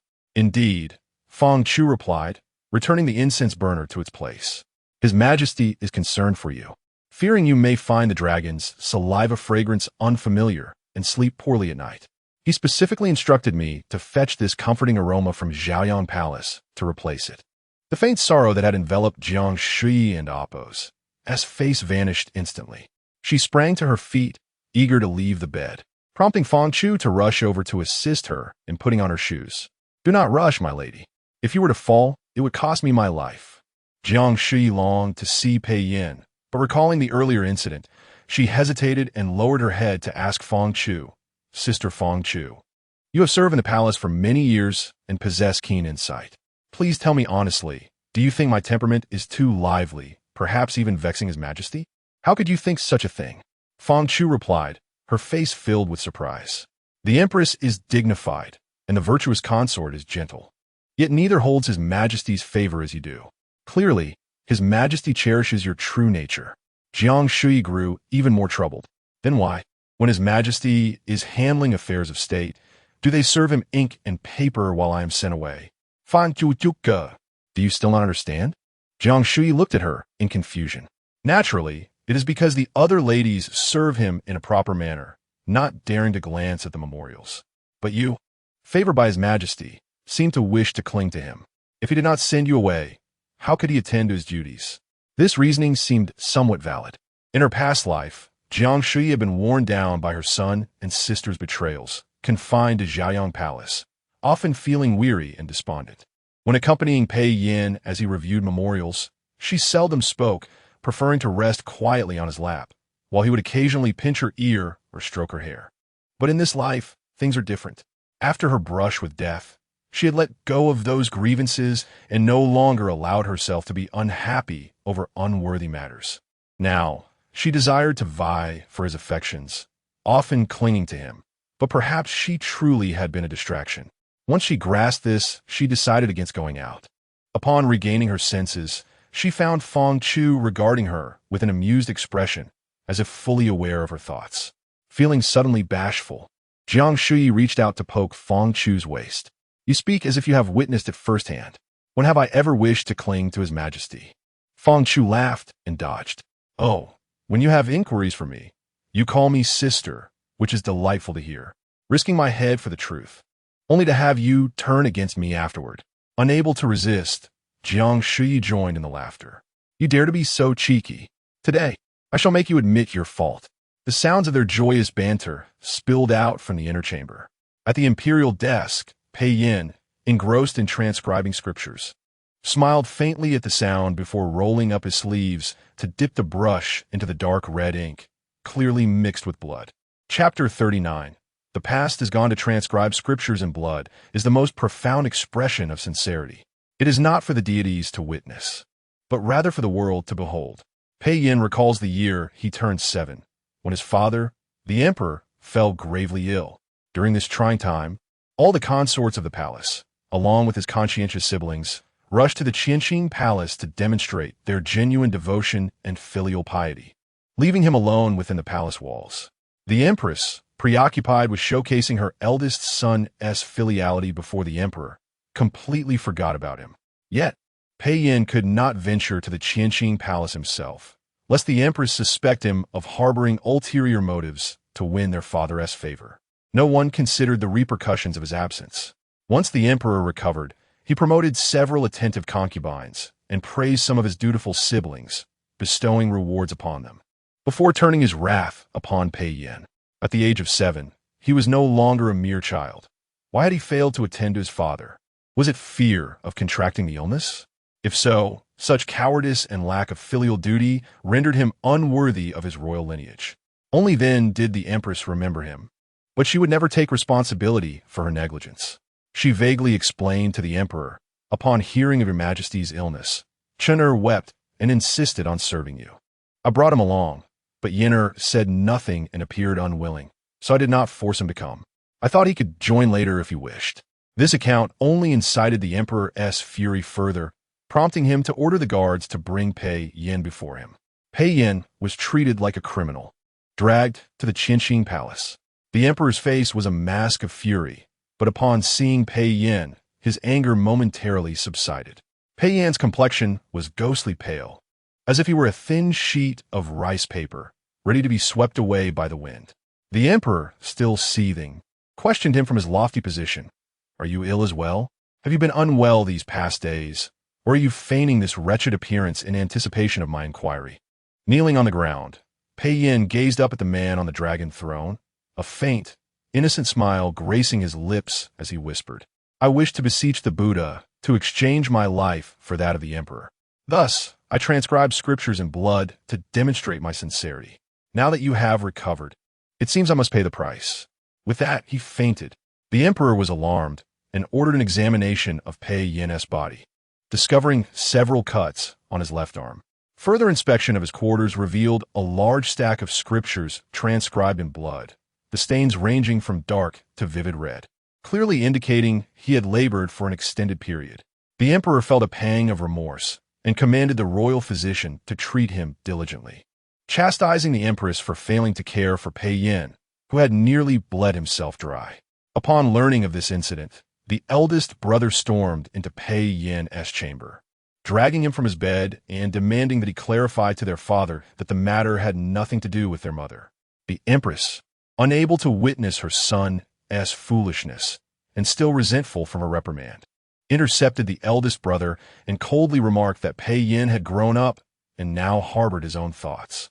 Pei Yin's wounds had already begun to split open from the rough handling, causing him great pain. He lay prostrate on the ground like a stray dog, looking up at his mother with a pitiful gaze, speaking earnestly, "If it were you who were ill today, I would willingly trade my life for yours." These words caused the empress to waver, while the eldest brother, infuriated, berated him for his theatrics, nearly resorting to violence had he not been restrained by the servants. As thoughts began to coalesce, the blood ink in the inkstone was nearly depleted. More blood needed to be drawn. Jiang Shuyi rolled up his sleeve. His wounds had begun to coagulate. He picked up a dagger, grimacing as he prepared to cut his arm once more. "Enough," Pei Yin interjected gently. "You have already lost considerable blood today. Your body cannot withstand any more. Let Cheng Fu take your place." Cheng Fu, taciturn, lifted his sleeve without protest, taking the dagger from Jiang Shuyi and making a small incision on his forearm, letting the blood drip into the inkstone. Pei Yin dipped the royal brush into the ink and continued transcribing the scriptures. "You both need not serve for the next 2 days. I have instructed the royal physician to prepare restorative medicines. Remember to take them." Though he had not lost much blood, Cheng Shuyi smiled broadly, pledging his loyalty. "For your majesty, I would not only shed blood, but willingly lay down my life." Cheng Fu simply stated, "I can still bleed." Pei Yin chuckled softly. Now, as an emperor, he need no longer belittle his own body or life in the pursuit of survival. As he transcribed the third sheet of rice paper, Fang Chu emerged from the inner chamber. She approached the imperial desk and respectfully announced, "The empress and I have been playing, and she has grown weary and fallen asleep." Pei Yin nodded, continuing his writing. "Has she been upset?" Fang Chu replied respectfully. "She was somewhat distressed when I entered, but after hearing my words, she seemed to find joy again." She recounted her earlier conversation with consort Jiang verbatim. "Well done," Pei Yin responded calmly. "You may leave now." Fang Chu bowed and withdrew. Cheng Shuyi regarded her and could not help but reflect on the advantages of possessing a unique skill. One need not bleed for hard labor, but rather make an appearance when needed, enjoying a life of luxury when not called upon. In the show palace, Miao Wangshu awoke in the night, her legs aching. Feng Yue, who had been sharing a bed with her these past few nights, stirred at the faint sounds beside her. Initially drowsy, a sudden thought jolted her awake. She turned over and, illuminated by the moonlight streaming through the window, saw the frail figure of Miao Wangshu curled up beside her, hands resting on her knees, her breathing heavy with suppressed discomfort. Feng Yue, feeling anxious, called out, "Sister, what is wrong?" Startled by her awakening, Miao Wangshu stiffened momentarily before relaxing, replying in a calm voice, "I'm fine, you should go back to sleep." Detecting a slight tremor in her voice, Feng Yue quickly sat up, climbed down from the end of the bed, and, disregarding Miao Wangshu's protests, lit a candle. As her vision cleared, she observed Miao Wangshu lying on the bed, her hand withdrawn from the pillow, her lips pale, sweat soaking her hair by her ears, and her eyes betraying unmasked pain. Tears instantly welled up in Feng Yue's eyes as she stood frozen, holding the flame. Miao Wangshu, suffering sharp pain in her knees, still managed to maintain her composure, sitting up and saying softly, "I had some abdominal pain earlier, perhaps due to the cold. Please pour me a cup of hot tea." Lies. Feng Yue's tears fell as she choked out, "How can one hold their knees if it's their stomach that hurts? I would worry no matter where it hurt. But if you insist on lying to me, it means the true source of your pain is even more troubling." Suppressing her sobs, Feng Yue set aside the candle and went to pour Miao Wangshu a cup of tea. After her demotion, Miao Wangshu could no longer reside in the main hall and had moved to the western chamber. Feng Yue, deeply concerned for her, insisted on sharing a bed with her at night. Miao Wangshu had tried to persuade her otherwise and even scolded her, but Feng Yue would not leave, crying outside the door deep into the night. With no extra servants left to intervene, the night was as chilly as water, and Miao Wangshu had no choice but to let her in. Feng Yue returned with the cup, intending to feed Miao Wangshu. But Miao Wangshu seemed overwhelmed by the sudden intimacy, taking the porcelain cup from her hands to sip delicately. Feng Yue reached out to rub Miao Wangshu's knees. But the moment she touched her, Miao Wangshu gasped in pain, the cup slipping from her grasp and tea spilling over the embroidered quilt. Sister. In that instant, Feng Yue remembered that Miao Wangshu not only suffered from sore knees, but also bore external injuries. She could not be so reckless as to press down directly. Stunned, she felt a wave of despair wash over her as she embraced Miao Wangshu, crying, "Sister, tomorrow I will plead with the Empress, or perhaps even the Emperor. You cannot continue kneeling like this." Chapter 40. Adversity, do not speak foolishly. Miao Wangshu pushed Feng Yue away from her embrace, her expression cold as she admonished. "The Empress has turned against us, wishing for my suffering. To go is to invite humiliation upon oneself, to be trampled upon in vain." Feng Yue clutched her sleeve tightly, her tear-filled eyes glimmering with a hint of hope. "Then I shall plead with His Majesty. His Majesty possesses a kind and compassionate heart. Surely, He will show mercy to my sister. Even the most benevolent of sovereigns cannot surpass the virtue of filial piety," Miao Wangshu interrupted calmly. "I have offended the Empress Dowager, and our own mistress, despite her favored status, has been confined. How could His Majesty possibly defy the Empress Dowager for my sake?" Despair engulfed Feng Yue. In the palace, the true powers were the Emperor, the Empress Dowager, and the Empress, none of whom would offer assistance. What, then, would become of her sister? Tears streamed down her face uncontrollably. Miao Wangshu sighed, instinctively reaching for a handkerchief to offer her, only to remember that she was clad in sleeping garments. Instead, she lifted her sleeve to gently dab at the corners of Feng Yue's eyes. "Enough now. Did you not say you would heed my words? Do not cry. Sleep, for your weeping only intensifies my pain." Feng Yue felt even more sorrowful, her sobs growing louder. Miao Wangshu and Appo's voice, weary and tinged with a hint of pleading, continued. "In the past, I would have comforted you, but today I am truly suffering. Please just sleep. Tomorrow, we must kneel again. If we lack the strength, it would be better to faint. Otherwise, we will surely attract the ire of Granny Yen." Feng Yue longed to cry until she lost consciousness. Yet sensing the exhaustion in Miao Wangshu's tone, she quickly stifled her sobs, breathing heavily as she nodded. "All right, I will sleep." She extinguished the candlelight. Miao Wangshu wished to conceal her anguish from sight. Feng Yue hurried to blow out the candle. Once they lay in the darkness, the stillness beside her was profound. Not a sound, not even a heavy breath, broke the silence. Feng silently reminded herself not to cry, pressing her hand firmly against her mouth as tears flowed like rain in the dark. The next morning, when Feng Yue and Miao Wangshu arrived at Kunning Palace, the scene before them was much the same as in previous days. A group of lower-ranking concubines, led by Lady Qian, surrounded Wen Yao, showering her with flattery, praising her complexion, her rouge, her garments, offering compliments from her hair to the tips of her embroidered shoes. Jiang Wanqing was among them, cautiously joining in the praise. "Sister Wen, your radiance is not merely due to your attire. Your ethereal beauty enhances it all." Lady Qian retorted mockingly, "Jiang Changzai, do not call everyone sister. Your own sister is languishing in Zhaoyang Palace." A flash of anger flickered in Jiang Wanqing's eyes, quickly replaced by composure. She resented her sister for her reckless actions, which had led to her own loss of favor, but she felt a strange relief. Anyone favored in the palace was preferable to her sister's position. Jiang Wanqing bit her lip and spoke softly. "During my time at home, I was never particularly close to Jiang Fei. Her current confinement is just retribution for her mistreatment of Sister Wen. She deserves to reflect on her actions. I am reasonable and will not visit her. I only hope she learns something upon her release." Wen Yao regarded her with a more favorable gaze. Jean Pin scoffed, "Spare us your pretense. When we spoke of your sister's arrogance, you were quick to defend her, feigning sisterly affection. Now that Jiang Fei has fallen from grace, you wish to distance yourself."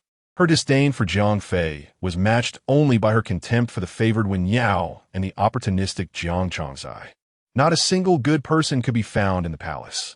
Jiang Wanqing's expression shifted upon having her thoughts exposed, her demeanor becoming one of feigned victimhood.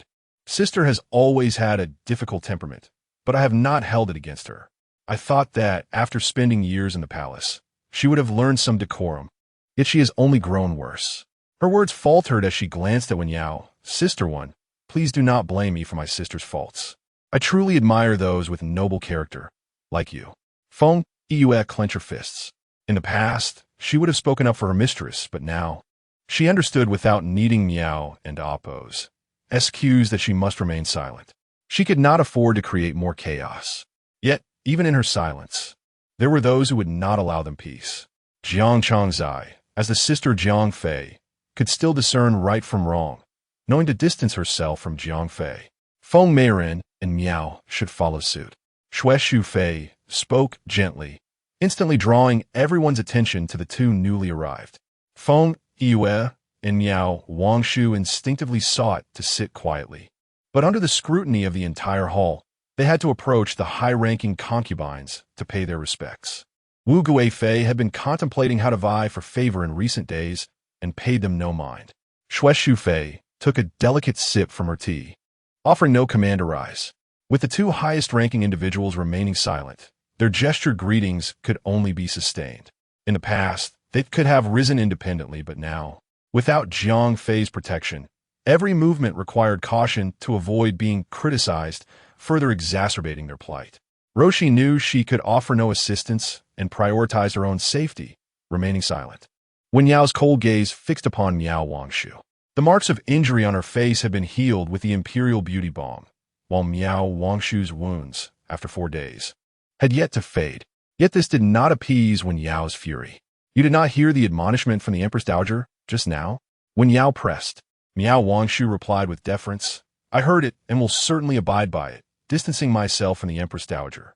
Wen Yao retorted, "Then why did you not respond earlier?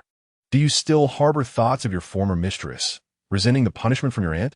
Miao Wangshu understood that if she were to weep and express regret, it might please Wen Yao and grant her temporary reprieve. But she could not bring herself to do so. She possessed a spirit that could be respectful and humble, yet could not stoop to begging. Miao Wangshu closed her eyes, remaining silent, aware that any further words would be futile. To argue would only inflame Wen Yao's anger. Feng Yue, sensing the tension, quickly knelt before Wen Yao, forcing a smile. "Your Highness," Miao Wangshu absolutely meant no disrespect. She holds the Empress Dowager in the highest regard and would never dare to think of the Empress Dowager. Miao Wangshu longed for her to rise. Even if she had to kneel, it should not be for her sake. In Wen Yao and Amp, Oppo's, eyes, Feng Yue, a beauty without favor, was no different from an insect. She would not spare Miao Wangshu due to the words of an insignificant creature. "Your silence has confirmed my assumptions about your thoughts." Under Wen Yao's fierce gaze, Miao Wangshu replied in a calm tone, "I respect the Empress Dowager and accepted my punishment sincerely." Wen Yao was reminded of the day when Miao Wangshu knelt in the palace, enduring humiliation. She longed to tear her apart. In previous days, the emperor's illness had preoccupied Wen Yao, leaving her no time for revenge, but now was the opportune moment. A disdainful smile crept across her lips. "Very well, then. You shall kneel outside Kuan Ning Palace for 2 hours today, allowing all within the 6 palaces to witness your sincerity. Should they deem your sincerity lacking, your sins shall be unforgivable, and I shall duly report to your aunt for her proper handling of you." Chapter 41. A plea for help. Upon the conclusion of court proceedings, Pei Yin returned to the Qianqing Palace, where he attended to official documents. Jiang Shuyi, recalling Feng Chu's words from the previous day, tensed her body nervously as he glanced in her direction, preparing to retreat to the inner hall at his slightest reprimand. However, Pei Yin called out to her, "Come here." Jiang Shuyi's eyes brightened, and she hurriedly approached his side, smoothing her skirt as she knelt down. The imperial desk was placed upon a tapestry, and although the Dongwon Pavilion was equipped with a complete set of tables and chairs, Pei Yin inexplicably preferred to sit cross-legged behind this low ebony desk while attending to state affairs. Jiang Shuyi, too, found solace in this arrangement, as it allowed her to lean close to him. Yet today, her thoughts were consumed by Feng Chu's comment about wishing to stick to the emperor's side, and thus she did not inch closer, instead waiting obediently to see if he required her assistance in preparing ink. "No need. The cinnabar is sufficient," Pei Yin replied, his tone calm and his expression as warm as ever. He reached out to untie the palace sash that had not been properly secured around her waist. Readying it with care, Jiang Shuyi looked down and understood. Pei Yin had summoned her merely to rectify the unsightly sash. Having gone to bed early the night before, she had awakened at dawn, and upon opening her eyes to see Pei Yin peacefully asleep, facing her, her heart swelled with joy. The thought of no longer having to sleep alone and being able to nestle into his familiar embrace was irresistible, and she inadvertently roused him from his slumber. They played and frolicked within the curtains for a while until it was time for court. Jiang Shuyi eagerly offered to assist him in changing his attire, hastily donning her own garments before following him to the outer hall, her sash tied somewhat haphazardly. Pei Yin's long, slender fingers, pale as jade, swiftly fashioned a beautiful double-eared knot as he adjusted it. Upon retracting his hand, Jiang Shuyi gleefully fiddled with the knot. "Your hands are more skillful than mine, Your Majesty," Pei Yin replied. "Indeed, but I cannot tie it for you every day." Jiang Shuyi lifted her head, her dark eyes shimmering with resolve as she boldly countered. "But I would be willing to tie it for you every day." Pei Yin paused momentarily, and meeting Jiang Shuyi's earnest gaze, he reflected before gently responding. "Today, there is little state business. Once I finish, I can accompany you." Jiang Shuyi's heart leaped with joy as she thrust the imperial brush into his hand, urging him. "Then please, Your Majesty, hurry. I have so much to discuss, and many things I wish to do with you." Pei Yin chuckled softly. "If you remain quiet beside me, I shall be able to finish more swiftly." With that, Jiang Shuyi's excitement surged as she repeatedly assured him she would refrain from speaking excessively. While words might be few, she still desired to remain close to Pei Yin. Like the last few years of her previous life, she found a comfortable position, resting her head on Pei Yin's lap. Pei Yin glanced down at her, his eyelashes fluttering slightly as he ultimately permitted her audacity. The hall was filled with the fragrant incense, and the spring sunlight filtered through the window, casting dappled shadows of flowers upon them. Gradually, Jiang Shuyi began to feel drowsy. Pei Yin observed her and turned his gaze to Qing Shou, standing nearby, silently signaling him to retrieve a wide robe from the wooden rack. Qing Shou understood immediately and stealthily complied. Pei Yin took the robe and gently draped it over Jiang Shuyi, just as he prepared to withdraw his hand. A woman's desperate cry pierced the tranquility of the hall. "Your Majesty, for the sake of Miao De-ing, who has served you for many years, please save her life." The serene atmosphere shattered, and Pei Yin frowned as those around him stirred, awakening from their reverie. Qing Shou, startled, quickly commanded the palace attendants. "Go investigate who is causing such a ruckus outside. Do they not value their lives? Your Majesty, you are a benevolent ruler. You cannot allow your concubines to be humiliated to death." Jiang Shuyi, already a light sleeper, opened her eyes and strained to hear the commotion outside, recognizing the name Miao De-ing. It seemed only Miao Wangshu bore that name, and she was not a De-ing at all. As the cries continued, she finally discerned the familiar voice. It was Feng Yue. She immediately sat up, bewildered, and looked towards the outside before turning back to Pei Yin. His expression remained impassive. The pleas continued outside, and Jiang Shuyi had never heard Feng Yue cry out with such agony. Her heart sank instantaneously. Gripping Pei Yin and Appo's sleeve tightly, she anxiously inquired, "What has happened to Lady Feng? Is Miao De-ing Givengul? What has befallen her?" Pei Yin remained silent, coolly adjusting the outer robe around her shoulders. "Return to the inner hall and rest," he instructed. How could Jiang Shuyi possibly rest? She grasped his hand, gazing at him with pleading eyes. "Your Majesty, please tell me. You know well that I have few genuine friends in the palace. Only Yue and the others." The cries from outside ceased, and Pei Yin met her gaze. his expression calm. There are no true friends in the palace. They're close to you because I favor you. Jiang Shuyi shook her head. Perhaps that was true at first, but now they genuinely care for me. Your Majesty, what has happened to them? Please help them. Still clad in Pei Yan's robe and holding his hand, she pleaded for the sake of others. At that moment, Cheng Shou returned from his inquiries, reporting, Your Majesty. Lady Feng is kneeling outside, claiming that Qing Pin is punishing Miao De Ying in Kunning Palace.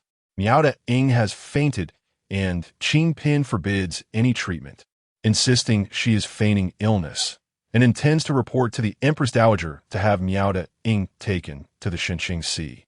Jiang Shuyi's complexion changed dramatically, and she released Pei Yan's hand, rising to rush outside. Stop, Pei Yan commanded, his voice firm. Jiang Shuyi instinctively halted, turning back to look at him, her eyes glistening with unshed tears. Pei Yan raised his gaze to her, asking, What use will it be for you to go out? Do you wish to let others see that I am defying the Empress Dowager and secretly harboring you in the Qingqing Palace? Jiang Shuyi's heart ached further as she considered her current predicament. She had only been able to protect those under her care because of Pei Yan's favor. She possessed no abilities of her own. Standing there with a face that teetered between tears and resolve, Pei Yan chose not to pursue the matter further. Instructing Cheng Shou, bring Lady Feng in. Just as Jiang Shuyi was on the verge of tears, she stifled them upon hearing his command, anxiously gazing towards the door. It was not long before Feng Yue entered, her forehead swollen and red, evidently having prostrated herself outside. Upon entering the hall, she was about to kneel when she caught sight of Jiang Shuyi, her eyes widening in astonishment. Your Highness? Jiang Shuyi hurried forward to help steady the falling hairpin from her hair, signaling her to speak urgently. Quickly tell His Majesty what has transpired. Feng Yue and App's tears flowed freely as she knelt, clutching Jiang Shuyi and App's hand for support, and through her sobs, she recounted the events that had transpired in Kunning Palace. Miao Wangshu had knelt for 4 consecutive days, suffering greatly, and with Wen Yao deliberately provoking her, along with a group led by Qiangui Rin echoing her cruelty. Miao Wangshu could not endure the pain of her kneeling posture and fainted. When she was doused with water to awaken, she was unable to rise, prompting Wen Yao to accuse her of feigning illness, insisting they would wait for the Empress Dowager's approval to have her taken to the Shenqing Sea. Feng Yue had sought the Empress, but the Empress was in the inner hall praying and refused to see her. With no other options, she had come to plead desperately before the Emperor. Chapter 42. Entering the inner hall, silence must be maintained. Jiang Shuyi felt a tingling sensation on her scalp. She finally understood why Miao Wangshu had insisted on dealing with Wen Yao before her that day, and why the Empress Dowager and App's indifferent temperament allowed her to strike her niece without consequence, merely being placed under house arrest without any demotion in status. In both her past and present lives, she had never been as close to Miao Wangshu as she was to Feng Yue, having never shared a single heartfelt conversation or even lain together like intimate friends. Yet, Miao Wangshu had risked her life for her more than once. Jiang Shuyi knelt alongside Feng Yue, realizing that the only one who could save Miao Wangshu now was the Emperor, the esteemed figure of the realm. With tears in her eyes, she gazed at Pei Yan, pleading earnestly, I beseech your Majesty to save Miao De Ying. It is my fault, and I shall bear the consequences. Whatever punishment the Empress Dowager deems fit for me, I shall accept. Pei Yan placed his fingers on the imperial table, ambiguously echoing her words. You shall bear it yourself. Jiang Shuyi clasped her hands, kneeling on the ground, her voice slightly choked. Yes, your Majesty taught me the Analects, instructing that one should not impose upon others what one does not desire for oneself. I cannot let Miao De Ying suffer in my stead merely because I fear punishment. Pei Yan merely sought to enlighten her on the principles of morality. He had no intention of teaching her to be a paragon of virtue. He calmly asked, if demoted to De Ying, subjected to daily punishment and beatings, can you endure it? Jiang Shuyi trembled slightly at his words, but before she could respond, Feng Yue cried out, if one must be punished, then let it be me, your Majesty. Sister Miao cannot withstand it, and Lady Jiang is too delicate. She would perish after just 2 days.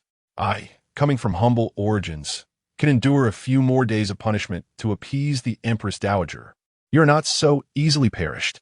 Jiang Shuyi, unable to hold back her tears, straightened up to admonish her. This is my mess. I acted in anger. No, even if given another chance, I would still punish Wen Yao. Otherwise, I would be consumed by rage. As for the consequences, it is my anger, and thus my burden to bear.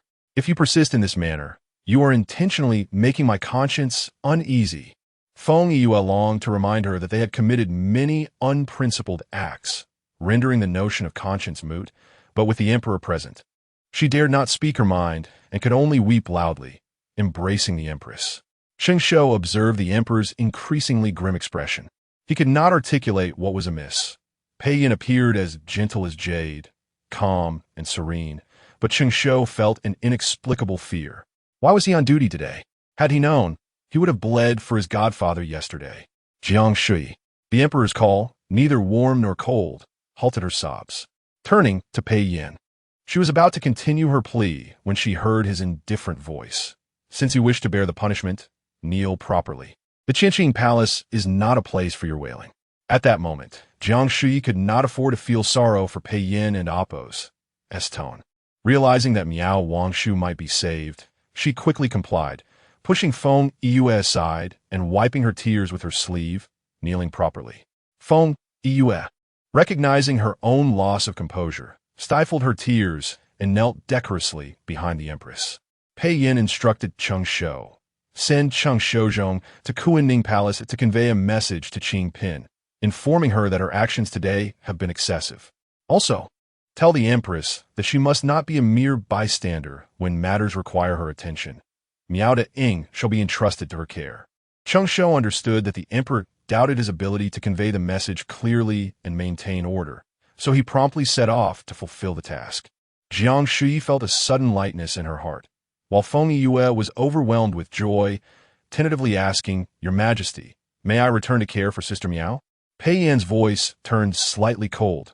You caused a disturbance outside the Qianqing Palace today. Though there was a reason, it was still utterly disrespectful. I shall overlook it this time, but if it happens again, you will be dealt with according to palace rules. Under normal circumstances, hearing such words from the emperor would have sent Feng Yue trembling in fear, yet the excitement of Miao Wangshu's potential liberation overshadowed her trepidation, and she eagerly acquiesced. Pei Yin continued, The matters concerning Jiang Fei and the Qianqing Palace are not to be mentioned to anyone. You may leave. Feng Yue, preoccupied with Miao Wangshu, rose to depart. However, upon seeing Jiang Shuyi's kneeling figure, she felt a pang of concern. Before she could speak, she met the emperor and Appo's cold gaze and quickly withdrew. Sister Miao had warned her not to make a fuss when she could not help. It would only complicate matters for those close to her. Jiang Shuyi remained kneeling in the hall. She had cried fervently moments ago, and now her breath was still uneven, her head bowed, her shoulders occasionally trembling. Pei Yin watched her for a moment, then glanced at the thick, embroidered carpet beneath her knees, withdrawing his gaze to continue reviewing memorials. The hall fell silent once more. Initially, Jiang Shuyi maintained her dignified posture, but after a short while, her legs grew weary, and she wished to shift her position to rest on her calves. She held on, knowing Pei Yin was surely upset. Otherwise, he would not be ignoring her. Yet, she could not comprehend why. She was the person he had personally nurtured, and now she was willing to take responsibility for her mistakes. Shouldn't he feel some measure of solace? Jiang Shuyi had not knelt for such an extended period in many years. Every moment was particularly excruciating. Unable to endure it any longer, she instinctively reached to massage her waist.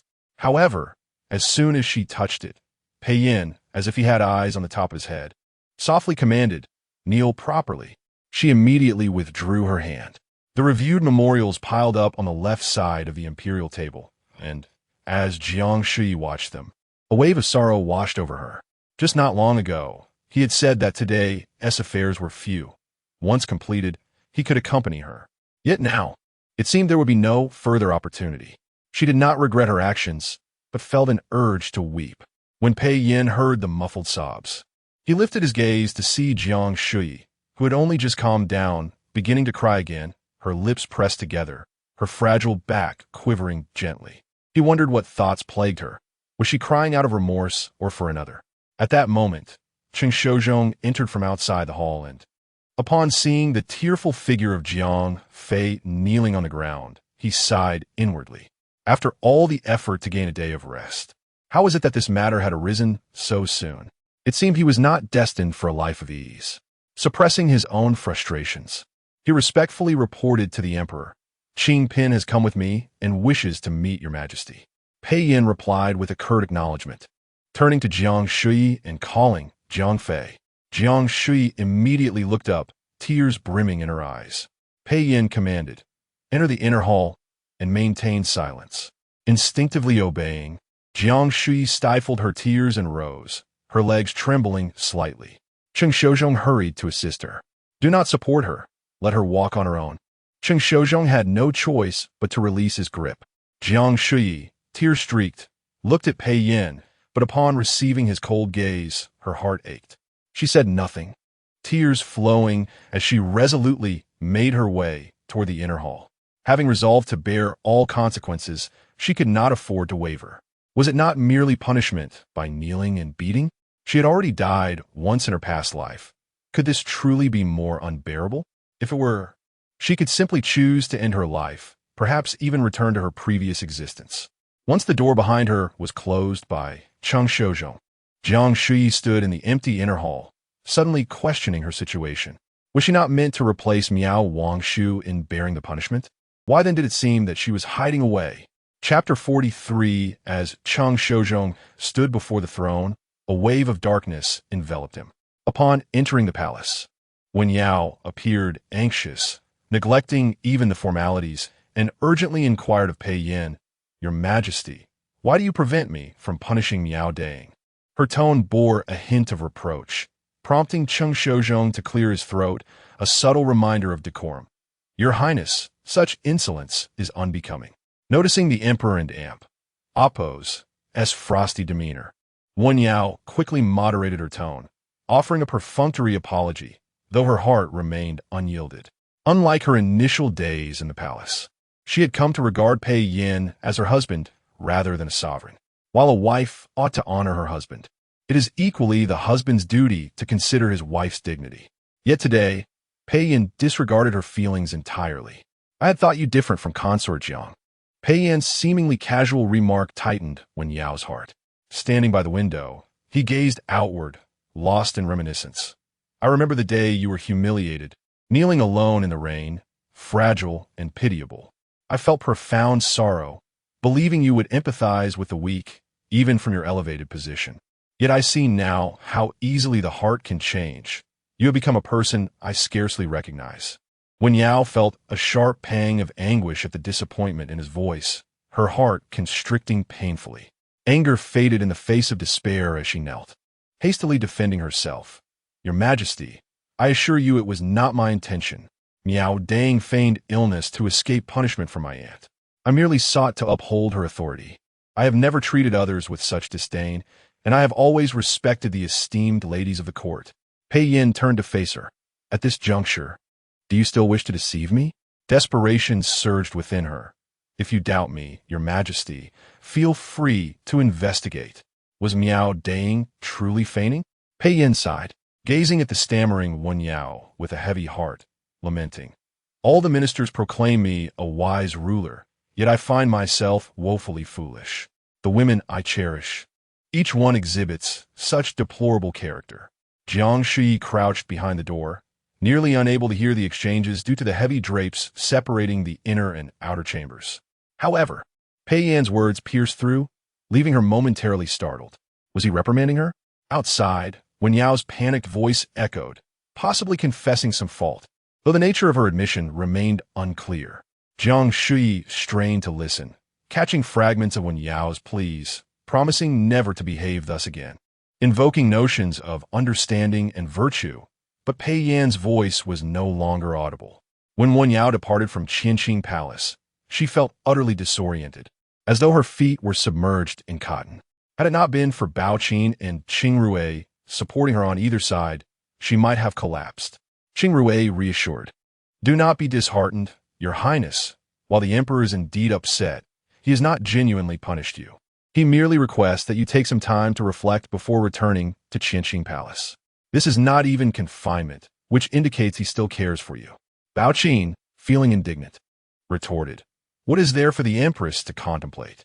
Miao Dang, buoyed by her connection to Consort Jiang, initially humiliated you. Your current stance toward her is well-deserved. Before Qingrui could respond, Wen Yao swiftly reprimanded Bao Qin. What nonsense! When will this cycle of vengeance cease? The emperor has already dealt with Consort Jiang and Miao Dang on my behalf. I must let this matter rest. Even if I harbor grievances, I should express them to the emperor. To privately torment Miao Dang is no different from her past actions. But Bao Qin began. Enough, Bao Qin, Qingrui interjected disapprovingly. While I understand your intentions to please the empress and demonstrate loyalty, if you truly wish her well, you must not mislead her down a misguided path. The emperor is a benevolent ruler and deserves a virtuous consort. If you encourage the empress to be a petty and jealous wife, she will inevitably invoke his disdain. Bao Qin, incensed, noted how Qingrui had previously addressed her as sister to win the empress's favor, now openly calling her by name. Clearly, the empress favored Qingrui's counsel. "Qingrui, do you believe the emperor is very angry with me? Will he forgive me?" Wen Yao asked, anxiety etched upon her face. "Rest assured, Your Highness," Qingrui said, glancing around to ensure no one was eavesdropping. "Do you know why Consort Jiang is favored?" Wen Yao grimaced at the mention of her. "Is it not simply because of her alluring appearance and youthful service to the emperor? He is merciful and thus favors her. That is what my aunt has told me. Do you believe the emperor judges solely by appearance?" Qingrui gently probed. "It is because Consort Jiang is domineering outside, yet obedient in his majesty and Appo's as presence. He values propriety and is drawn to those who genuinely listen and learn. Consort Jiang feigned compliance and has now fallen from grace. You, however, possess a kind heart and genuinely heed the emperor's teachings. How could he not cherish you?" Wen Yao felt her anxiety ease slightly, though concern lingered. "Then why, despite my acknowledgement of my mistakes today, does the emperor still wish to send me away? Your swift acknowledgement may lead the emperor to perceive insincerity. Perhaps it would be wiser to heed his advice, take time to reflect, and consider how best to approach him with your apology," Qingrui suggested, calming Wen Yao's troubled spirit. She regarded Bao Qin with renewed irritation, instructing her to follow at a distance while allowing Qingrui to support her. Jiang Shuyi remained in her crouched position within the inner chamber, uncertain of how long she had been there. With no one calling for her, she dared not exit. As the sun climbed high, illuminating the noon hour, the outer hall began to serve the midday meal, and a knock on the door announced Cheng Shozhong. "Your Highness, His Majesty requests your presence." Jiang Shuyi hastily rose to open the door, finding Cheng Shozhong standing respectfully outside. She bore her numbed legs as she stepped forward. Pei Yin was seated at a zeton wood table, dining alone in the chamber, devoid of company save for the attending maidens and eunuchs. An empty embroidered stool awaited opposite him. In former times, Jiang Shuyi would have instinctively taken her seat, but aware of Pei Yin and Appo's displeasure, she hesitated, observing his calm demeanor as he dined with deliberate slowness, seemingly ignoring her presence, leaving her devoid of courage. Seeking assistance, she glanced towards Cheng Shozhong, who, in exasperation, gestured toward the emperor. Jiang Shuyi understood and cautiously approached Pei Yin, stopping a short distance from the table, tentatively asking, "May I serve you, your majesty?" Pei Yin silently picked up a piece of fragrant mushroom, continuing to disregard her. Jiang Shuyi turned again to Cheng Shozhong, who, frustrated, urged her with subtle gestures. "Your Highness, were you not once skilled at charming the emperor? Approach him with affection, understanding his intent." Jiang Shuyi stepped closer to Pei Yin and gently grasped the sleeve of his left arm. Noticing the emperor pause momentarily, Cheng Shozhong felt a surge of encouragement. "Yes, just like that." Yet, in the next instant, Jiang Shuyi knelt suddenly, her face resolute and devoid of fear, addressing Pei Yin, "Your Majesty, when will you hand me over to the Empress Dowager for judgment?" Cheng Shozhong felt a wave of darkness wash over him. Chapter 44. This is my letter of repentance. Pei Yin lowered his gaze upon Jiang Shuyi and commanded, "Release your grip." Jiang Shuyi tightened her hold even further. Her heart ached, and with reddened eyes, she implored, "Your Majesty, I have already taken the initiative to plead for forgiveness and accept my punishment. Soon, I shall be tormented by the Empress Dowager, and my fate remains uncertain. Please do not forsake me at this moment. I cannot bear it." Pei Yin met her gaze, remaining silent for a long while before replying in a cool tone. "If I do not pay you heed, can you truly not endure it? You can barely withstand kneeling for a mere quarter of an hour, yet you claim to bear the weight of your sins. Do you expect me to accompany you in your punishment?" Tears welled in Jiang Shuyi's eyes instantly. What was she to do? She harbored no desire to endure suffering. Yet throughout her life, those who genuinely cared for her had been scarce. In her past life, along with her sister and son, she had barely counted enough to fill a hand, and now, having lost those two, she wished to cling to the remaining ones. With unspoken sorrow, she clutched Pei Yin's sleeve tightly, her voice breaking as she called out, "Your Majesty, your Majesty." Pei Yin shut his eyes briefly. Despite Jiang Shuyi's recent submissiveness and increased reliance on him, he found himself inexplicably provoked to anger time and again. "I had intended to share a joyful day with you," he stated calmly before withdrawing his sleeve from her grasp, saying, "Let us dine." When Jiang Shuyi had misbehaved as a child, her aunt would call her to eat with a stern face at mealtime, signifying a return to normalcy after a quarrel. She had hoped Pei Yin would be similar, but she gradually realized that this was not the case.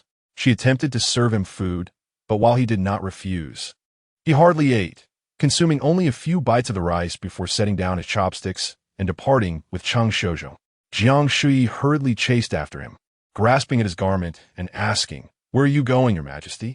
Pei Yin turned to look at her. "Is it your place to question where I go?" His demeanor remained gentle, yet it served as a reminder of her transgression. Jiang Shuyi retracted her hand, uneasily whispering, "Did you not say today that state affairs were not pressing and that you could accompany me? But you have caused trouble now," Pei Yin replied, his expression unyielding. "If I do not intervene on your behalf, do you expect me to watch you face punishment unto death?" Seizing the moment while Jiang Shuyi was taken aback, he turned and left.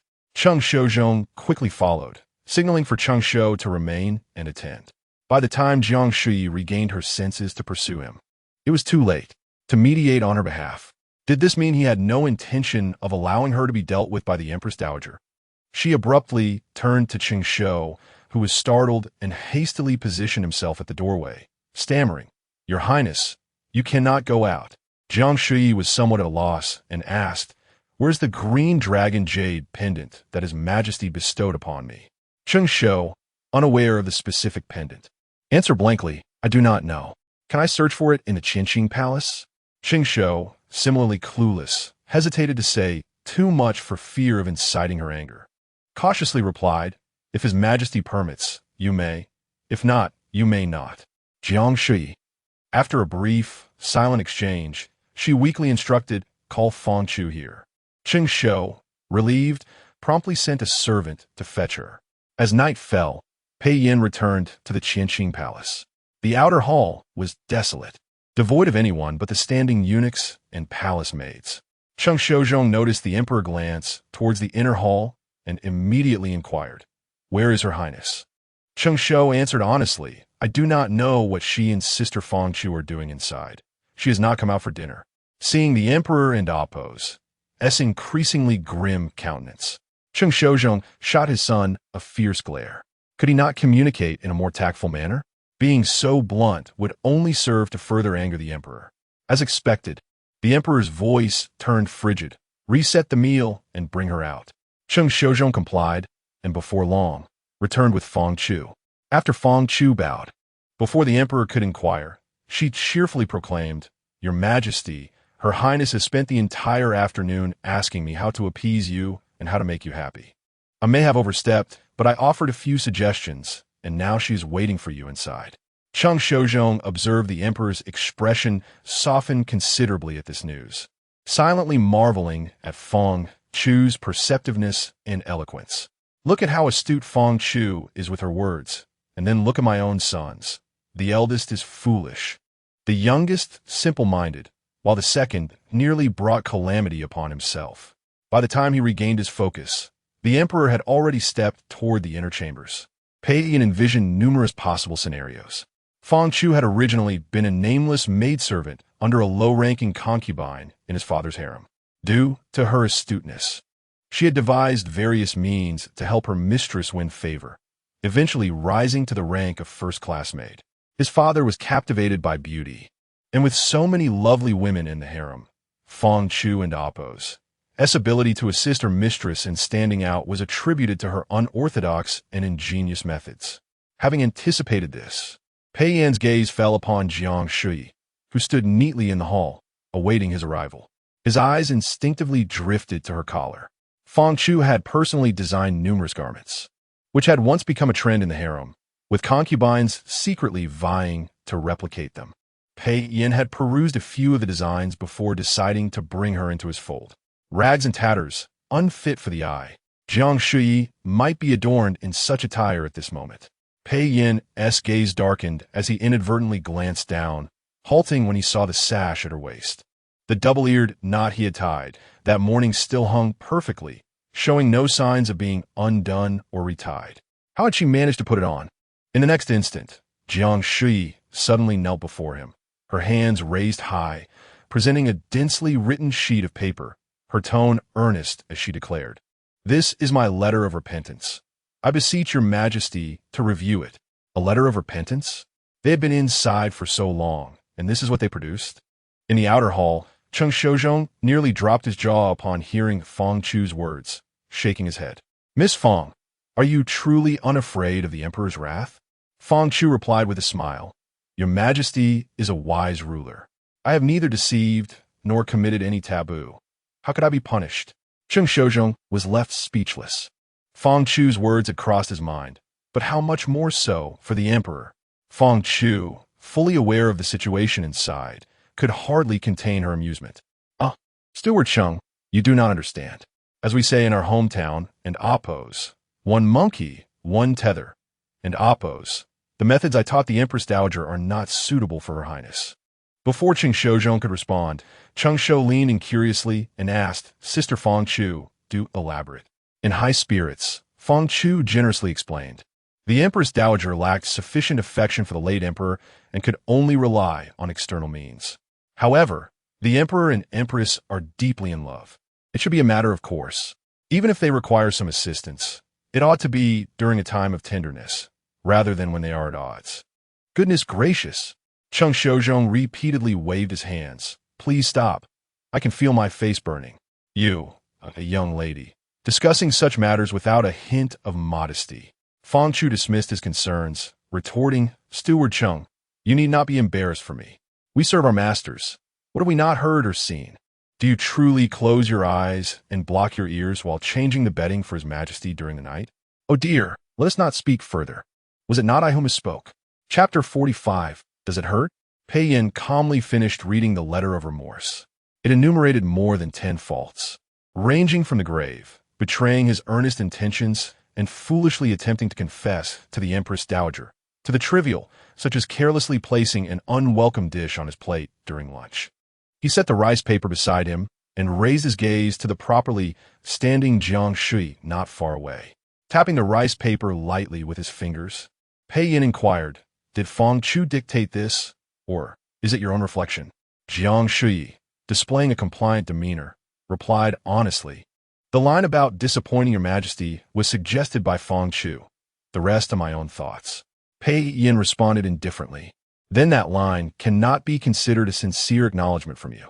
Jiang Shuyi quickly shook her head. "It is sincere. After Fang Chu's suggestion, I realized my mistake." Pei Yan urged, "Speak it to me.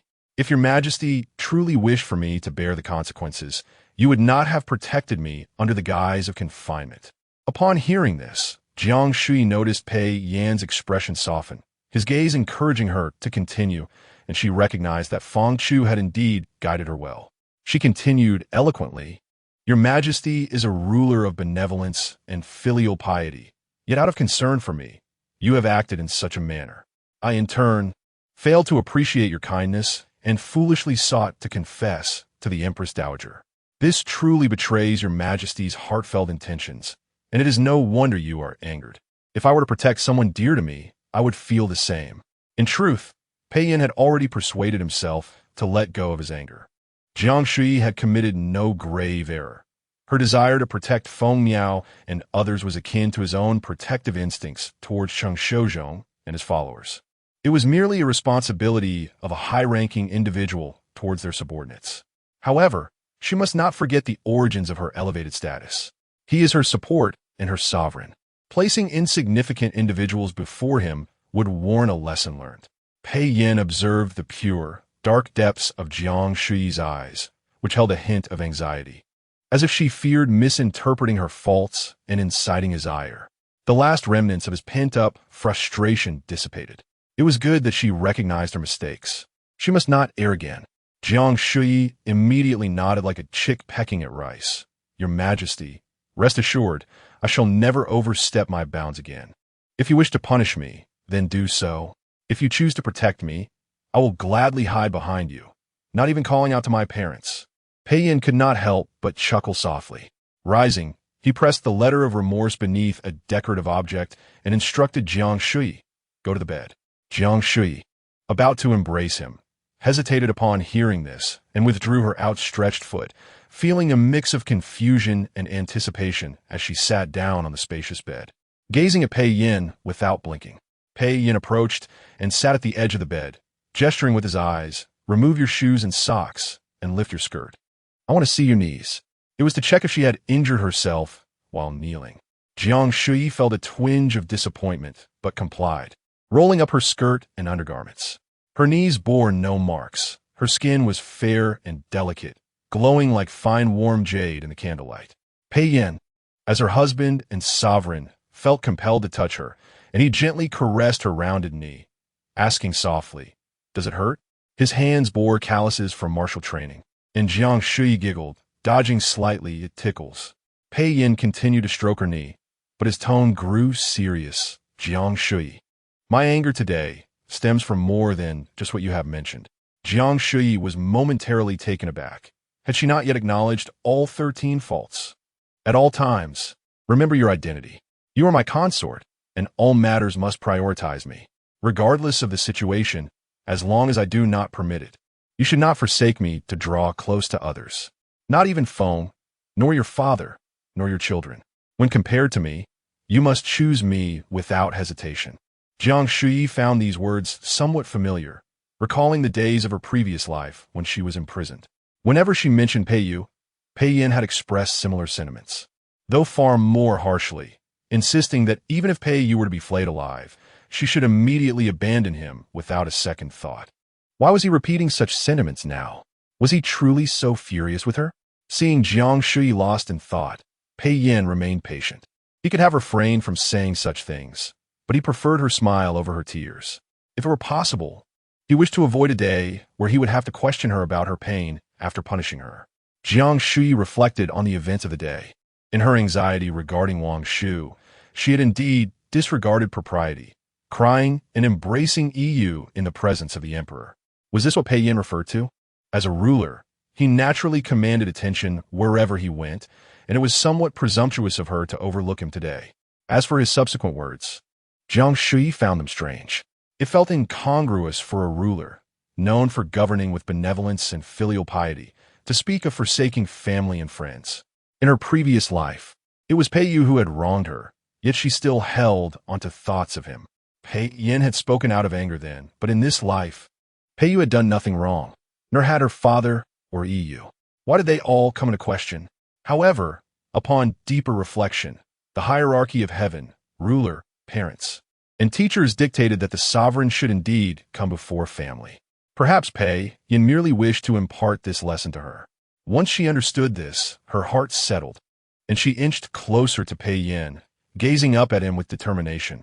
I shall remember, no one shall surpass your majesty in my heart. Pei Yin smiled, knowing she was obedient. Remember your words. In a good mood, he helped Jiang Shuyi lower her undergarments and skirt gently, saying kindly, I heard you haven't had dinner yet. I will have the servants prepare something anew for you to enjoy. Jiang Shuyi, ever one to push her luck. seized the opportunity now that Pei Yin was no longer angry. She nestled into his embrace, playfully pouting, "Your Majesty has neglected me today. I have no appetite for dinner. Please hold me for a while. Only then will I feel at ease to eat." Pei Yin couldn't help but chuckle. "I can hold you, but you must eat first. If you claim to have no appetite, I shall have sweet porridge brought to you. You did not eat properly at noon, and going hungry for too long is detrimental to your health." Jiang Shuyi understood Pei Yan's obsession with meals. His biological mother, Consort Li, had once been a renowned dancer in the palace, favored by the late emperor for her beauty. However, after giving birth to Pei Yin, her figure changed, and despite her efforts, she could not regain her former self. Her favor waned, leading to an emotional turmoil that caused her to refuse food, requiring the servants to plead with her, or even summon the emperor to eat a morsel. Yet when no one was watching, she would resume her refusal. After years of this turmoil, her health deteriorated, and when Pei Yin was 4, a cold ultimately took her frail life. This was a deep-seated wound in Pei Yan's heart. Understanding this, Jiang Shuyi ceased her resistance and nestled against him, obediently acknowledging, Chapter 46. Ominous omen upon departing from the Qinqing Palace. Wen Yao felt as if her heart were being seared by hot oil, unable to find solace as she paced restlessly. After enduring a day of torment, she returned to the Qinqing Palace, only to be denied an audience under the pretext of pressing state affairs. The weight of despair pressed down on her, and after standing outside the palace for an extended period, she finally acquiesced to Qing Rui's coaxing and retreated to the palace. The following day, feigning illness, she abstained from attending the morning assembly, instead waiting outside the Qinqing Palace for the Emperor's South return from court. This time, she was fortunate enough to catch a glimpse of the Emperor, kneeling before the palace gate. Her anxious demeanor betrayed her as she implored, "Your Majesty, I truly realize my mistake. I sent someone to check on me, and delivered her medicine. I promise I shall no longer trouble her." As the imperial carriage came to a halt, Pei Yin cast her a glance and replied, "I am aware. For the wise know that recognizing one's faults and amending them is a virtue, and your actions bring me comfort." Eagerly, Wen Yao raised her gaze and inquired, "Then why did your Majesty not grant me an audience yesterday?" Pei Yin, supported by Cheng Fu as he descended from the carriage, coughed lightly. "I have been quite busy these past few days, and my mind is preoccupied with matters of state. You may return now." Before she could protest further, Pei Yin had already passed her, entering the palace. Cheng Shozhong trailed behind, leisurely wielding a feather duster. Yet, before he could step inside, Wen Yao intercepted him.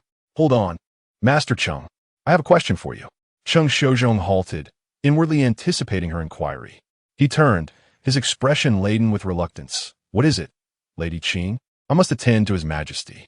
Qing Rui helped Wen Yao to her feet, her face adorned with a polite smile. "It won't take up much of your time. Master Cheng, Our Lady merely wishes to know, is His Majesty truly that busy?" The moment their eyes met, Cheng Shozhong sighed. "Is there any doubt?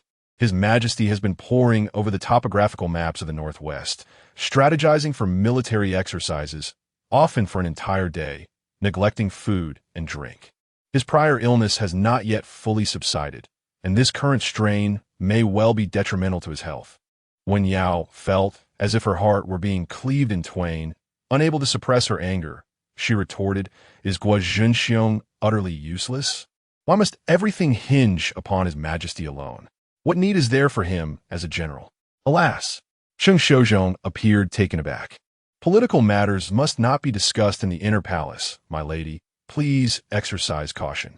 Wen Yao struggled to contain her fury. The last time Cheng Shozhong broached this topic, she had penned a letter to her father, inquiring why he did not take to the battlefield. Her father had instructed her to refrain from meddling in state affairs, assuring her he had his own plans. What plans? If this continues, His Majesty will surely be in peril. Is it not the case that if my father were to take the field, His Majesty could be spared such mental and physical strain? Cheng Shozhong wore a look of helplessness. "General, one has always been victorious in battle. His Majesty need not worry. However, Lady Wen is currently unwell, and it seems fate is playing a cruel trick upon us." "Ah, are you departing, my lady? I shall see you off." "When manner?" When Huan received Yao's urgent letter, he was engaged in an intimate encounter with his favored concubine, Bai Ri. A knock resounded at the door, and a servant announced from outside, "My lord, the young lady from the palace has sent an urgent letter." When Huan hastily concluded his business, throwing on a robe before opening the door, he snatched the letter from the servant's hands and tore it open swiftly. As he perused its contents, the tension in his face eased gradually. "My husband, what news does the 13th miss convey in her letter?" When Huan looked up to see Jiang Shuyi, her hair disheveled, approaching languidly, he promptly dismissed the servant and stepped closer, embracing her. "It is nothing of consequence. She wishes to compel me to take the field for the sake of my nephew." Jiang Shuyi possessed a strikingly ethereal beauty, akin to a celestial being. Yet her demeanor bore an air of gentle sorrow as she nestled against Huan's broad chest and softly queried, "Then why does my husband not heed her request?" Huan chuckled lightly. "Such matters are not for you to comprehend. I may not understand the intricacies of court affairs, but I am well aware of my own heart." Jiang Shuyi replied, lifting her gaze to meet his with eyes like glistening water. "I have been plagued by nightmares of late, visions of my parents, my brother and sister, who reproach me for forsaking our blood feud to serve the general." When Huan furrowed his brow, he had learned only after redeeming Zheng Yuedio from the brothel that her family had been implicated due to his own indiscretions. Years prior, when Huan and Appo's nephew had abused his power, abducting local maidens, which had led to a tragic turn of events that ultimately reached the capital. The former emperor, furious, sought retribution. But when Huan could not bear to see his kin face execution, instead, he found a suitable scapegoat in the local governor, Zheng Yuan, falsely accusing him of orchestrating the crimes. Though this act of scapegoating was fraught with flaws, the former emperor turned a blind eye, executing Zheng Yuan and dismantling the Zheng household, leaving only the women to serve as courtesans. Who could have foreseen that among them was such a captivating daughter?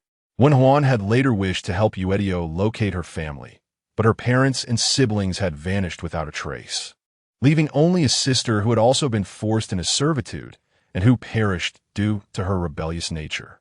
Had I known her background, I would have chosen another to take the blame. When Huan felt a deep sense of regret, Zheng Yuedio's eyes shimmered with tears, and she wept silently. When Huan swiftly wiped her tears away. "Enough, enough. In a few days, I shall invite a monk to perform a ritual for your family, allowing their souls to find peace and liberation." How many rituals have been performed already? Yet what good has it done? Zheng Yuedio and Appo's expression turned sorrowful as she grasped Huan and Appo's hand, pleading, "My husband, I heard recently from a Taoist that the aura of battle can drive away malevolent spirits. You must take to the battlefield and allow me to accompany you."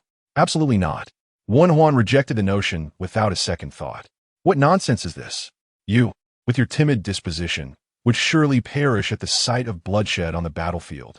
Zheng Yuedio's voice grew urgent. "I shall not go to the front lines.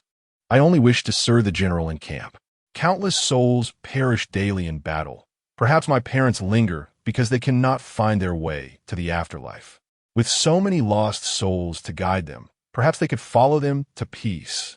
Huan regarded her as if she were speaking nonsense, thinking that summoning spirits could not be so easily done. "My husband, I implore you." As she spoke, Zheng Yuedio suddenly knelt before him, and he quickly reached to pull her up. "Very well, I shall take you along, but you must promise not to wander outside the camp. Those brutish soldiers might frighten you." Zheng Yuedio rose, tears in her eyes. "I shall remember. Thank you, my husband." As he embraced her, he felt a mix of comfort and concern. He had not intended to go to battle. Upon receiving Yao's letter, he had consulted a monk who foretold dire omens, warning against long journeys. Though he had always been skeptical of such prophecies, the shift from auspicious to ominous left him unsettled. Initially, he had hoped Guizhenxiong would suffer a minor defeat to diminish his nephew's arrogance, and intended to remain quietly in the capital. Yet now, both his daughter in the palace and his beloved concubine at home were beseeching him to take up arms. Very well then, let it be so. As for these superstitions, only women would place faith in them. Chapter 47. No one can surpass your majesty the day before the Empress Dowager and Appo's birthday banquet. Rain fell. Jiang Shuyi was under the corridor, playing Jianzi with Fanchu. As she felt the raindrops blown in by the wind and glanced outside, she realized it was raining. Fanchu, quick-witted and agile, caught the Jianzi and said with a smile, "Let us go back inside, Your Highness, lest your garments get wet." Jiang Shuyi, however, was undeterred and raised her chin defiantly, declaring, "I shall not return until I defeat you today." The two had been competing for a while, with Fanchu always managing to kick the Jianzi one or two more times, igniting Jiang Shuyi's competitive spirit. Fanchu prepared to indulge Jiang Fei for another round, pondering how to gracefully concede without exposing a flaw. "Your Highness." At that moment, Cheng Shozhong appeared, wearing a broad smile, and said, "His Majesty has mentioned the rain and requests that you return to the palace." Jiang Shuyi didn't even glance at him, signaling Fanchu to continue. "I will speak to you after I win." Cheng Shozhong had no choice but to return to the palace. Shortly thereafter, he emerged again, his smile more pronounced. "His Majesty wishes you to reflect on what you said the day you wrote your letter of repentance." Jiang Shuyi was momentarily taken aback. What she said? It was far too much to recall. As she hesitated, Fanchu took the Jianzi and laughed. "Your Highness, you should hurry inside. If His Majesty gets angry, I will have to assist you in writing another letter of repentance." Caught off guard, Jiang Shuyi felt a rush of embarrassment and anger, wanting to throw her peacock feather Jianzi at Fanchu. However, the weight at the bottom of the Jianzi was too heavy and could truly injure someone. So instead, she shot her a glare before hastily gathering her skirts and entering the palace. This was what they called harsh truths. She genuinely feared that Pei Yin might become angry again. Pei Yin was transcribing Buddhist scriptures at the imperial desk. Jiang Shuyi had already spent 4 full days in Qianqing Palace and smoothly approached him, wrapping her arms around his waist while sweetly calling, "Your Majesty." Pei Yin smiled slightly, pausing his pen to ask, "Did you have fun outside?" Jiang Shuyi sensed his displeasure at her earlier absence and pouted. "Is it not because Your Majesty found me to be a nuisance that you sent me away? Well, I shall not send you away now." Pei Yin's tone was gentle as he took a blank piece of paper and wrote a line on it, placing it to the right of the imperial desk. He said, "Copy the sentence with me." Jiang Shuyi rose from his embrace, curious about what he had written. His elegant, sharp characters bore a subtle brilliance, resonating with his own persona, gentle yet regal. The line read, "In my heart, no one can surpass Your Majesty." Jiang Shuyi realized which statement he referred to. Adopting a pitiful expression, "Your Majesty wishes to punish me by making me copy this? My wrist will ache." Pei Yin instructed Cheng Shozhong to prepare ink and brush. His tone indulgent, "You may take your time. I do not require a specific number of copies, just sincerity." The absence of a set number eased Jiang Shuyi's burden. Recently, Pei Yin had become increasingly difficult to please. Previously, her playful antics in Qianqing Palace would never provoke his ire. But now, every action could potentially displease him. Could it be said that Pei Yin did not cherish her? Not at all. He kept her by his side day and night, shared his bed with her, catered to her tastes during meals, sought amusing diversions for her when she was bored, and even summoned Fanchu to entertain her. The workings of a ruler's heart were indeed inscrutable. After a moment of reflection, Jiang Shuyi resigned herself and began to copy the text. The hall was enveloped in tranquility, the sound of the rain outside particularly resonant. As Pei Yin completed the final volume of scriptures for the Empress Dowager, he noticed some ink still remained in the inkstone. Glancing at Jiang Shuyi, who was diligently writing at the table, he hesitated for a moment and ultimately chose not to send her away to the inner chamber. Instead, he retrieved a dagger from his bosom. The sound of the dagger being unsheathed caught Jiang Shuyi's attention. She watched in bewilderment as Pei Yin rolled up his sleeve, exposing his left arm, and then drew the dagger across it. "Your Majesty." Jiang Shuyi rushed forward to seize his hand, but it was too late. A line of crimson marred his well-proportioned arm, blood beginning to flow. "What is Your Majesty doing?" Jiang Shuyi exclaimed in a panic, trying to stanch the bleeding. Cheng Shozhong quickly interjected, "Your Highness, please do not move. His Majesty is bleeding to copy scriptures for the Empress Dowager." If the wound closes, he may need to injure himself again. Bleeding to copy scriptures? Jiang Shuyi felt tears welling up, her voice trembling. Your Majesty, are you not a wise ruler? Why resort to such superstitious acts? Anyone else who spoke such words would be guilty of great disrespect. And Cheng Shozhong and Fang Chu exchanged furtive glances at Pei Yin. Pei Yin showed no sign of anger. Instead, he patiently explained, the Empress Dowager's birthday banquet is approaching. After much contemplation, I found myself at a loss for what to present her, so I can only offer blood in the hopes of blessing her. Jiang Shuyi vaguely recalled a similar incident from her previous life, though she had not witnessed Pei Yin inflicting harm upon himself, nor had her feelings for him been as profound as they were now. She had long since forgotten the sentiment of his filial piety over the past decade. However, now, she felt an overwhelming ache in her heart. She grasped the hand with the dagger tightly, her eyes brimming with tears as she choked out, Then do not. If your Majesty must, then use my blood instead. I cannot bear to see you hurt. I do not want you to be unable to lift me. Pei Yin gazed at her, tears glistening in her eyes, his heart aching as his lips curled into a slight smile. It is no longer necessary. I will finish my copying shortly. Only then did Jiang Shuyi look at the paper before Pei Yin, realizing that the dark red ink she had previously copied was indeed blood. A tear fell from her eye. Was this all written in your Majesty's blood? Pei Yin followed her gaze to the paper, glancing at Cheng Shozhong before gently affirming, Indeed, but it is not my blood. Jiang Shuyi wept as she searched for his wound. It is all my fault for being so distracted by play that I did not notice. Is it your arm? Why did I not see it last night? Your Majesty, please let me see. Cheng Shozhong thought to himself. In his presence, the Empress could only dream of finding it. Pei Yin restrained her hand, speaking softly, It is not my arm. It is already healing. Do not touch it, or you will hurt me. Jiang Shuyi immediately withdrew her hand, about to inquire where the injury was, when Pei Yin said, You were too absorbed in play, so I did not wish for you to know these matters, as you would not take them to heart anyway. As he spoke, he dipped the brush in ink and continued to write with an air of tranquility. Jiang Shuyi had never felt such regret for her playfulness. Cheng Shozhong had already brought over medicinal ointments to treat Pei Yin's injury. Jiang Shuyi took the initiative to receive them, moving to his left side to apply the medicine and bandage the wound. Pei Yin offered his arm for her to tend to, calmly continuing his transcription, even as the sting of the medicine did not cause his pen to waver. Your Majesty, I promise, in the future, no matter how engrossed I am in play, if you call for me, I will return immediately. Upon hearing Jiang Shuyi utter this statement filled with remorse, Pei Yin could not help but smile inwardly, finding the sound of the rain outside particularly melodious. Chapter 48, The Empress Dowager's Birthday Banquet, Part 1.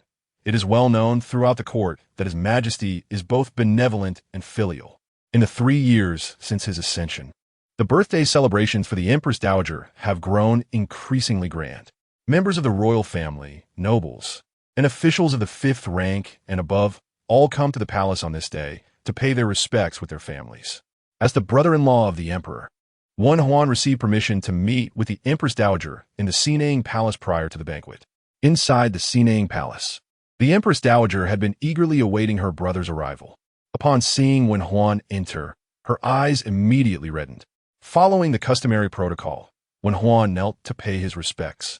But the Empress Dowager could not bear it and quickly moved to assist him. Brother, please do not be so formal, she exclaimed. Wen Huan rose with a smile, patting his sister's hand, and looked around at those present. His words carried an undertone of warning. The rules must be observed, otherwise, His Majesty may take offense and direct his ire towards you. What would become of us if we were to act unfilially? The palace attendants bowed their heads in silence. But the Empress Dowager, not recognizing his intent, retorted lightly, Brother, do not speak so carelessly. Yinner is not that kind of person. Indeed, when Huan scrutinized her, I have often heard of your alleged illness outside the palace. Yet your complexion is radiant, and your health appears robust. If life were as peaceful and worry-free as you claim, why would you feign illness? The Empress Dowager nearly laughed, pulling her brother into the inner chamber and dismissing the attendants before whispering, Brother, I was merely pretending to be ill. I am quite well.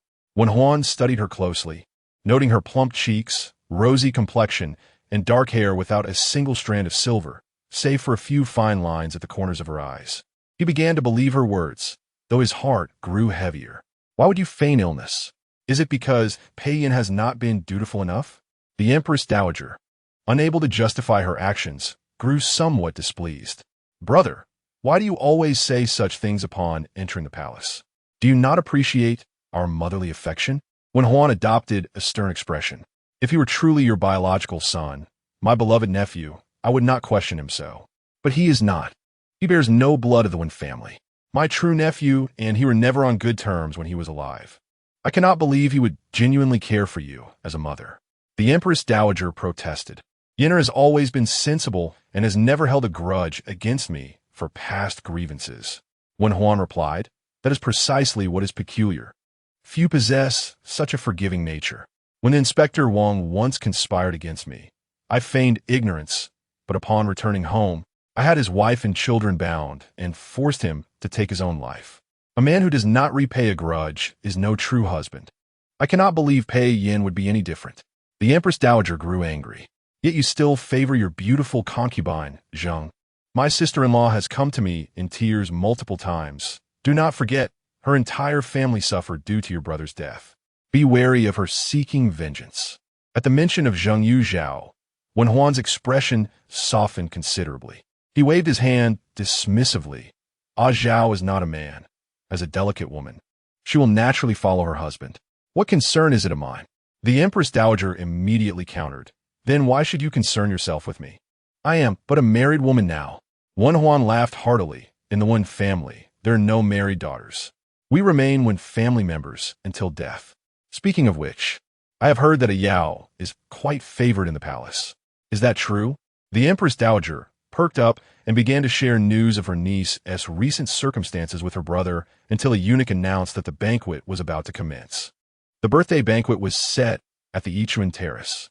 The Empress Dowager, the Emperor, and the Empress occupied the main seats, while Wen Huan and his wife sat at the first position below, even surpassing a few princes. Yet no one dared to voice any objections. This was a privilege granted during the reign of the late emperor, asserting that he was a close minister to the Son of Heaven, thus deserving of such honor. After the courtiers paid their respects, palace maids began to present exquisite dishes one after another, while others served wine and the performances of song and dance commenced. Throughout, Wen Huan maintained a grim demeanor. As the emperor and empress personally served dishes to the Empress Dowager, Pei Yin glanced at Wen Huan and gently remarked, Mother, it seems my uncle is somewhat displeased. The Empress Dowager felt a twinge of guilt. She had inadvertently mentioned her niece's misfortune due to the nature of her brother. It is of no consequence. You need not concern yourself with him. Pei Yin averted her gaze from the Empress Dowager, her eyes growing somewhat cold. Just as the performance reached its peak, a deep and authoritative voice suddenly resonated. I have heard that Consort Jiang has been unruly and has been confined by His Majesty. Is there truth to this? The Empress Dowager's heart sank, and she quickly shot her brother a warning glance. However, Wen Huan remained oblivious to her signals. His voice, robust and resonant, commanded attention, drawing the gaze of everyone in the hall. Aside from the Empress, other consorts would not appear before foreign ministers, and most officials were unaware of which consorts had been confined, yet the affairs of the imperial family piqued their curiosity. Pei Yin responded mildly, Uncle, why this sudden concern for the matters of the consorts? Wen Huan could not mention the incident involving his daughter in public, as it would only bring her further humiliation. He sneered, It is merely hearsay. His Majesty is a benevolent ruler, and his favored consorts should be virtuous and respectable. Pei Yin agreed, You speak wisely, Uncle.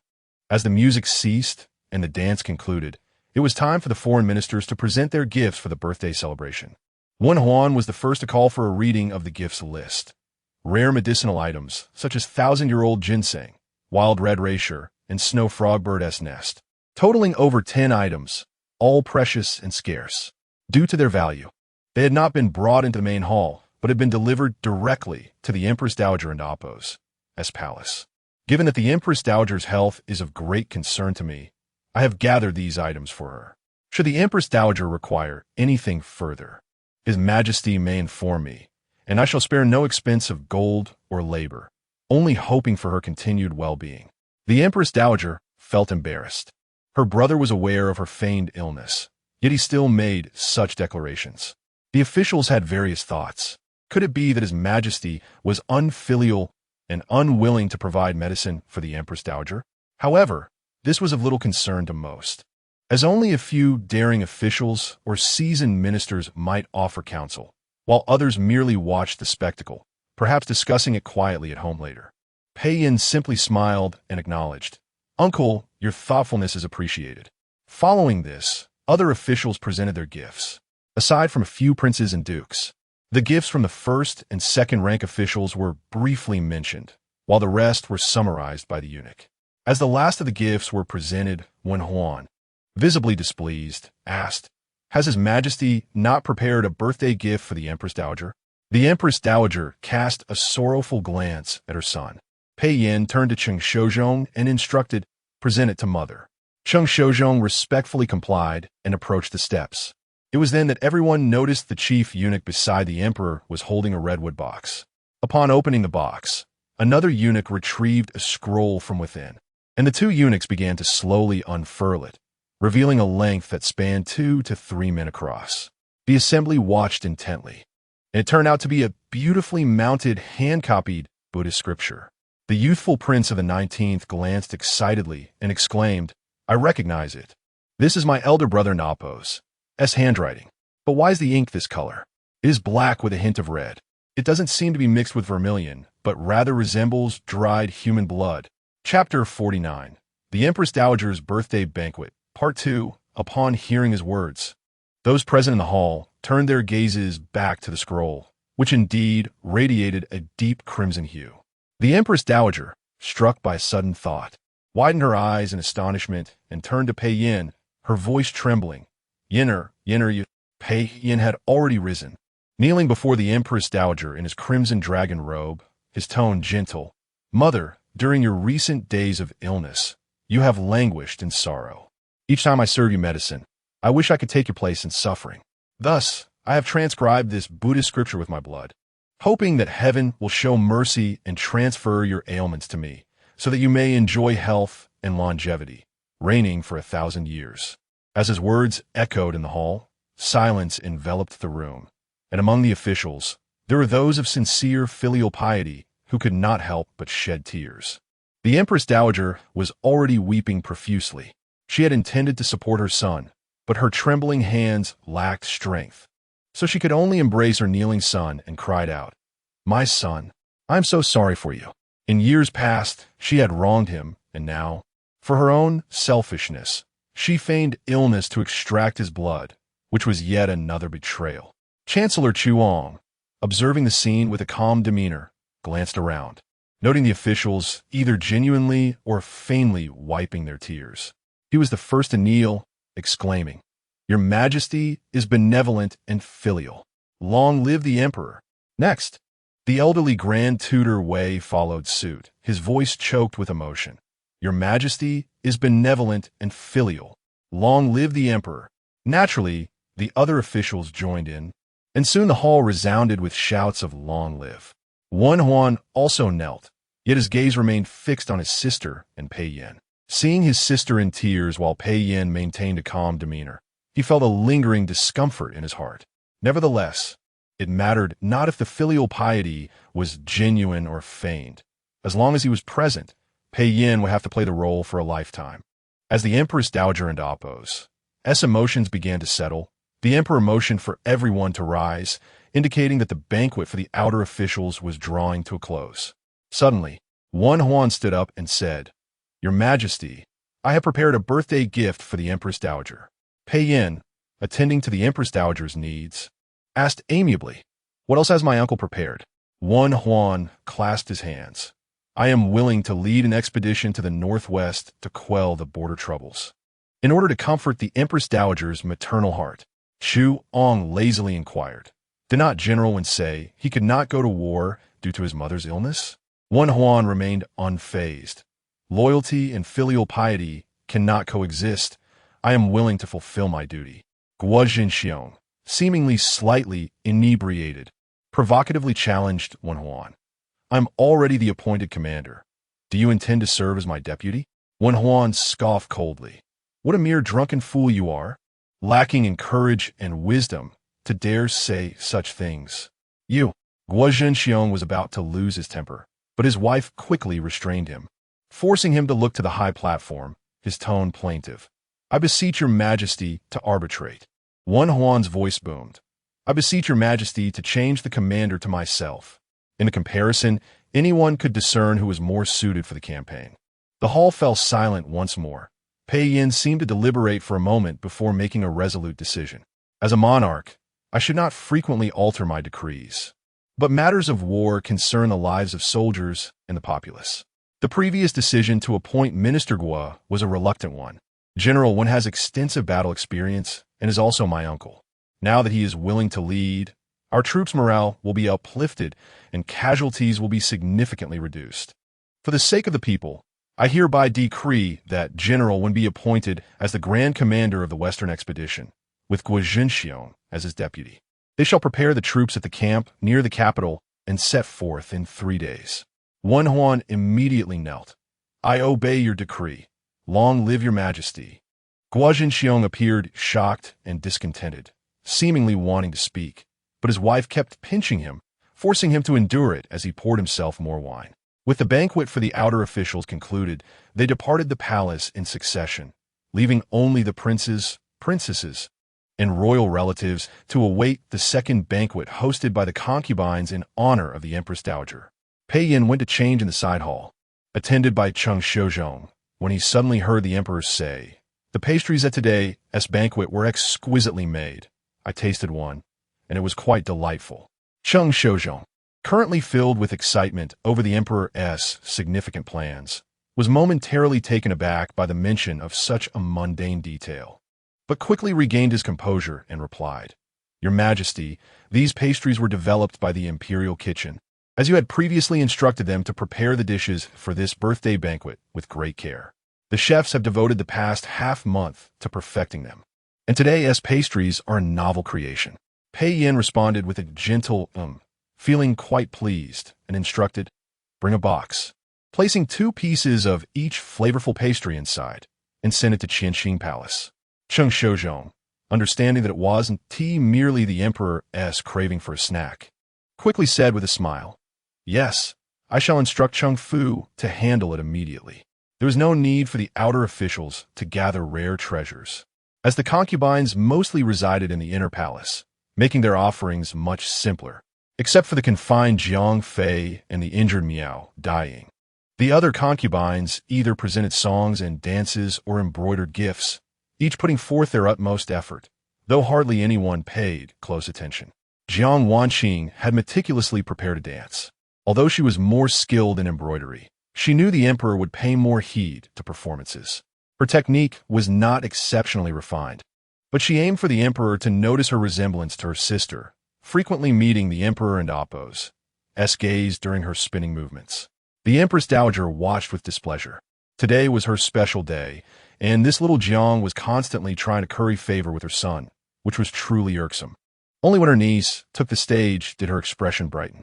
Wen Yao, adorned in a moonlit gown, played a piece on the guqin, without surprise being named the star of the event by the Empress Dowager. Wen Huan, as the maternal uncle, naturally remained in attendance, observing his daughter's face and figure, noting that she had not changed much since entering the palace, which brought him some relief.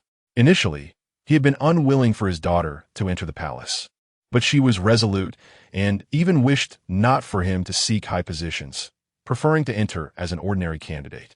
Wen Huan was not concerned that his daughter would suffer due to her low rank, for he and his sister were there. He had not expected that there would be those reckless enough to bully her. He would wait. Once he returned victorious, he would join forces with allies to demand the execution of that Jiang family member in court. His only fear was that something would happen to him during this period of absence. After the banquet concluded, Wen Huan requested to meet with his daughter, and Pei Yin naturally agreed. In Xinang Palace, Wen Huan took out a medicine vial from his bosom and handed it to his daughter. The pills inside are for contraception. They do not harm the root. While I am away for this expedition, You must remember to take them after bedchamber visits, so as not to conceive. Wen Yao was taken aback. Father, why is this necessary? Wen Huan replied, your favored position already draws much attention. If you were to become pregnant, you would become a thorn in everyone's side. Your aunt, though she is the Empress Dowager, is not particularly astute. In her time as Empress, she was often outmaneuvered by the concubines. Were it not for me, she would have long been deposed. She may not be able to protect you. Therefore, after much consideration, I believe it is best for you to avoid pregnancy for now, and we shall wait until I return in triumph. Wen Yao bit her lip, unable to reveal to her father that she had yet to experience true favor, and thus had no cause for concern regarding pregnancy. Yet, she understood it was merely a matter of time. Earlier, when playing the Guqin, the Emperor and Amp, Appo's gaze had been exceedingly tender. As if he already comprehended her father's reason for agreeing to the expedition was because of her. Wen Yao accepted the medicine vial, gazing at Wen Huan softly. Daughter understands. Father, take care of yourself and return victorious soon. Chapter 50. The inner garment since Jiang Shuyi moved into the Qianqing Palace. It was the first time Pei Yin returned so late. The hall was already illuminated by candles. Upon entering, he noticed the absence of familiar figures and saw only a small box on the table, for which various pastries had been partially consumed, leaving one piece of each. Pei Yin withdrew his gaze and inquired of Feng Chu, who stood beside him, has the concubine Jiang retired for the night? Feng Chu replied with a smile, yes. Your Majesty, the concubine has been waiting for you since the afternoon, but finally succumbed to exhaustion and went to rest. Pei Yin said nothing further. Since Jiang Shuyi had not been waiting for him all this time, he felt no urgency to see her and instead proceeded to the rear hall for a bath and change of clothing. After washing, he donned a loose nightgown and entered the inner chamber, still carrying the moisture from his bath. The bronze candelabrum illuminated the room brightly. On the spacious dragon bed, Jiang Shuyi lay curled up on the outer side, clutching a bundle of garments tightly in her arms. Pei Yin paused for a moment before approaching. The garment looked somewhat familiar. As he sat at the edge of the bed and picked it up, he recognized it as his own inner garment upon seeing the dragon cloud pattern. Remembering that Jiang Shuyi had previously requested his garment, claiming it bore his scent and was her comfort for sleep, Pei Yin fell silent. He considered himself somewhat unconventional in temperament, yet Jiang Shuyi's behavior surpassed even that. As he attempted to retrieve the garment, he inadvertently stirred Jiang Shuyi from her slumber. Your Majesty? She mumbled, blinking in confusion upon seeing Pei Yin. Pei Yin's expression softened, and with a hint of amusement, he asked, what are you doing lying in my place, clutching my clothing?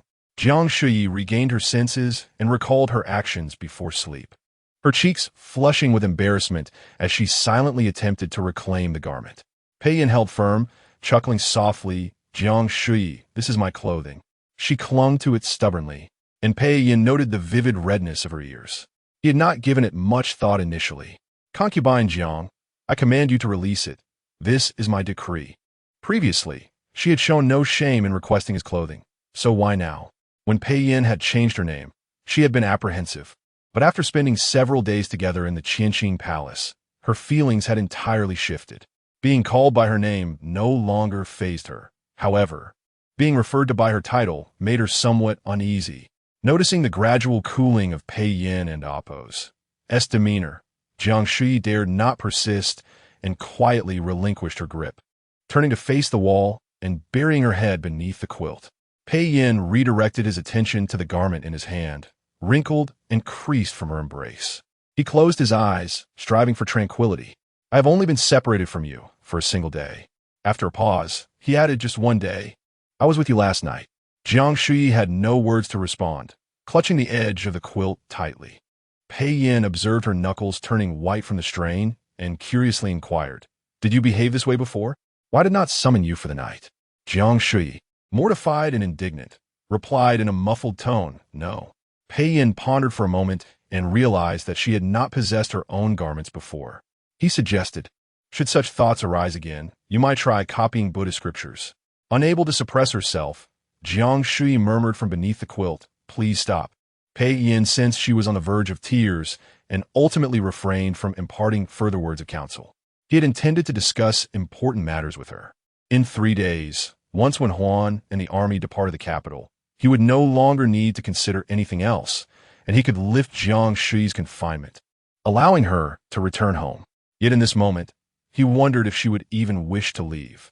Jiang Shuyi remained motionless under her cover, as if wishing to suffocate herself within it. Pei Yin placed the wrinkled garment, which he could no longer wear, on a low table beside the bed before lying down beside her. Feeling his presence behind her, Jiang Shuyi instinctively attempted to escape. Don and Apos, to move. She stilled. Isn't this what you desired? Pei Yan's gentle voice, laced with a hint of amusement, reached her ear. I cannot bear to see you distressed. Jiang Shuyi wished for nothing more than to vanish. With the army preparing for battle, Pei Yan busied himself over the next 3 days. However, each time he left, he did not forget to place a copy of the Heart Sutra on the flower table facing the bed. Jiang Shuyi, feeling utterly bored, longed to venture outside. Since Feng Yue and Apos' intrusion into the Qianqing palace, she had inquired about her and Miao Wangshu and Apos' well-being. Feng Chu and the eunuchs from the Cheng family assured her that all was well and there was no need for concern, but Jiang Shuyi remained somewhat skeptical, fearing that Pei Yin had instructed them to deliver only good news. After all, Pei Yin had been sharing the bed with her these days and had not summoned Wen Yao, likely due to the fact that she had been injured during Jiang Shuyi's reprimand, leading to her complete loss of favor. Given such deep-seated enmity, how could Wen Yao simply let it go? If she could not find a way to exact revenge on Jiang Shuyi, she would surely not spare Miao Wangshu and Yue either. Thus, on the third night after Pei Yan's late return, Jiang Shuyi threw herself into his arms. Clinging tightly to him, Pei Yan lowered his gaze, chuckling as he ruffled her hair. What decorum is this? Cheng Shouzhong and the others habitually bowed their heads, pretending not to notice. Jiang Shuyi disregarded decorum entirely, tilting her head and sweetly pleading, Your Majesty, would you carry this humble servant into the inner chamber? Gazing into her lustrous black eyes, Pei Yin sighed in exasperation and, with a horizontal motion, lifted her into his arms. After placing her on the bed in the inner chamber, Pei Yin removed the scriptures from the incense table across from her and tucked them away in an unreachable cabinet. Upon returning, he found Jiang Shuyi eagerly awaiting him, like a child starved all day, longing for nourishment. He considered, Tomorrow I shall send the army off to battle. We must retire early this night. A look of disappointment instantly crossed Jiang Shuyi's face.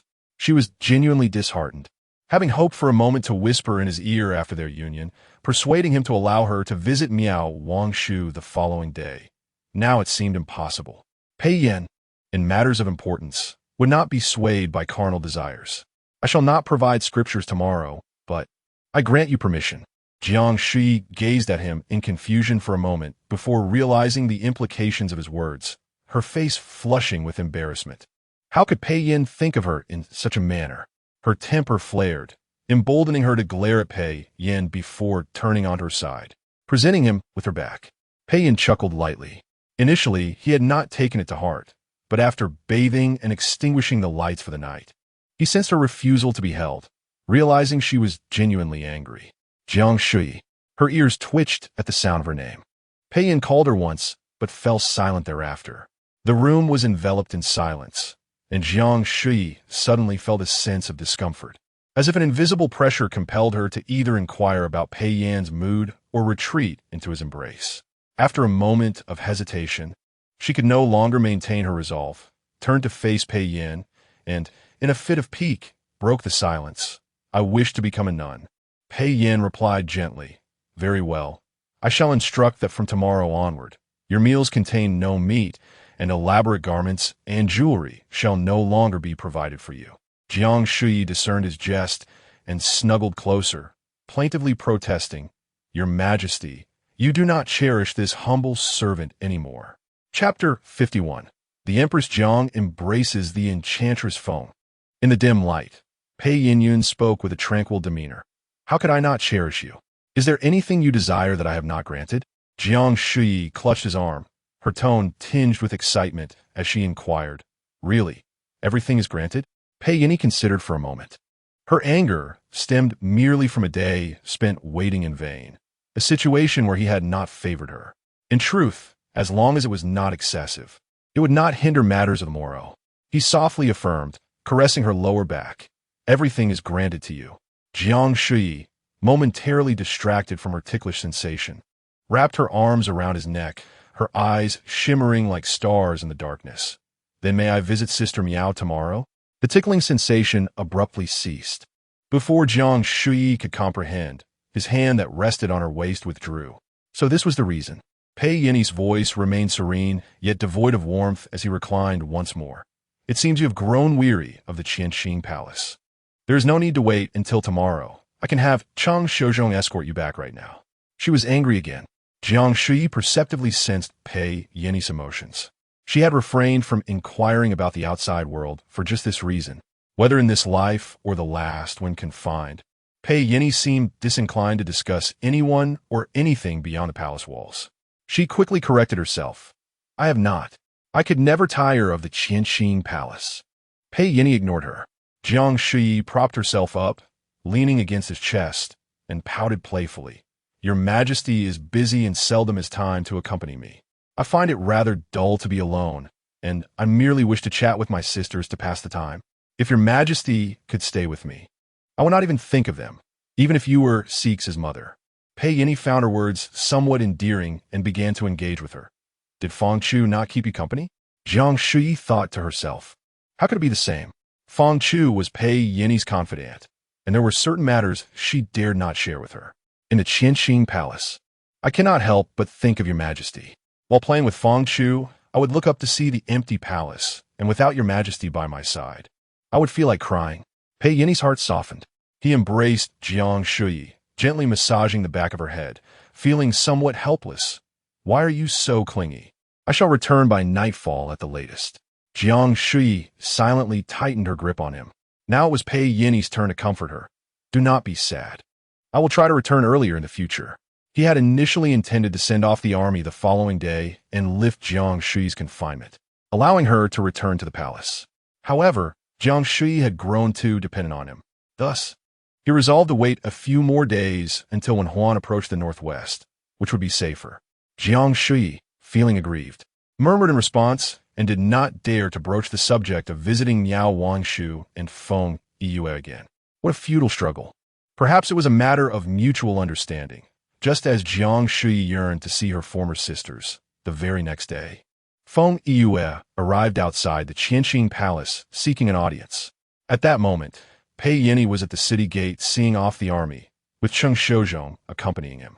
Only Feng Chu and the duty officer, Cheng Shou, were left in charge. With the emperor absent, it was naturally impossible for her to meet with Feng Yue. Cheng Shou stepped outside to decline, and Jiang Shuyi carelessly followed him out, intent on leaving.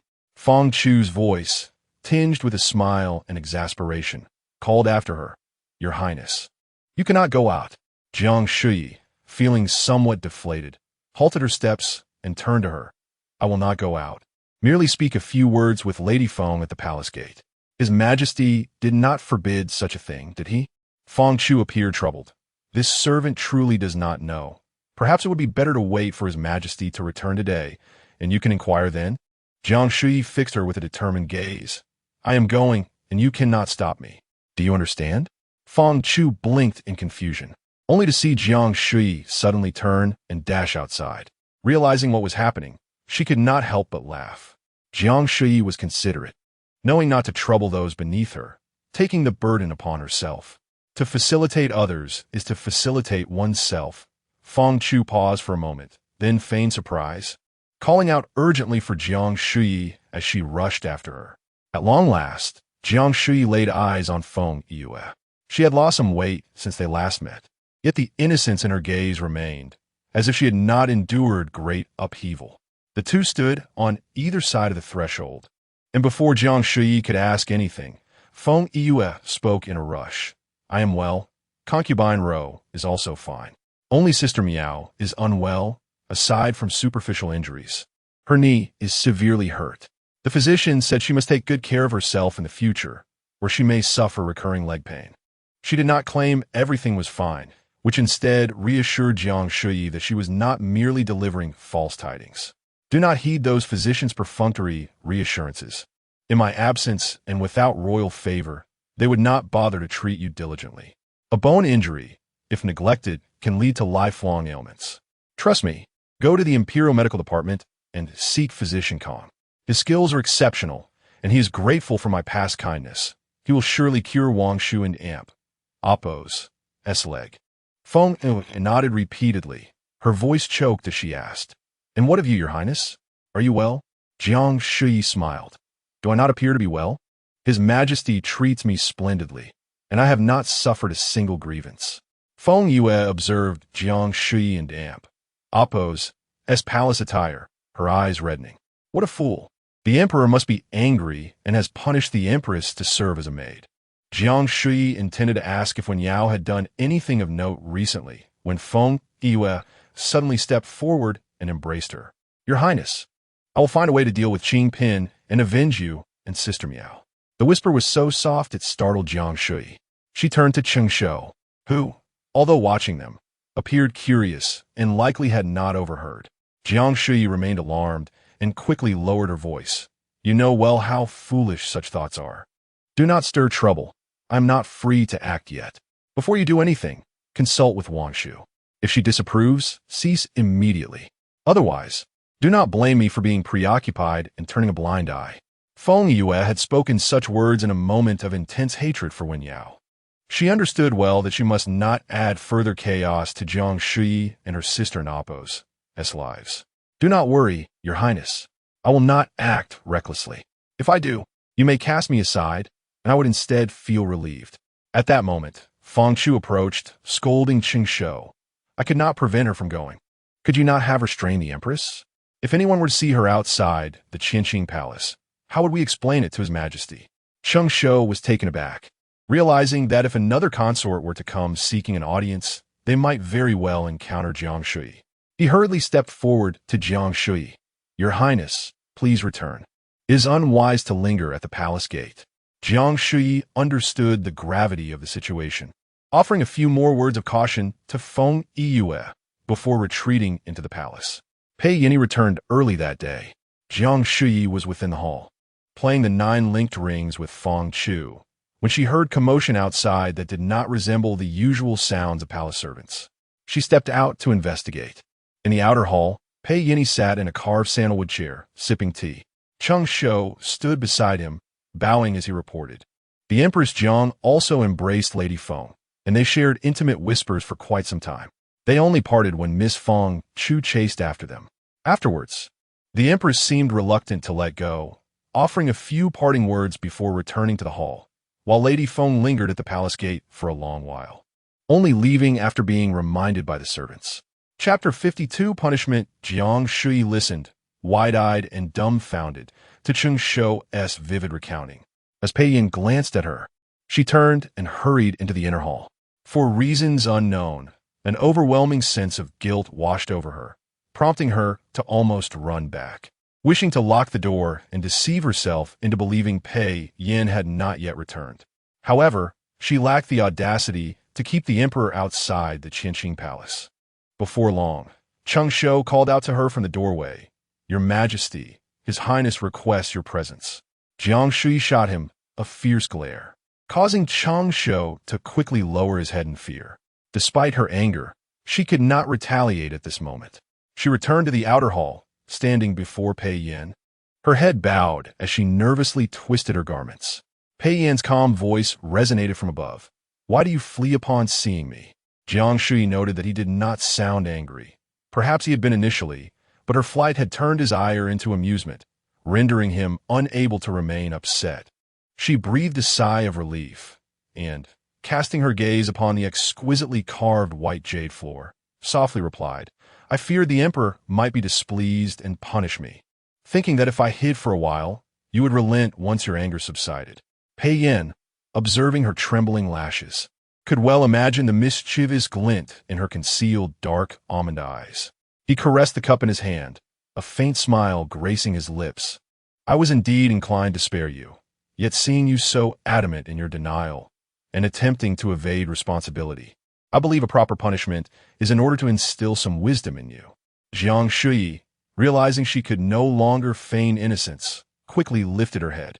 Noticing the gentle smile in Pei Yin's eyes, she understood he was jesting. Pei Yin extended his hand. "Come here." Without hesitation, Jiang Shuyi complied, stepping forward to grasp his hands affectionately, playfully kneading them as she asked, "You're not angry with me anymore, are you?" Pei Yin's expression remained serene, seemingly indifferent. "You have not committed any serious transgression. It was merely a few words exchanged with Concubine phone. How could I be angry? However, as a consort, you must uphold your dignity and refrain from embracing others casually." Taking a couple of steps closer, Jiang Shuyi positioned herself between Pei Yin's slightly parted legs, bending to wrap her arms around his neck, resting her chin on his shoulder and lightly blowing into his ear. Pei Yin and Appo's gaze deepened, and she playfully whispered, "I just want to embrace you." He chuckled softly. When Cheng Shou witnessed the emperor lifting Jiang Shuyi into the inner hall, his legs turned to jelly. Cheng Shou Zhong silently followed, closing the door to the inner hall. Upon returning, he was about to instruct the servants to prepare water when he caught sight of his godson in a disheveled state. He could not help but tap Cheng Shou's head with his feather duster. "What are you doing?" Cheng Shou, trembling, stammered, "Godfather, if the empress were to kill me, would his majesty plead for my life?" Cheng Shou Zhong replied, "Why would the empress kill you?"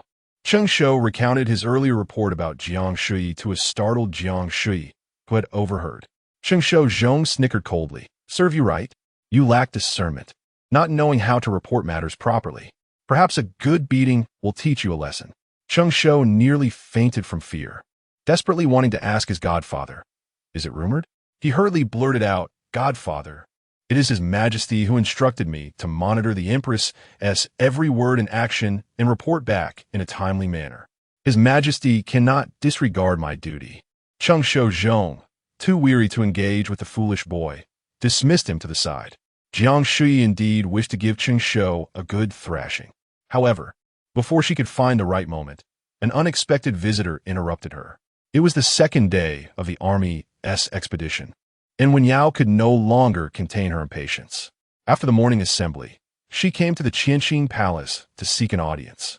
Previously, the emperor had been troubled by the war, but now that her father had assumed the role of commander, there was no need for the emperor to worry excessively.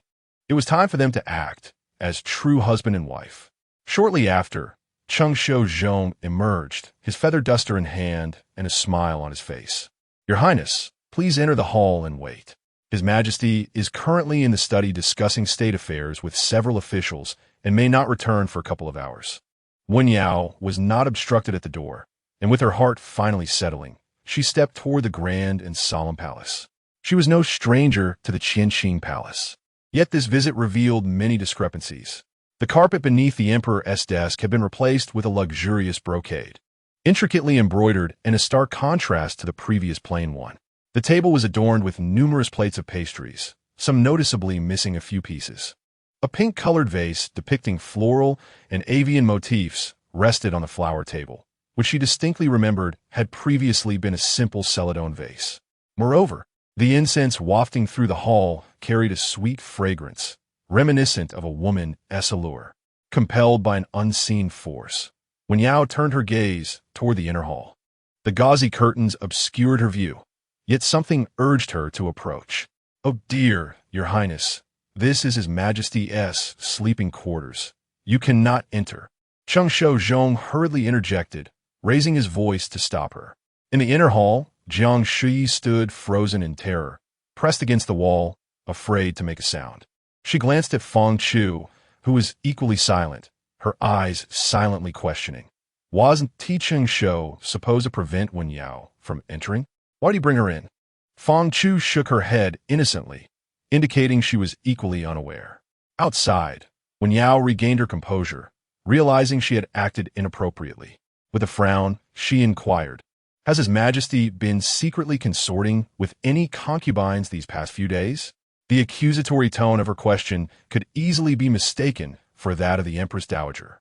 Cheng Shou Zhong internally scoffed but maintained a forced smile. If His Majesty were to summon any concubine, would the harem not be aware of it? When Yao replied, "Therefore, I am asking about private matters. Perhaps some alluring concubine has ensnared his majesty and kept it from the harem. Cheng Shou Zhong continued to feign innocence. Surely such a thing does not occur. You know his majesty and Oppos as character, do you not? Seeing Cheng Shou Zhong's demeanor seemed sincere, Wen Yao felt somewhat reassured and chose a chair far from the carpet to sit and await the emperor's return. The outer hall fell silent.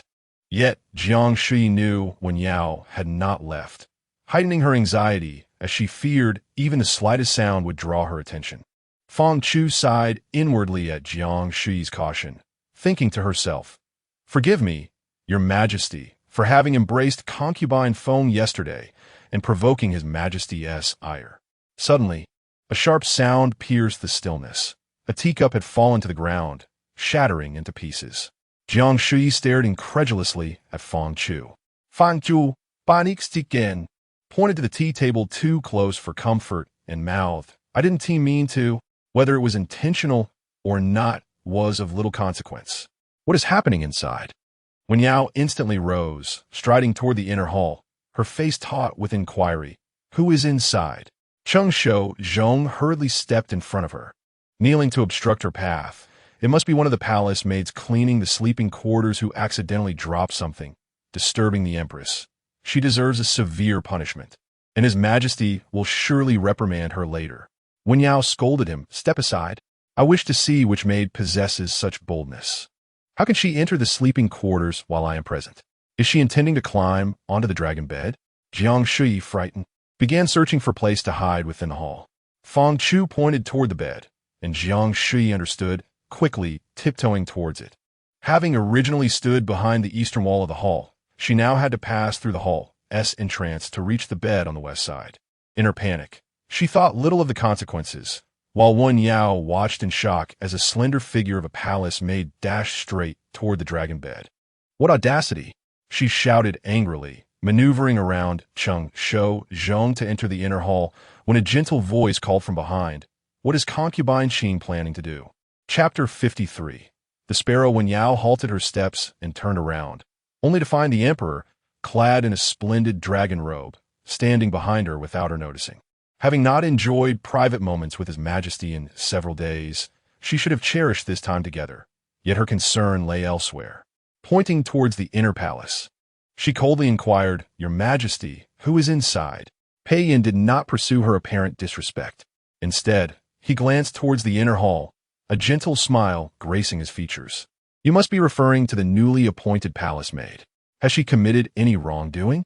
Jiang Shuyi, enveloped in her quilt, pondered for a moment before exposing an ear to eavesdrop. The sight of Pei Yin and Oppos' smile struck Wen Yao as particularly grating. Struggling to maintain her composure, she replied, "She has climbed the dragon bed. I have witnessed it with my own eyes. Such a seductive creature deserves to be dragged out and executed." Dragged out and executed, Pei Yin softly echoed, causing Jiang Shuyi to grip the bedding tightly. Though she knew it was unlikely, she could not help but envision him ordering her gagged and blindfolded, tossed out to meet her demise, all to avoid angering the Empress Dowager. "That is too severe a punishment," Pei Yin finally stated, alleviating Jiang Shuyi's anxiety. "Your Majesty is being foolish." Wen Yao and Oppos' fury flared. "I am aware of your benevolence, but if such brazen temptresses are not dealt with, tomorrow others will follow suit, believing they can ascend to greatness by merely climbing the dragon bed. What will become of the palace and Oppos' discipline? If I may say, not only should she be executed, but her parents should also bear the consequences." "She is not so audacious," Pei Yin corrected gently. Wen Yao furrowed her brow in surprise, unable to fathom his words. "What do you mean, Your Majesty?" Pei Yin's smile gradually faded, though his tone remained warm.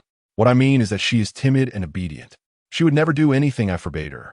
Wen Yao instinctively clenched her trembling hands, a foreboding sensation creeping in. In the next moment, as Pei Yin met her gaze, his expression turned entirely indifferent. "Thus, her climbing the dragon bed was permitted by me. Does Qing Pin have any grievances?" Wen Yao staggered back 2 steps, disbelief etched across her face, as if she were beholding a revealing transformation of a demon. His Majesty had not been preoccupied with military affairs or ailing in health these past few days. He had been consorting with this maid. Had he?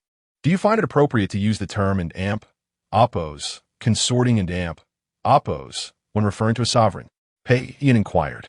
Wen Yao and amp, oppos, S jaw trembled, rendered speechless. Pei Yin and amp, oppos, S expression softened slightly. Qing Pin, you have previously violated palace rules and repeatedly offended the imperial countenance. I have overlooked this due to my willful indulgence, but from today onward, you must be cautious in your words and actions, adhering to your proper role. Otherwise, the fate that befell Chiu will also be yours. Previously, Wen Yao had been merely enraged, but upon hearing his words and meeting the shadowed depths of his gaze, she felt as if he had morphed into a great serpent, its slitted eyes fixed on her, its tongue flicking menacingly, sending chills throughout her being. No, how could the man she married, a paragon of virtue and an erudite emperor, exhibit such a demeanor and utter such words? Wen Yao and amp, oppos, S legs weakened, nearly causing her to collapse, but fortunately, Qing Rue steadied her. Your Highness, His Majesty speaks the truth. Let us return to the palace. I shall ensure you learn the palace rules properly, Qing Rue said with a smile. Wen Yao abruptly turned to Qing Rue, observing her calm expression and then shifting her gaze to His Majesty and amp, oppos, S nonchalant demeanor, suddenly comprehending the implications. She felt the world spin, her ears ringing, and she forcefully pushed Qing Rue away, stumbling towards the exit. Qing Rue bowed to Pei Yin before following her out. Pei Yin quietly instructed Cheng Shoujiang before striding towards the inner palace. The brocade quilt on the dragon bed was noticeably bulging, indicating someone was hiding beneath it. He sat down beside the bed and patted the most prominent spot through the quilt. In the next moment, Jiang Shuyi emerged, clutching the quilt and leaping into his embrace. I feared your Majesty would heed Wen Yao and oppos S words and have me executed, she lamented, her tone filled with grievance. Pei Yin, aware of her playful nature, chuckled. How could I bear to do such a thing? Feng Chu, perceptive as ever, tidied the shattered porcelain pieces on the floor and discreetly exited. Jiang Shuyi gazed up at Pei Yin, her eyes sparkling with excitement as she recalled their earlier conversation. Why did your Majesty chastise Sister Qing Pin? I thought you held her in high regard. Surely, she must be heartbroken. Do you not feel sorrow for her? Her thoughts were plainly evident on her face. If Pei Yin expressed sorrow, she would likely begin to whimper. Having frightened her earlier, he now felt reluctant to tease her again, gently smoothing her disheveled hair. Do you not know who I feel sorrow for? Jiang Shuyi and oppos S lips immediately curled into a smile. She nuzzled against his hand, her voice becoming even sweeter. But what if the Empress Dowager is displeased? Will your Majesty not comfort Sister Qing Pin, and then I shall no longer reside in the Qianqing Palace? Pei Yin found her demands rather excessive. He extended his hand, allowing her to rub against it, while inquiring if I were that filial. Would I still keep you hidden in Qianqing Palace? Jiang Shuyi could no longer contain her laughter, but soon felt it inappropriate. Trying to suppress it, she simply buried her face in Pei Yin and amp, oppos S embrace, biting her lip as her shoulders trembled with mirth.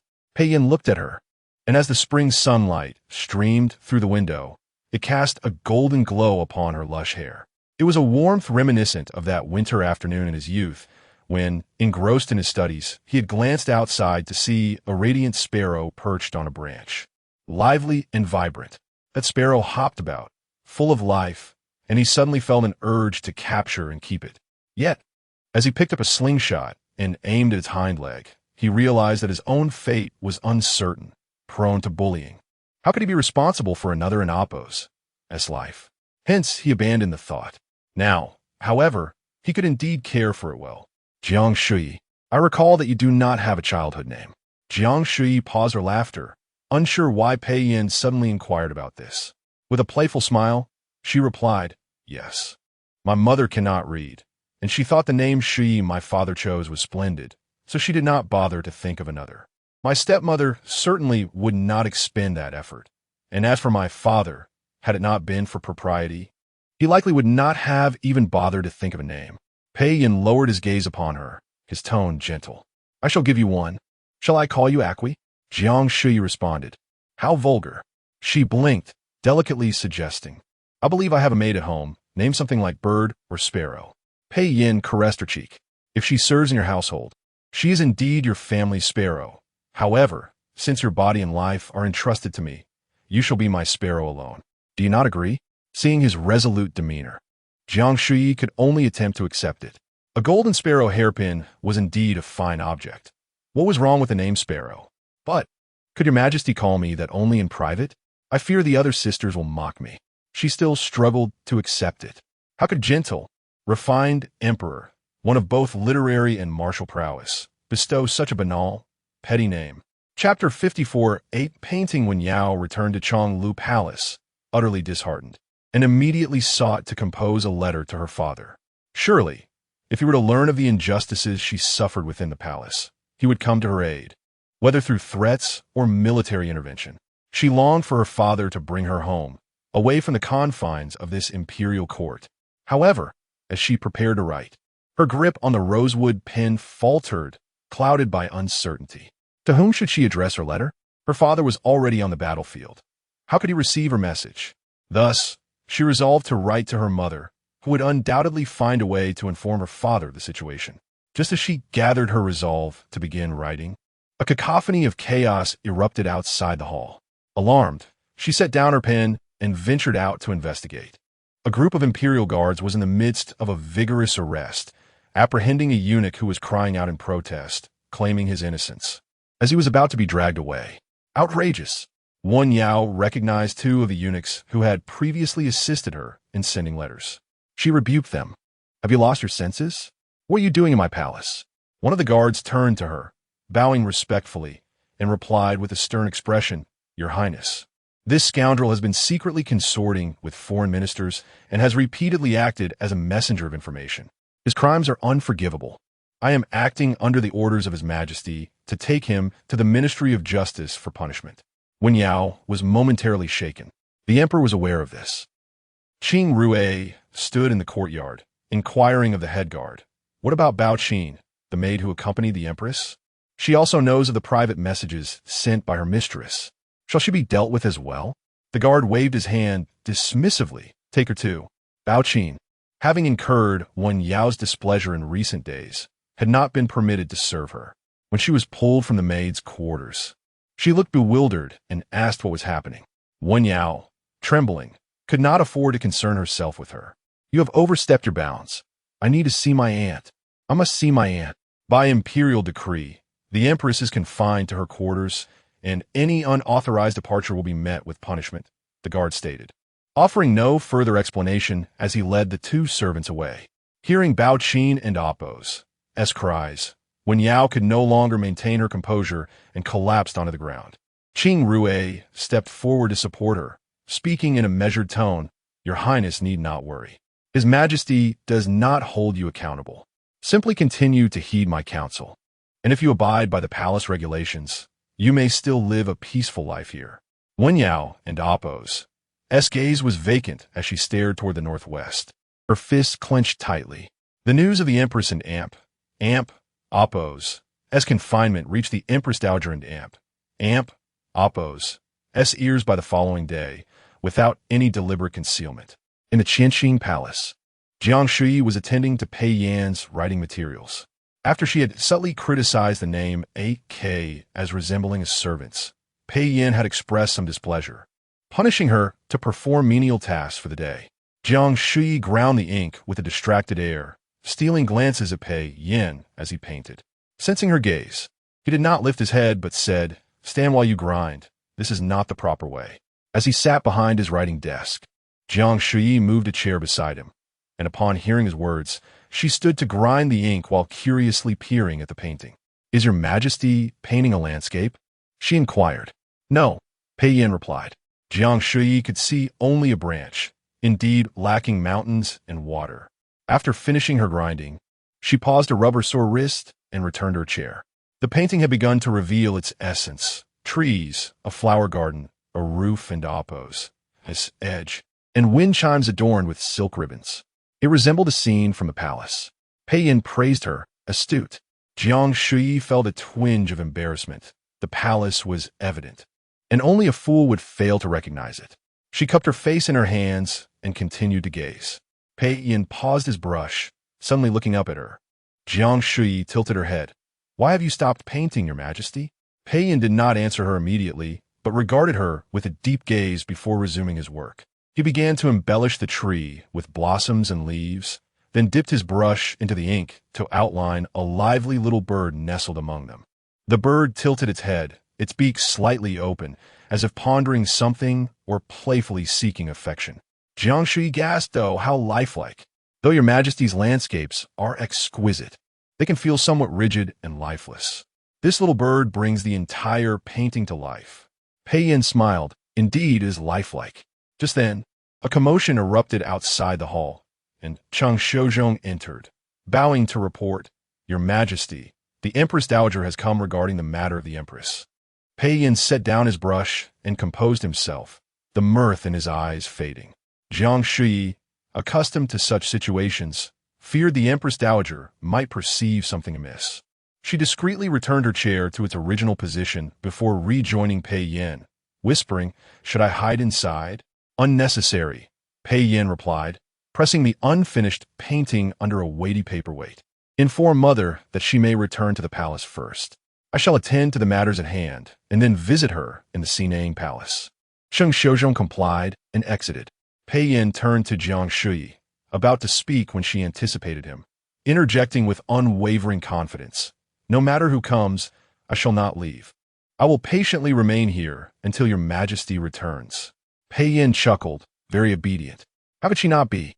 The incident with Wen Yao bursting in the previous day had frightened Jiang Shuyi half to death. Only afterward did she learn that Wen Yao had come under the pretense of the Empress Dowager's authority, and Cheng Shozhong had not dared to stop her. Pei Yin also warned her that Wen Yao would surely spread rumors about a maid in Qianqing Palace, and in the coming days, many concubines would likely seek audiences to investigate. It was best for her to stay within the main hall.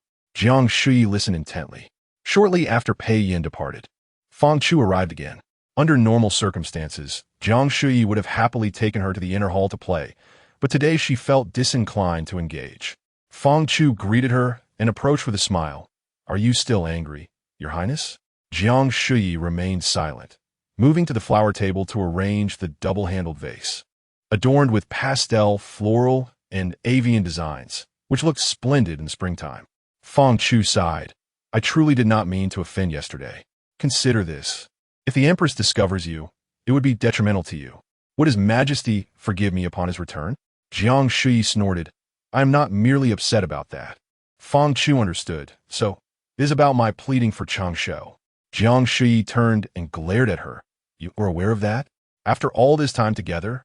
I thought you would regard me as paramount. Yet your loyalty lies only with your peers. If that is the case, I shall require no companionship from you." "Your Highness," Fang Chu replied with a wry smile, "do you understand what 20 lashes can do to a person? Cheng Shou may be bedridden for many days. He is merely 15 and has yet to come of age." Jiang Shuyi and oppose. As displeasure only deepened, "Fang Chu, I am the mistress, and he is the servant.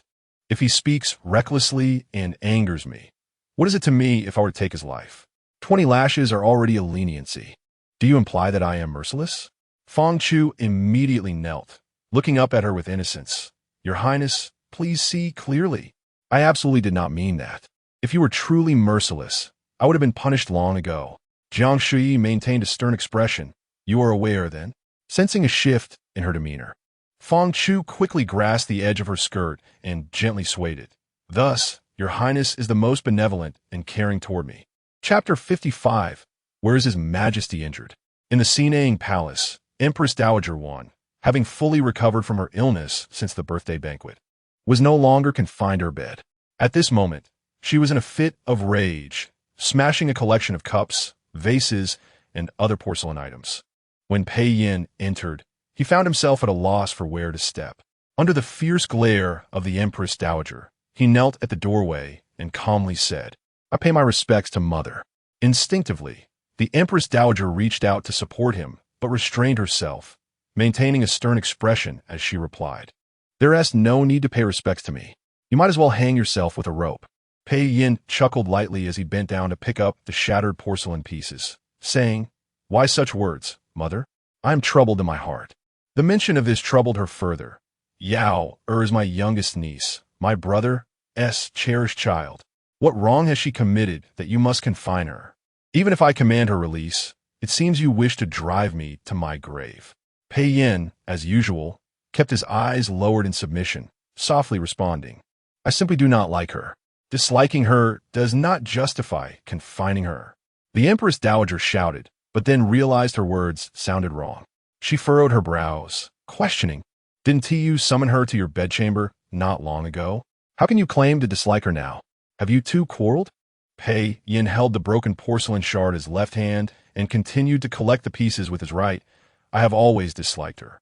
The previous affection was merely to please you." The Empress Dowager widened her eyes in surprise. Pei Yin continued, "She constantly offends me, as you well know. I had a difficult childhood and detest being ordered about." The Empress Dowager felt her authority wane. Each time her son mentioned his troubled youth, guilt gnawed at her conscience. She swallowed hard, softening her tone. "Yin, if Yao has done something wrong, tell me, and I shall advise her. Confined, she loses face." Pei Yin paused for a moment, then asked with genuine curiosity, "Why must you always meddle in her affairs? You did not raise her. Her life and death have little to do with you." The Empress Dowager, incensed by such audacity, retorted, "She is my own niece." Pei Yin smiled lightly. "Am I not also your son?" "You are not." The Empress Dowager in Appo's voice rang out, causing Pei Yin to hiss in pain as he placed the porcelain shard on the ground, revealing a faint scratch on his calloused palm. He opened his hand for her to see. "Mother, I have injured my hand." The Empress Dowager felt a pang of concern, but quickly dismissed it upon seeing his resilient nature. Having endured far worse, a mere scratch was insignificant. He was merely seeking to avoid discussing Yao. But how could she forget her brother in Appo's dying request to care for Yao?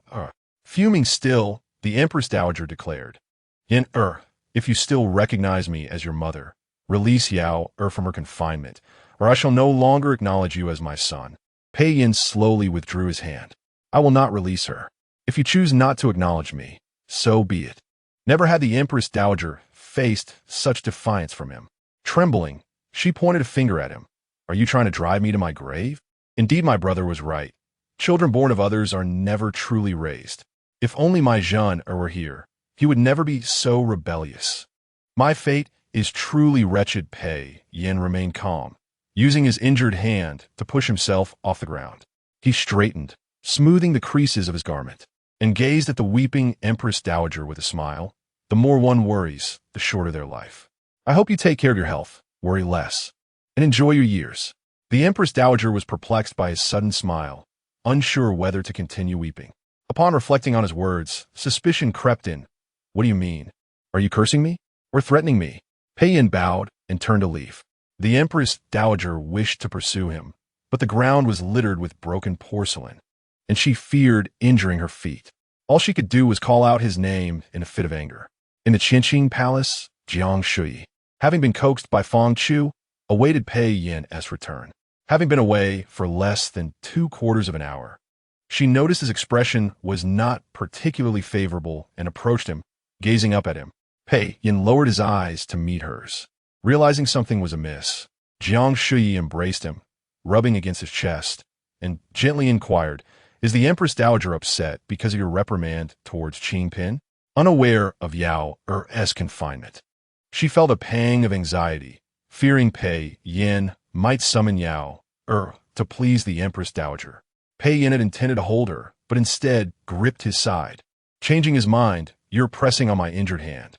Jiang Shuyi gasped, quickly withdrawing. "Injured? How did you hurt your hand?" She took hold of his left hand, finding no injury, and was about to check the right when he pulled it behind his back. Frowning, "It's just the left hand." Jiang Shuyi hesitantly examined his right hand again, moving aside to let in more light. Leaning closer, she finally spotted a barely visible pale scratch. Speechless, she gently poked the area beside the mark. "Is this what you mean?" Pei Yin noticed his hand as well, his eyelashes fluttering slightly. Yes. Sensing his embarrassment, Jiang Shuyi fought back a smile and playfully blew on his hand. It doesn't hurt. This injury likely doesn't need bandaging. Just be careful not to touch it again, and it should heal by morning. Pei Yin did not require her to comfort him like a child. His expression remained calm as he withdrew his hand and nonchalantly shifted the conversation. Do you wish to return to the palace? I can lift your confinement. Jiang Shuyi was taken aback.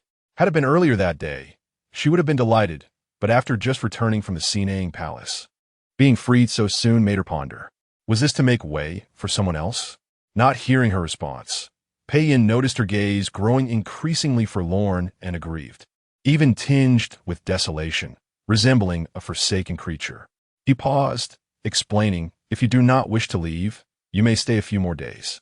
However, you cannot remain hidden here indefinitely. You have done nothing wrong, but the prolonged confinement in Zhaoyang Palace is detrimental to your reputation.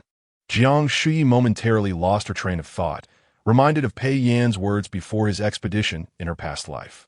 He had told her then that she could not remain confined in Zhaoyang Palace indefinitely. Otherwise, the populace would deem her a malevolent consort, believing her crimes warranted lifelong imprisonment. Even fabricating tales of talismans plastered around the palace, with the emperor occasionally tossing maidens into the mix to support such absurdity. Jiang Shuyi knew Pei Yin valued his own reputation and, by extension, cared for hers as well. Alas, in her previous life, she had never awaited his triumphant return to have her confinement lifted. Instead, she met a tragic end that winter. Reflecting on this, tears threatened to spill as she tightly grasped Pei Yin's sleeve, gazing defiantly up at him. I shall not leave. If I am to be confined, so be it. As long as I can accompany His Majesty peacefully for a lifetime, I care not a whit for my reputation. Chapter 56. A minor punishment for a major lesson. Pei Yin anticipated this outcome. He sighed and led Jiang Shuyi into the inner hall, inviting her to sit in his embrace, speaking gently. As a mother now, why do you still utter such petulant words? The mention of Pei Yin made Jiang Shuyi feel even more uncomfortable. Grasping Pei Yan's hand, she murmured, does becoming a mother mean I must become composed and dignified, always prioritizing the child and abandoning my former self? Pei Yin replied with a tone of helplessness, I have never implied such a thing. It is merely because you care for him so deeply that I use him to persuade you. Jiang Shuyi playfully twisted his fingers, letting out a soft hum. If I no longer care for him, then I wish to be cherished by your majesty. Pei Yin chuckled, tightening his grip on her hand. Kneading it lightly, you speak as if you could ever truly disregard him. In this world, nothing surpasses blood ties. He's your own child. Though you may harbor lingering fears from your difficult labor that prevent you from seeing him now, in a year or two, when you see him grown and no longer the source of your pain, a delicate figure calling out mother, can you truly remain indifferent? Jiang Shuyi, however, felt no softness in her heart, only a lingering sense of grievance. Nestling against Pei Yin and Appo's chest, she retorted, blood relations are of little significance. My father shares my blood, yet he cares not for me. My sister is of the same blood, yet she seeks to harm me. Your Majesty, though there is no blood bond between us, treats me with utmost kindness. You are the most important person in my life. Kinship cannot compare to you. Pei Yin couldn't help but smile at her words. He released her hand gently, cupping her face to face him, and asked with a playful smile, do you not know that one cannot speak falsehoods before the sovereign? Jiang Shuyi blinked and raised 3 fingers. If I utter a single untruth, may the heavens. Pei Yin pressed his fingers against her lips, his eyes sparkling with mirth yet shrouded in mystery. There is no need to invoke the heavens. Should you dare deceive your emperor, I have my own methods of discipline. Jiang Shuyi whimpered twice, and upon his release, she immediately bit his finger, looking at him with a triumphant gaze. Pei Yin was puzzled by her antics. He spoke softly, release me. Jiang Shuyi did not comply, even giving a gentle lick. Pei Yin sighed, what nonsense. When she finally let go, she laughed, saying, Your Majesty, you cannot bear to see me swear an oath, nor are you angry at my audacity. You speak of punishing me, yet I do not believe it. Pei Yin glanced at his fingertips, pondering. Indeed, You do not believe? Jiang Shuyi nodded with a fearless demeanor. However, her bravado quickly waned. When Pei Yin pinned her down, she turned pale with fright, glancing at the window behind her, eager to rise. No, no, must we do this here? The maids are still cleaning in the courtyard. On the long couch by the window, with the sound of maids sweeping the courtyard audible, Pei Yin easily restrained her. His demeanor gentle yet firm. A minor punishment for a major lesson cannot be comfortable. If you find it embarrassing, then bear it in silence. How could she endure such a thing? Jiang Shuyi, unwilling to engage with Pei Yin, called for water to wash her face and wept alone on the couch for quite some time. No matter how Pei Yin tried to console her, she remained unyielding, refusing to meet anyone, even when Pei Yin summoned Fang Chu. Yet, Jiang Shuyi would not see her either, burying her head deep in the quilt. Pei Yin gently tapped the quilt, helplessly saying, "You should get up and ask her what she heard." Jiang Shuyi thought that unless the maids were deaf, they must have heard everything. She remained still, and Pei Yin turned to Fang Chu. Fang Chu understood, letting out a long sigh in her heart, realizing that the day's fortune might suggest feigning illness rather than attending to duties. She stepped forward, feigning confusion. "What sounds did your majesty speak of?" This servant was just chatting idly with Cheng Shou and did not pay attention to any external noises. "Please forgive this servant, your majesty." Pei Yin looked down. "Did you not hear?" No one paid attention here. Jiang Shuyi pulled down the quilt, tearfully glaring at Pei Yin. She was in the outer palace. It is quite normal if she did not hear. The maids who were sweeping in the courtyard surely heard everything. Pei Yin tucked the quilt corners neatly. If they heard, they heard. My palace servants are quite disciplined and would not dare to gossip. Jiang Shuyi ignored him, turning to Fang Chu with a slight sob. "Pack our things. I wish to return to Jiang Palace right now." Fang Chu glanced at Pei Yin's expression and smiled. "This servant dares not. If the lady departs, what would happen if your majesty were to become angry and punish this servant?" Jiang Shuyi, filled with resentment, replied, "Rest assured, our benevolent sovereign would not punish the maids. It would only be me who suffers." Pei Yin understood. If there were sounds, even if they were on the couch, the maids would inevitably hear something. Today, Jiang Shuyi and Appo's anger stemmed from his earlier firmness, where he had threatened punishment without the usual tenderness. He chuckled and sighed. "How could I bear to punish you?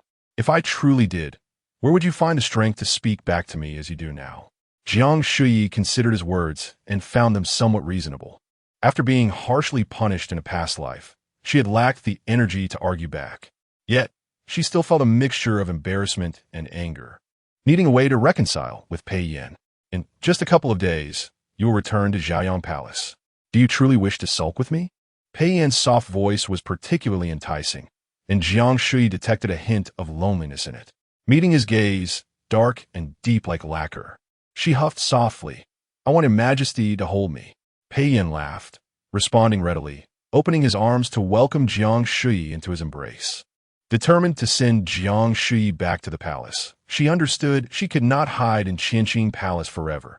Many matters awaited her attention outside.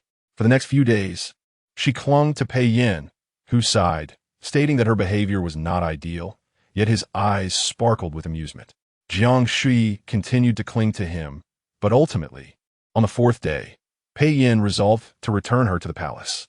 "If you miss me, you may come at any time with the jade pendant," Pei Yin said, looking down at Jiang Shuyi, who was tightly grasping his arm, having sighed countless times in resignation. Jiang Shuyi spoke in a tone of distress. "Without Your Majesty, how will I fend off the bullying from the Empress Dowager and Concubine Qing?" She needed assurance. If she could not protect her own people or assert herself among the 6 palaces, she preferred to remain in Qianqing Palace. Pei Yin explained, "Did I not tell you? My mother is ill and has no time to concern herself with the matters of the concubines. Concubine Qing is currently under house arrest." He pondered before adding, "Even if Concubine Qing is released from her confinement in the future, her rank is lower than yours. As long as you do not cause a public disturbance, no one will interfere with how you treat her." Jiang Shuyi's eyes brightened. She suppressed her joy, adopting a pitiful expression. "But what about the ladies of higher rank than me? How will I deal with their bullying?" Pei Yin looked down at her. "Have I raised you for half a month only to make you foolish? Have you not endured any grievances from them in the past? Now that I care for you even more, do you seek out grievances? Jiang Shuyi was instantly invigorated. This was precisely what she wanted to hear. With this assurance, she would fear no one once she left. Chapter 57. Dream of Dread. As night fell, the Jiang Palace was ablaze with light. Yu Zhu had received news from early morning that the Empress would be returning today, eagerly awaiting her arrival through noon and dusk, yet no sign of her appeared. She approached the guards at the entrance several times, only to be told to wait, as if a lady of the palace could truly go missing. As darkness enveloped the sky, Yu Zhu had lost all hope when a young maid rushed in, joyfully exclaiming, "Sister Yu Zhu, the Empress has returned." Cheng Shozhong escorted Jiang Shuyi into the hall, smiling as he said, "The day has grown late. The Empress should rest early. His Majesty has decreed that news of the Jiang Palace lifting its restrictions will reach the 6 palaces tomorrow. If the Empress wishes to attend the morning meetings in the next few days, she may do so. If she feels unwell from just returning, it is perfectly fine to abstain." Pei Yin had already conveyed these sentiments to Jiang Shuyi. She surveyed the palace, which she had not seen for half a month, and casually replied, "Thank you, eunuch. Yu Zhu, prepare a reward." Cheng Shozhong, not daring to accept the Empress's silver, respectfully took his leave. Yu Zhu and Appo's demeanor differed from Jiang Zhu and Appo's. She was not adept at expressing closeness. As she gazed at her long-missed sovereign, a flood of emotions welled up within her, causing her eyes to redden without uttering a single flattering word. It was Jiang Shuyi who, noticing her tears, couldn't and Appo's, help but chuckle. "Yu Zhu, you look as if you and Appo's seen a daughter returning home." Yu Zhu hastily wiped her tears, repeatedly insisting she did not dare. Jiang Shuyi beckoned her to sit on the soft couch and inquired about any happenings in the palace during her absence. Yu Zhu reported every detail. Jin Pin and Qiangaran visited several times, likely to gloat and mock the Empress, but they were turned away by the guards at the door. Finding it dull, they did not return. "Everything in our palace is well, except for the young prince." At this point, she rose and knelt before Jiang Shuyi. Guilt-ridden, as she confessed, the young prince has been inconsolable these past few days. The wet nurse could not pacify him no matter her efforts. I instructed the guards to summon the imperial physician, who confirmed there were no ailments. Later, the wet nurse, unable to conceal it any longer, revealed to me that after you drove Jiang Zhu away, she often accompanied the young prince. For the past few days, Jiang Zhu fell ill and could not attend to him, which is why the young prince has been crying. Jiang Shuyi and Appo's expression darkened. Yu Zhu bowed her head in remorse. "It is my fault for failing to notice Jiang Zhu's closeness to the young prince in time. I beseech the Empress to punish me." Jiang Shuyi did not refute her. The fact that Jiang Zhu could clandestinely spend so much time with Pei Yu did indeed reflect her shortcomings as a headmaid.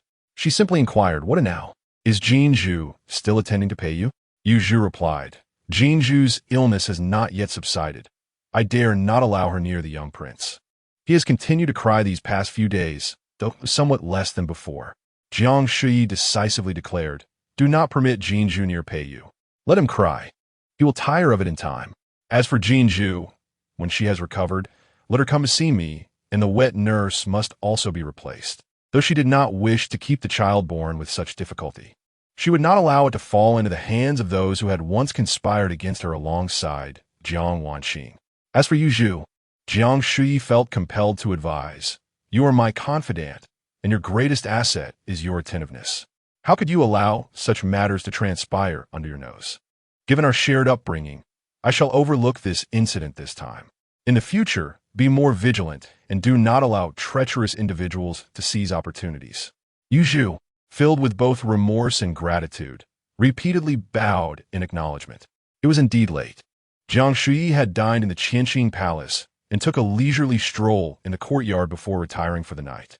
As she reflected on the surprise she could bring to the 6 palaces the following day, a thrill of excitement coursed through her, rendering her restless until the early hours of the morning. In the haze of sleep, she was suddenly stirred by the sound of incantations, an indistinct chant echoing closer and louder, ultimately becoming jarring. Jiang Shuyi struggled to open her eyes, her limbs heavy and unresponsive, a wave of panic washing over her. Then, a familiar voice echoed. It has been 49 days. If your rituals yield no results, I shall sever your heads as offerings to the Empress. It was Pei Yan. Jiang Shuyi yearned to call out to him, but her voice failed her, leaving her in a state of frantic despair. An old man in Amp, Oppos. S voice followed, Your Majesty. To revive the deceased is an act against nature. Moreover, Empress Zhao she did not accumulate virtue during her lifetime. Rather, she amassed sin. It is already a challenge for her to enter this cycle of rebirth. Reviving her is beyond my capabilities. Empress Zhao she, Jiang Shuyi, gripped by fear, was engulfed in confusion. Typically, an empress does not receive a title while alive. It is only posthumously that one is bestowed with a memorial title. Had Shen Suzhen died, her death bore no significance to her, although she had harmed many in her past life. She had refrained from acting against the empress during her initial entrance into the Eastern Palace. What if I insist? Pei Yan's voice, typically warm and gentle, now resonated with a chilling eeriness, akin to the hiss of a venomous serpent, sending shivers down her spine. Jiang Shuyi found everything she heard profoundly unsettling, nearly succumbing to terror, and began to realize she was ensnared in a nightmare. Desperately, she attempted to open her eyes and summon her voice. An old man's sigh reached her ears, and the chanting grew louder. Pei Yan! Jiang Shuyi finally managed to cry out, simultaneously opening her eyes to the pitch-black canopy above, her body trembling with fear. Yu Zhu, who was on night watch outside, rushed in upon hearing her voice, lighting the candles as she asked, Your Majesty, what is wrong? Jiang Shuyi pressed her hand to her chest, her heart racing as if it might burst forth. Yu Zhu, I wish to see His Majesty. The candles had been lit, and Yu Zhu, draped in her robes, approached the bedside, noticing the cold sweat upon Jiang Shuyi's brow.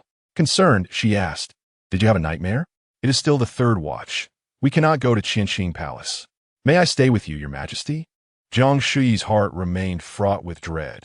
It seemed only the embrace of that person could alleviate her fears. Yet, she was acutely aware that she had only just returned from Qianxing Palace, and it would be inappropriate to run back in the dead of night due to a nightmare, potentially angering Pei Yan. Outside, the night was dark, and the excitement she had felt upon falling asleep had vanished. She wished for dawn to arrive swiftly. She yearned to go to Qianxing Palace and see Pei Yan, fearing she might fall asleep again and plunge into another nightmare. Jiang Shuyi instructed Yu Zhu to light all the candles in the hall. Facing the brightly lit palace, her heart found a modicum of peace, yet she dared not sleep, forcing herself to remain awake, waiting for the dawn. As the first light of dawn began to brighten the horizon, the emperor proceeded to court. On duty at Qianxing Palace was Cheng Shou, who, lost in thoughts of his sister Feng Chu, was startled by the arrival of palace maids announcing, Greetings to the Empress. He nearly jumped, thinking he misheard, but upon turning around, he beheld the hurried entrance of the Empress. Cheng Shou's legs buckled, and he fell to his knees, trembling as he stammered, Your Majesty, why have you come at this hour? Jiang Shuyi cast him a glance. I possess a jade pendant bestowed by His Majesty. I may visit him at any time. Do you dare to question? Cheng Shou, terrified, repeatedly bowed. I would not dare. I would not dare. He feared the Empress still remembered the 20 lashes and had come specifically to punish him while His Majesty and Sister Feng were absent. Jiang Shuyi had no time to spare for him. Exhaustion overwhelmed her as she entered the inner chamber. She shed her outer garments, lay down on the familiar bed, and wrapped herself in the quilt that bore Pei Yan and Amp, Oppos, scent, feeling a profound sense of peace before succumbing to deep slumber. Chapter 58. I shall not allow you to fear alone. Jiang Shuyi was uncertain how long she had slept, but upon waking, she faintly heard voices from the outer hall. She sat up and glanced at the canopy embroidered with a golden dragon hovering above her bed, feeling an immense sense of tranquility in her heart. Is the Empress awake? At that moment, Feng Chu entered the chamber, noticed her sitting on the bed, smiled, and promptly turned to deliver the news. Jiang Shuyi looked out the window. It seemed to be around midday. Turning back, she saw Pei Yan, clad in a moon-white robe, entering the room. After a night of anxiety, Seeing her source of solace brought tears to her eyes. She opened her arms and called out to him in a voice tinged with grievance, "Your Majesty." A hint of helplessness appeared on Pei Yin and Appo's gentle and handsome face. He quickly approached the bed, sat down, embraced her, and tenderly stroked her back, sighing, "You left for only one night, yet you have returned already?" Hearing his tone, Jiang Shuyi and Appo's taut nerves completely relaxed. Grasping Pei Yin and Appo's robe, she buried her face in his chest, her shoulders trembling as she sobbed. "Your Majesty, please do not cast me away again. I had a nightmare last night, and when I woke up I was so frightened. The bed was cold and empty, and no one was there to hold me." Pei Yin's gentle caress momentarily paused as his heart tightened. He too felt a touch of discomfort from having slept alone the previous night, and he surmised that Jiang Shuyi must have suffered 100-fold more than he. He had intended to visit her after court, but upon returning to the Qianxin Palace, he found her curled up in her bed, deeply asleep. Only after inquiring with a maid from Zhaoyang Palace did he learn of her nightmarish experience, and how she had wished to seek him but was stopped by the maid, leading her to weep alone until dawn. "Very well, I shall not cast you away," Pei Yin replied softly, realizing that his earlier intentions had been for her benefit, yet seeing her in such distress made him reconsider. After crying for a while longer, Jiang Shuyi recounted the details of her nightmare to Pei Yin, trembling as she said, "It felt so real, as if someone was whispering in my ear. I have had nightmares before, but never so vividly. I could not wake up. Your Majesty, you cannot imagine how terrified I was." Pei Yin could discern that she was not fabricating tales to elicit his sympathy. Moreover, Jiang Shuyi had previously used the guise of a nightmare to deceive him once. She would not resort to the same trick again. After pondering, he decided to summon the imperial physician, concerned that such vivid nightmares might herald an underlying ailment. The physician examined her pulse and, after understanding her symptoms, remarked with clarity, "Your Majesty, the Empress's nightmare is commonly referred to as ghost pressing the bed among the common folk. It is likely caused by improper sleeping posture, anxiety, or significant upheavals in life. As long as she relaxes her mind and does not attribute her nightmares to malevolent spirits, there is no grave concern. Significant upheaval? Could it be related to my past life, when I was strangled?" Jiang Shuyi leaned against the headboard, somewhat skeptical. She had been reborn for nearly a month. If that were the case, she would have experienced nightmares long ago. Pei Yin had formed his own hypothesis. After a moment of contemplation, he inquired, "In the past half-month, the concubine Jiang has accompanied me day and night, sharing my bed and meals. Is it possible that my sending her back to the palace yesterday is the cause of this?" The physician nearly believed he had misheard, unable to fathom what he had just heard. Working in the palace, he was aware of Jiang Shuyi's previous confinement. But how had it transformed into her accompanying the emperor day and night? It seemed, indeed, that was the reason. The physician felt a surge of anxiety, refraining from voicing any other thoughts. Since Jiang Shuyi had been by the emperor's side without confinement, how could she be anxious or suffer any upheaval? Noticing the emperor's displeasure, the physician quickly added, "Sudden departures from familiar surroundings can trigger nightmares, but compared to other complex causes, this is benign. She merely needs to adapt, and in a few days, she will be well." Pei Yin suddenly fixed his gaze on him, his tone inscrutable. "Are you suggesting that I should allow the concubine Jiang to endure her nightmares without intervention?" Upon hearing this, Jiang Shuyi immediately grasped Pei Yin and Appo's hand, urgently imploring, "Your Majesty, please. I do not wish to awaken alone. I want you to stay with me." The physician recognized the implications of her words and broke into a cold sweat, hastily affirming, "I do not mean that. It is best for the Empress to have someone close by during her nightmares. This will alleviate her fear considerably." Pei Yin ignored him, focusing solely on comforting Jiang Shuyi. "I will not abandon you, nor will I allow you to face your fears alone." With reddened eyes, Jiang Shuyi murmured her agreement, but refused to release his hand. Pei Yin cast a glance at the physician. "Fetch some calming herbal remedies, and then leave us." The physician quickly complied, retreating with trepidation. Once he had exited, Pei Yin embraced the still anxious Jiang Shuyi once more, reassuring her, "Do not be afraid. There are no malevolent spirits in this world. You merely had a nightmare. Even regarding the late empress, despite her passing, I shall not grant her the title of Jiaoxi, for it does not suit her nature. I shall not allow anyone to conjure her spirit, as that is the act of a tyrant. Thus, your dreams are mere fabrications. Do not frighten yourself. Do you understand? In her previous life, Jiang Shuyi had been skeptical of supernatural beings, yet after her rebirth, she could not help but contemplate these matters. Snuggling closer to Pei Yin, she said pitifully, I understand, but I'm still somewhat afraid. Your Majesty, could you refrain from summoning others to share your bed and stay with me instead? Pei Yin patiently reiterated his earlier words. I shall not allow you to fear alone. Jiang Shuyi nestled against his chest, softly agreeing. That night, Pei Yin held Jiang Shuyi as they fell asleep, enjoying a peaceful night devoid of dreams. The following morning, upon awakening, Jiang Shuyi felt refreshed. Having cast aside the events of the previous night, hearing commotion outside, she donned her embroidered shoes and stepped out. Pei Yin was being dressed in court attire by Cheng Shozhong when he spotted her and called her over, asking, Did you have any nightmares last night? Jiang Shuyi smiled brightly. With your Majesty's regal presence, I slept soundly last night. Pei Yin smiled in response.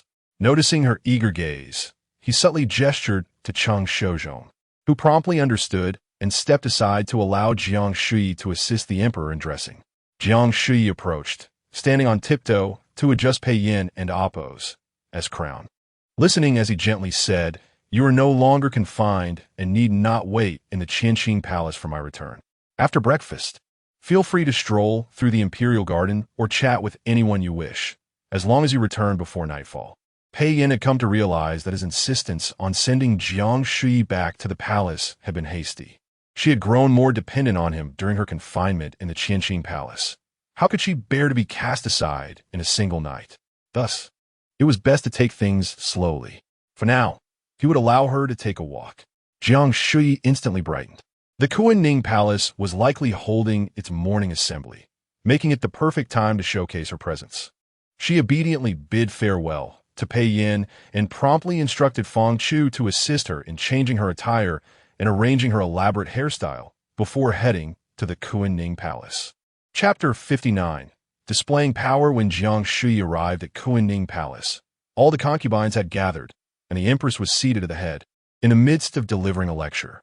Upon hearing the announcement from the palace attendant, she ceased her words.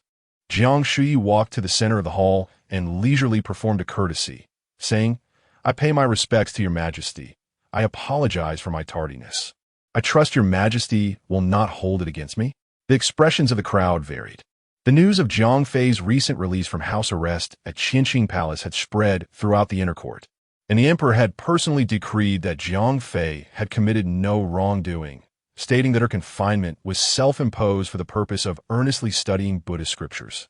This explanation was hardly believable, yet it was well known that Zhang Fei had regained favor, and the emperor's affection for her was evident to all.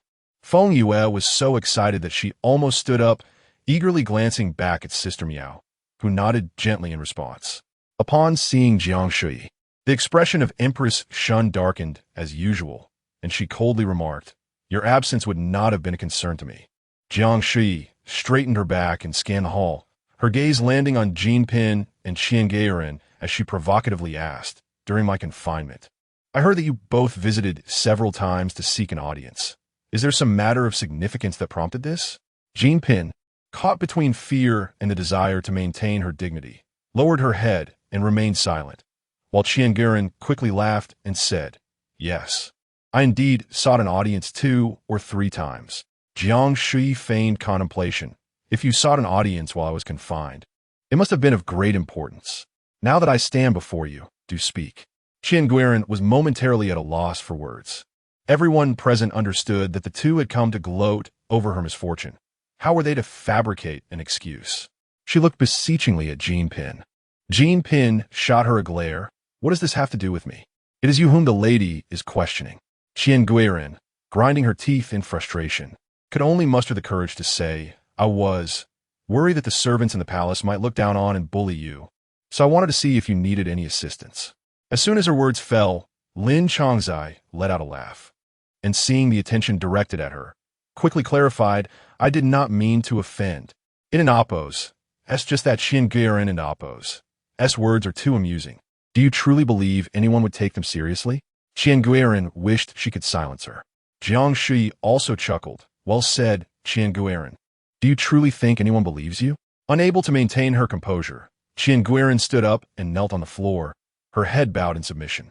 Jiang Shuyi turned to Jean Pin and casually commanded, "You kneel as well."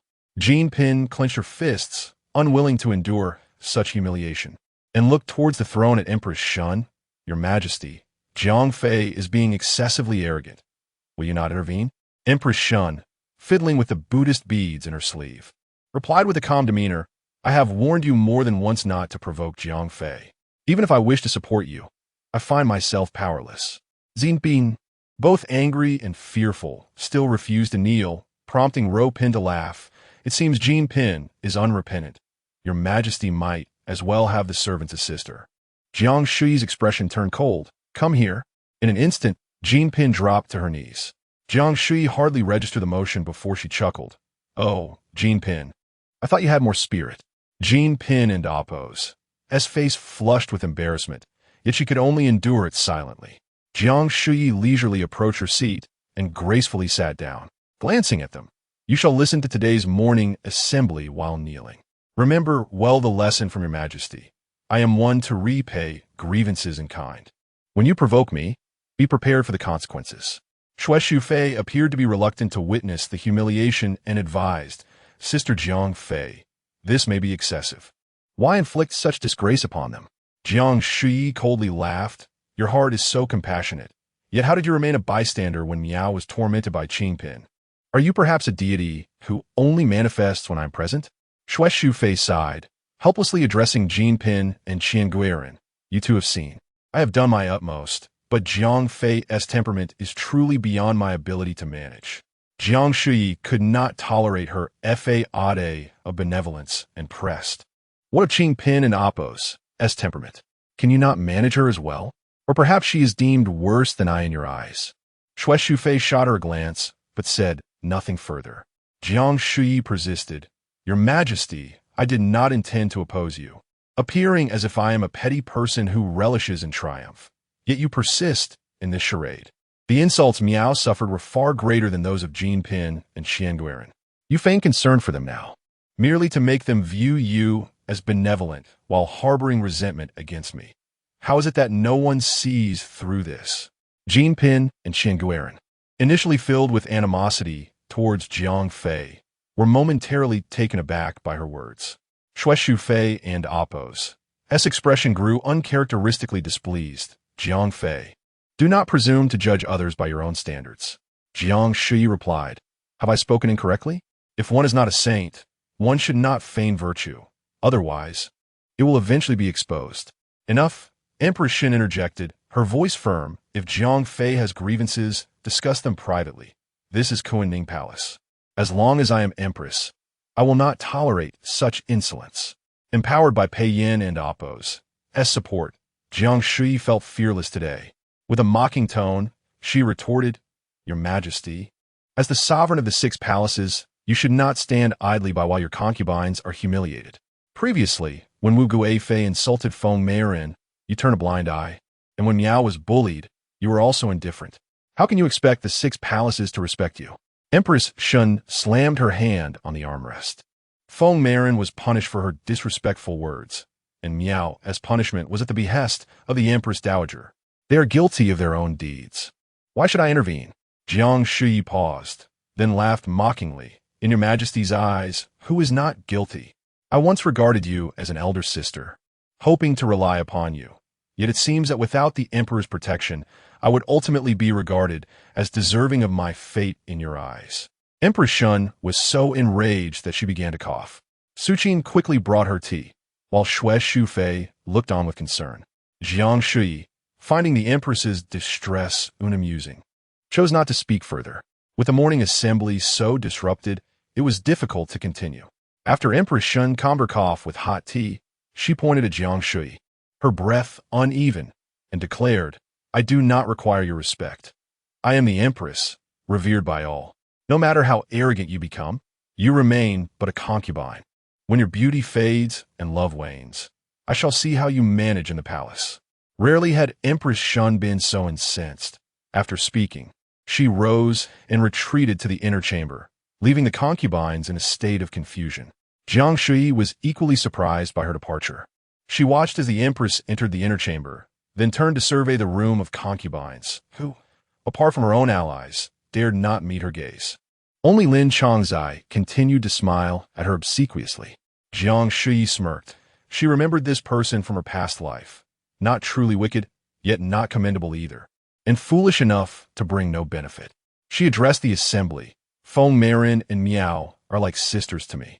Should I discover that anyone has bullied them, they shall face consequences." Feng Yue was moved to tears, covering her mouth, while Miao, noticing the silence, smiled and said, "Thank you, Your Majesty. Your sense of justice is commendable. It is indeed a blessing to have such a connection with you." Jiang Shuyi returned her smile. Chapter 60. Sister. After the morning meeting, Jiang Shuyi walked alongside Miao Wangshu, Feng Yue, and Ro Pin along the palace path. Miao Wangshu was dressed rather lightly, prompting Feng Yue to take her cloak from Su Li and drape it over her. Miao Wangshu gazed at her gently and said, "It is already warm. I'm not cold." Feng Yue insisted, "The royal physician has said that your legs must not be exposed to cold. Otherwise, it may lead to a relapse." Miao Wangshu smiled slightly and did not refuse further. Jiang Shuyi, rarely witnessing such harmony among them, glanced at Miao Wangshu's legs and asked, "Sister Miao, what did the royal physician say about your legs?" Miao Wangshu was momentarily taken aback. Then, feeling flattered, replied, "I am merely a lowly concubine now. How can I be worthy of your highness calling me sister? You transform my status from Jowie to a mere concubine for my sake. I shall only regard you as my sister from now on." Under Jiang Shuyi's earnest gaze, Miao Wangshu lowered her head, feeling a pang of guilt. In truth, even had she not stepped forward that day, given the emperor's affection for the empress, she would not have been punished. Her choice to intervene was not solely for the empress, but also stemmed from a self-serving desire to ensure that the empress would look after the foolish Yue for a lifetime. You need not worry about status when the emperor is pleased. Jiang Shuyi nearly let slip her words, but quickly cleared her throat and changed the subject. When the emperor is in good spirits, I shall persuade him to restore your rank. If you have any needs, do not hesitate to ask me or Ro Pin. Do not bear grievances in silence. Miao Wangshu looked at her and smiled.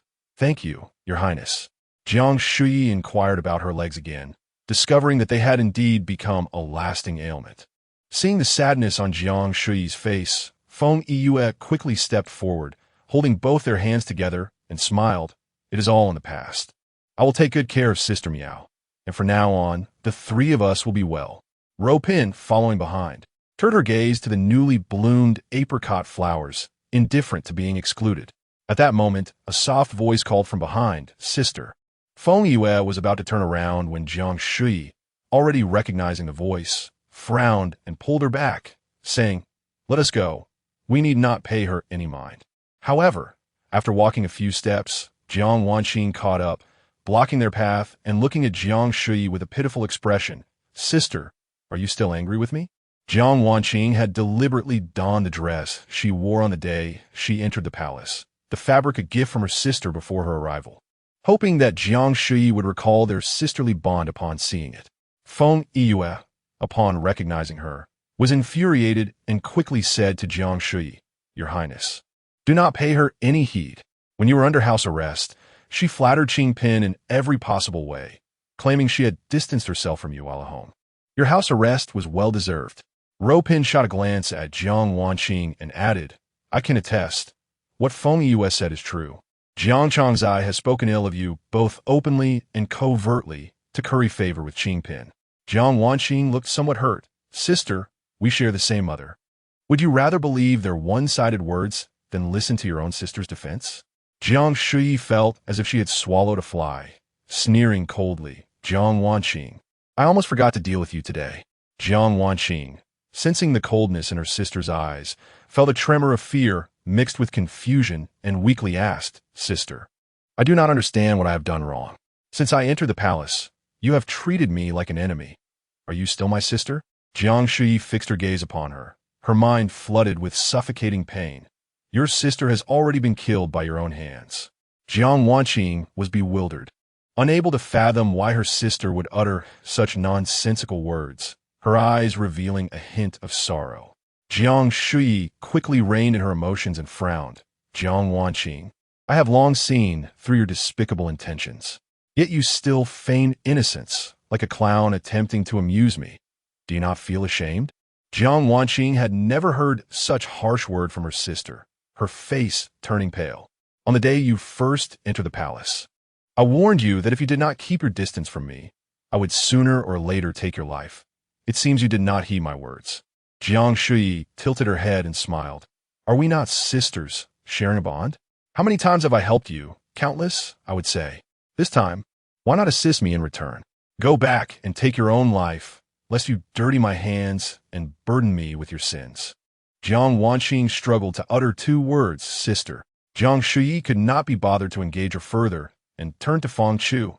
Say, you see, Jiang Changzai is obstructing my path. She cannot even show basic courtesy and dares to speak impertinently.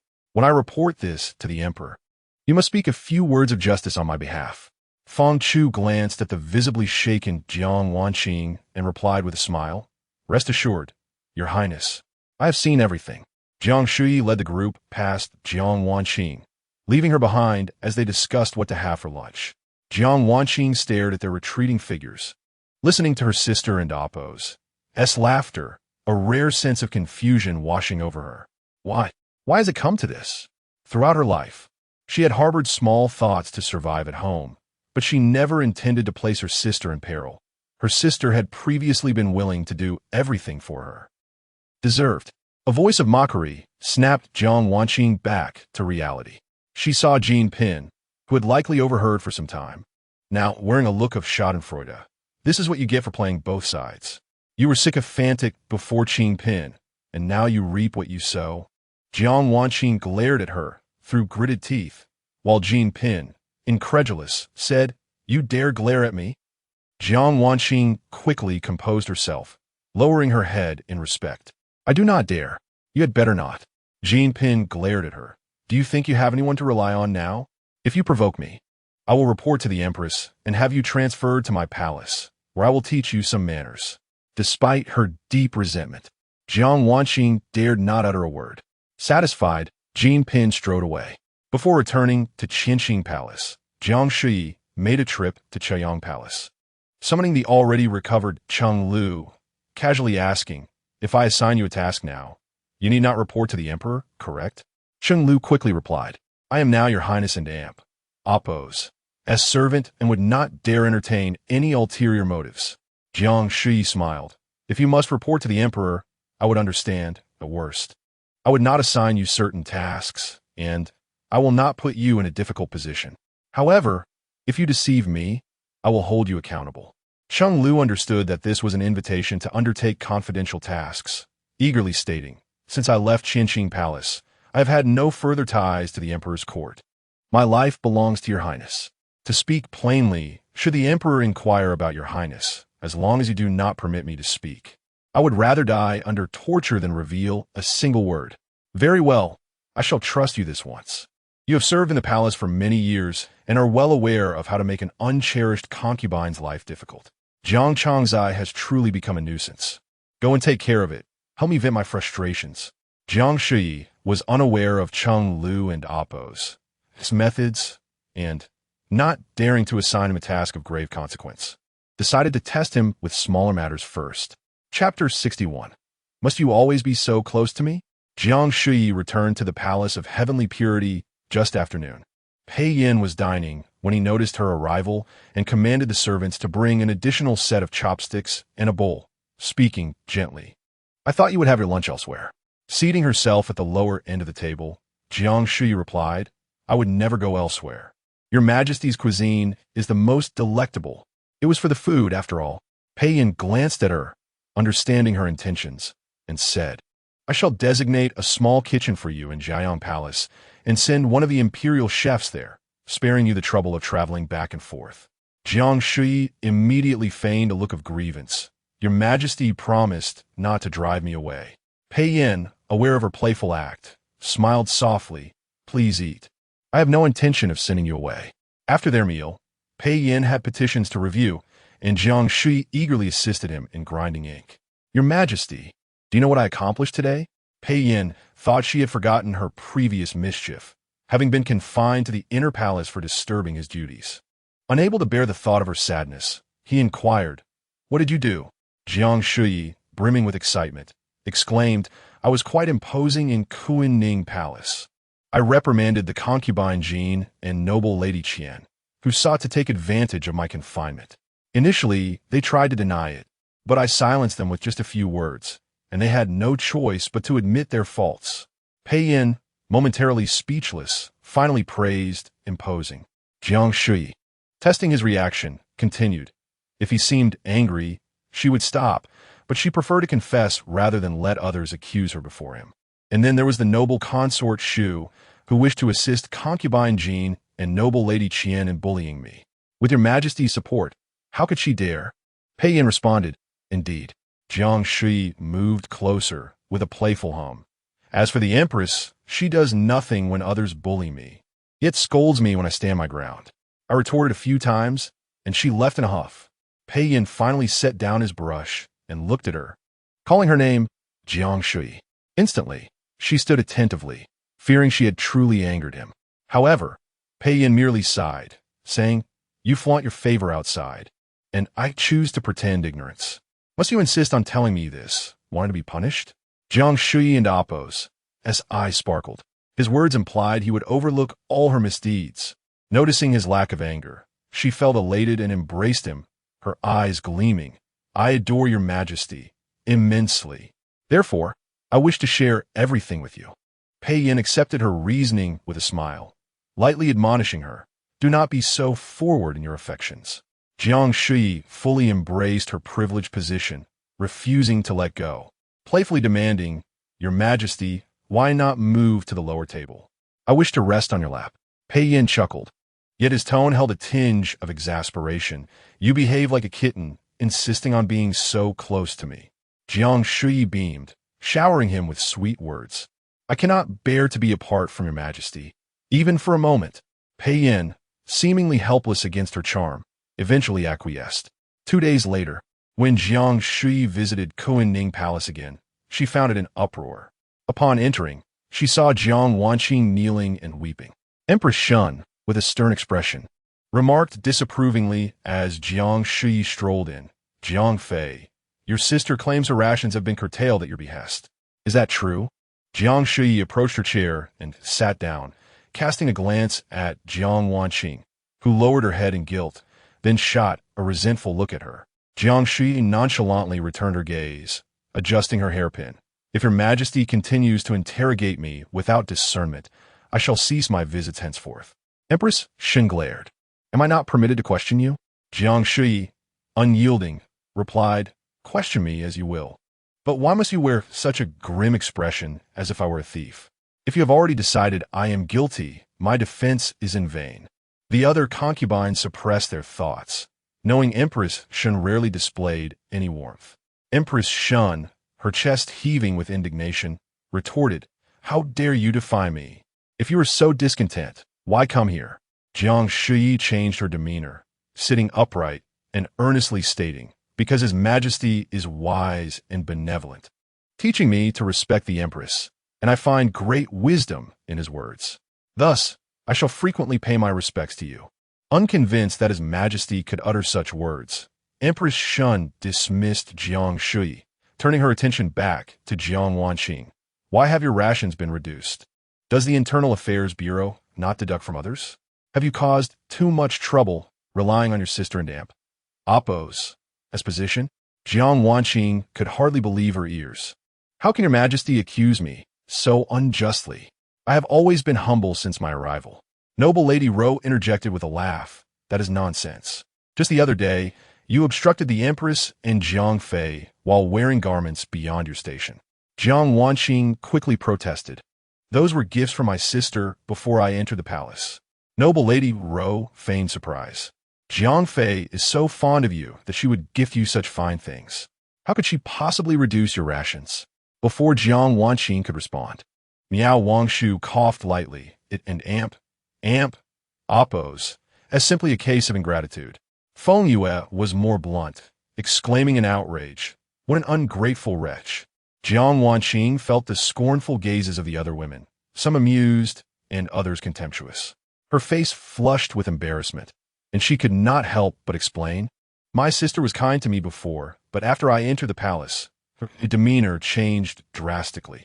"Enough," Empress Shun interrupted impatiently, glaring at Jiang Wanqing. "You do not strike me as one who could be wronged so easily. The Internal Affairs Bureau does not act without reason.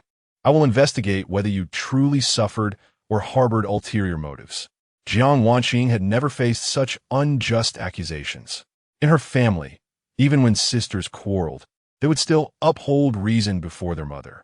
Who would have thought the sovereign of the six palaces, the revered empress, could utter such words? With tears brimming in her eyes, she glanced at her patron, Consort Shu. Consort Shui shook her head, signaling for her to refrain from further protest. Jiang Wanqing clenched her teeth, suppressing her anger. Chapter 62. The Imperial Garden as Shui Shufei returned with Jiang Wanqing to the Xinfu Palace. The 4-year-old Crown Prince Pei, he was playing horse with the eunuchs in the courtyard. Frowning, Shui Shufei called him over and inquired, "Have you read the books I instructed you to?" Pei, he lowered his head, pouting slightly. "There are many characters I do not recognize and cannot read." Shui Shufei immediately scolded, "I have taught you every character. You simply do not take it to heart. Stand here and reflect properly." Observing the dejected crown prince, Jiang Wanqing felt a sense of disdain. Despite his tender age, it was apparent that Pei would not amount to much in the future. Concealing her true feelings, she feigned concern. The crown prince is still young. He will learn the importance of diligence in time. Shui Shufei, not wishing to embarrass her son in front of others, offered a dismissive reply and led Jiang Wanqing into the inner hall to discuss serious matters. "You still have not heeded my previous advice," Shui Shufei lamented, taking her seat at the head of the table, glancing at Jiang Wanqing with a hint of helplessness. "I told you to forget about sisterly bonds. Pleasing His Majesty is of utmost importance, yet you refuse to listen." Jiang Wanqing felt a twinge of embarrassment. "It is not that I do not wish to win His Majesty's favor. I have sought an audience at Qianqing Palace, but the guards would not even relay my request." Shui Shufei had never encountered such foolishness before and replied with a faint smile, "His Majesty has not even glanced at you. How could you expect to be granted an audience? Have you not considered alternative methods?" Jiang Wanqing quickly inquired, "What other methods are there?" Shui Shufei instructed a palace maid to serve tea, stating, "The methods must come from you. If I could assist you in gaining favor, I would not be in this predicament myself." Jiang Wanqing immediately felt disdainful. This was no different from idle chatter. Shui Shufei cast her a sidelong glance, and, as she accepted the tea from her handmaiden, casually remarked, "I have heard that His Majesty's affairs have not been particularly busy these past few days." The maid smiled and replied, "Yes, in recent afternoons, His Majesty has been strolling through the Imperial Garden with Consort Jiang." Jiang Wanqing's head snapped up at this revelation. Shui Shufei nodded. "That is good. He has been eager to see his father. I feared His Majesty would be too occupied." Jiang Wanqing's thoughts raced, and she became increasingly agitated. With noon approaching, she could no longer sit idly and quickly said, "Your Grace, I remembered some matters in the palace that require my attention, so I shall take my leave." Shui Shufei smiled. "Go on then." As March arrived, the apricot blossoms in the Imperial Garden were in full bloom, their branches laden with pink and white petals swaying gently in the breeze. Jiang Shuyi walked alongside Pei Yin in the palace path. According to protocol, Concubine should walk a few steps behind the emperor, yet she disregarded this completely, not only walking alongside him, but occasionally darting ahead. Pei Yin watched as Jiang Shuyi once again became enamored with some flowers or plants and called out to her in a neutral tone, "Jiang Shuyi." She turned around immediately, adorned in a light pink satin gown embroidered with butterflies, wearing a treasure necklace around her neck. Her smiling face was radiant, and her dark eyes sparkled like dew-kissed petals, resembling a blossoming flower. Pei Yin observed her for a moment before saying, "Come here." The enchanting figure hurried back to his side, tugging at his sleeve and calling, "Your Majesty." Pei Yin gently removed a flower from her hair and said, "It is not that I do not wish for you to play, but you must remember to consider me. You are a concubine. If others see you joyfully playing without regard for me, it would tarnish your reputation. Do you understand?" Jiang Shuyi blinked and suddenly wrapped her arms around him, playfully demanding, "I want your Majesty to hold me." Pei Yin paused momentarily, then, with a resigned smile, embraced her. Jiang Shuyi realized that it had nothing to do with reputation. Pei Yin was simply unhappy that she had forgotten him in her revelry. After releasing Pei Yin, she took his hand and continued their stroll. Pei Yin no longer reminded her of concubine protocols, instead asking cheerfully, "You have seen the scenery of the Imperial Garden countless times. Why do you still show such enthusiasm?" Jiang Shuyi thought to herself that she had been confined in Zhaoyang Palace for 2 years and had not had the chance to visit since her rebirth. Hence the novelty of revisiting familiar grounds. These thoughts remained unspoken. She considered her words carefully and sweetly replied, "Because your Majesty is accompanying me. With your Majesty by my side, everything holds interest for me, and I am filled with joy. Without you, even the most beautiful paradise would feel empty and desolate." Pei Yin sighed as per usual. "What shall we do? I have spoiled you to this extent." Without a moment's hesitation, Jiang Shuyi replied, "Then your Majesty should continue to indulge me." As her words echoed, Pei Yin smiled without comment when suddenly, from a short distance ahead, they heard the sound of a woman weeping softly. Both the emperor and concubine paused, and Pei Yin glanced at the eunuch Cheng Shozhong trailing behind them. Cheng Shozhong speculated that it was likely a palace maid who had been scolded by a matron and was now hiding behind the apricot tree, crying. He quickly raised his voice, "Your Majesty is here. Who is weeping over there? Depart at once." Normally, any sensible palace maid would heed this command, bow, and leave. Yet the weeping continued unabated. Jiang Shuyi found the sound increasingly familiar. Cheng Shozhong, having never encountered such audacity, fearing the emperor and the empress and Appo's wrath, ordered the attending eunuchs, "Go capture that disruptive maid and deliver her to the matron for proper punishment." Upon hearing this, the woman and Appo's sobs abruptly ceased.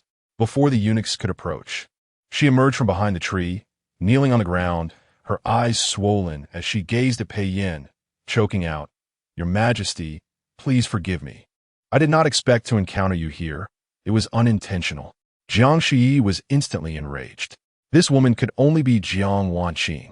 Without waiting for Pei Yin to respond, she stepped forward and stood defiantly in front of him, demanding angrily, "You claim it was unintentional? Dressed so flamboyantly, blocking the path of His Majesty and me, and you still dare to say it was unintentional?" Pei Yin observed her as if she were a cat roused to fury. Remaining silent, Jiang Wanqing, feeling wronged, pleaded, "Your Majesty, I was truly frightened and did not dare to emerge. I swear by my late mother that if I had intended this, may my mother—" A resounding slap interrupted her words. Jiang Shuyi stood before her, her hands still stinging, glaring fiercely at Jiang Wanqing, warning, "If you wish to swear, do so with your own name. Should you dare to mention our mother again, I will send you to meet her this very moment." Jiang Wanqing managed a silent smile. She was deliberately provoking her sister to strike her. In the next instant, Jiang Wanqing burst into tears, curling up defensively, her voice trembling as she implored, "Sister, please do not hit me. I understand my mistake. I will never cry carelessly again. Please do not treat me as you did before, back when we were at home. I beg you." Jiang Shuyi nearly lost her composure and kicked her again. But upon realizing what was happening, she quickly turned to look at Pei Yin. Chapter 63. "Will your Majesty assist me in disposing of her?" Pei Yin leisurely observed her, while Jiang Shuyi hastily clarified, "I have never struck her at home." Jiang Wanqing timidly glanced at Jiang Shuyi, trembling as she prostrated and wept, "Yes, my sister has never harmed me. It was I who spoke falsely. Your Majesty, please do not blame my sister. Otherwise, I shall not survive in the palace." Jiang Shuyi's mind buzzed with anger. In her past life, Jiang Wanqing had used this very tactic to elicit sympathy from her, and now it was being used against her. "What are you pretending for? Is it not merely to lead His Majesty to misunderstand that I struck you? Do you think His Majesty cannot see through this? Jiang Wanqing recoiled. No, sister, I would never dare. I did not even mention how the Ministry of Internal Affairs has restricted my rations. How could I dare to report such a grievance? I merely misspoke out of fear. Jiang Shuyi trembled with indignation, pointing at her. Speak no more nonsense. Pei Yin sensed that if this continued, Jiang Shuyi might be driven to a state of distress, and thus called out, Jiang Shuyi, return. Jiang Shuyi quickly turned back, fearing that Pei Yin might believe her. As the matter of the rations was indeed her doing, a fact that could be easily verified, Pei Yin and Appo's expression betrayed nothing, and Jiang Shuyi hurried back to his side. Grasping his sleeve, Your Majesty, do not believe her. Pei Yin observed her cheeks flushed with anger and sighed gently, tapping her forehead lightly, his voice laced with indulgence. Were it not for the care I have for you, you might have been wrong today. Jiang Shuyi and Appo's tumultuous emotions calmed in the wake of this affectionate gesture. Yet soon, she felt a sense of grievance. She had merely wished to stroll through the imperial garden, only to have her most domineering side witnessed by Pei Yin. Seeing her sorrowful gaze, Pei Yin subtly shifted his attention to Jiang Wanqing. Jiang Wanqing, stunned by the intimacy displayed between her sister and the emperor, was at a loss as to how things had come to this. Was not the emperor a benevolent ruler? Should he not feel disappointment in her sister for bullying her, and come to console her instead? Facing the emperor's indifferent gaze, Jiang Wanqing truly shrank back, a sense of foreboding creeping into her heart. Jiang Fei is your biological sister. Jiang Wanqing was unsure if the emperor was addressing her, but quickly responded, Yes, I am of the same mother as Jiang Fei. Pei Yin continued, Jiang Fei treats her favored consorts with utmost diligence. You claim she strikes you at home and restricts your provisions in the palace. What actions have you taken that would provoke such behavior from a sister of the same blood? Jiang Wanqing was rendered speechless. How could the emperor echo the queen's sentiments, misplacing blame on her, the wrong party? Jiang Shuyi, emboldened by Pei Yin's authority, pressed, indeed. Everything must have its cause. Pray tell, why would I treat you in such a manner? Pei Yin gently squeezed her hand, his tone softening. Calm yourself. Jiang Shuyi then tempered her demeanor, but continued to cast a provocative glance at Jiang Wanqing. Jiang Wanqing clenched her fists in anger, murmuring, I do not even know what I've done wrong. My sister, the elder sister, is akin to a mother. Pei Yin interrupted, Do not say that Jiang Fei has done wrong. Even if she had, any grievance could be reported to me, except from you. Jiang Wanqing, perplexed by this reasoning, sought to argue further, but Pei Yin had already issued a decree. Cheng Shozhong, go to Xianfu Palace and inform Consort Shu that I previously instructed her to discipline Jiang Changzai, yet she has paid no heed. Therefore, the first prince shall be sent to Wenhuo Hall, and she shall reflect upon her actions in solitude for a month. Cheng Shozhong promptly complied, casting a glance at Jiang Wanqing before respectfully inquiring, What shall be done with Jiang Changzai? Pei Yan's expression darkened, his voice imbued with imperial authority. To slander Jiang Fei and attempt to deceive the throne warrants her demotion to a mere consort. Since Consort Shu is in a state of reflection, let her be relocated to Wu Guifei and Appo's Yonga Palace. Inform Wu Guifei that if she cannot manage Jiang Danying, the consequences of Consort Shu will serve as a cautionary example. Cheng Shozhong dutifully acknowledged, inwardly lamenting Jiang Danying and Appo's grim fate. Compared to the gentle and amiable Consort Shu, Wu Guifei and Appo's temperament was far more difficult to navigate.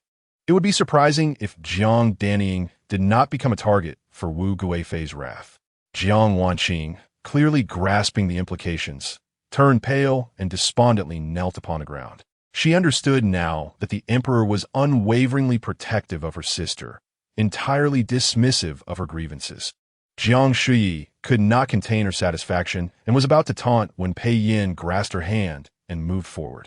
She felt elated, continuously seeking to please Pei Yin by gently squeezing his hand, her gaze fixed upon his face. Pei Yin, exasperated, halted before a pavilion, looking down to inquire what now. Jiang Shuyi gazed up at him with bright eyes. Thank you, Your Majesty, for supporting me. Pei Yin and Appo's expression remained composed. You hold the title of a consort. She is but a Changzai. If she can provoke you to the point of needing my support, it is my failure in educating you. Jiang Shuyi tugged at his hand, snorting, It is not my fault for being ineffectual. She speaks so infuriatingly. Her malice is written all over her face, yet she insists on feigning innocence and vulnerability, leaving me feeling stifled. Pei Yin remarked, Her status is lowly. If you do not wish to engage, you could have silenced her as I did earlier.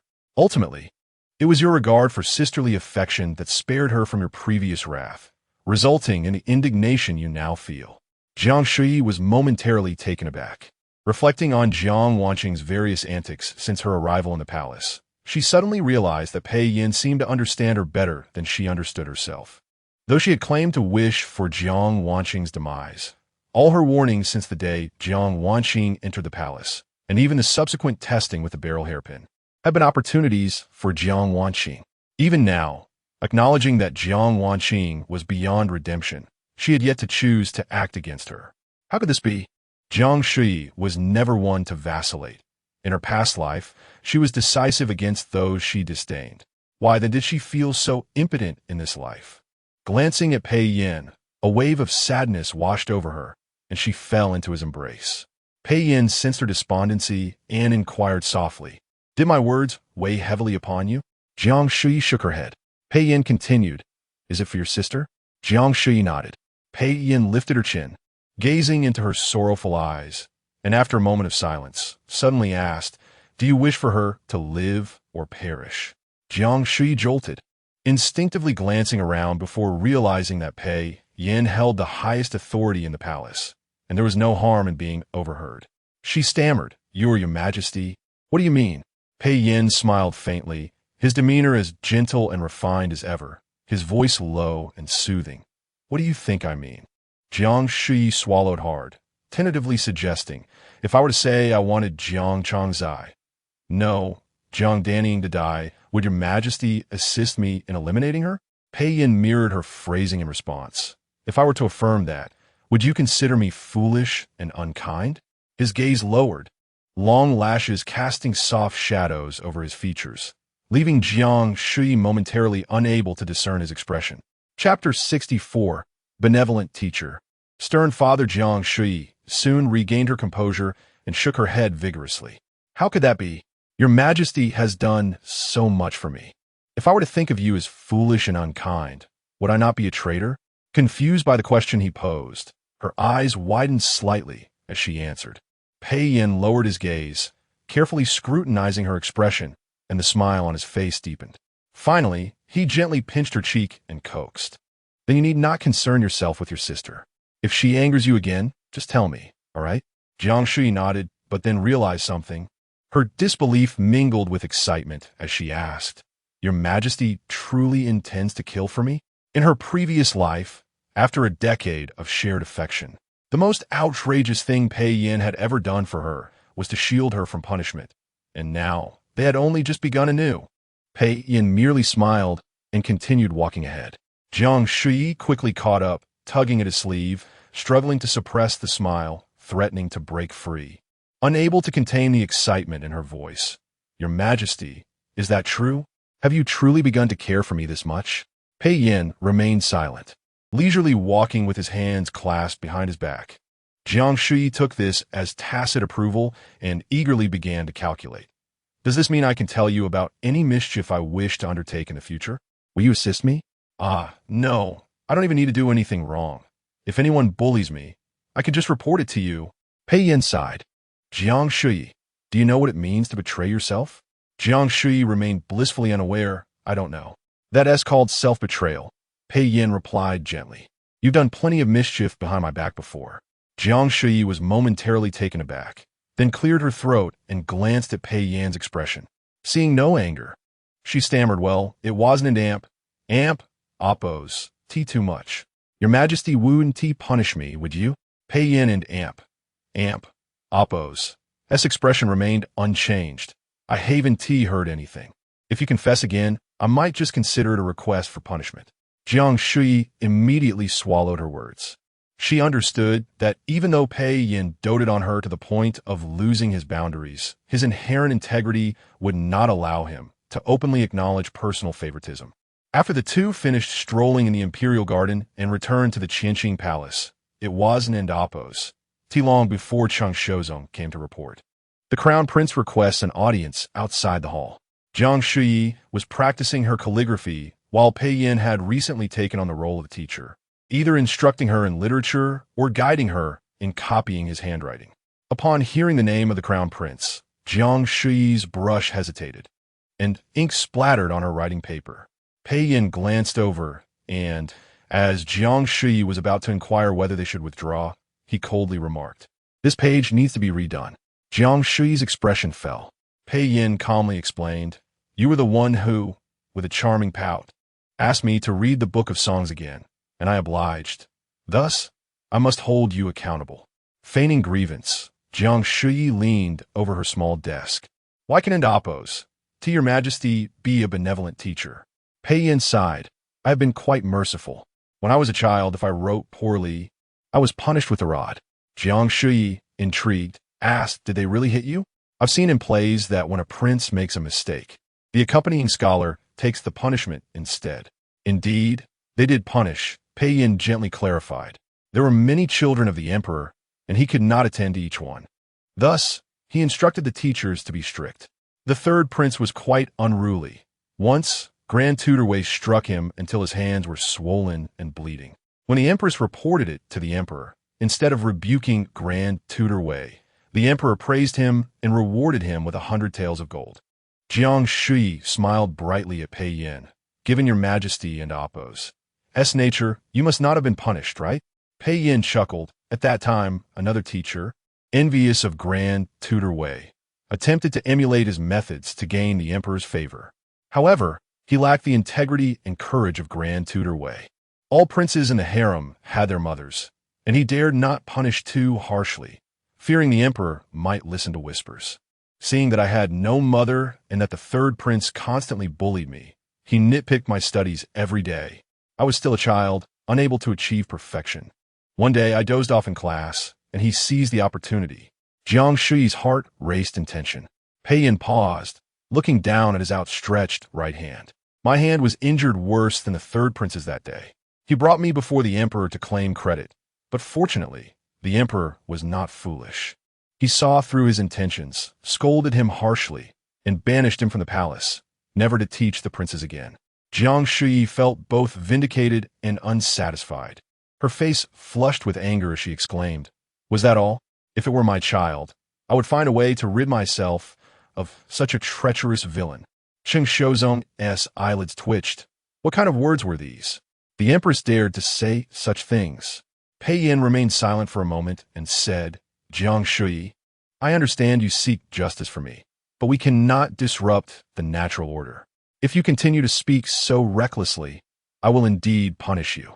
Unfazed, Jiang Shuyi rose and approached Pei Yin, taking his hand to knead it gently, saying earnestly, "I feel for you so deeply, to the extent that I wish to become a mother. To be honest, I once considered becoming the mother of a concubine." She spoke with sincerity and intent. Rather than exhausting herself raising Pei Yu, she preferred to have Pei Yin reborn as her son, wise and filial, ensuring a worry-free later life. She envisioned the concubine reborn as her daughter, living a carefree life as a princess, never to be sold by her parents or suffer the hardships of being a concubine. "Pei Yin, return to your seat. I must summon Pei Yi." Jiang Shuyi then recalled there was indeed another person outside. In her previous life, this prince had been her greatest adversary. Jiang Shuyi initially thought of him as mischievous and inconsequential, but after the death of consort Shui, Pei Yi had changed, becoming exceptionally patient. In the face of her unspoken animosity as the murderer of his mother, he maintained a respectful demeanor, enduring her provocations without a hint of rebellion. Thus, Jiang Shuyi found herself at a loss when wishing to complain to Pei Yin, unable to voice her grievances without fear of being exposed, yet wary not to accuse too excessively. In the end, when she met her demise, Pei Yi remained alive, and after Jiang Wanqing's madness led her to strangle her, it was uncertain whether Pei Yu had also perished. If he had, Pei Yi, as the sole surviving prince, would indeed have emerged victorious. Jiang Shuyi and Appo's writing desk was slightly lower, positioning her beneath Pei Yi. When he was brought in, he paused to greet her. Pei Yin inquired, "Where's your decorum?" Unlike his amiable demeanor towards the empress and officials, Pei Yin had always been strict with his offspring, never bestowing a smile upon them.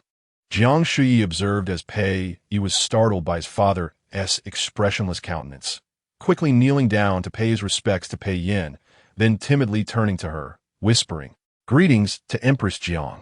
In her previous life, her hostility towards him stemmed from his ambition to usurp her son. Now, seeing him did not evoke much feeling in her. He was merely the son of an enemy, and she could not bring herself to like him. Pei Yin pressed on. "What brings you here?" Pei Yi and Appo's eyes reddened at the question. Clutching his garment nervously, he murmured, "I do not wish to move to the Wenhua Palace. I beg Father not to separate me from my mother." Jiang Shuyi immediately glanced at Pei Yin, searching for signs of compassion. Pei Yin remained non-committal, merely regarding Pei Yi. "Did your mother send you, or do you wish to defy my decree on your own accord?"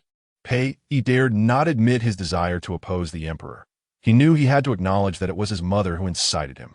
However, fearing that Pei Yin might punish her, he swallowed the words back.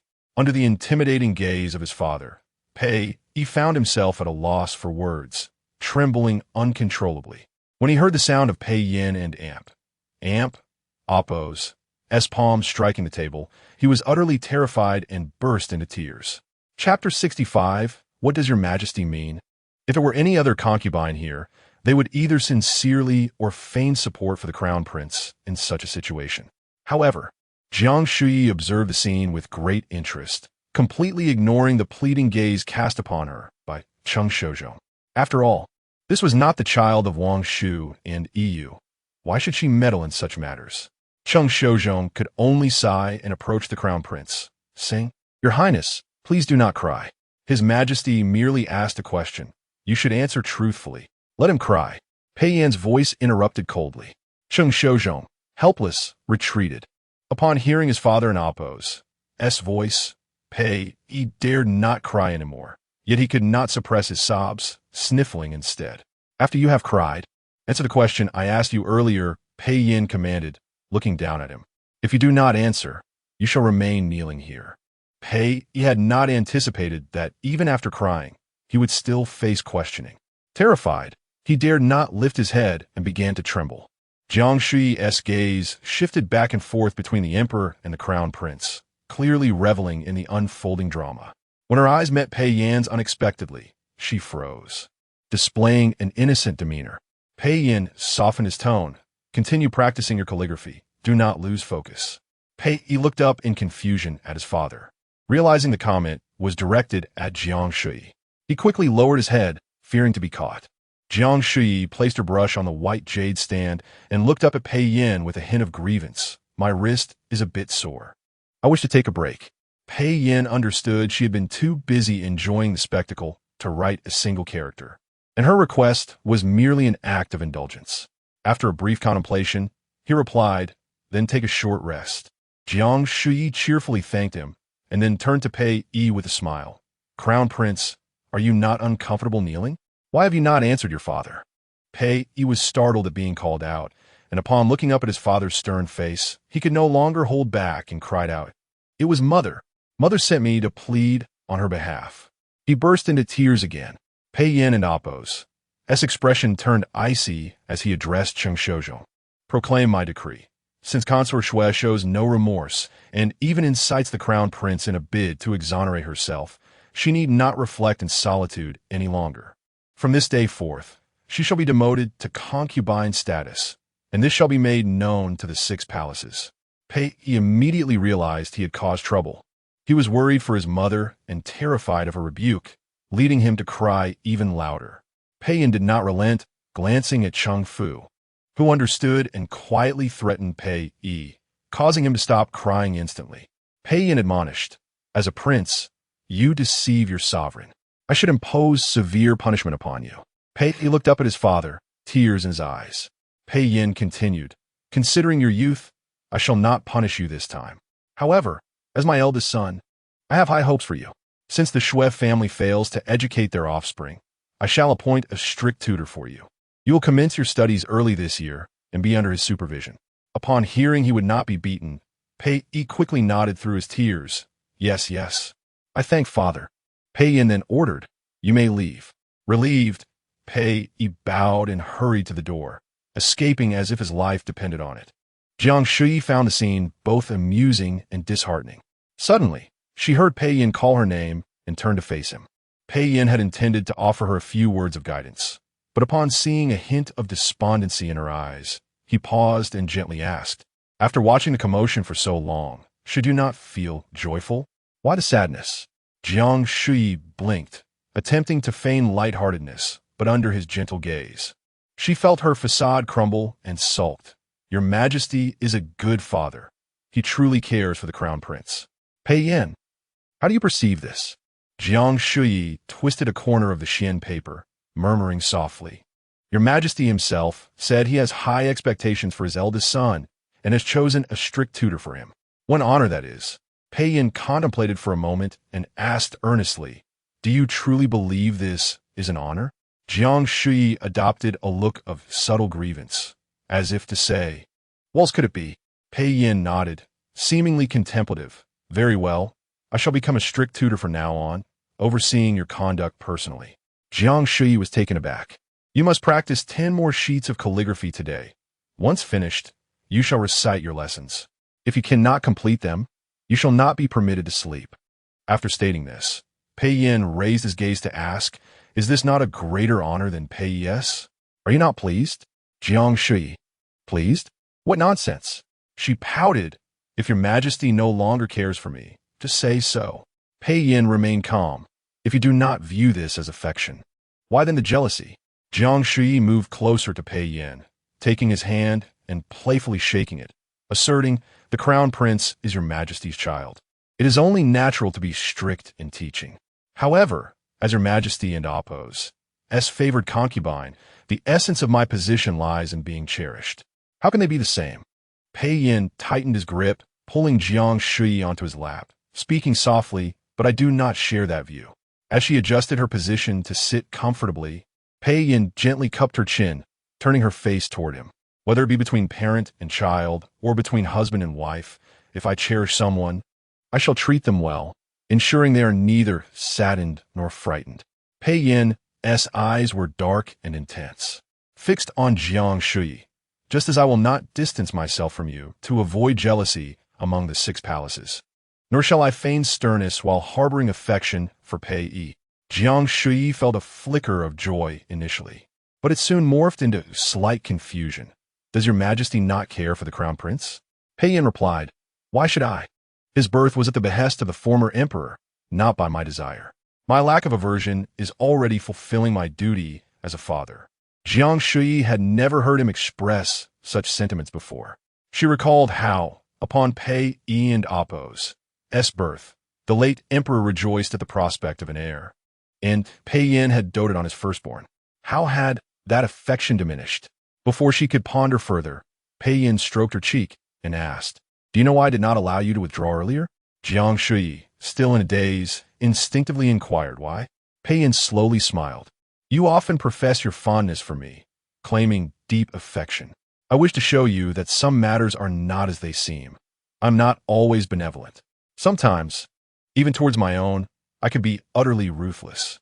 Jiang Shuyi felt a chill sweep through the hall at his words. As if an icy mirror had been placed before her, the atmosphere turning suddenly frigid. She swallowed, uncertain of Pei Yin's intent.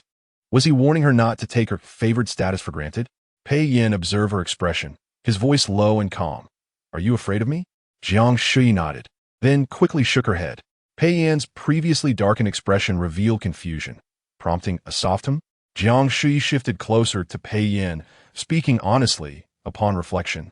"Your Majesty is indeed very kind to me. You would rather reprimand the crown prince to intimidate me than directly scold me. Not to mention, you are currently holding me while speaking to me. Thus, I cannot possibly fear you." Yet, as she spoke, uncertainty crept in, her brows knitting slightly. "Wait. Am I misunderstanding something? Your Majesty has indeed permitted me to be spoiled.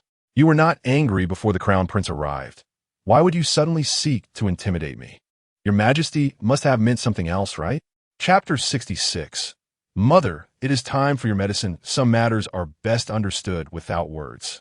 Pei Yin gazed at her, lost in thought for a while, hoping she might grasp the meaning on her own.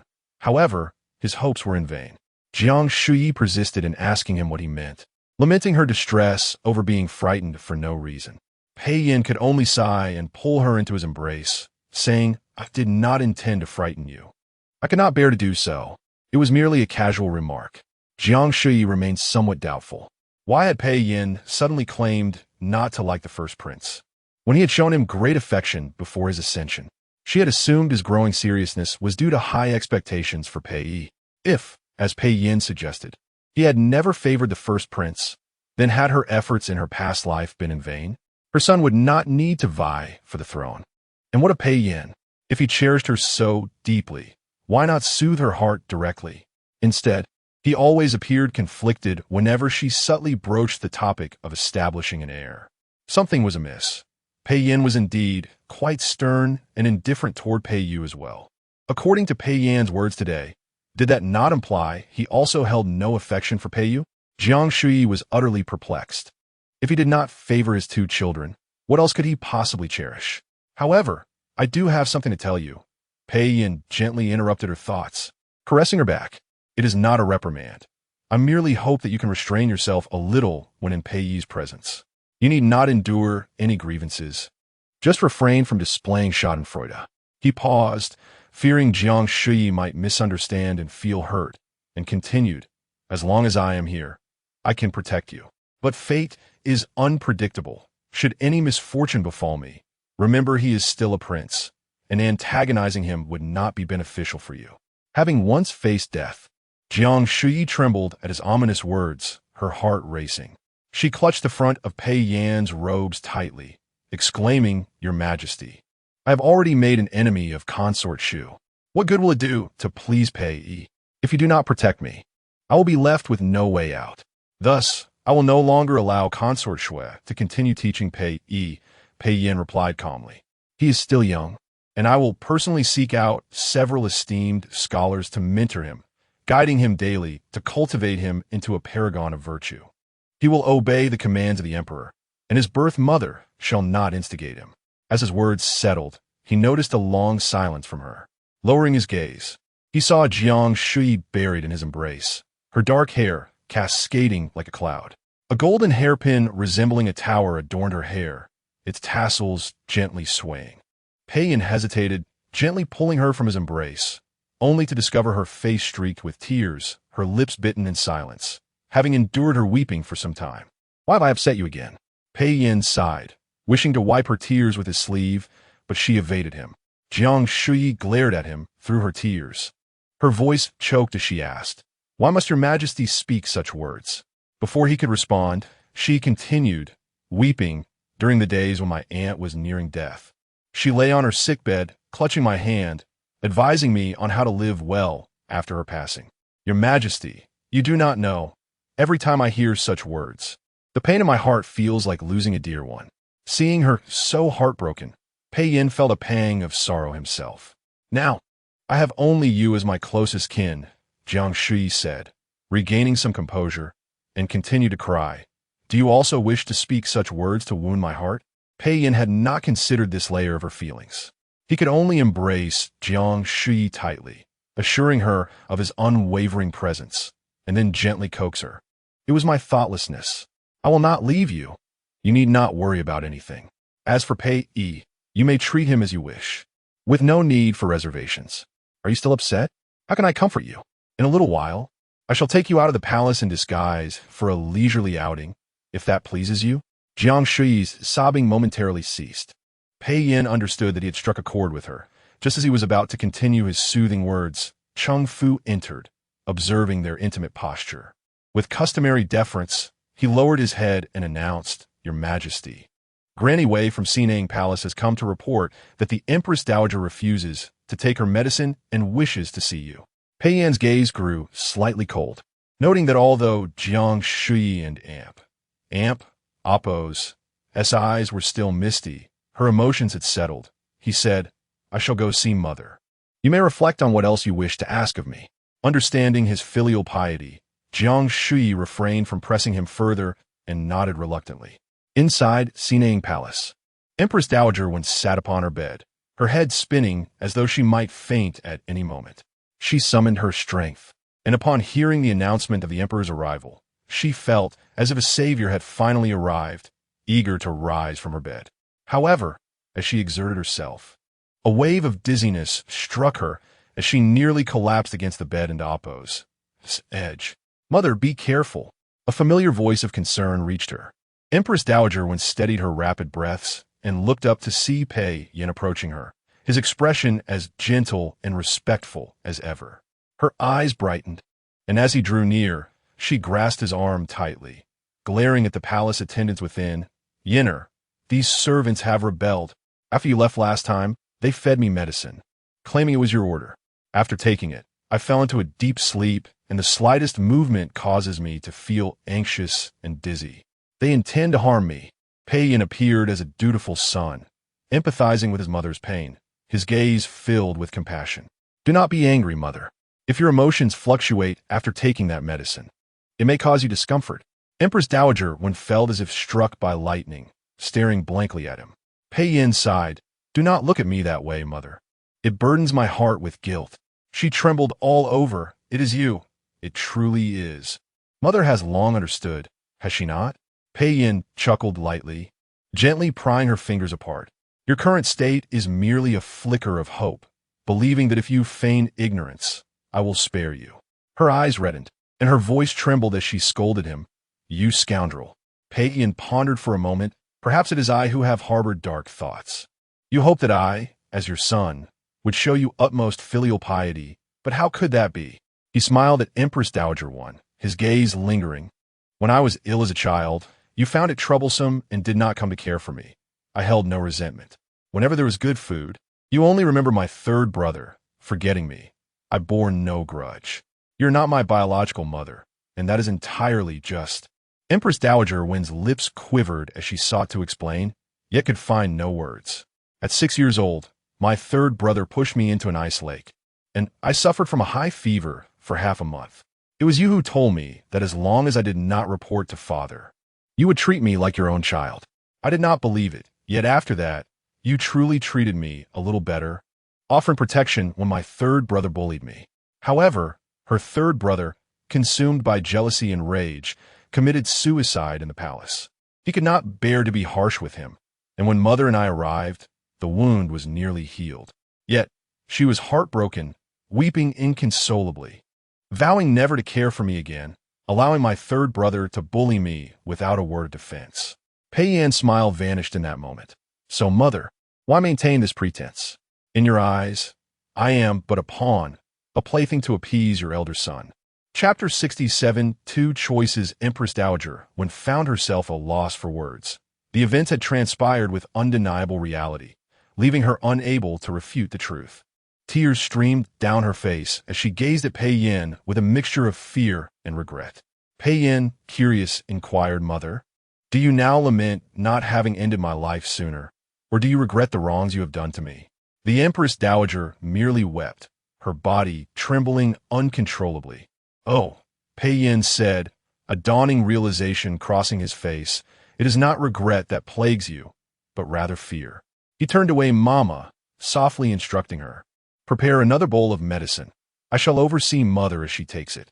The Empress Dowager and Appo's face paled with terror, her whole being radiating a fierce resistance. No, I do not wish to drink the medicine. Yet, despite her protests, Mama, whom she had brought into the palace, paid her no heed and followed the imperial command. In a panic, the Empress Dowager clutched her chest, where her heart raced and trembled as she addressed Pei Yin. I know I have wronged you in the past. You now have a son of your own.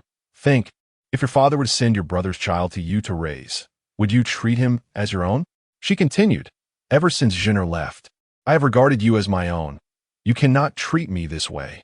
Pei Yin smiled faintly, lowering his gaze to adjust the finely crafted sachet at his waist. I understand. I too have someone I favor now, and I may, like you, treat others as mere playthings to amuse her. Yes, the Empress Dowager saw a glimmer of hope, almost pleading, if you can understand, let us continue to be a loving mother and son. Let me forget these past events. Shall we? Pei Yin lifted his head, smiling at her. That can be arranged, but the medicine must be taken for a while longer. I'm not at ease with mother remaining conscious. The Empress Dowager shook her head vigorously, but Pei Yin patiently reassured her. This medicine may be somewhat harmful. It will not claim your life. Consider a means to repay the grievances I endured in my youth. Once the news of Uncle and Aunt Appo's demise reaches us, you need not continue taking it. I shall remain as filial and respectful as ever, though you must also refrain from your previous reckless actions that caused me distress. What did you say? The Empress Dowager froze, doubting her own hearing, her pupils dilating. Brother? What has happened to him? Pei Yin offered no reply as Wei Mama entered with the warm medicine. He rose to make room, gently encouraging, please drink it, mother. The Empress Dowager reached out, grasping at nothing in her agitation, her emotions flaring anew. Tell me, what has happened to my brother?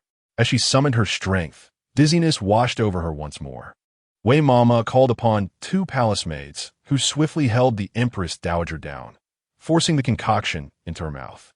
Bowed over the edge of the bed, she coughed violently, and soon a wave of overwhelming drowsiness overtook her. She raised her reddened eyes to Pei Yin, summoning her last reserves of strength to ask, have you always been pretending with me, devoid of any motherly affection? Pei Yin chuckled softly, responding candidly, there remains a semblance of affection. Otherwise, I would not have gone to such lengths to ensure you take this medicine. It is quite the hassle. With no strength left to pose further inquiries, the Empress Dowager succumbed to unconsciousness. Following the first triumphant report from the Northwest, Pei Yin resumed his duties concerning state affairs.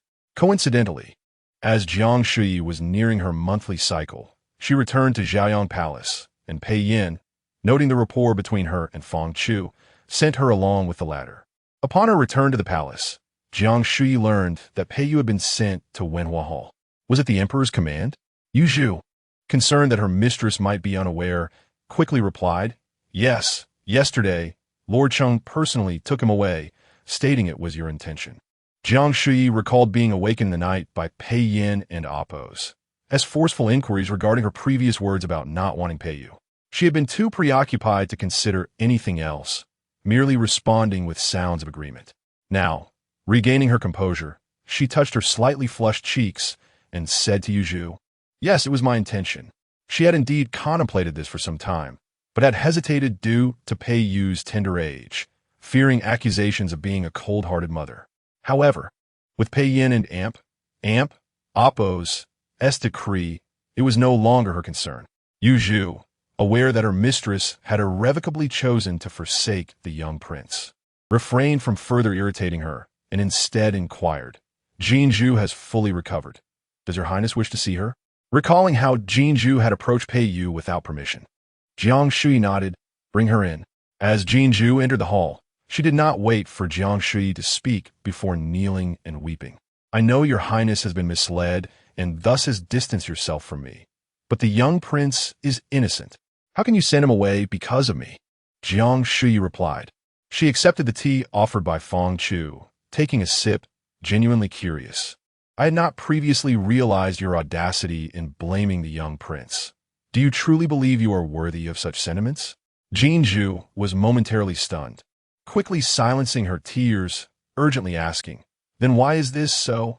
Did Your Highness offend the emperor, causing the young prince to suffer? She continued, the young prince is too pitiful. Your Highness should apologize to the emperor, for what would a mother not do for her child? Jiang Shuyi clenched her teeth, poised to respond, but Feng Chu stepped forward, swiftly striking Jin Zhu across the face. Who gave you the audacity to speak to the empress in such a manner? Her demeanor transformed from gentle and amiable in Qianqing Palace to one of icy resolve. Yu Zhu recognized Feng Chu's status and was momentarily taken aback, seeking her mistress's guidance. Jiang Shuyi felt an extreme sense of indignation. As a favored consort, it would be beneath her dignity to strike someone herself. Previously, Jiang Shuyi had been audacious, willing to verbally or physically confront those who overstepped their bounds. But now, after having banished Jiang Shuyi, she found herself without anyone to vent her frustrations upon when provoked. Jiang Shuyi, I recall your loyalty when you were in my household. Yet shortly after arriving in the Eastern Palace, you began to take liberties, speaking words that displeased me and performing actions that annoyed me. Seeing the disdain in Jiang Shuyi and Appo's eyes, Jiang Shuyi felt a surge of fear and hastily explained, Your Highness, I regarded you as a sister, thus I spoke so candidly. Do you not realize you are a servant? How dare you claim sisterhood with me? Jiang Shuyi and Appo's eyes widened in disbelief. Your Highness, Jiang Shuyi, now calm, recalled Pei Yin and Appo's words. As a favored consort, she need not be angered by those of lower status. If she chose not to engage, they would not even have the opportunity to speak. In light of your past sincerity towards me and my concubine, I offer you two paths. Either I inform the emperor and secure your release from the palace to marry, or I reassign you to serve Jiang Wanqing. Our master-servant bond would thus be severed, and should you dare to speak to me in this manner again, I will not hesitate to end your life. A chill ran down Jiang Shuyi's spine, and she felt an icy dread creeping up her back. Attempting to crawl towards Jiang Shuyi, Cheng Lu swiftly restrained her. Dare you to stir the empress? Jiang Shuyi could only plead, Your Highness, I do not wish to serve anyone else. I only desire to serve you for eternity. Jiang Shuyi leisurely sipped her tea. If you do not choose, I shall choose for you. You are of an age where it is time for you to marry and leave the palace. I do not wish to marry. Tears welled in Jiang Shuyi's eyes, her mind conjuring the image of the emperor's majestic and handsome figure. There is no man in this world better than his majesty. As she gazed at the resolute Jiang Shuyi, she bit her lip. I am willing to serve the second miss. Please grant your approval. Chapter 68. It is my fault Jiang Shuyi had nothing to say and instructed Cheng Lu to take the golden pearl away. During the day, there was little to occupy her thoughts, but as night fell and darkness enveloped the sky, she could not help but recall the nightmarish experience from her last return to the palace. She insisted on having Feng Chu sleep with her. Feng Chu agreed with a smile and then hung the jade pendant on the bed curtain, assuring her, with the imperial gift to ward off evil, Your Highness shall surely sleep well tonight. Looking at the pendant, Jiang Shuyi felt a sense of comfort. Indeed, that night passed peacefully without dreams. Though she felt secure, sleeping alone still left her somewhat uneasy. Therefore, the following evening during dinner, she once again sought refuge in Qianqing Palace. Pei Yin, anticipating her arrival, instructed the servants to prepare her dishes and spoke gently. I have been quite busy these past few days, unable to attend to you properly. If you wish to accompany me, you may come in the evening, but if you desire to play, I may not have the time. He did not state that he would certainly be unavailable. Should Jiang Shuyi express her discontent and insist, he could easily yield. However, Jiang Shuyi merely nodded obediently, placing a piece of tender fish into her porcelain dish and replied, Your Majesty, rest assured, I have my monthly cycle today and feel rather lethargic, lacking the energy to play. Pei Yin looked at her and remarked, If you are unwell, why not rest properly? Why come to me? Just as Jiang Shuyi took a bite of the fish, she paused at his words and playfully winked. It is precisely because I feel unwell that I wish for your Majesty and Appo's as company. Pei Yin smiled. Do not speak while eating. Focus on your meal. Cheng Shozong, who was setting the table nearby, thought to himself that at this moment she seemed to remember the rules, for according to etiquette, consorts were not permitted to dine at the same table as the emperor. In the next instant, the emperor glanced in his direction. Cheng Shozong froze, awkwardly stammering, Your Majesty, can it be that your Majesty possesses the ability to read minds? Pei Yin raised his chin slightly. Go and instruct the kitchen to prepare a bowl of red date and bird's nest soup for Jiang Fei. Cheng Shozong breathed a sigh of relief, hurriedly complying. As he heard Jiang Fei's delighted exclamation, Your Majesty is truly wonderful. This time, the emperor did not mention the etiquette of silence at the table, instead laughing pleasantly. The following day passed uneventfully, with Jiang Shuyi wandering through the imperial garden, where she encountered Wu Guofei. Upon seeing her, Wu Guifei's expression darkened immediately, and she turned to leave but hesitated, seemingly struck by a thought. Jiang Shuyi approached slowly. "May I pay my respects to your ladyship?" Wu Guifei coldly remarked. "You seem quite leisurely, neglecting your own sister while you have already harmed Xue Fei, and now you come to harm me." Jiang Shuyi, intrigued, asked, "How have I harmed your ladyship? Please, enlighten me, and perhaps I might intervene." Annoyance flickered in Wu Guifei's eyes. She spends her days recklessly, inquiring about the emperor's whereabouts, and tries to make herself resemble you, parading around under my very nose. It is utterly disgusting. If she were to appear before the emperor, it would reflect poorly on my position. Jiang Shuyi couldn't help but laugh. It was indeed quite irritating. She relished the moment. "Weren't you formidable before? How is it that you cannot handle her at all?" Wu Guifei scrutinized her. "Your sister is currently kneeling ahead. If you do not intervene, I assure you she will be thoroughly subdued." Jiang Shuyi understood. Wu Guifei was merely afraid that she would intervene after witnessing Jiang Wanqing's punishment. "As you wish, your ladyship," Jiang Shuyi replied nonchalantly, gently caressing the peony petals. "If I intended to manage her, she certainly wouldn't have been demoted to a mere concubine." Wu Guifei scoffed. "You may think yourself the most capable in the harem, but even your own child was sent to the Wenhulu by the emperor." Jiang Shuyi cast her a pitying glance. "I, too, possess a child, unlike your ladyship's empty nest. Without favor, how will you endure the loneliness of each passing day?" Wu Guifei's fury ignited. "You are audacious." Jiang Shuyi provocatively responded. "If your ladyship finds my words excessive, you may report me to the emperor." Furious, Wu Guifei turned and left. As April arrived, the weather warmed completely, and reports of victories from the northwest flooded in. However, when Huan, despite having cornered the remnants of the enemy forces along with the Western Yin prince in a gorge, suddenly chose to remain inactive, the emperor issued repeated edicts urging him to act, but he consistently claimed the timing was not right. Anxiety gripped the court, and several officials advised the emperor to prepare for the possibility of Wenhuan and Appo's treason. Jiang Shuyi distinctly remembered that in her previous life, things had not unfolded in this manner. On the second day, after Wenhuan had confined the enemy in Qixia Valley, he had commenced an assault, deliberately allowing the Western Yin prince to escape, only to be executed by the enraged deputy commander, Guo Zhenxiong. She could not help but ponder whether her rebirth had altered the course of events. Perhaps the weight of her thoughts during the day had led to another bizarre dream that night. Once again, she found herself unable to move or see anything, yet felt a chilling cold enveloping her, as if trapped in a frozen cellar. A familiar sigh echoed in her ears. "Why must you be so disobedient? Had I known this would happen, I should have punished you before my departure and restrained you with iron chains." Jiang Shuyi was taken aback. She recognized she was dreaming, but could hardly fathom such absurdity.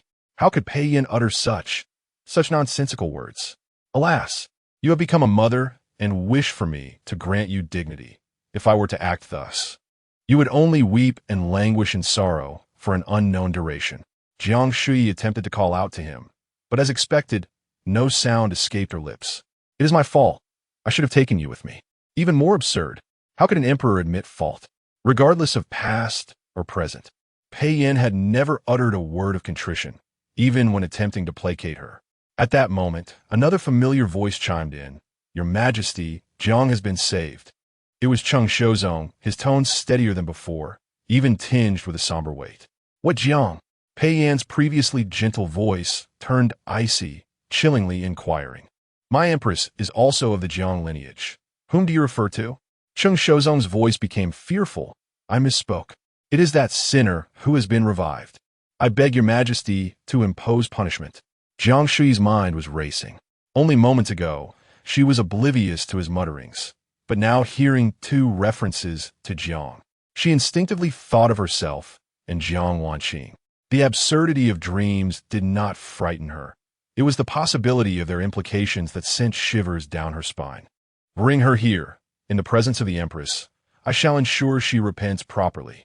The voices around her grew increasingly indistinct, and with a sudden jolt, Jiang Shuyi awoke. Eyes wide open, the night was deep, shrouded in darkness, and she could not see her hand in front of her face. Jiang Shuyi broke into a cold sweat, flexed her fingers to find she could move, and called out, "Your Majesty!" "Fang Chu!"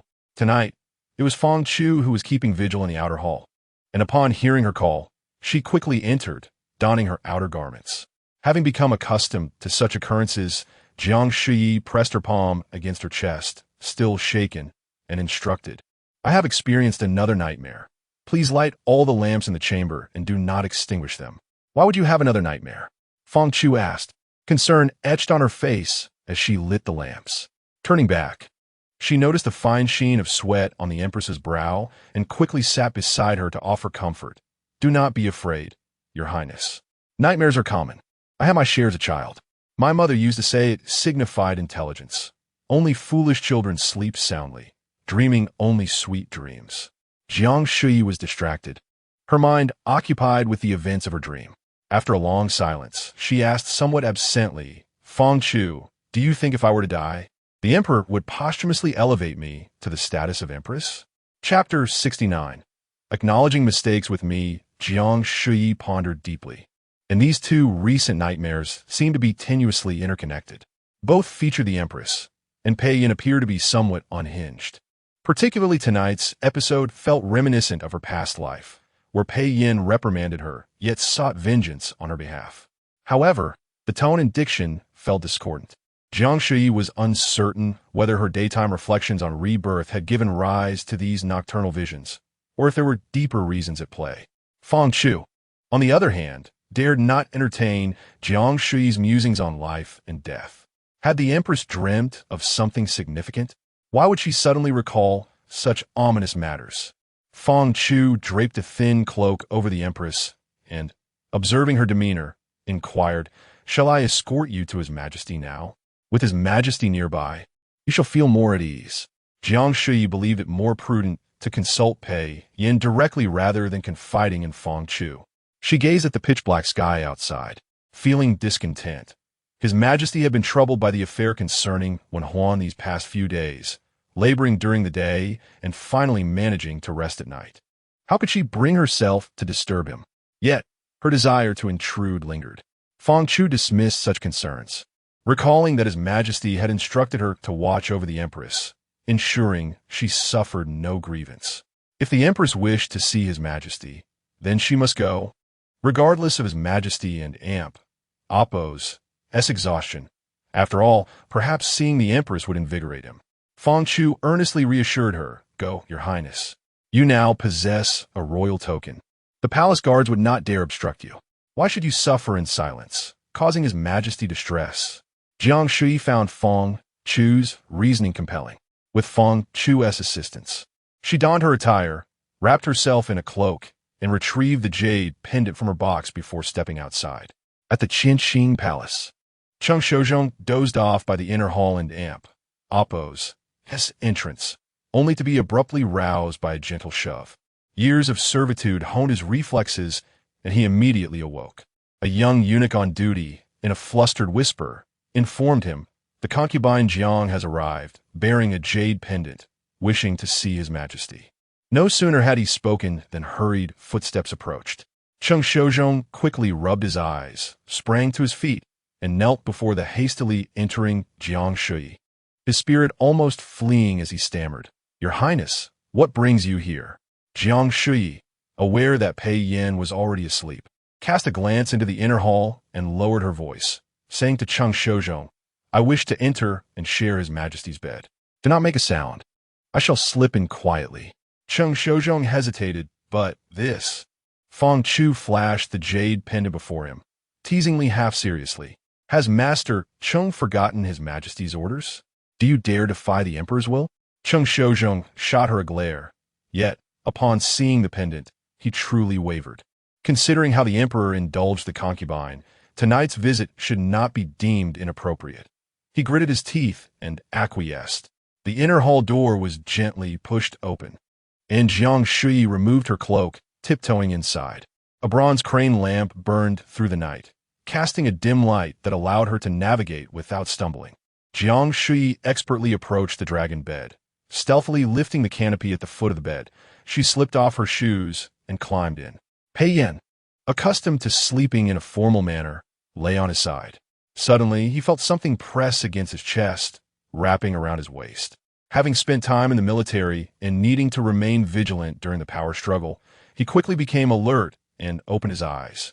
The entity beside him was fidgeting, pulling his hands to her waist, then trying to grasp another, only to misplace it on the soft curve of her form. She adjusted again, ensuring both hands encircled her. With that familiar touch, Pei Yin recognized her presence. He chose to remain still, curious about her late-night intrusion and her intentions. However, Jiang Shuyi did nothing more than nestle against him, taking deep breaths, pausing, then inhaling again. As if savoring his scent, Pei Yin was momentarily speechless. He moved his hand downward, gently patting the softness, his voice husky from slumber. "What are you doing?" Startled that he had awakened after her earlier attempts to rouse him. Jiang Shuyi trembled slightly, then relaxed, feeling reassured by his consciousness. "Your Majesty, embrace me," she softly pleaded, her tone tinged with melancholy. Pei Yin turned her to lie on her side in bed, enveloping her in his arms. "What troubles you? If you wish to be with me, why not come sooner?" Jiang Shuyi buried her head in his chest, murmuring, "I know your Majesty is preoccupied with state affairs, and I wish to be considerate and not disturb you." Pei Yin chuckled lightly. "So you chose to climb into my bed in the dead of night?" Jiang Shuyi and Appo's voice grew even softer, "But I just had another nightmare, and my heart is frightened. I only wish for your Majesty's company." Pei Yin ceased his laughter, leaning closer. "What brought on this nightmare? Is it because we've been apart for too long?" Jiang Shuyi felt that could indeed be a reason. She had never experienced nightmares while sharing a bed with Pei Yin, but due to the recent turmoil involving Wen Huan, Pei Yin had been quite busy, often meeting officials at Qianxing Palace, and she had seldom visited, spending her nights alone in Zhaoyang Palace. Pei Yin inquired further, "What did you dream of?" As Jiang Shuyi recalled the nightmare, a chill ran through her. Sensing her shiver, Pei Yin tightened his embrace. "You need not dwell on your fears. I am here, and no malevolent spirit would dare approach." Jiang Shuyi only felt the coldness from her dream. The other elements were not so terrifying. Overcome with a sense of frustration, she made an effort to lift her head. Gazing at Pei Yin's silhouette in the dim light, half seriously stating, "I dreamt that I had died, and your Majesty was very sorrowful, wishing to posthumously elevate me to Empress. I wanted to comfort you, but I couldn't speak or make a sound." In the stillness of the night, as Pei Yin listened to her gentle words, a sudden pang of pain pierced his heart, enveloping him in a profound sense of emptiness and isolation. Instinctively, he tightened his grip, almost wishing to merge Jiang Shuyi into his very being. Unable to bear it any longer, Jiang Shuyi struggled slightly, teasingly scolding, "Your Majesty, you are hurting me." Pei Yin immediately relaxed his hold. Yet, before she could fully exhale in relief, a sudden sting struck her from behind. The muffled sound of a slap in the quiet of night reddened her cheeks. Realizing she had been struck, Jiang Shuyi incredulously asked, "Your Majesty, why did you hit me?" Pei Yin gazed down at her, his hand remaining in place. As he admonished, "Jiang Shuyi, I indulge you and allow your little whims, but you must not jest with matters of life and death." Before she could comprehend his words, another slap landed, leaving her feeling both embarrassed and wronged. She attempted to shield herself, but her hands were captured. "Apologize to me," Pei Yin commanded, his tone unusually authoritative, especially following her nightmare. At a moment when her heart felt most vulnerable, her eyes immediately reddened, and tears cascaded down her cheeks like a torrential flood. Chapter 70. Mere words of rebellion. Pei Yin noticed that Jiang Shuyi was crying. He did not comfort her, maintaining the same tone as before. "If you wish to seek a promotion, you can speak to me earnestly. Fabricating such lies to deceive me. Shouldn't you be punished for that?" Jiang Shuyi trembled slightly in his embrace. Pei Yin reached out to touch her cheek, which was indeed damp with tears. He paused before saying, "Earlier, when I reprimanded Pei Yu, you watched silently." His tears were of no use, for after crying, he still had to admit his wrongs. "Does your Majesty truly believe that I am lying?" Jiang Shuyi's voice, thick with sobs, trembled at the end. Pei Yin seemed to perceive her misty, aggrieved eyes. Regardless of whether she was the one at fault, She always managed to evoke his sympathy. Pei Yan's tone softened considerably as he patiently reasoned. You claim to have dreamt of your own demise, leading me to posthumously elevate you to the position of empress. I fail to see how such a dream could instill fear in you or compel you to seek me out in the dead of night. Though Jiang Shuyi was uncertain if her dream had indeed involved her elevation to empress, the truth of her death was undeniable, and she had not deceived Pei Yan. You wish for me to feel pity for you, to cherish you while you are alive, and to elevate your station prematurely. Pei Yan gently guided her to recognize her own missteps, stroking her soft hair as he asked, I have been occupied with state affairs and have neglected you. Is that why you felt despondent and resorted to such antics to draw my attention? With such tender coaxing, Jiang Shuyi instinctively nodded. Once she realized that she had indeed experienced a nightmare, she felt a mix of anger and amusement. The situation felt oddly one where failing to admit fault was untenable. I truly did have a nightmare. As she spoke, she became aware that her tone was tinged with guilt. After a moment of hesitation, she buried her face back into Pei Yan's embrace, suppressing a chuckle. Pei Yan, amused by her antics, remarked helplessly, Who do you think you can deceive with this?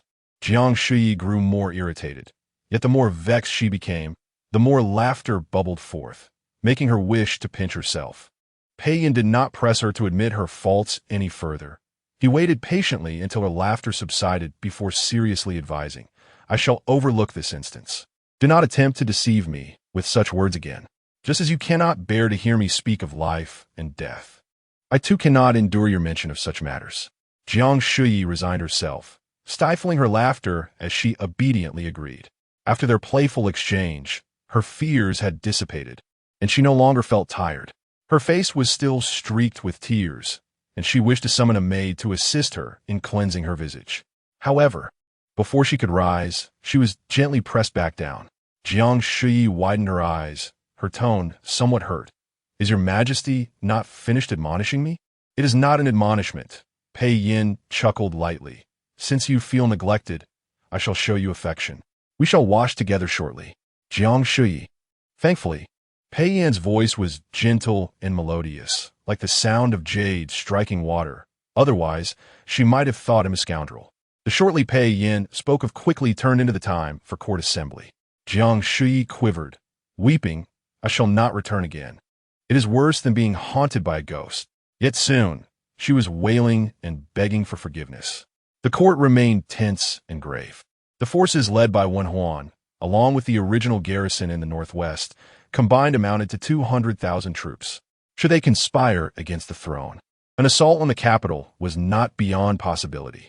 The families of the rebel leader remained in the capital. If he did not mobilize his troops soon, they would be executed one by one, their heads delivered to him daily. Some, filled with fury, declared thus, but Wei Taifu spoke solemnly.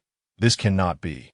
The families of Wen Huan may face retribution, but we must not engage in indiscriminate slaughter while he has not yet been convicted. Otherwise, how do we differ from the bandits? Indeed, the Grand Tutor speaks wisely, chimed in another official. The Empress Dowager is also Wen Huan's sister. We should avoid excessive cruelty. Silence fell once more in the great hall. After a long contemplation, Chu Ong finally spoke. Wen Huan has not acted against us, nor has he raised an insurrection. He must have some ulterior motive. Gentlemen, let's remain calm and await his proposal. Several ministers believed he was merely stalling for time and began to argue. Suddenly, a eunuch rushed in, bearing an urgent military dispatch. General, one has sent word from the northwest. Please allow your majesty to review. The hall fell silent as all eyes focused on the dispatch. Watching intently as it was delivered to the throne, scrutinizing the emperor's expression, Pei Yan tore open the seal, scanning the contents with an unruffled demeanor. The officials, unable to discern anything, could not help but inquire, Your Majesty, what did General Wen say in the letter? Merely some rebellious words. Pei Yan folded the letter and held it in his hand, raising his gaze with a smile as he surveyed the ministers. You may disperse. Meanwhile, the northwest remained chilly. Inside the commander's tent, Zheng Yuzhao was gently massaging Wen Huan's shoulders, softly inquiring, I have heard that His Majesty dotes on Jiang Fei immensely. Will he acquiesce? Wen Huan appeared fatigued, with a faint stubble on his chin, clearly having not rested well in recent days. Ah Zhao, I have no other recourse. He leaned heavily against his beloved concubine, frowning. In the past, my sister would write countless letters inquiring about my well-being. Yet this time, not a single one has arrived. And then there's Yaoer. Since I left the capital, she too has gone silent. My trusted aide ventured to the capital to gather news, yet he has not returned. Without a doubt, something must have happened to them. Zheng Yu Zhao was aware of these matters. When Huan had confided in her during his moments of inebriation. Ultimately, it was the 16th young master in the capital who managed to relay a message, stating that the spies planted by the one family in the palace had been purged by His Majesty after Wen Huan's departure, and since then, his niece and sister-in-law had not communicated. Their fates remained unknown. Wen Huan had been enraged and contemplated rebellion, but out of concern for his family in the capital, he had refrained. Yet, now that His Majesty had begun to cleanse the Wen family, returning after eliminating the bandit threat would be akin to walking into the tiger's den. After much deliberation, he realized that a compromise was unattainable. Aside from releasing the besieged prince of Shitian and leaving a potential threat in the northwest, he had to take further action. Recalling the humiliation inflicted upon his daughter by Jiang Fei and how His Majesty had defended her reputation during the birthday feast, Wen Huan decided to use the instability of the border troops as a pretext to request that His Majesty send Jiang Fei to him for a tour of the borders, thereby bolstering morale. Ultimately, he needed to hold a hostage in his hands. Even if he were to return to the capital, he would find a reason to keep Jiang Fei in the northwest. Should His Majesty act against the one family, Jiang Fei would undoubtedly perish. Zheng Yu Zhao rearranged his disheveled hair, placing a dull-tipped jade hairpin aside as she softly asked, Jiang Fei is but a concubine serving her lord. The emperor's affection for her is akin to that for a pet. If my husband wishes to use her to restrain His Majesty, she may not be of such great utility, right? Wen Huan laughed heartily. You underestimate it. Even the most formidable of heroes can falter before the allure of beauty. Sometimes, for a man, the most significant ties are not to his parents or wife, but to the woman he loves. As he spoke, he patted Zheng Yu Zhao's thigh. Just like you. If someone were to capture you to threaten me, I would be concerned and willingly take the bait. Zheng Yu Zhao smiled gently. Yet Wen Huan did not notice the lack of mirth in her eyes. After a moment of contemplation, he mused, You make a fair point. My ungrateful nephew may not regard his favored concubine highly. If he were to send Jiang Fei to me directly, it would indicate he does not care for her. I could then demand another hostage. The 19th prince is the youngest son of the late emperor, and his maternal family wields considerable influence. If I were to procure him, should His Majesty dare to act against the Wen family, his reputation for benevolence and filial piety would be tossed aside, and the 19th prince and Appo's maternal family would surely retaliate. Chapter 71. I shall never abandon you. Not long after Pei Yin returned to Qianxing Palace, Chu Ong came to seek an audience. Jiang Shuyi had tossed and turned all night and was now sound asleep. Pei Yin carefully arranged her bedding and gently caressed her pale, slightly flushed cheek with his fingers. The traces of tears had been washed away, yet he knew he would inevitably cause her to weep again. Jiang Shuyi would forever remain by his side, allowing him to evoke both laughter and tears, for no one could take her away. When Chu Ong entered, Pei Yin was sipping tea in the outer hall. After paying his respects, Chung Fu had already handed over the military report from Wen Huan. Chu Ong took the letter and chuckled. Your Majesty understands me well. You know what I wish to request without me even speaking. Pei Yin took a sip of his strong tea and replied softly, Lower your voice. Huan, too eager to ponder why the emperor wanted him to speak softly, hastily scanned the letter, his eyes widening in astonishment. Wen Huan intends to use the consort as a hostage. Noticing the emperor's cold gaze upon him, he quickly realized he had raised his voice. He hurriedly lowered his tone. Your Majesty, I beg your pardon. I merely believe Wen Huan is being excessively audacious. Pei Yin, with a calm demeanor, set down his white jade cup. It is I who have acted too hastily. Had I not disturbed the Wen family before the matter was settled, we would not be facing such a crisis. Chu Ong agreed with this sentiment. He had originally intended to take advantage of this military expedition to justly deal with Wen Huan and his kin, thus avoiding the risk of retribution. However, the situation had escalated into a national calamity. Yet, he dared not voice his thoughts, for Pei Yin was now a sovereign, no longer the weak prince who had once relied on him. Your Majesty need not worry. Among the troops dispatched to the northwest from the capital, the majority will heed the orders of Minister Gua. The local garrison numbers merely over 40,000. Even if Wen Huan were to commit treason, it could be suppressed. It would merely be a spectacle for the Western Thian. Pei Yin responded with a soft acknowledgement. Chu Ong felt that the emperor was particularly gentle today, causing him to shiver involuntarily. Just as he was about to delve further into matters concerning the borders, Pei Yin, with a dispassionate tone, dismissed him. You may leave. Your wife is waiting for you at home. Hu An replied. My wife had a quarrel with me a few days ago, and, in a fit of anger, returned to her parental home. Pei Yin smiled. What does that have to do with me? Chu Ong was nearly overwhelmed with indignation, took a deep breath, and respectfully performed a farewell gesture before storming off in a huff. Pei Yin, in high spirits, finished his cup of strong tea and returned to the inner chamber. Just as he was about to remove his dragon robe and rest with Jiang Shuyi, he turned to find her wide awake, gazing at him intently.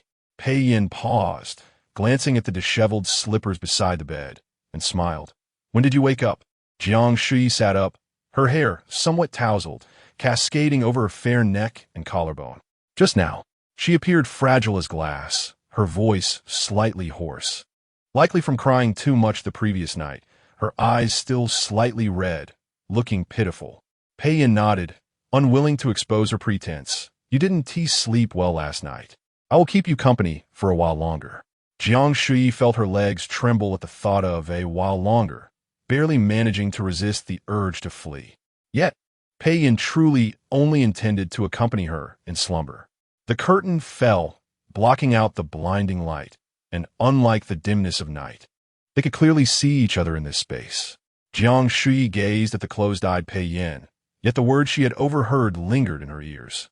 It seemed it was all because of her. In her past life, Jiang Shuyi had devoted herself entirely to her son, neglecting to vie for favor, which had led to her not having a falling out with Wen Yao.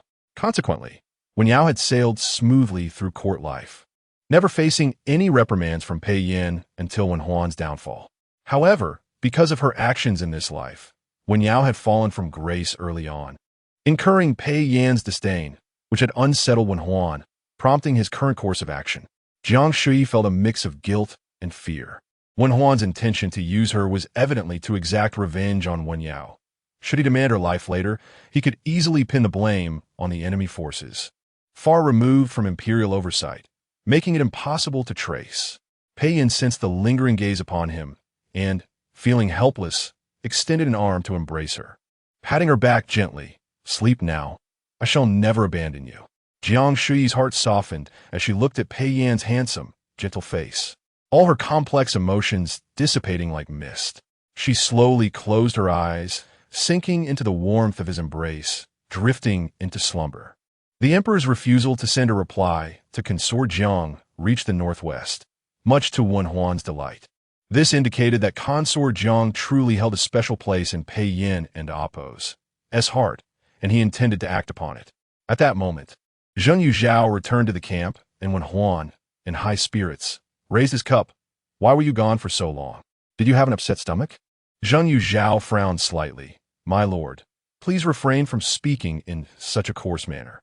Wen Huan burst into hearty laughter. At this moment, the soldiers who had come to report also joined in the laughter, only to be doused in wine as a result. Wen Huan glared. How dare you laugh at my woman? The soldiers, sensing the atmosphere, quickly stifled their laughter and retreated in apology. Observing Zheng Yuzhao sulking on the bed, Wen Huan promptly set down his wine bowl, strode over, and wrapped his arms around her. Are you truly angry? Very well, it was my slip of the tongue. I shall not mention such matters in your presence again. Zheng Yuzhao continued to ignore him, her eyes reddening. Wen Huan grew anxious. His gentle beloved had always been easily appeased, but this time was different. What do you want? Speak your mind. Should I let you hit me twice? He glanced at Zheng Yuzhao's delicate arms before dismissing the idea. Forget it.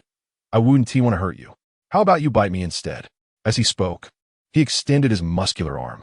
Zheng Yuzhao glanced at him through her tears, and instead of finding comfort, she bowed her head and began to weep.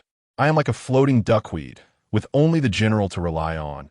Who would have thought the general would belittle me, mocking me in the camp? Seeing her in tears melted Wen Huan's heart, and he rushed forward to hold her tightly, anxiously rubbing his stubble against her. When have I ever belittled you? In my heart, you are more precious than my wife. Zheng Yuzhao, suppressing her feelings of irritation and discomfort, asked through her tears, is that truly the case? Wen Huan swore with wide eyes, if it's not true, may I be struck by heaven and earth.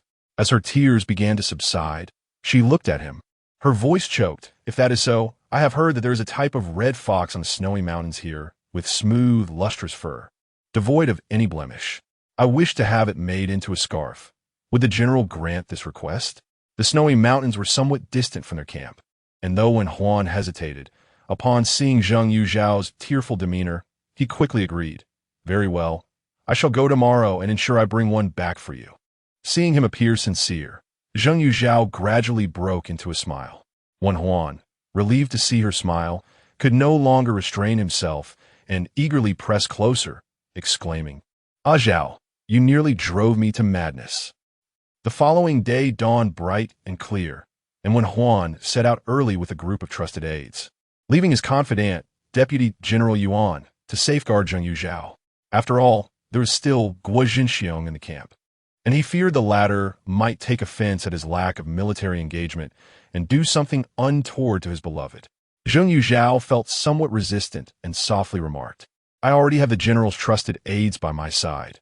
There is no need for another Deputy General Yuan. Wen Huan insisted, if you do not comply, I shall not hunt the red fox for you. After a moment and a pause, as contemplation, Zheng Yuzhao eventually acquiesced. Chapter 72. Zheng Yuzhao and Wen Huan departed early in the morning, and by midday, Zheng Yuzhao, filled with anxiousness, inquired of Deputy General Yuan, why has the general not yet returned? Deputy General Yuan replied candidly, the snow mountain is not close. The marshal will not return until evening at the earliest. Despite his words, Zheng Yuzhao remained restless, and before long, she pressed him again. Deputy General Yuan, loyal to Wen Huan, yet somewhat simple-minded, could only repeat his previous statement. By afternoon, Zheng Yuzhao could no longer remain seated and declared, I must go find the general. What if something has happened to him? Deputy General Yuan quickly interposed. You must not. Without the marshal's orders, the young lady cannot leave the camp. With red-rimmed eyes, Zheng Yuzhao gazed at him, her voice trembling with emotion. What if something happens to the general outside? Without him, I cannot survive. Deputy General Yuan, perplexed by her lack of understanding, furrowed his brow and reiterated, the marshal will be fine. In previous years, during hunts with the young masters, he sometimes returned at dusk or even later. Moreover, even if something were amiss, your presence would only complicate matters. Unexpectedly, Zheng Yuzhao grew even more agitated, swiftly bypassing him. Even if it means death, I will die alongside the general. Deputy General Yuan had no choice but to restrain her, but as he grasped her wrist, she struck him with a slap. How dare you? Zheng Yuzhao exclaimed, tears streaming down her face, her delicate hands trembling in disbelief. I am the general's woman. How dare you lay a hand on me? Startled, Deputy General Yuan immediately released her. Zheng Yuzhao had already exited the camp, prompting Deputy General Yuan to follow closely, not daring to physically obstruct her, but rather conceding, Young lady, allow me to escort you to the general. You are unfamiliar with the way. Aware of his military duty, she halted, tears brimming, commanding him, I can ride. Find me a horse and take me to the general. Reluctantly, Deputy General Yuan complied, ordering preparations for a horse and gathering 10 soldiers to accompany them before daring to set off with the young lady. Wen Huan, fortunate that day, discovered the tracks of a red fox shortly after entering the mountains. After a considerable effort, he successfully hunted it down, elated by the fine quality of the fox and amp, Apos, as fur.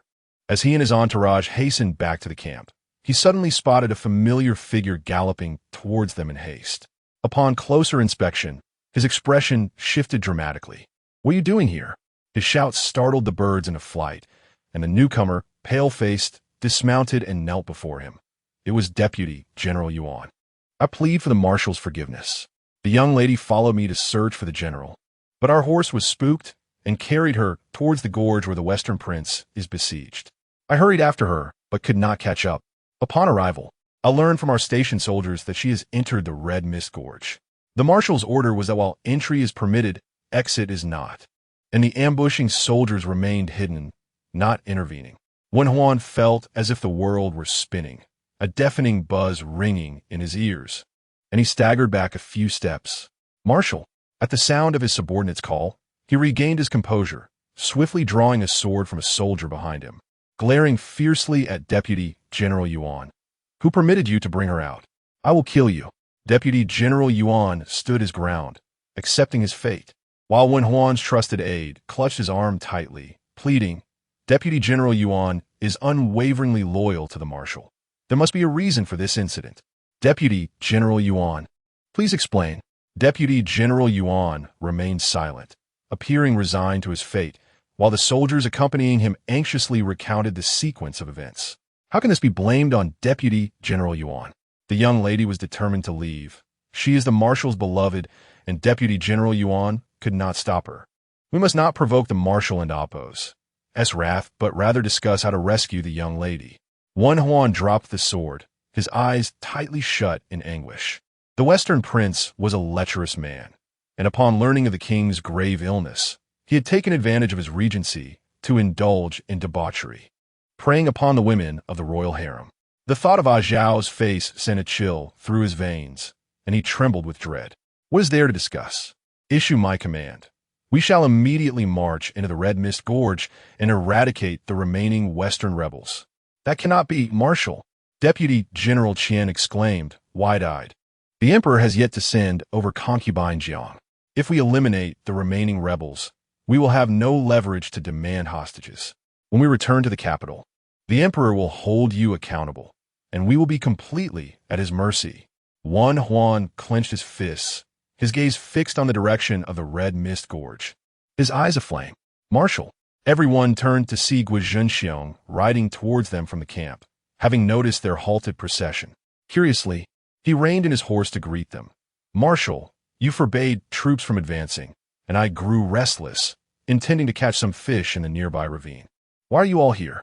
Would you care to join me?" "Ah, why is the marshal crying?" Wen Huan's confidants ignored him, but fearing his careless words might provoke the marshal, they briefly explained the situation. The marshal's beloved had inadvertently entered the Red Mist Gorge. Guo Zhenxiong's expression shifted dramatically. "How could this happen? What were you all doing that you could not keep track of a single woman?" Wen Huan's trusted aides glared at him. Dismounting, Guo Zhenxiong approached Wen Huan, his voice turning serious. "Marshal Wen, the worst outcome may not be as you fear. The Westerners have been trapped in the gorge for over 10 days. They are likely starving and would resort to desperate measures. Survival instincts will take precedence over all else." Wen Huan suddenly turned pale, realization dawning upon him, just as Guo Zhenxiong was about to persuade him to deploy troops.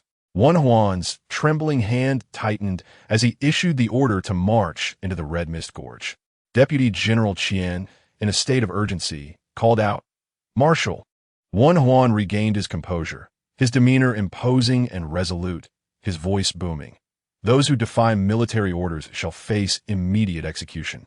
In a cave within the Red Mist Gorge, Zhang Yuzhao sat huddled in a corner, watching the Western Prince consume roasted meat, struggling to suppress her urge to vomit. Beside her lay a bound Western soldier, unconscious, his legs exposed and emaciated. The Western Prince, chewing on his meat, chuckled at her, mumbling something incomprehensible, prompting the surrounding Westerners to laugh with malicious intent. Once they had their fill of laughter, one of the bilingual Westerners translated with ambiguous intent. "His Highness asks if you would like to eat. Only when you are satiated will you have the strength to serve him." Zhang Yuzhao fearfully shook her head. Another round of laughter erupted from the Westerners. She lowered her gaze, thoughts drifting to her sister. Her sister, always timid. How could she repeatedly flee from the building?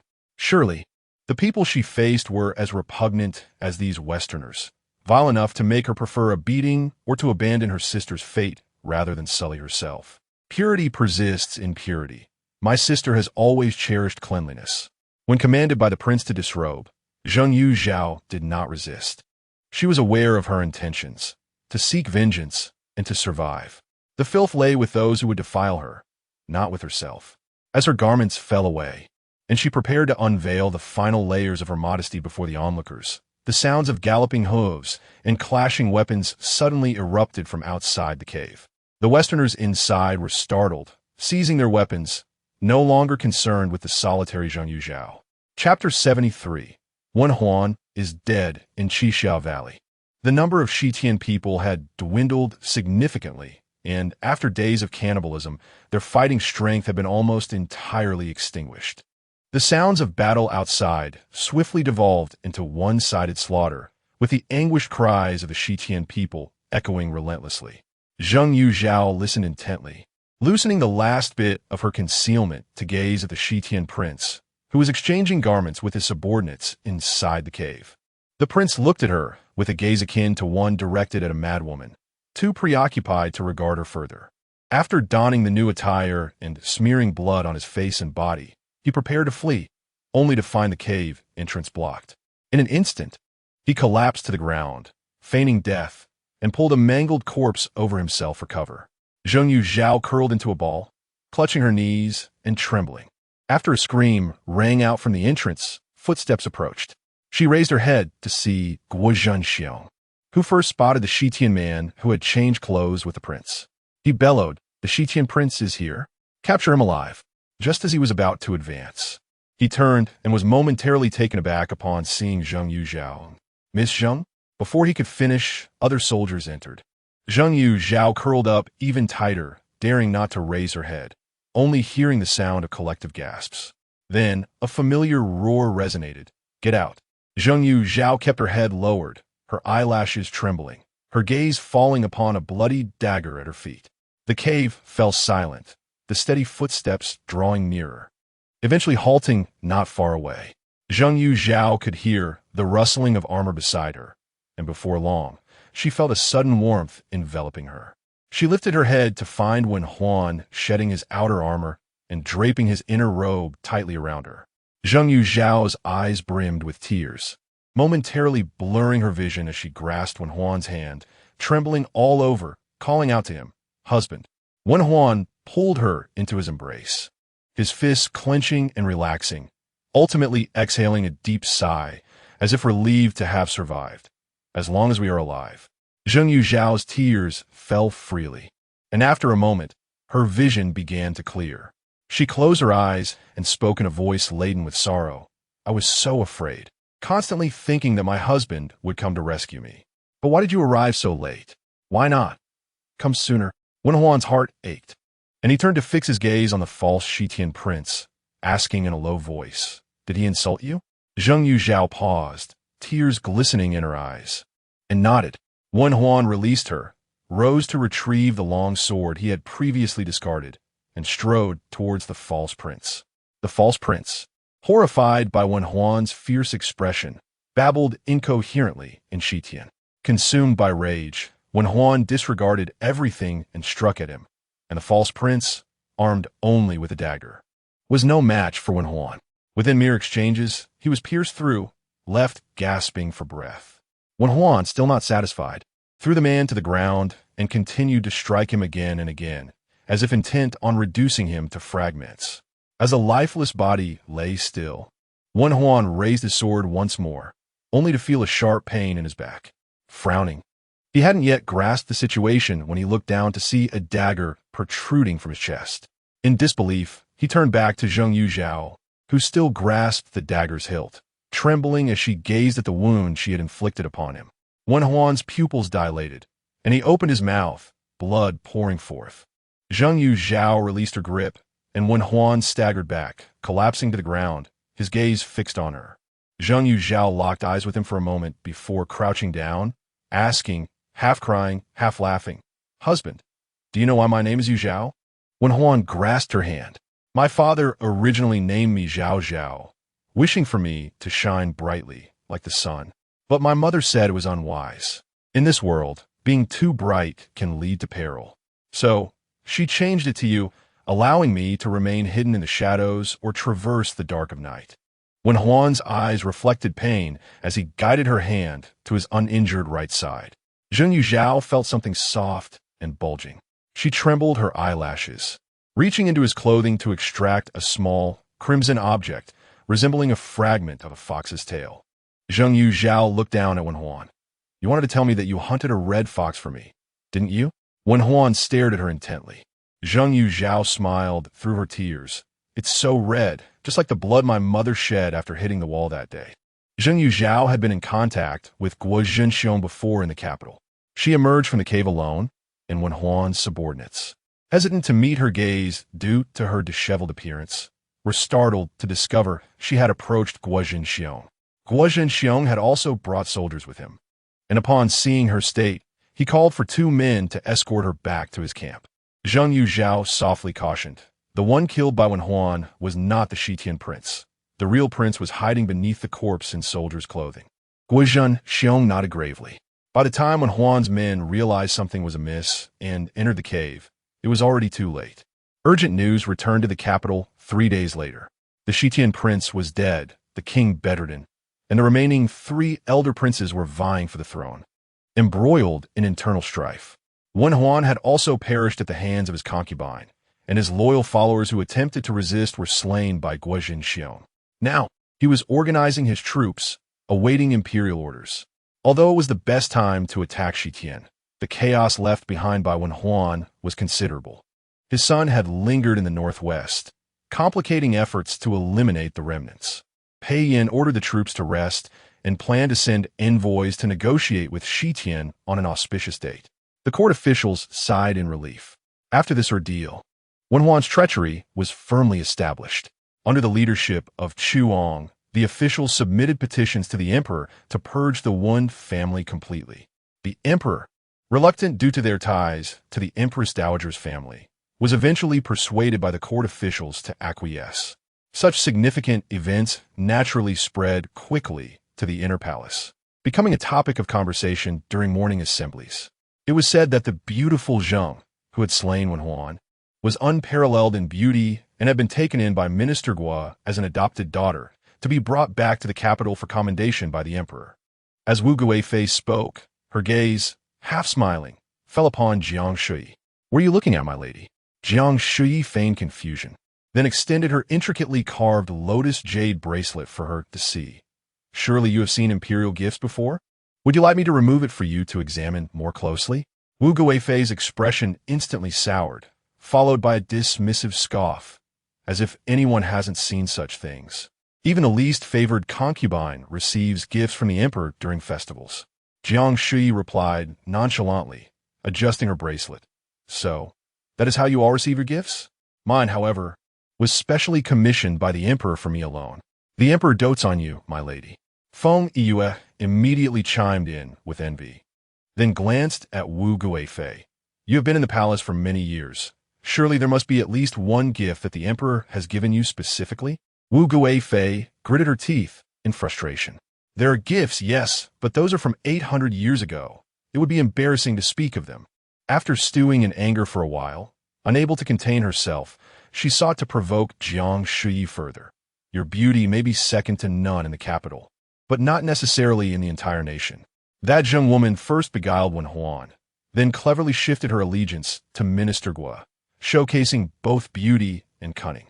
When she meets the emperor and employs her charms, just wait to see if you end up with a fate similar to mine. Jiang Shuyi remained unfazed, confident that Pei Yin was a wise ruler, incapable of taking another man's concubine, especially that of her own uncle. Wu Guifei, sensing her thoughts, chuckled. Why do you think Minister Guo would adopt a trader's concubine as his daughter? Consider Liu Huangho from the Song dynasty. She too was a remarry. Chapter 74. What are you up to? When Jiang Shuyi arrived at the Qianqing Palace, Pei Yin was engrossed in reviewing the reports from the supervisory court. He never shied away from discussing state affairs in her presence, knowing she would only act out of line towards him, indifferent to others. However, today, Jiang Shuyi's gaze was fixated on the report in his hands. Pei Yin felt no suspicion of her betrayal, yet a tinge of displeasure washed over him. "Prepare my ink," he commanded, but to his surprise, those beside him remained utterly still. Unable to contain himself, Pei Yin closed the report and lifted his eyes to her. "Jiang Shuyi, is it that you can't even be bothered to respond to me now?" Jiang Shuyi, her mind preoccupied with the report, was momentarily taken aback by his sudden reprimand. Anxieties and grievances accumulated from Wu Guifei began to surge within her. With a gaze brimming with vulnerability, she looked at Pei Yin, her voice soft yet laced with incredulity. "Your Majesty used to be reluctant to burden me or speak harshly to me." Pei Yin replied, "When have I ever spoken harshly to you?" Jiang Shuyi bit her lip, remaining silent as she instinctively glanced at the half-read report in his hand. Pei Yin's expression soured, and he commanded, "Go stand by the window, turn your back to me, and contemplate what you have done wrong for the duration of an incense stick." Under normal circumstances, Jiang Shuyi would have clung to him, pouting to escape punishment, claiming she understood her mistake. Yet today, without a word, she swiftly turned and walked to the window, her back radiating a determined finality as if severing ties with him. Cheng Shouzhong watched nervously, unsure of the cause of Jiang Yangyang's unusual behavior, fearing she might turn the previously clear skies of the emperor into a stormy gloom.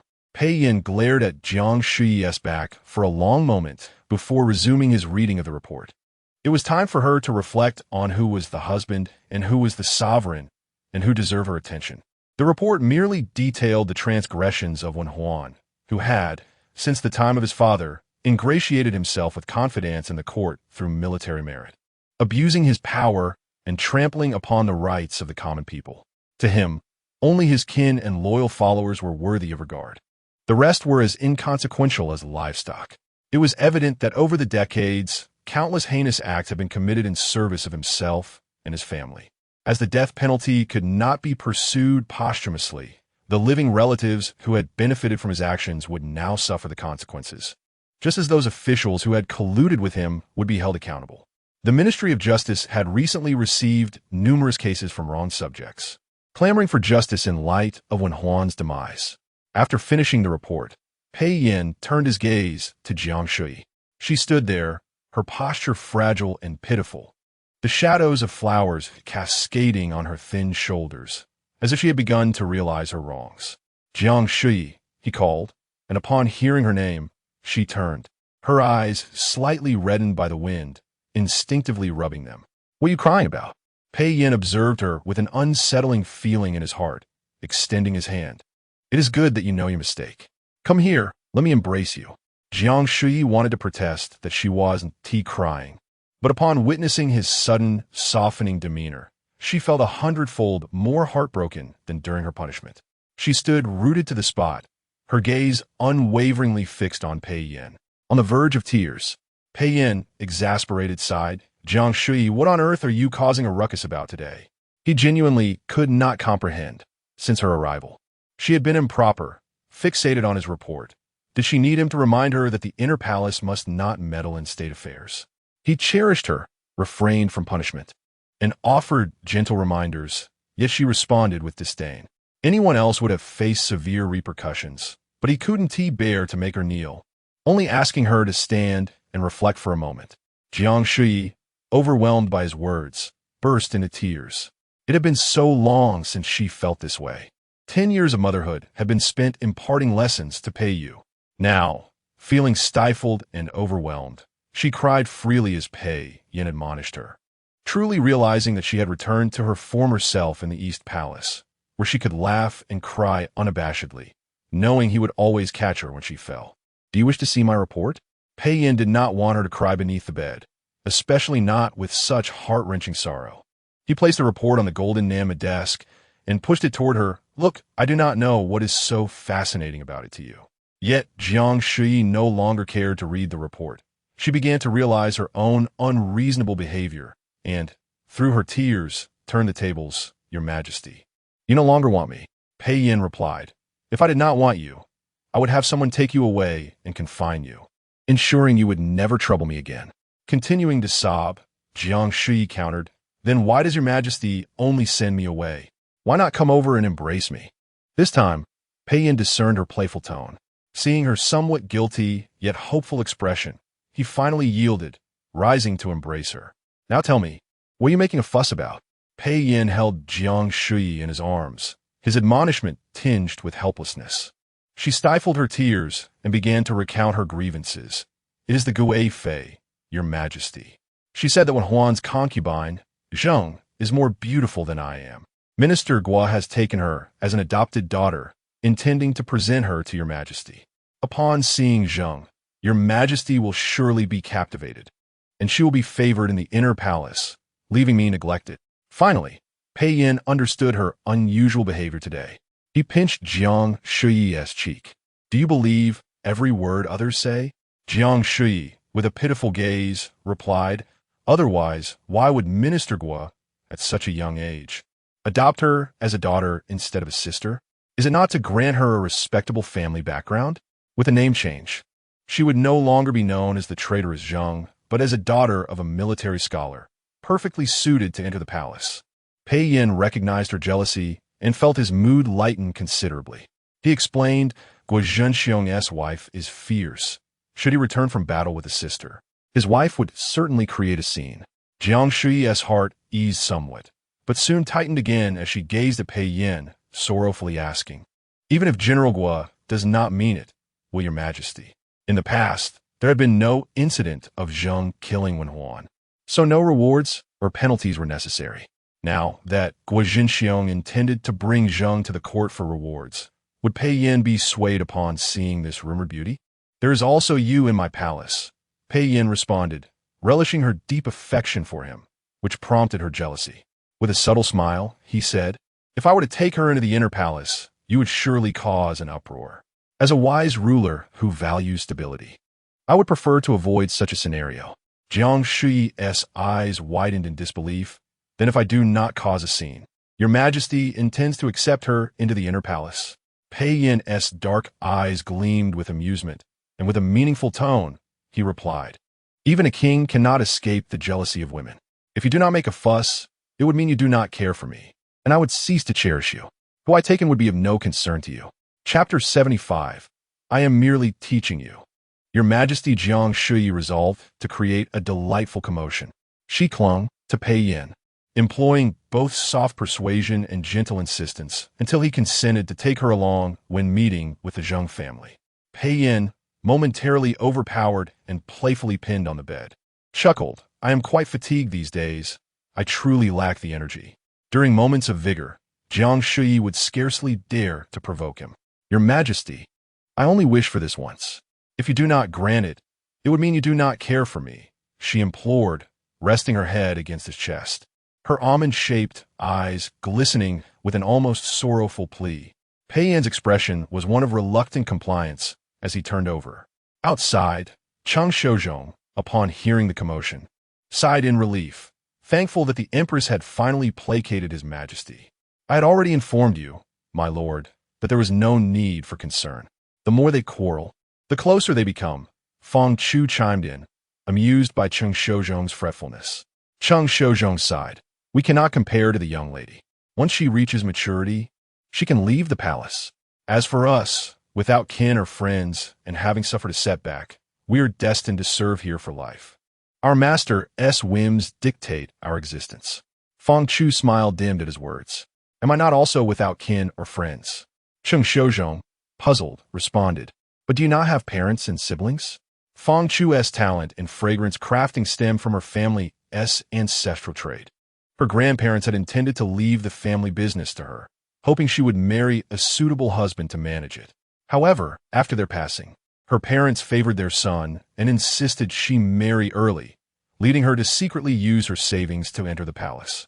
Cheng Shozhong, well aware of her past, found her claim of having no kin intriguing. She paused, then smiled. You know my parents and siblings. Does it truly make a difference? Contemplating her words, Cheng Shozhong conceded. He leaned against the wall to rest, waiting for an appropriate moment to summon water when a sudden cry from within startled him. Should we fetch it now? Feng Chu teased. Before he could respond, a voice from within cried out no, as if attempting to escape but was pulled back, begging for mercy. Cheng Shozhong cleared his throat. Let us wait a moment.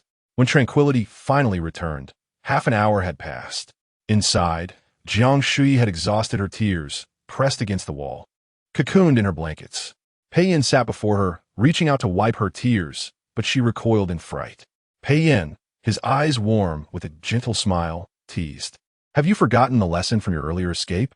Her gaze turned pitiful, and fresh tears brimmed in her eyes. Should she express fear, he could continue to tease her. Yet, her sadness stirred his compassion. He gently wiped her tears with his thumb, soothingly murmured, "It is over now. You sought my affection, yet you withdrew midway. In all the realm, who dares to jest with the emperor? I cannot bear to punish you. So I must personally teach you that a monarch's words are not to be trifled with." Jiang Shuyi felt deeply wronged, her eyes wide and glistening as she protested in a quavering voice, "I only said it once." Pei Yin paused, then furrowed his brow, chastising her earnestly. Such matters should not be spoken aloud. It is unbecoming. Jiang Shuyi, taken aback, thought to herself, "Now you concern yourself with propriety?" She whimpered again. Once Pei Yin had finally soothed Jiang Shuyi, they both refreshed themselves and returned to the bed. He embraced her, still a bit sulky, and addressed a pressing matter. As is customary, in a few days there will be a flower-viewing banquet at the palace. Several princesses and the wives of high-ranking officials will be invited. I intend to address the Wen family, as they are closely related to the Empress Dowager, to avoid any accusations of filial disrespect. Tomorrow, I shall lift Wen Yao's house arrest and promote her position. Sensing her stiffening at his words, Pei Yin lowered his gaze, reassuring her, "Do not let your thoughts wander, nor feel aggrieved. After the banquet, you will understand." Jiang Shuyi did not dwell on ill thoughts. She merely recalled when Wen Yao had met her demise in her previous life. Lifting her chin proudly, she inquired, "If I were to bully her, would your majesty intervene?" Pei Yin chuckled softly. "I have heard nothing. My beloved Jiang Fei could never bully another. It must be that others overstepped their bounds first." Jiang Shuyi couldn't help but laugh, playfully snuggling against him, seizing the opportunity to discuss the promotion of Miao Wangshu's position.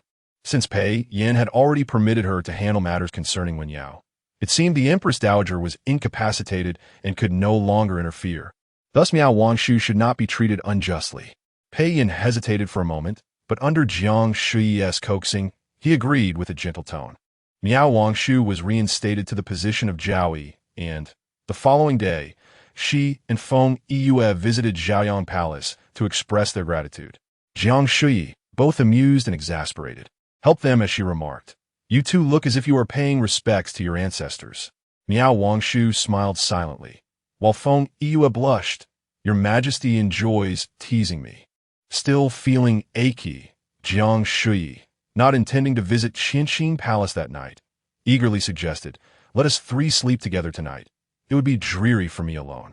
Wangshu can sleep on the outer side, Yue on the inner, and I shall be in the middle. How lively! Wonderful!" Feng Yue exclaimed, looking expectantly at Sister Miao. After a moment of contemplation, Miao Wangshu replied, "Your Majesty should take the innermost position to avoid disturbing Feng Marin should she rise at night." "I do not awaken at night." Feng Yue, eager to sleep beside the Empress, quickly grasped Jiang Shuyi's hand, assuring, "Your Majesty, I promise not to drink any water tonight. I will not disturb you."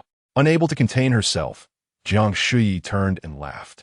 That night, after the three had washed and settled into bed, they discussed the recently promoted Wen Yao, now titled Hui. Jiang Shuyi played with Feng Yue's fingers and said to Miao Wangshu, "A fair exchange, my dear Wangshu. Remember how she mistreated you? Now you may repay her 100-fold in my name. His Majesty has granted me the authority to overlook Wen Yao's fate." Miao Wangshu expressed her gratitude. "Thank you, Your Majesty. To follow you is my greatest fortune." Understanding her reticent nature, Jiang Shuyi engaged in more conversation with Feng Yue until sleepiness overcame her. When she next found herself immobilized and blind to her surroundings, Jiang Shuyi had grown somewhat numb to the sensation. "Your Majesty, the first and second princes have arrived." Cheng Shouzhong's voice broke through her haze. Jiang Shuyi, half conscious, continued to listen. After a brief silence, footsteps approached, followed by two familiar youthful voices, slightly trembling. We pay our respects to father. Recognizing one as Pei Yu, Jiang Shuyi felt a stir in her heart, not from eternal affection, but from curiosity about what dreams might unfold this time. Just as she pondered, Pei Yin's husky voice reached her ears. Kneel properly. I have summoned you today, believing my time is short, to choose a successor. Chapter 76. I dreamed of your majesty's death. The words lingered in the air, met with an unsettling silence. Pei Yi's voice broke through first, trembling with fear. Father is the true dragon of heaven, destined for eternal longevity. Upon the queen's departure, I was initially filled with anger. Yet upon reflection, I realized the fault lay with me. Pei Yin spoke slowly, then let out a soft laugh. If that is the case, how can I allow her to wander alone in the underworld? I shall accompany her and guide her to the next life. Do you not agree? Naturally. None dared to respond. Jiang Shuyi could not believe that Pei Yin would utter such words due to Shen Suzhen's death. Their personalities had always clashed.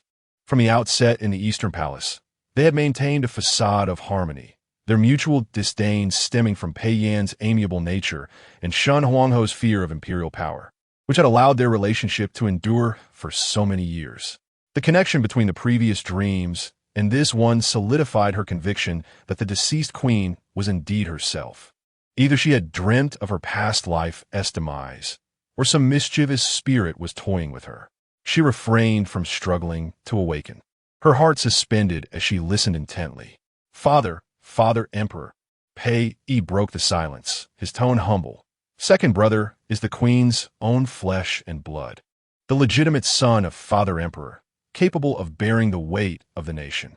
I, a mere son, am unworthy, wishing only to renounce my worldly ties and become a monk, praying day and night for Father Emperor and Mother Empress.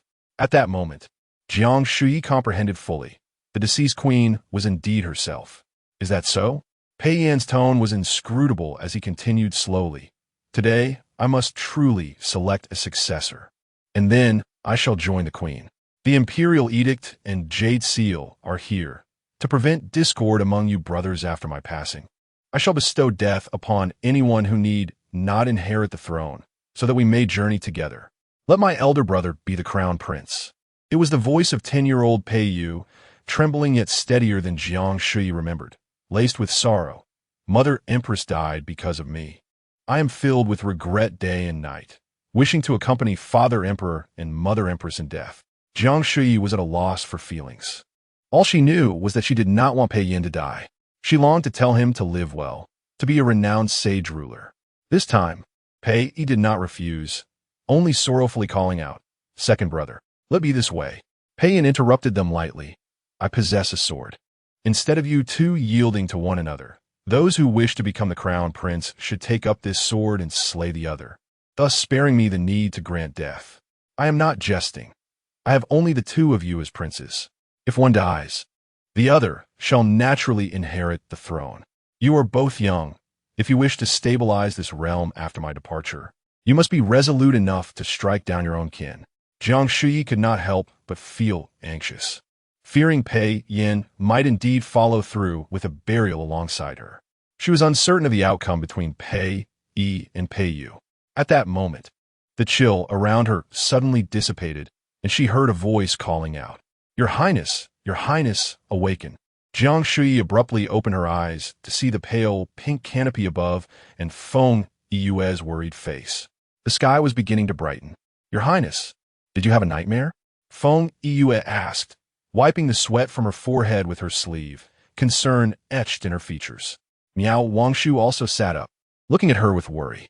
Jiang Shuyi sighed. She was not particularly frightened this time, even wishing to remain asleep for a while longer to see who truly perished. Though it was likely Pei Yi who could act, Pei Yin had expressed a willingness to die for her, which made it uncertain if he would spare her favored son. "It's nothing. I've been having nightmares lately," Jiang Shuyi replied, somewhat helpless. "I plan to seek a high monk in a few days to discern whether I am haunted by spirits or merely troubled by recent unrest." She almost let slip a detail, but was grateful that they would not entertain such absurd notions. "Your Highness is afraid of ghosts." Feng Yiyue laughed. "I am afraid of ghosts, and when Miao Jie sleeps with me, she mocks me." Miao Wangshu instinctively scolded her. How can you compare yourself to the princess? Feng Yu looked slightly hurt, but seeing her injured leg, she chose not to quarrel and continued to smile at Jiang Shuyi. Let us all sleep together from now on. With more people, we need not fear ghosts. Jiang Shuyi felt her mood lighten with this suggestion, smiling. All right, I shall seek you out when I do not attend to His Majesty. As a result of that dream, Jiang Shuyi visited Qianqing Palace during the day. She embraced Pei Yin, who was attending to state affairs. Cheng Shozhong watched with delight. Wonderful. His Majesty has been overshadowed since last night, and now it seems the clouds are finally clearing. Pei Yin regarded Jiang Shuyi with a slightly indifferent tone. What are you being coy about? Jiang Shuyi recalled how he had scolded her for claiming to dream of her own death. This time, she had learned to be more cautious. I dreamt of your Majesty's death, she murmured, and Cheng Shozhong's expression shifted from joy to sheer terror. What is the meaning of this, Your Highness? Have you gone mad? Pei Yin remained silent. Jiang Shuyi knelt before him, tightly embracing his waist, resting her head between his legs. I am so afraid, wishing to implore Your Majesty not to die, just for my sake, but you cannot hear my words. At this point, she truly envisioned Pei Yin ending his life as he had in her dream, her eyes stinging with tears, her heart twisting in pain. Pei Yin grasped her chin, initially contemplating how to reprimand her, but upon meeting her tear-filled gaze, he halted. You truly dreamed of my death. Pei Yin gently caressed her cheek, his tone flat. How remarkable that you can share a bed with Miao Jiaoyi and Feng Marin, yet still dream of me. Jiang Shuyi found the phrase sharing a bed peculiar, though it was indeed true. Feeling a twinge of discomfort, she gently tugged at Pei Yin's sleeve, murmuring, Today, I wish to share a bed with Your Majesty. This declaration unsettled Pei Yin. Having shared a bed with others yesterday, now he was to be summoned again. What tomorrow? He released his grip on her chin, leaning back in his chair, lowering his gaze to dismiss her. I am an emperor, not a mere plaything to be summoned at will. You may return. I desire solitude tonight. Jiang Shuyi stared at him, resembling a cat used to being coddled by its master, now incredulous and hurt when denied affection. Pei Yin's fingers twitched. Jiang Shuyi felt deeply saddened. Her heart ached for Pei Yin due to her dream, seeking comfort from him. Yet he responded with coldness throughout. But she sensed something else. Pei Yin was jealous. Jiang Shuyi had previously hesitated to use that term, aware of Pei Yin's affection for her. Yet she recognized that this was not merely the affection of an emperor for a concubine. It was something far more profound. After experiencing the previous night's dream, she could sense the jealousy in Pei Yin's demeanor. How curious it was that an emperor could feel jealousy over his favored concubine sharing a bed with another. Chapter 77. The Flower Appreciation Banquet. Your Majesty truly intends to expel me? Jiang Shuyi gazed unwaveringly at Pei Yin, her round, crystalline eyes reflecting a sorrow that oscillated between disbelief and uncertainty. Pei Yin lowered his gaze upon her, and after a brief moment, he almost imperceptibly affirmed with a soft hum. Jiang Shuyi's lashes fluttered as she nestled upon his lap, playfully toying with the tassels of his embroidered fragrance pouch, saying, Your Majesty claims I am not your plaything, yet I am indeed your possession. Just the other day, your momentary whim nearly rendered me worn out. I could hardly help but shrink away, yearning to retreat to the palace, but within a day, I was haunted by dreams of you. Today, I would rather endure further tribulations than be away from your side, yet you wish to send me away. Several palace attendants stood nearby, each inhaling sharply at her words. Was this truly appropriate for their ears? Cheng Shozhong instinctively glanced at Feng Chu, the implication in his eyes unmistakable. Have you led the mistress astray? Feng Chu returned a look that conveyed, This is not my doing. Pei Yin remained silent for a considerable time. Ultimately, he felt the need to maintain some dignity and glanced at Cheng Shozhong, who promptly understood and led the other attendants away. Once only the emperor and empress remained. Pei Yin regarded the seemingly innocent Jiang Shuyi and asked, his tone low, Worn out, you say? Jiang Shuyi nodded vigorously. I felt utterly exhausted all day yesterday. My waist and legs ached terribly. Pei Yin inquired further, Are you feeling better now? Just as Jiang Shuyi was about to affirm, she caught the darkening hue of his eyes and felt a foreboding sensation. She swallowed hard, stepping back 2 paces, mustering her composure to admonish earnestly. Your Majesty is a wise ruler.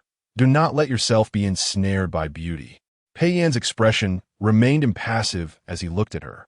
Will you go to the inner chamber on your own, or shall I carry you there? Jiang Shuyi was bewildered by how circumstances had spiraled.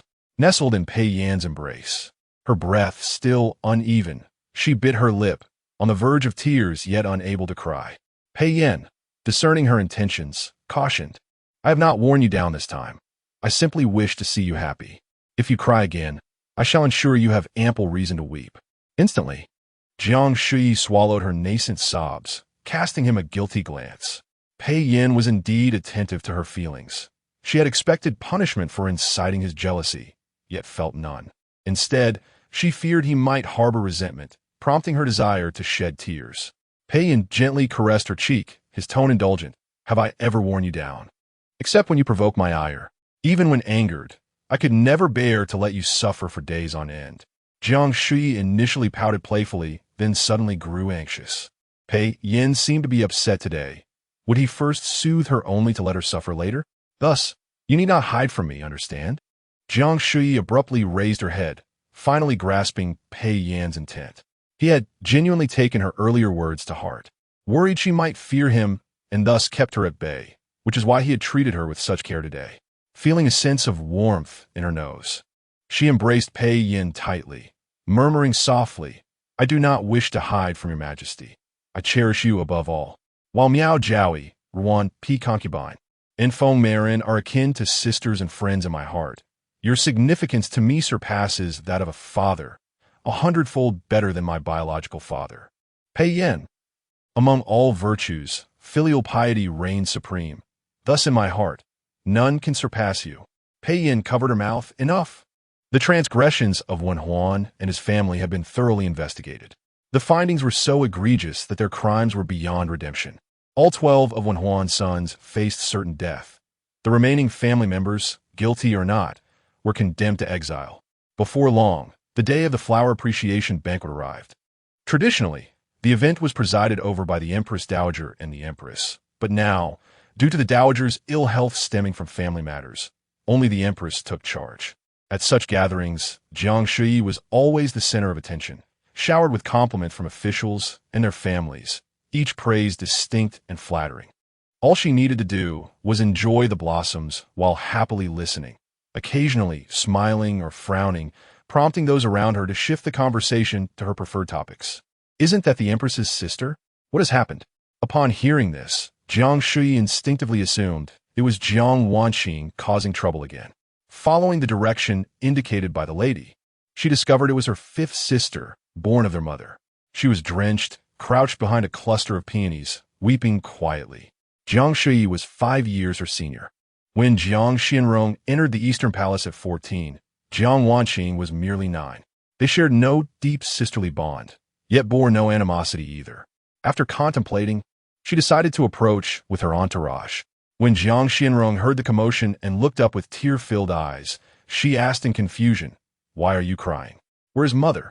Startled by their presence, Jiang Xianrong hastily stood up, wiping her tears before bowing. I pay my respects to the Empress. I lost my mother while searching for her, and in my haste, I accidentally collided with Her Highness the Grand Princess, who pushed me into the lotus pond. Jiang Shuyi noticed her sister was soaked from head to toe and frowned. It was not that she had a particularly close relationship with Jiang Xianrong, but she was still her sister. Using an inappropriate metaphor, even a dog should be respected by its master. If Jiang Xianrong appeared before the public in such a state, it would reflect poorly on her. What grand princess possesses such a temper? Jiang Shuyi demanded, suppressing her irritation, eager to ascertain whether she could withstand the confrontation. Jiang Xianrong could not identify her, only recalling the attendants referring to her as the Grand Princess, and through her sniffling, she described, she wore splendid garments, adorned with 2 large golden hairpins and dangling golden gourd earrings. Jiang Shuyi was not well acquainted with Pei Yan and Appo's sisters and could not discern who it was. Nearby, Guo Zhenxiong's wife remarked, It must be Grand Princess Tongan. She adores gold ornaments. I once visited her palace, and, oh, the floors of her chambers are paved with gold. Jiang Shuyi recalled that this individual was born of a concubine from the late emperor and was one of the 10 or so grand princesses she remembered mainly for her frequent requests for money from Pei Yin. He had never obliged her, always responding that her stipend was sufficient. Having not received any funds, it was evident that no affection existed between them. Thus, Jiang Shuyi felt unperturbed. She instructed Yuju to take Jiang Xianrong to her chamber for a change of clothes and then marched with her entourage, determined to confront Grand Princess Tongan. Ultimately, they found her at a waterside pavilion. Grand Princess Tongan was engaged in conversation with several officials' wives. Upon hearing her maid quietly announce Jiang Fei's arrival, she lazily raised her eyes and scoffed. If she has arrived, so be it. Do I need to greet her? I'm the sister of the emperor. She is merely his concubine. I shall wait for her to come and pay her respects to me. Chapter 78. Princess Tongan in terms of rank. The princess indeed holds a higher status than a consort. However, who truly measures status within the palace?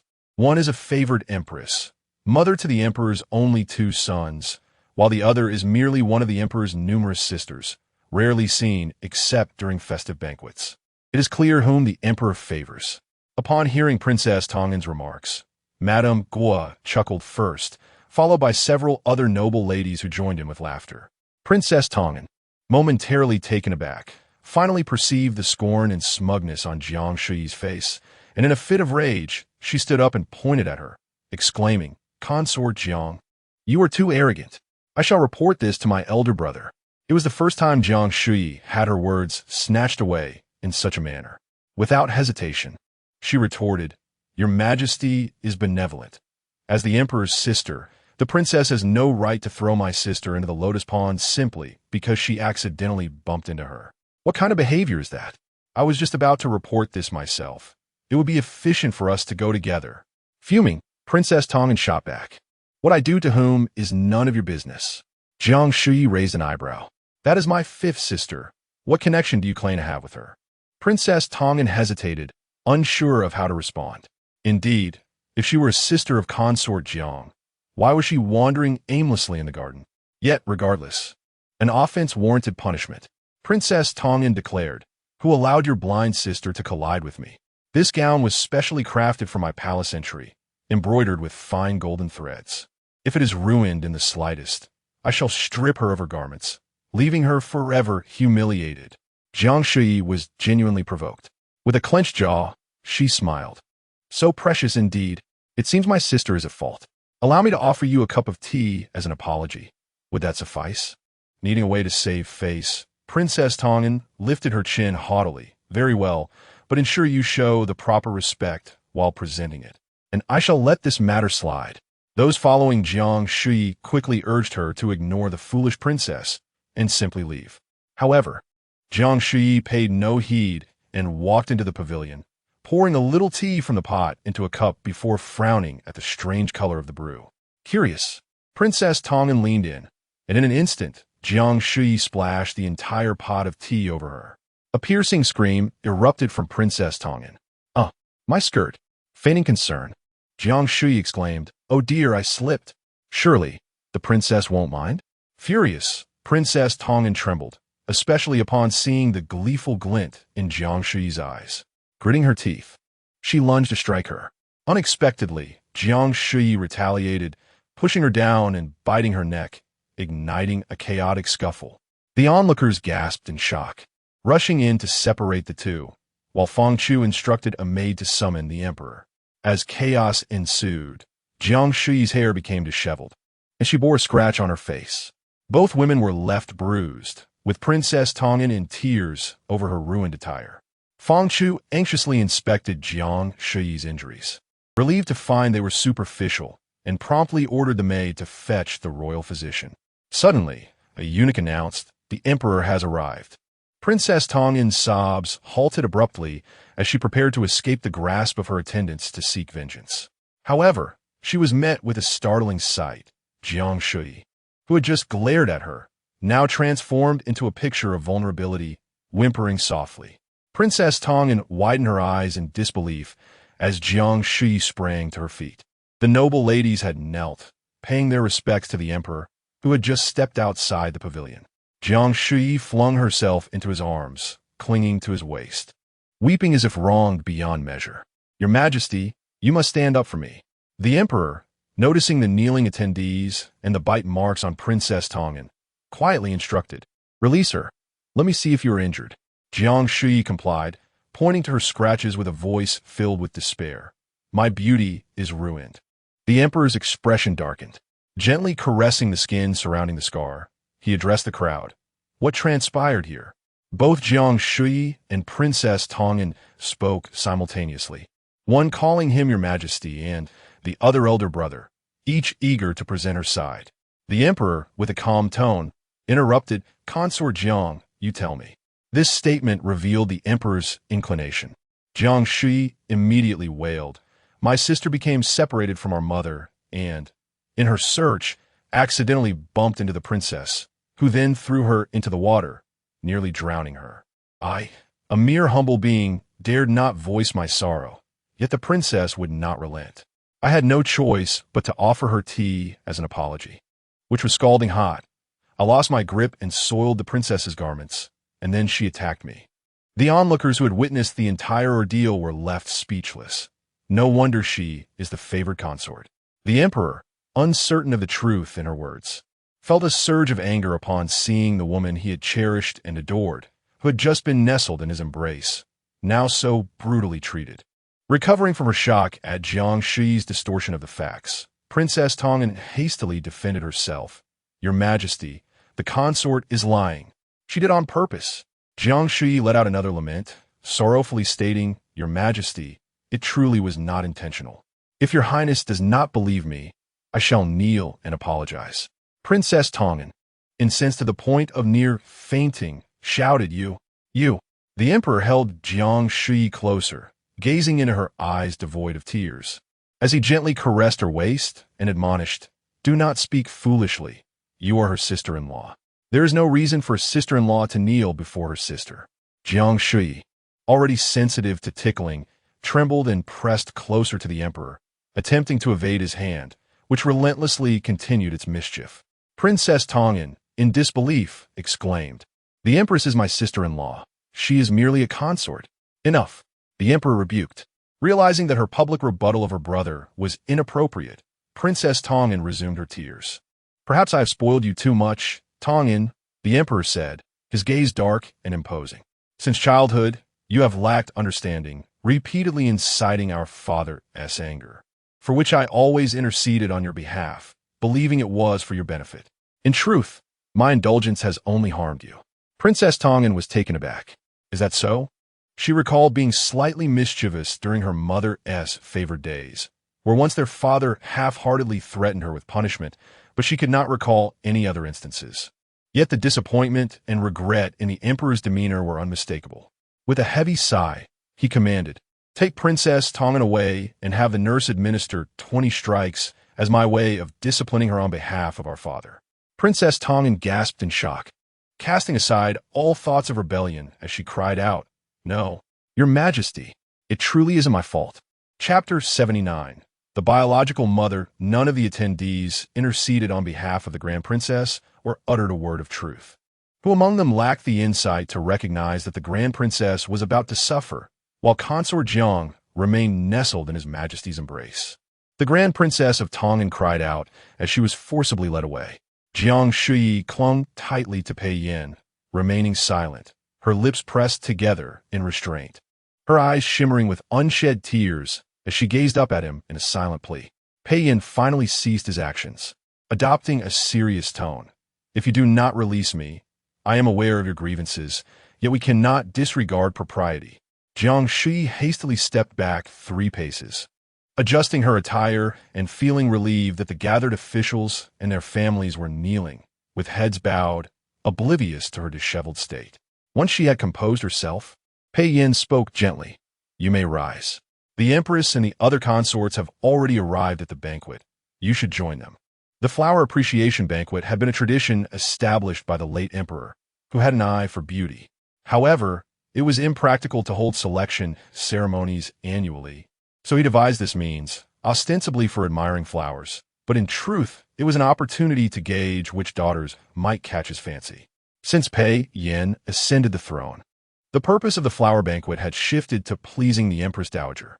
Now that there was no need to curry her favor, Pei Yin initially contemplated abolishing the event, but ultimately decided to retain it, recognizing Jiang Shuyi's fondness for compliments. After all, he had been preoccupied with matters concerning the Wen family and had been unable to devote himself entirely to her, and she had been particularly obedient. Pei Yin deemed it unnecessary to personally attend to the officials' families. Once they had paid their respects and departed, he lowered his gaze to Jiang Shuyi and inquired, "In light of the turmoil, do you still wish to attend the banquet?" Fearing further reprimand, Jiang Shuyi quickly grasped his hands and replied without hesitation, "I do. I wish for your majesty to accompany me, lest they believe you have chastised me and sent me back to the palace to reflect." Pei Yin raised an eyebrow. "No longer pretending?" Jiang Shuyi smiled, her eyes crescent-shaped. "How could I deceive your majesty? I know you will surely favor me, so I feigned a pitiful demeanor to justify your bias." Pei Yin maintained a stoic expression, freeing one hand to caress her cheek, softly asking, "Does it hurt?" Jiang Shuyi no longer needed to feign distress to win his favor, so she refrained from mentioning the multiple pinches she had endured, which still stung. Instead, she lightly teased, "Had you arrived any later, you would have missed this mark." Pei Yin's expression softened. "Do you believe my handling of Tongan was appropriate? If you remain unsatisfied, I have other means." Jiang Shuyi pondered. "As long as the punishment consists of 20 lashes without leniency, I would feel vindicated. However, it would be best if your majesty could truly bring the princess to heel. Should she harbor resentment against me, she may seek to harm me in the future, which would be troublesome." Pei Yin chuckled softly. "Very well. You should return to the palace to freshen up. I shall go inform Tong and Amp, Oppos, and in return to accompany you to the banquet." Jiang Shuyi nodded obediently, giving Pei Yin a firm embrace before departing with her attendants to prepare. Jiang Xianrong remained in Zhaoyang Palace. She had donned one of Jiang Shuyi's dresses, though her hair was still damp. Upon seeing Jiang Shuyi's return, she momentarily froze, taken aback by her elder sister's disheveled hair, before remembering propriety and hastily knelt to pay her respects. "This daughter greets your highness." Since her sister had entered the palace, even their own parents would be required to kneel as a sign of respect, not treating her as a familial equal. Jiang Shuyi, feeling disgusted by Jiang Wanqing and Amp, Oppo's incessant use of sister, found some comfort in her current address. "Rise." Yuzhu gasped upon seeing the injury, and Jiang Shuyi reassured her that she was fine. She then instructed the palace maids to bring a basin, towels, and combs to assist her in refreshing her appearance. As she sat upright, she cast a sidelong glance at the timid Jiang Xianrong and scoffed. "With such a formidable temperament, I assumed my mother would raise daughters akin to my elder sister, who finds amusement in mistreating her siblings. Yet here you are, with such a spineless disposition." Jiang Xianrong lowered her head, afraid to defend her mother or herself. Jiang Shuyi, unwilling to further torment the young girl, decided to address the true culprit. "Yuzhu, please summon my mother from the banquet," simply stating that Xianrong is here with me. Yuzhu complied promptly. Jiang Shuyi restyled her hair and entered the inner chamber to change her attire, aware that the meek girl outside was anxious and restrained. Only when she heard the commotion outside did she know her biological mother had arrived, and she gracefully linked arms with a maid as she stepped out. Duoshi was anxiously pulling her daughter close, inquiring about every detail, her concern and urgency evident in her eyes, which had been restless since their separation. Jiang Shuyi recalled her aunt, a fleeting shadow of sorrow passing through her gaze before she quickly regained her composure and cleared her throat.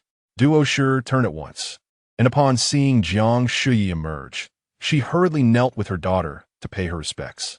Jiang Shuyi strolled leisurely to her elevated seat. "It has been a long time since we last met, mother. Since His Majesty's ascension, I have been favored greatly. Yet at every banquet, you seem to deliberately avoid me. Is it perhaps that you feel guilt for past transgressions?" Duoshi's complexion paled, but she dared not respond. Jiang Shuyi, having never bothered to seek retribution in her previous life, did not harbor deep-seated vendettas. She had far more pressing concerns, and Duoshi wisely kept her distance, allowing her grievances to fade over time. However, In this life, with no burdens to contemplate, the memories resurfaced vividly. I still recall my childhood, when my clumsy hands could never replicate the patterns taught by my tutor, and you scolded me harshly, even summoning my aunt to witness my punishment. Only when I completed the embroidery could she rise. Duosher's head hung low, trembling as if in a storm. There was also the time when my mother lost a golden hairpin, and that day only my elder sister and I had entered her chamber. She summoned us both for questioning. My sister cried out in denial, while I remained confused and unable to weep. Thus my mother condemned me without evidence, chastising me publicly before our siblings, punishing me with a beating until my sister suddenly began acquiring numerous cosmetics. At which point mother realized the truth, that it was indeed my sister who had stolen the hairpin. As Jiang Shuyi delved into these memories, she felt as if she had returned to that time, her clenched fists trembling uncontrollably, unsure whether it was the helplessness of injustice or the indignation of humiliation. Duosher's fear escalated, terrified that Jiang Shuyi might seek vengeance and implicate her daughter. She trembled as she confessed, "It was all my fault. I was blind to my daughter's merits and treated her harshly in her youth. I deserved the worst of fates. Yet I never intended to wrong her. I thought that by punishing her, I could prevent her from further misdeeds, believing she had stolen the hairpin due to some hardship faced by Aunt Gu. I meant to teach her a lesson, thinking the hairpin could be considered as compensation for both her and Aunt Gu. Only later did I learn that it was Yin Rong who had taken it, and I immediately cleared her name." Jiang Shuyi closed her eyes, feeling a tightness in her chest. While she had been vindicated, it had only led to her sister receiving a few scoldings, after which she told her that their mother had wronged her, advising her to learn to articulate her defense better, an early lesson in the consequences of her character. Duosher had committed many acts that the young Jiang Shuyi could not bear, causing her countless sleepless nights, and had uttered words that still filled Jiang Shuyi with rage. Yet, she had never truly wished harm upon herself or her aunt. Her father, self-proclaimed as a Confucian gentleman, adhered to the belief that children should endure their parents' whims. If Duosher sought to harm or deliberately complicate her life, she would need no justification. Even if Jiang Shuyi sought her father's aid, he would only cite proverbs about filial piety, urging her to strive to move her mother emotionally. Thus, Jiang Shuyi found herself unable to express her rightful hatred toward Duosher. The myriad grievances she suffered in her youth seemed to fade away, dissolving with the passage of time. Chapter 80. The tragic end of Huijia. After a moment of emotional turmoil, Jiang Shuyi sneered disdainfully. "My mother speaks so sweetly. Yet if I had not ascended to this position, I fear I would never hear an apology from you for the wrongs inflicted upon me and my children." Upon hearing this, Dou's heart filled with dread, and she hurriedly knelt forward, shielding her youngest daughter, pleading, "I know it is the fault of myself and Yenro. But Xianrong is innocent. She has always been gentle and kind, never having oppressed anyone, ever since the grace bestowed upon your highness in the palace. My daughter has been subjected to endless humiliation. Should you exact punishment, let it fall upon me alone, and spare Xianrong, I beseech you." As she spoke, she bowed her head repeatedly. Jiang Xianrong wished to pull her mother back, but dared not, only able to sob and explain, "Mother, the princess did not bully me. I was merely pushed into the lotus pond for offending the eldest princess, and my clothes became drenched. I was too ashamed to move, but thankfully, the princess discovered me and sent Sister Yuzhu to assist me in changing, thus saving me from public disgrace." Hearing this, Jiang Shuyi felt a sense of relief and began to understand why her fifth sister had such a meek disposition. With a naturally gentle character, she had been bullied by Jiang Wanqing for years, inevitably becoming more pitiful over time. Dou was astonished, catching sight of Jiang Shuyi's indifferent demeanor, and quickly bowed her head again, exclaiming, "Thank you, Your Highness. Your kindness will surely bring you long-lasting fortune and prosperity." Jiang Shuyi's mood soured again. Who speaks of repaying kindness with kindness? She had no intention of doing so. At that moment, a voice from outside announced, "His Majesty has arrived."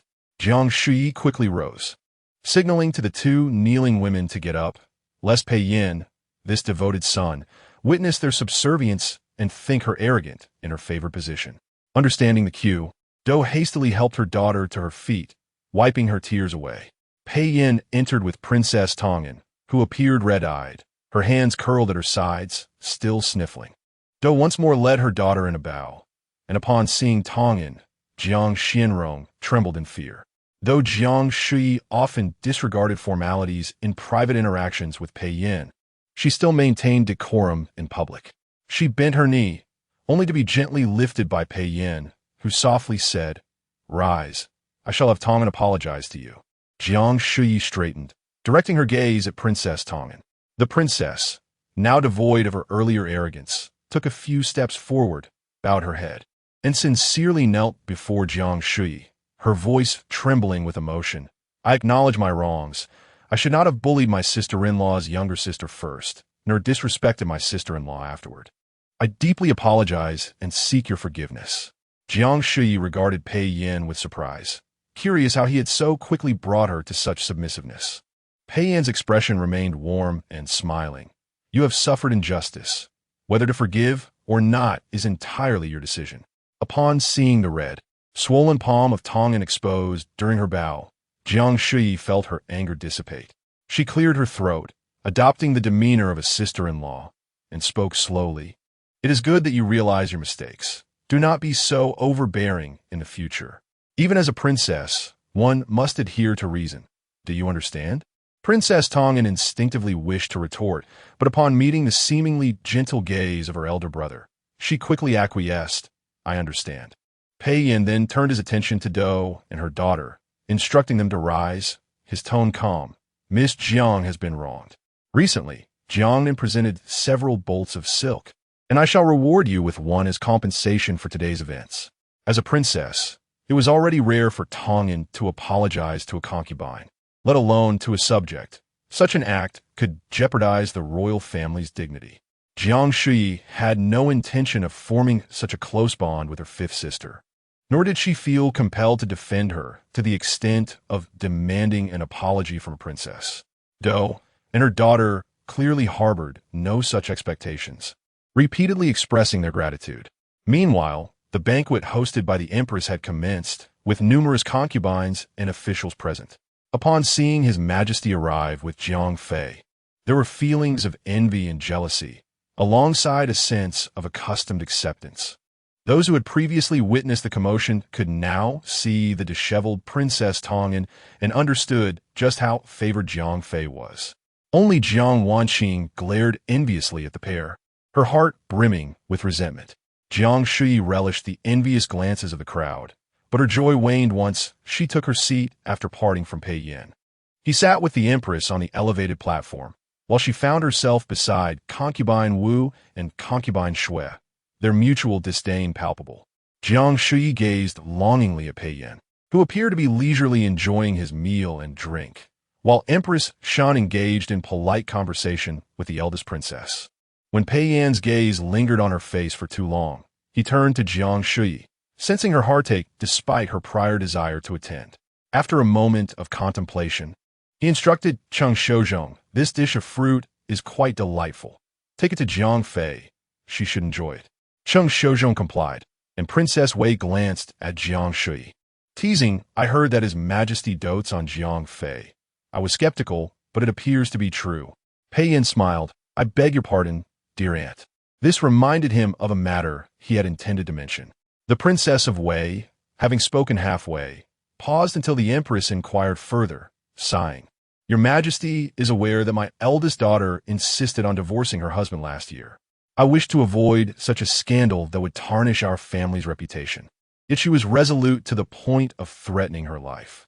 If she wishes to part ways, so be it. Yet she has brought my granddaughter back with her. What are others to think?" Pei Yin refrained from commenting, while Empress Shun reassured, "There is no need for concern, dear aunt. It was that young heir who caused too much trouble, insisting on redeeming a courtesan as a concubine. It is only natural for the princess to seek a divorce. No one would dare speak ill of her." However, the whispers of gossip could not be entirely avoided. The Princess of Wei, suddenly recalling something, joyfully proposed. "Why not have my granddaughter, now 7 and well-versed in etiquette, become a foster daughter to Jiang Fei and reside in the palace? That way, Who would dare to gossip? Empress Shun was taken aback, finally grasping the implications. It seemed the Princess of Wei intended for her granddaughter to wed the second prince, spurred by Jiang Fei's favor. But the second prince was yet to reach his first birthday, and the age gap was too significant. Unable to make decisions independently, Empress Shun turned to Pei Yan. Pei Yan's expression remained gentle, though he sighed with concern. Since Jiang Fei gave birth, her health has been somewhat frail. I cannot bear to burden her with another child. I recently sent the second prince to Wenhua Palace, and it would be unwise to add a foster daughter at this time. I hope you will not take offense. The eldest princess was still reluctant to concede, wanting to say more when a small eunuch hurried into the hall, whispering something to Cheng Fu, who then approached the throne to speak privately with Pei Yan. Is there something amiss? The eldest princess felt it inappropriate to continue discussing personal matters, redirecting her concern. Pei Yan's expression turned grave as he replied, Indeed, there has been a tragedy. Huijia has taken her own life in her chambers. Chapter 81. Heartfelt conversations. The voice that spoke was not quiet. Those seated in the front could hear it, and for a moment, the hall fell into a deep silence. Since being promoted to the rank of Jiu, Wen Yao had seldom appeared before the public, often feigning illness to avoid morning meetings. Empress Shun, recognizing that Wen Yao had shown her respect during her favored days, chose not to pursue the matter further. However, she merely turned a blind eye to this situation, showing little concern for how the other concubines ridiculed and humiliated Wen Yao.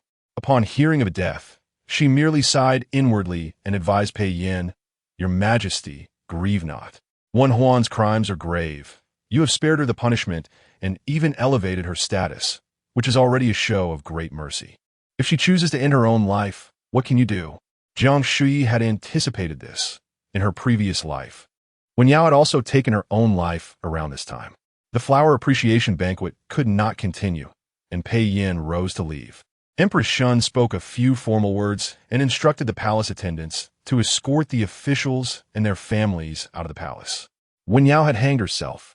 Upon hearing this, Jiang Shuyi paused, for Wen Yao was a proud individual. In her previous life, she had chosen to die by swallowing gold.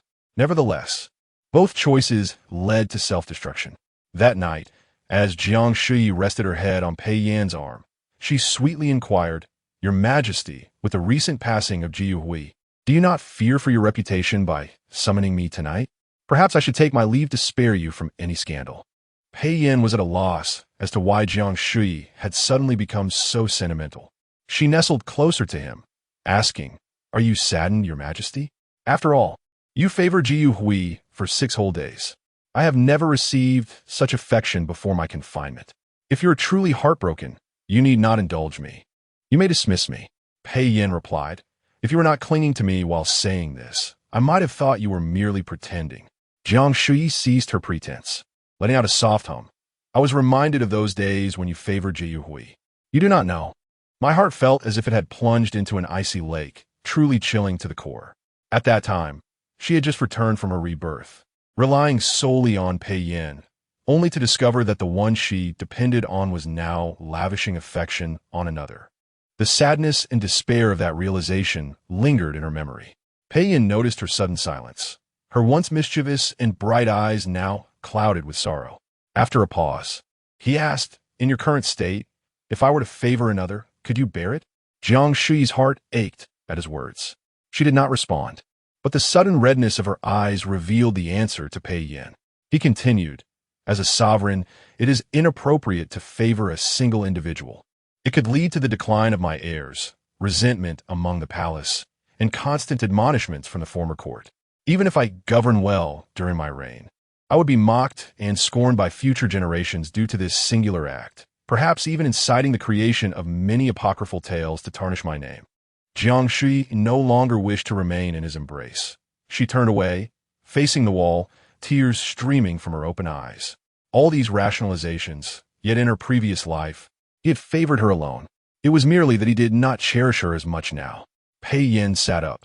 The candles in the hall still flickered, and the drapes hung loosely, allowing him to see the tears cascading down Jiang Shuyi's cheeks. He reached out, forcibly turning her to face him, gazing down at her. Just as she was about to cry out, Asking what else he intended to say, Pei Yin softly inquired, I bear so much for you. How will you repay me? Jiang Shuyi's tears momentarily halted. Overwhelmed by her previous sorrow, she was uncertain if she had misheard, and she asked, a bit dazed, Your Majesty, what did you say? Pei Yin gently wiped away her tears with his thumb, repeating in a tender tone, I bear the brunt of public scorn for you, Jiang Shuyi. Should you not sacrifice something for me in return? Jiang Shuyi, filled with excitement, immediately attempted to sit up, but he pressed her down with one hand. Answer first. She grasped his hand, her eyes still glistening with tears, yet her lips curved into an uncontainable smile. Fearing he might retract his words, she exclaimed, I am yours. Your Majesty, my life and existence belong to you. Whatever you wish for me to sacrifice, I am willing, even if it means becoming a servant or a maid. As long as you can love me alone, I would gladly accept. A twinkle of laughter danced in Pei Yan's eyes. There is no need for you to become a servant. However, my nature differs from that of ordinary people. If I were to love you alone, you must not allow anyone else, not even kin or close friends, into your heart. You must concern yourself solely with my feelings, and if you fail to do so, I will truly punish you. His gaze was gentle yet profound, akin to a mesmerizing whirlpool. Seizing the moment, Jiang Shuyi stood and kissed him deeply, her eyes sparkling as she gazed at him. Pei Yin was momentarily taken aback. Having been together for 5 years and enjoying 3 years of favor, they had never shared such an intimate kiss before. Regaining his composure, he smiled and asked, Why this sudden display of affection towards me? Jiang Shuyi tightened her embrace, tilting her head back to smile. When I was young, I was quite adorable, and my aunt could never resist pulling me in her arms, squeezing me tightly and showering me with kisses. Back then, I found it inexplicable, yet now, seeing you, I can't help but feel the same. Pei Yin chuckled, allowing her to hold him, but reminded her, You have yet to answer my question. Can you uphold your promise? Of course, Jiang Shuyi replied without hesitation, and then began to enumerate, My only blood relatives are my father and siblings. They are unworthy of comparison to you. As for my closest friends, there are only Wang Shu and Yu. Although Wang Shu often scolds Yu, I can sense that she cares for her more than for me. Yu, though devoted to me, needs someone to look after her. In her presence, I must maintain a facade of grace, yet inwardly, I too desire affection. Pei Yin lowered his gaze. I cherish you. Jiang Shuyi smiled, snuggling closer. Indeed, thus you are of utmost importance. As for Wang Shu and Yu, as long as I know they are safe, I shall not dwell on them.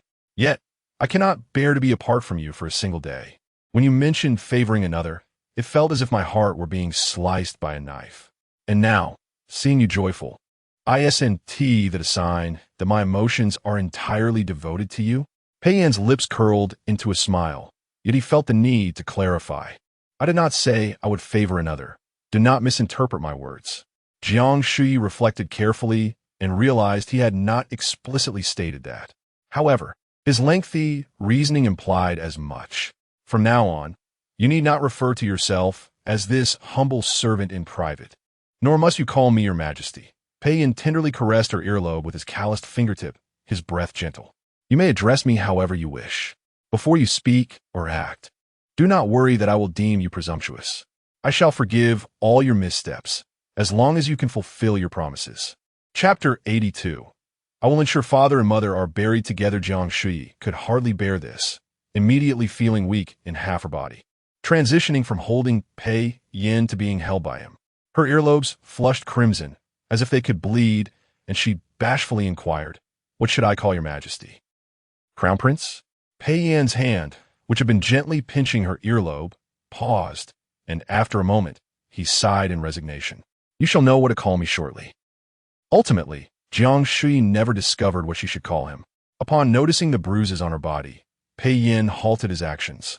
His gaze shifted from dim to somber. Their eyes met, and with a guilty tone, Jiang Shuyi exclaimed, What happened? She explained, I was so angry during the fight that I didn't even notice how many times the princess had pinched me. Pei Yin said nothing, draping a thin blanket over her before stepping out to instruct Chen Shozhong to fetch some ointment. The Qinqing Palace had numerous common ointments on hand for emergencies, and as Pei Yin awaited Cheng Shouzhong's return with the medicine, he found Jiang Shuyi still hidden beneath the covers. He approached and lightly patted the spot that seemed to be swelling, saying, "You were bullied. Why the shame?" Jiang Shuyi emerged from the other side, gazing at him with a soft voice. "It's just that I forgot about the princess's pinches, and I didn't want to disappoint your majesty." Pei Yin, impatiently tapping the same spot again, retorted, "Did you not hear a single word I said earlier?" Jiang Shuyi knew he was referring to the form of a dress. She wrapped herself in the blanket and clung to him, playfully asserting, "I understand this is your majesty's grace, but I am accustomed to it. If I were to refer to you differently, I would feel as if you were dismissing me to the status of a commoner, and calling you by another title feels awkward, tarnishing your dignity." Pei Yin's expression softened considerably. "Address me as you wish. I have stated that I will tolerate all your mistakes, so you need not worry about offending me. Did you not take that to heart?" "I am not worried about offending your majesty," Jiang Shuyi protested, hugging his waist, her voice filled with grievance. "When I said I disappointed you, I was merely being coy, hoping to be coaxed by you." Pei Yin momentarily forgot this aspect of her nature. He was well aware of Jiang Shuyi's penchant for playful affection, but upon seeing her injuries, his mood had darkened, and he had lost the desire to tease her. "Lie down. I shall apply the medicine." Jiang Shuyi obediently reclined, allowing Pei Yin to lift the blanket and attend to her, mumbling to herself, "The eldest princess is truly formidable. She is several years younger than I, yet I almost couldn't hold my own." Pei Yin noticed her comfortably enjoying his attentions while chattering incessantly, causing him to apply the ointment with a bit more pressure than intended. Jiang Shuyi winced and instinctively covered her waist. Pei Yin grasped her wrist with one hand, continuing to apply the medicine with the other. "If it hurts, remember this lesson. Next time, you won't dare to fight behind my back. And should you lose, you won't even think to report it. I have already sent Tongan out of the palace. No matter how much it hurts now, I cannot seek retribution for you." Jiang Shuyi only felt a momentary sting and couldn't help but retort, "I did not lose. The eldest princess must have more injuries than I. You simply did not see." Pei Yin remained silent, gently turning her over to check for further injuries. Upon discovering another bruise on her back, his expression turned icy. He could hardly bear to see such harsh marks left on her delicate skin. Jiang Shuyi found the ointment quite effective. Having applied it to her front, she felt a cool sensation spread to her back, and the pain dissipated entirely. Wen Yao's death did not stir significant turmoil within the palace. In the vast harem, the death of a concubine was commonplace.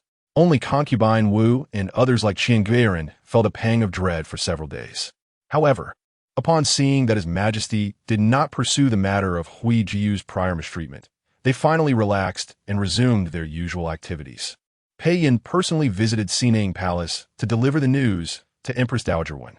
Upon hearing the news, Empress Dowager Wen collapsed to the ground. She had ceased her medication the moment she received news of Wen Huan's death. Though her health had not fully returned to its former strength, she was not entirely weak. Yet, in that instant, she felt dizzy and nearly fainted. The Wen family no longer had any close kin in the palace. Pei Yin's tone remained gentle, yet the underlying meaning was brutally harsh. Mother need not grieve. As a subject, loyalty to the emperor or patriotism must always prevail, yet your uncle possesses neither. Unless you allow someone as dull-witted as the third prince to ascend, whoever occupies my position will inevitably eradicate the Wen family, this malignant tumor. Empress Dowager, when had lost the strength to reproach him, merely staring vacantly, as if gazing at a stranger. Pei Yin was unperturbed. "I have not come to provoke you. Mother, I am here to inform you that your illness has healed, and Sinang Palace may now receive visitors freely, allowing you to enjoy the reverence of the concubines once more. You should be pleased." At last, Empress Dowager Wen managed to part her trembling lips, stammering, "Are you not afraid that I will reveal your actions to the public, exposing your unfilial and merciless nature? Since I intend to release you, I am naturally unafraid." Pei Yin replied with a calm smile, "I have come to realize that striving for perfection in youth was to earn the favor of father and the grand tutor, and maintaining excellence as crown prince was to ensure the loyalty of those who support me. However, now that I am securely on the throne, even if I err slightly, Who could possibly usurp my position? Even if your throne is unshakable, do you not fear leaving a tarnished reputation in history? Do you not fear facing your father in shame? Empress Dowager Wen's eyes reddened, her voice hoarse with indignation. Pei Yin patiently responded, I no longer concern myself with the former, and I have never cared for the latter. Moreover, mother, do you truly believe father was ever close to your uncle? When father fell gravely ill, he entrusted me with a solemn charge. Once I ascend, I must eradicate the Wen family. You lie. Empress Dowager went into amp. Appo's eyes widened in disbelief. What reason would I have to deceive you now? Pei Yin met her gaze with a warm, smiling countenance, causing her to tremble as if plunged into an icy abyss. She had always viewed the world with disdain, considering others mere pawns of the Wen family, unaware that the Wen family had long since become fodder for the imperial family. Had she known this, why had she and Yaoer entered the palace to serve their generations-long enemies? Pei Yin discerned her thoughts. At least mother has preserved her life by entering the palace. He spoke leisurely. Huijiu was a proud and fragile person. Even without harm from others, she would have ultimately chosen to end her own life. But you're not like her. When the 7th prince passed away, Jing Zhaoyi lost her sanity. The 10th sister died in despair after you were harmed, and Wan Chong perished before father in a futile attempt to avenge her daughter. Mother, you have always prioritized your own interests. The death of the 3rd prince caused you but a fleeting sorrow, and upon seeing me, your dutiful stepson, you soon ceased to mourn. Now, you treat the Wen family as if they were the 3rd prince, grieving for a moment before moving on. I can still be seen as a filial son in the eyes of the world. If you cannot bear it and insist on opposing me, I shall ensure that you are buried alongside father. Chapter 83. Cling to him. Empress Dowager I, having just recovered from serious illness, was visited by the concubines of the 6 palaces, led by Empress Shun, who were, however, turned away at the door. The dowager dispatched Lady Wei to convey her wishes, stating that she did not wish to see anyone for the next few days. Empress Shun respectfully offered her condolences and watched as Lady Wei departed. Jiang Shuyi and Empress Dowager Wen had never been on good terms. Had it not been for her concern that Miao Wangshu might face the dowager's displeasure today, she would have lingered by Pei Yan's side. Upon hearing the dowager would not meet anyone, she turned to leave. Empress Shun, unable to maintain her composure, scolded Jiang Concubine. I have not yet taken my leave. How dare you walk ahead of me? Jiang Shuyi paused, turning back with a smile. I am in haste to return to Qianqing Palace to serve the Emperor at lunch. Does the Empress's protocol take precedence over His Majesty's? It was still early. There was no cause for concern. Empress Shun, with a stern expression, lectured, It is not merely my protocol. It is the palace's decree that ranks must be respected. Since you are favored by the Emperor, you ought to set an example and avoid drawing unnecessary attention. Here we go again.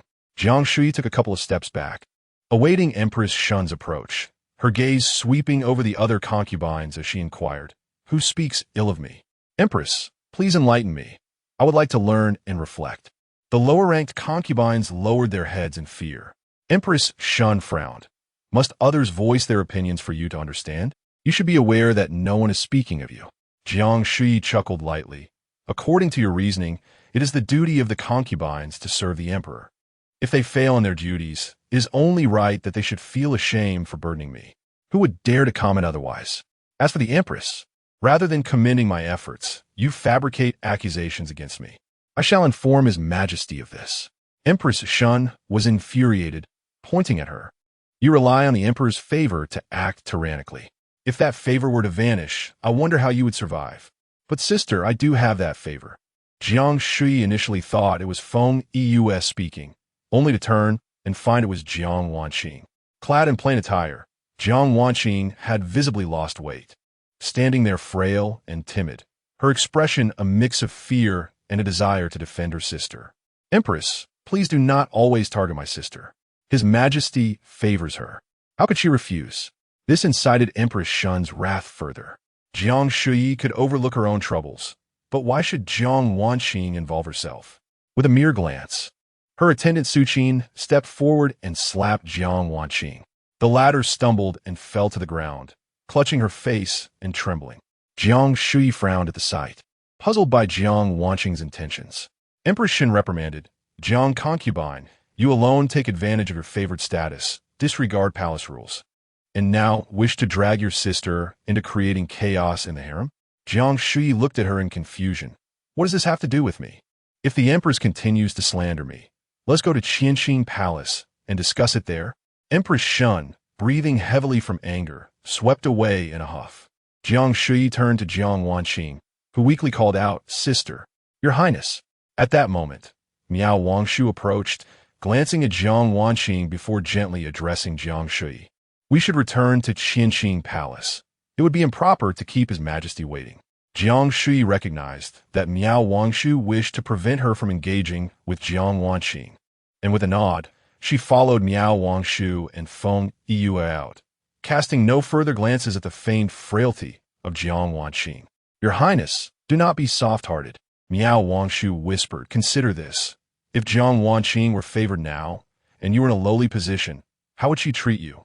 Jiang Shuyi harbored no softness in her heart. Her feelings for Jiang Wanqing resembled the remnants of a cherished heirloom left by a beloved relative. At this point, she could only feel regret that her aunt had not left her a more valuable token. Upon returning to Qianxin Palace, Jiang Shuyi was taken by Pei Yin to the inner chamber for an examination of her injuries. Despite having applied ointment for 2 days, the bruises had completely faded. Yet Pei Yin remained unconvinced and insisted on seeing for himself. They had met openly before, but as Jiang Shuyi was subjected to his thorough scrutiny alone, her cheeks flushed crimson with embarrassment, and she covered her eyes with a handkerchief, pretending to be oblivious. Well, it seems your injuries have nearly healed, Pei Yin concluded, adjusting her clothing and fastening her sash while inquiring, Did you see the Empress Dowager today? Jiang Shuyi lowered her handkerchief slightly, peering at him through a narrow gap. No. The Dowager said she did not wish to see anyone. Pei Yin focused on fastening her attire before meeting her gaze, gently replying, You need not go next time. It will be too taxing. Jiang Shuyi immediately sat up, opening her arms in anticipation of his embrace. Pei Yin smiled softly as he sat beside her, wrapping her in his arms, his tone laced with exasperation. Why are you being so clingy again? With her heated cheeks pressed against his chest, Jiang Shuyi's voice was tender. I feel that your Majesty is so kind to me that I no longer desire anyone else. I only wish to accompany you. Pei Yan's eyes twinkled with warmth. Very well. I grant you permission to stay by my side at all times. Jiang Shuyi, her almond-shaped eyes sparkling, inquired, Is it permissible at any time? Pei Yan pondered before replying. As long as it is not during any extraordinary circumstances, it is permissible. Jiang Shuyi was uncertain what constituted extraordinary circumstances, pouting. Then I shall reside in Qianxin Palace permanently, never to leave. Pei Yin chuckled. Good. Zhaoyang Palace shall serve as a repository for the rewards I bestow upon you. You may remain with me. Jiang Shuyi beamed with joy. She truly intended to stay by Pei Yan's side, while he attended to state affairs. She would rest her head on his lap, playing with the folds of his robe, the ties of his sash, and the fragrant pouch she had embroidered for him. During meals, Jiang Shuyi did not even take a lower seat, but sat closely beside him, boldly requesting to be fed. As for the night, it was needless to mention. Even during his bathing, Jiang Shuyi insisted on accompanying him. In the misty atmosphere of the bathing pool, she reminisced about the last time she had come when Wen Yao was favored above all others. She recalled sneaking into Qianxin Palace while under house arrest. Watching Pei Yin wash, she playfully brought up past grievances. I remember when your Majesty threatened me, insisting I become a little maid, saying you would cast me away if I did not obey. Pei Yin paused, a gentle smile gracing his lips. That was not a threat. It was merely a jest. Jiang Shuyi felt even more wronged, playfully stepping on his foot beneath the water. You still find me bothersome. You banished me to the inner chamber while handling state affairs, punishing me by making me bite the jade pendant. Pei Yin recalled her fear of being abandoned, the anxious look on her face, and gently pinched her cheek with his long, wet fingers. That is no longer the case. Whatever you do, I shall not punish you. Jiang Shuyi yearned to hear sweet nothings, and upon succeeding, she leaned in to kiss Pei Yin, only to hear him say, You should discard that jade pendant. Jiang Shuyi's eyes widened in disbelief. Why? That is my pass to enter and exit Qianxing Palace freely. Pei Yan's gaze softened, his voice light as mist now. When I see that jade pendant, it reminds me of the grievances you have endured by my side, and it brings me regret, heartache, and discomfort. Chapter 84. Marriage Alliance. Pei Yan's words only reinforced Jiang Shuyi's resolve to keep that jade pendant. It was the evidence of Pei Yan's past misdeeds against her. At worst, she would simply tuck it away, ensuring that Pei Yan would not see it again. She stood on her tiptoes, wrapped her arms around Pei Yan's neck, and gently nibbled on his lips, playfully asserting, "I wish to keep it, Your Majesty. Without that jade pendant, I would not have been able to accompany you day and night during my house arrest, and you may not have shown me the affection you do now." Pei Yan lowered his gaze upon her, his expression obscured by a veil of misty emotions. The sound of water splashing in the imperial pond echoed, as if someone were wading through it. Jiang Shuyi's back pressed against the hard white jade floor, the heat in the chamber rendering it far from cold. Yet it was still a far cry from the softness of a bed. Unable to suppress her grievances, she began to cry, only to be swept up into Pei Yan's arms like a child. The following day, after court, Pei Yan deliberated for an extensive time with his ministers regarding the affairs of Shitian.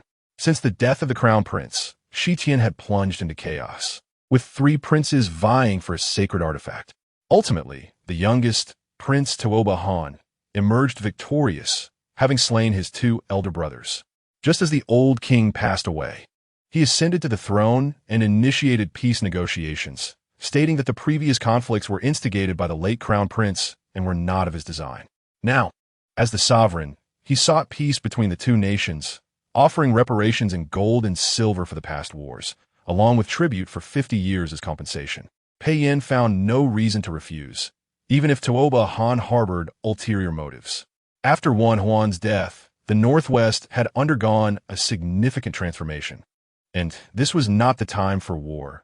Diplomacy was the most prudent course, especially with the prospect of receiving gold and silver without cost.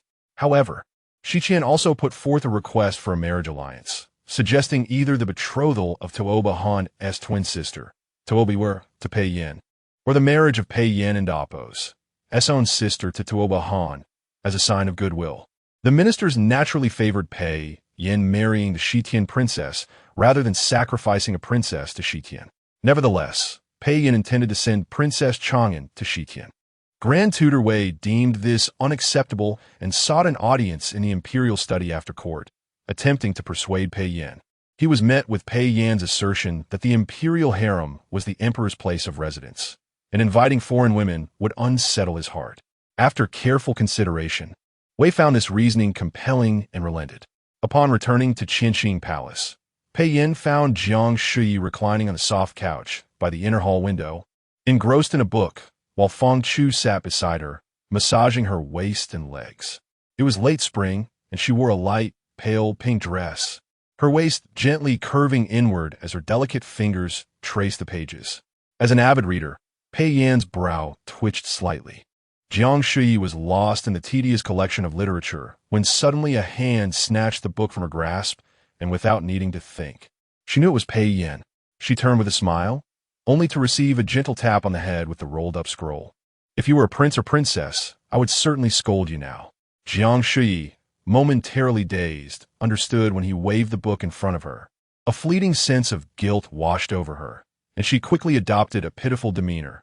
"But I am not a prince or princess, Your Majesty. How wretched I was as a child, with no one to teach me how to read. It has only been by following you that I have learned a little over the years. Could Your Majesty truly punish me over such trivial matters?" Pei Yan, though aware of her feigned innocence, found his heart softening. After all, it was merely a solitary volume, and he had not stored it properly. Feng Chu, ever perceptive, discreetly withdrew, allowing Pei Yan to set the book aside and sit by Jiang Shuyi, his hand resting on her waist. Applying just the right amount of pressure as he inquired, "Are you still uncomfortable?" A tingling sensation combined with itchiness overwhelmed Jiang Shuyi, and she could hardly bear it. Flipping over to pin Pei Yan's hand down like a fish caught on shore. Meeting Pei Yan's questioning gaze, she blushed and murmured, "It tickles." Pei Yan paused, glancing at Feng Chu. Doesn't she feel any itch when you massage her? Fang Chu nearly burst into laughter, but restrained herself, keeping a serious demeanor. Jiang Shuyi nodded rapidly. Noting Pei Yan's expression had grown a shade paler. She quickly added, "It's not that I wish for it, Your Majesty. Perhaps it's because you're always so playful when you touch me that I can't bear it. If it displeases you, you could always treat me as you do at night, holding me down and trying again. Perhaps I would grow accustomed to it." Pei Yan fell into an unusual silence. Moments later, as Jiang Shuyi prepared to speak again, he raised his hand to cover her mouth. "You." He was momentarily at a loss for how to reprimand her. Looking towards Fang Chu, Pei Yan commanded, "Return my book." Fang Chu, torn between wanting to watch the scene unfold and knowing her duty as a competent maid, ultimately opted for her responsibilities. With an air of righteousness, she took the book and swiftly exited, closing the door behind her. Jiang Shuyi, seeing Fang Chu dismissed, felt a rush of anxiety and tugged at Pei Yan's sleeve, cautioning, "You may touch, but please do not do anything else, Your Majesty. I have not yet recovered." Pei Yan and Appo's hand, which he had just released, pressed back down. He gazed intently at Jiang Shuyi, whose expression was one of confusion, and spoke earnestly, "If you wish to take your time, do refrain from saying such things. Moreover, your esteemed position in the palace should not be jeopardized by careless words." Jiang Shuyi was no fool. In public, she would naturally avoid being indiscreet. As for Fang Chu and the other servants of Qianqing Palace, it was commonplace for them to witness affectionate gestures, and who would dare to speak against her? Jiang Shuyi trusted Pei Yan's earlier statement, understanding that if she continued, he would lose control and take advantage of her. Weighing the pros and cons, she cleared her throat lightly, took Pei Yan's hand, and placed it against her cheek, rubbing against it gently. "I was wrong, Your Majesty. Please just touch my face." Pei Yan squeezed her lightly. Jiang Shuyi laughed, hugging him tightly. Pei Yan's expression softened as he caressed the back of her head, speaking tenderly. "Shi Tian desires a marriage alliance with Daiyuan. Today, I have proposed a marriage with Chang'an in the court." Marriage alliances were not uncommon in this dynasty. The previous emperor had dispatched several princesses to foreign lands for such purposes, yet they had always been royal or palace maidens, never an actual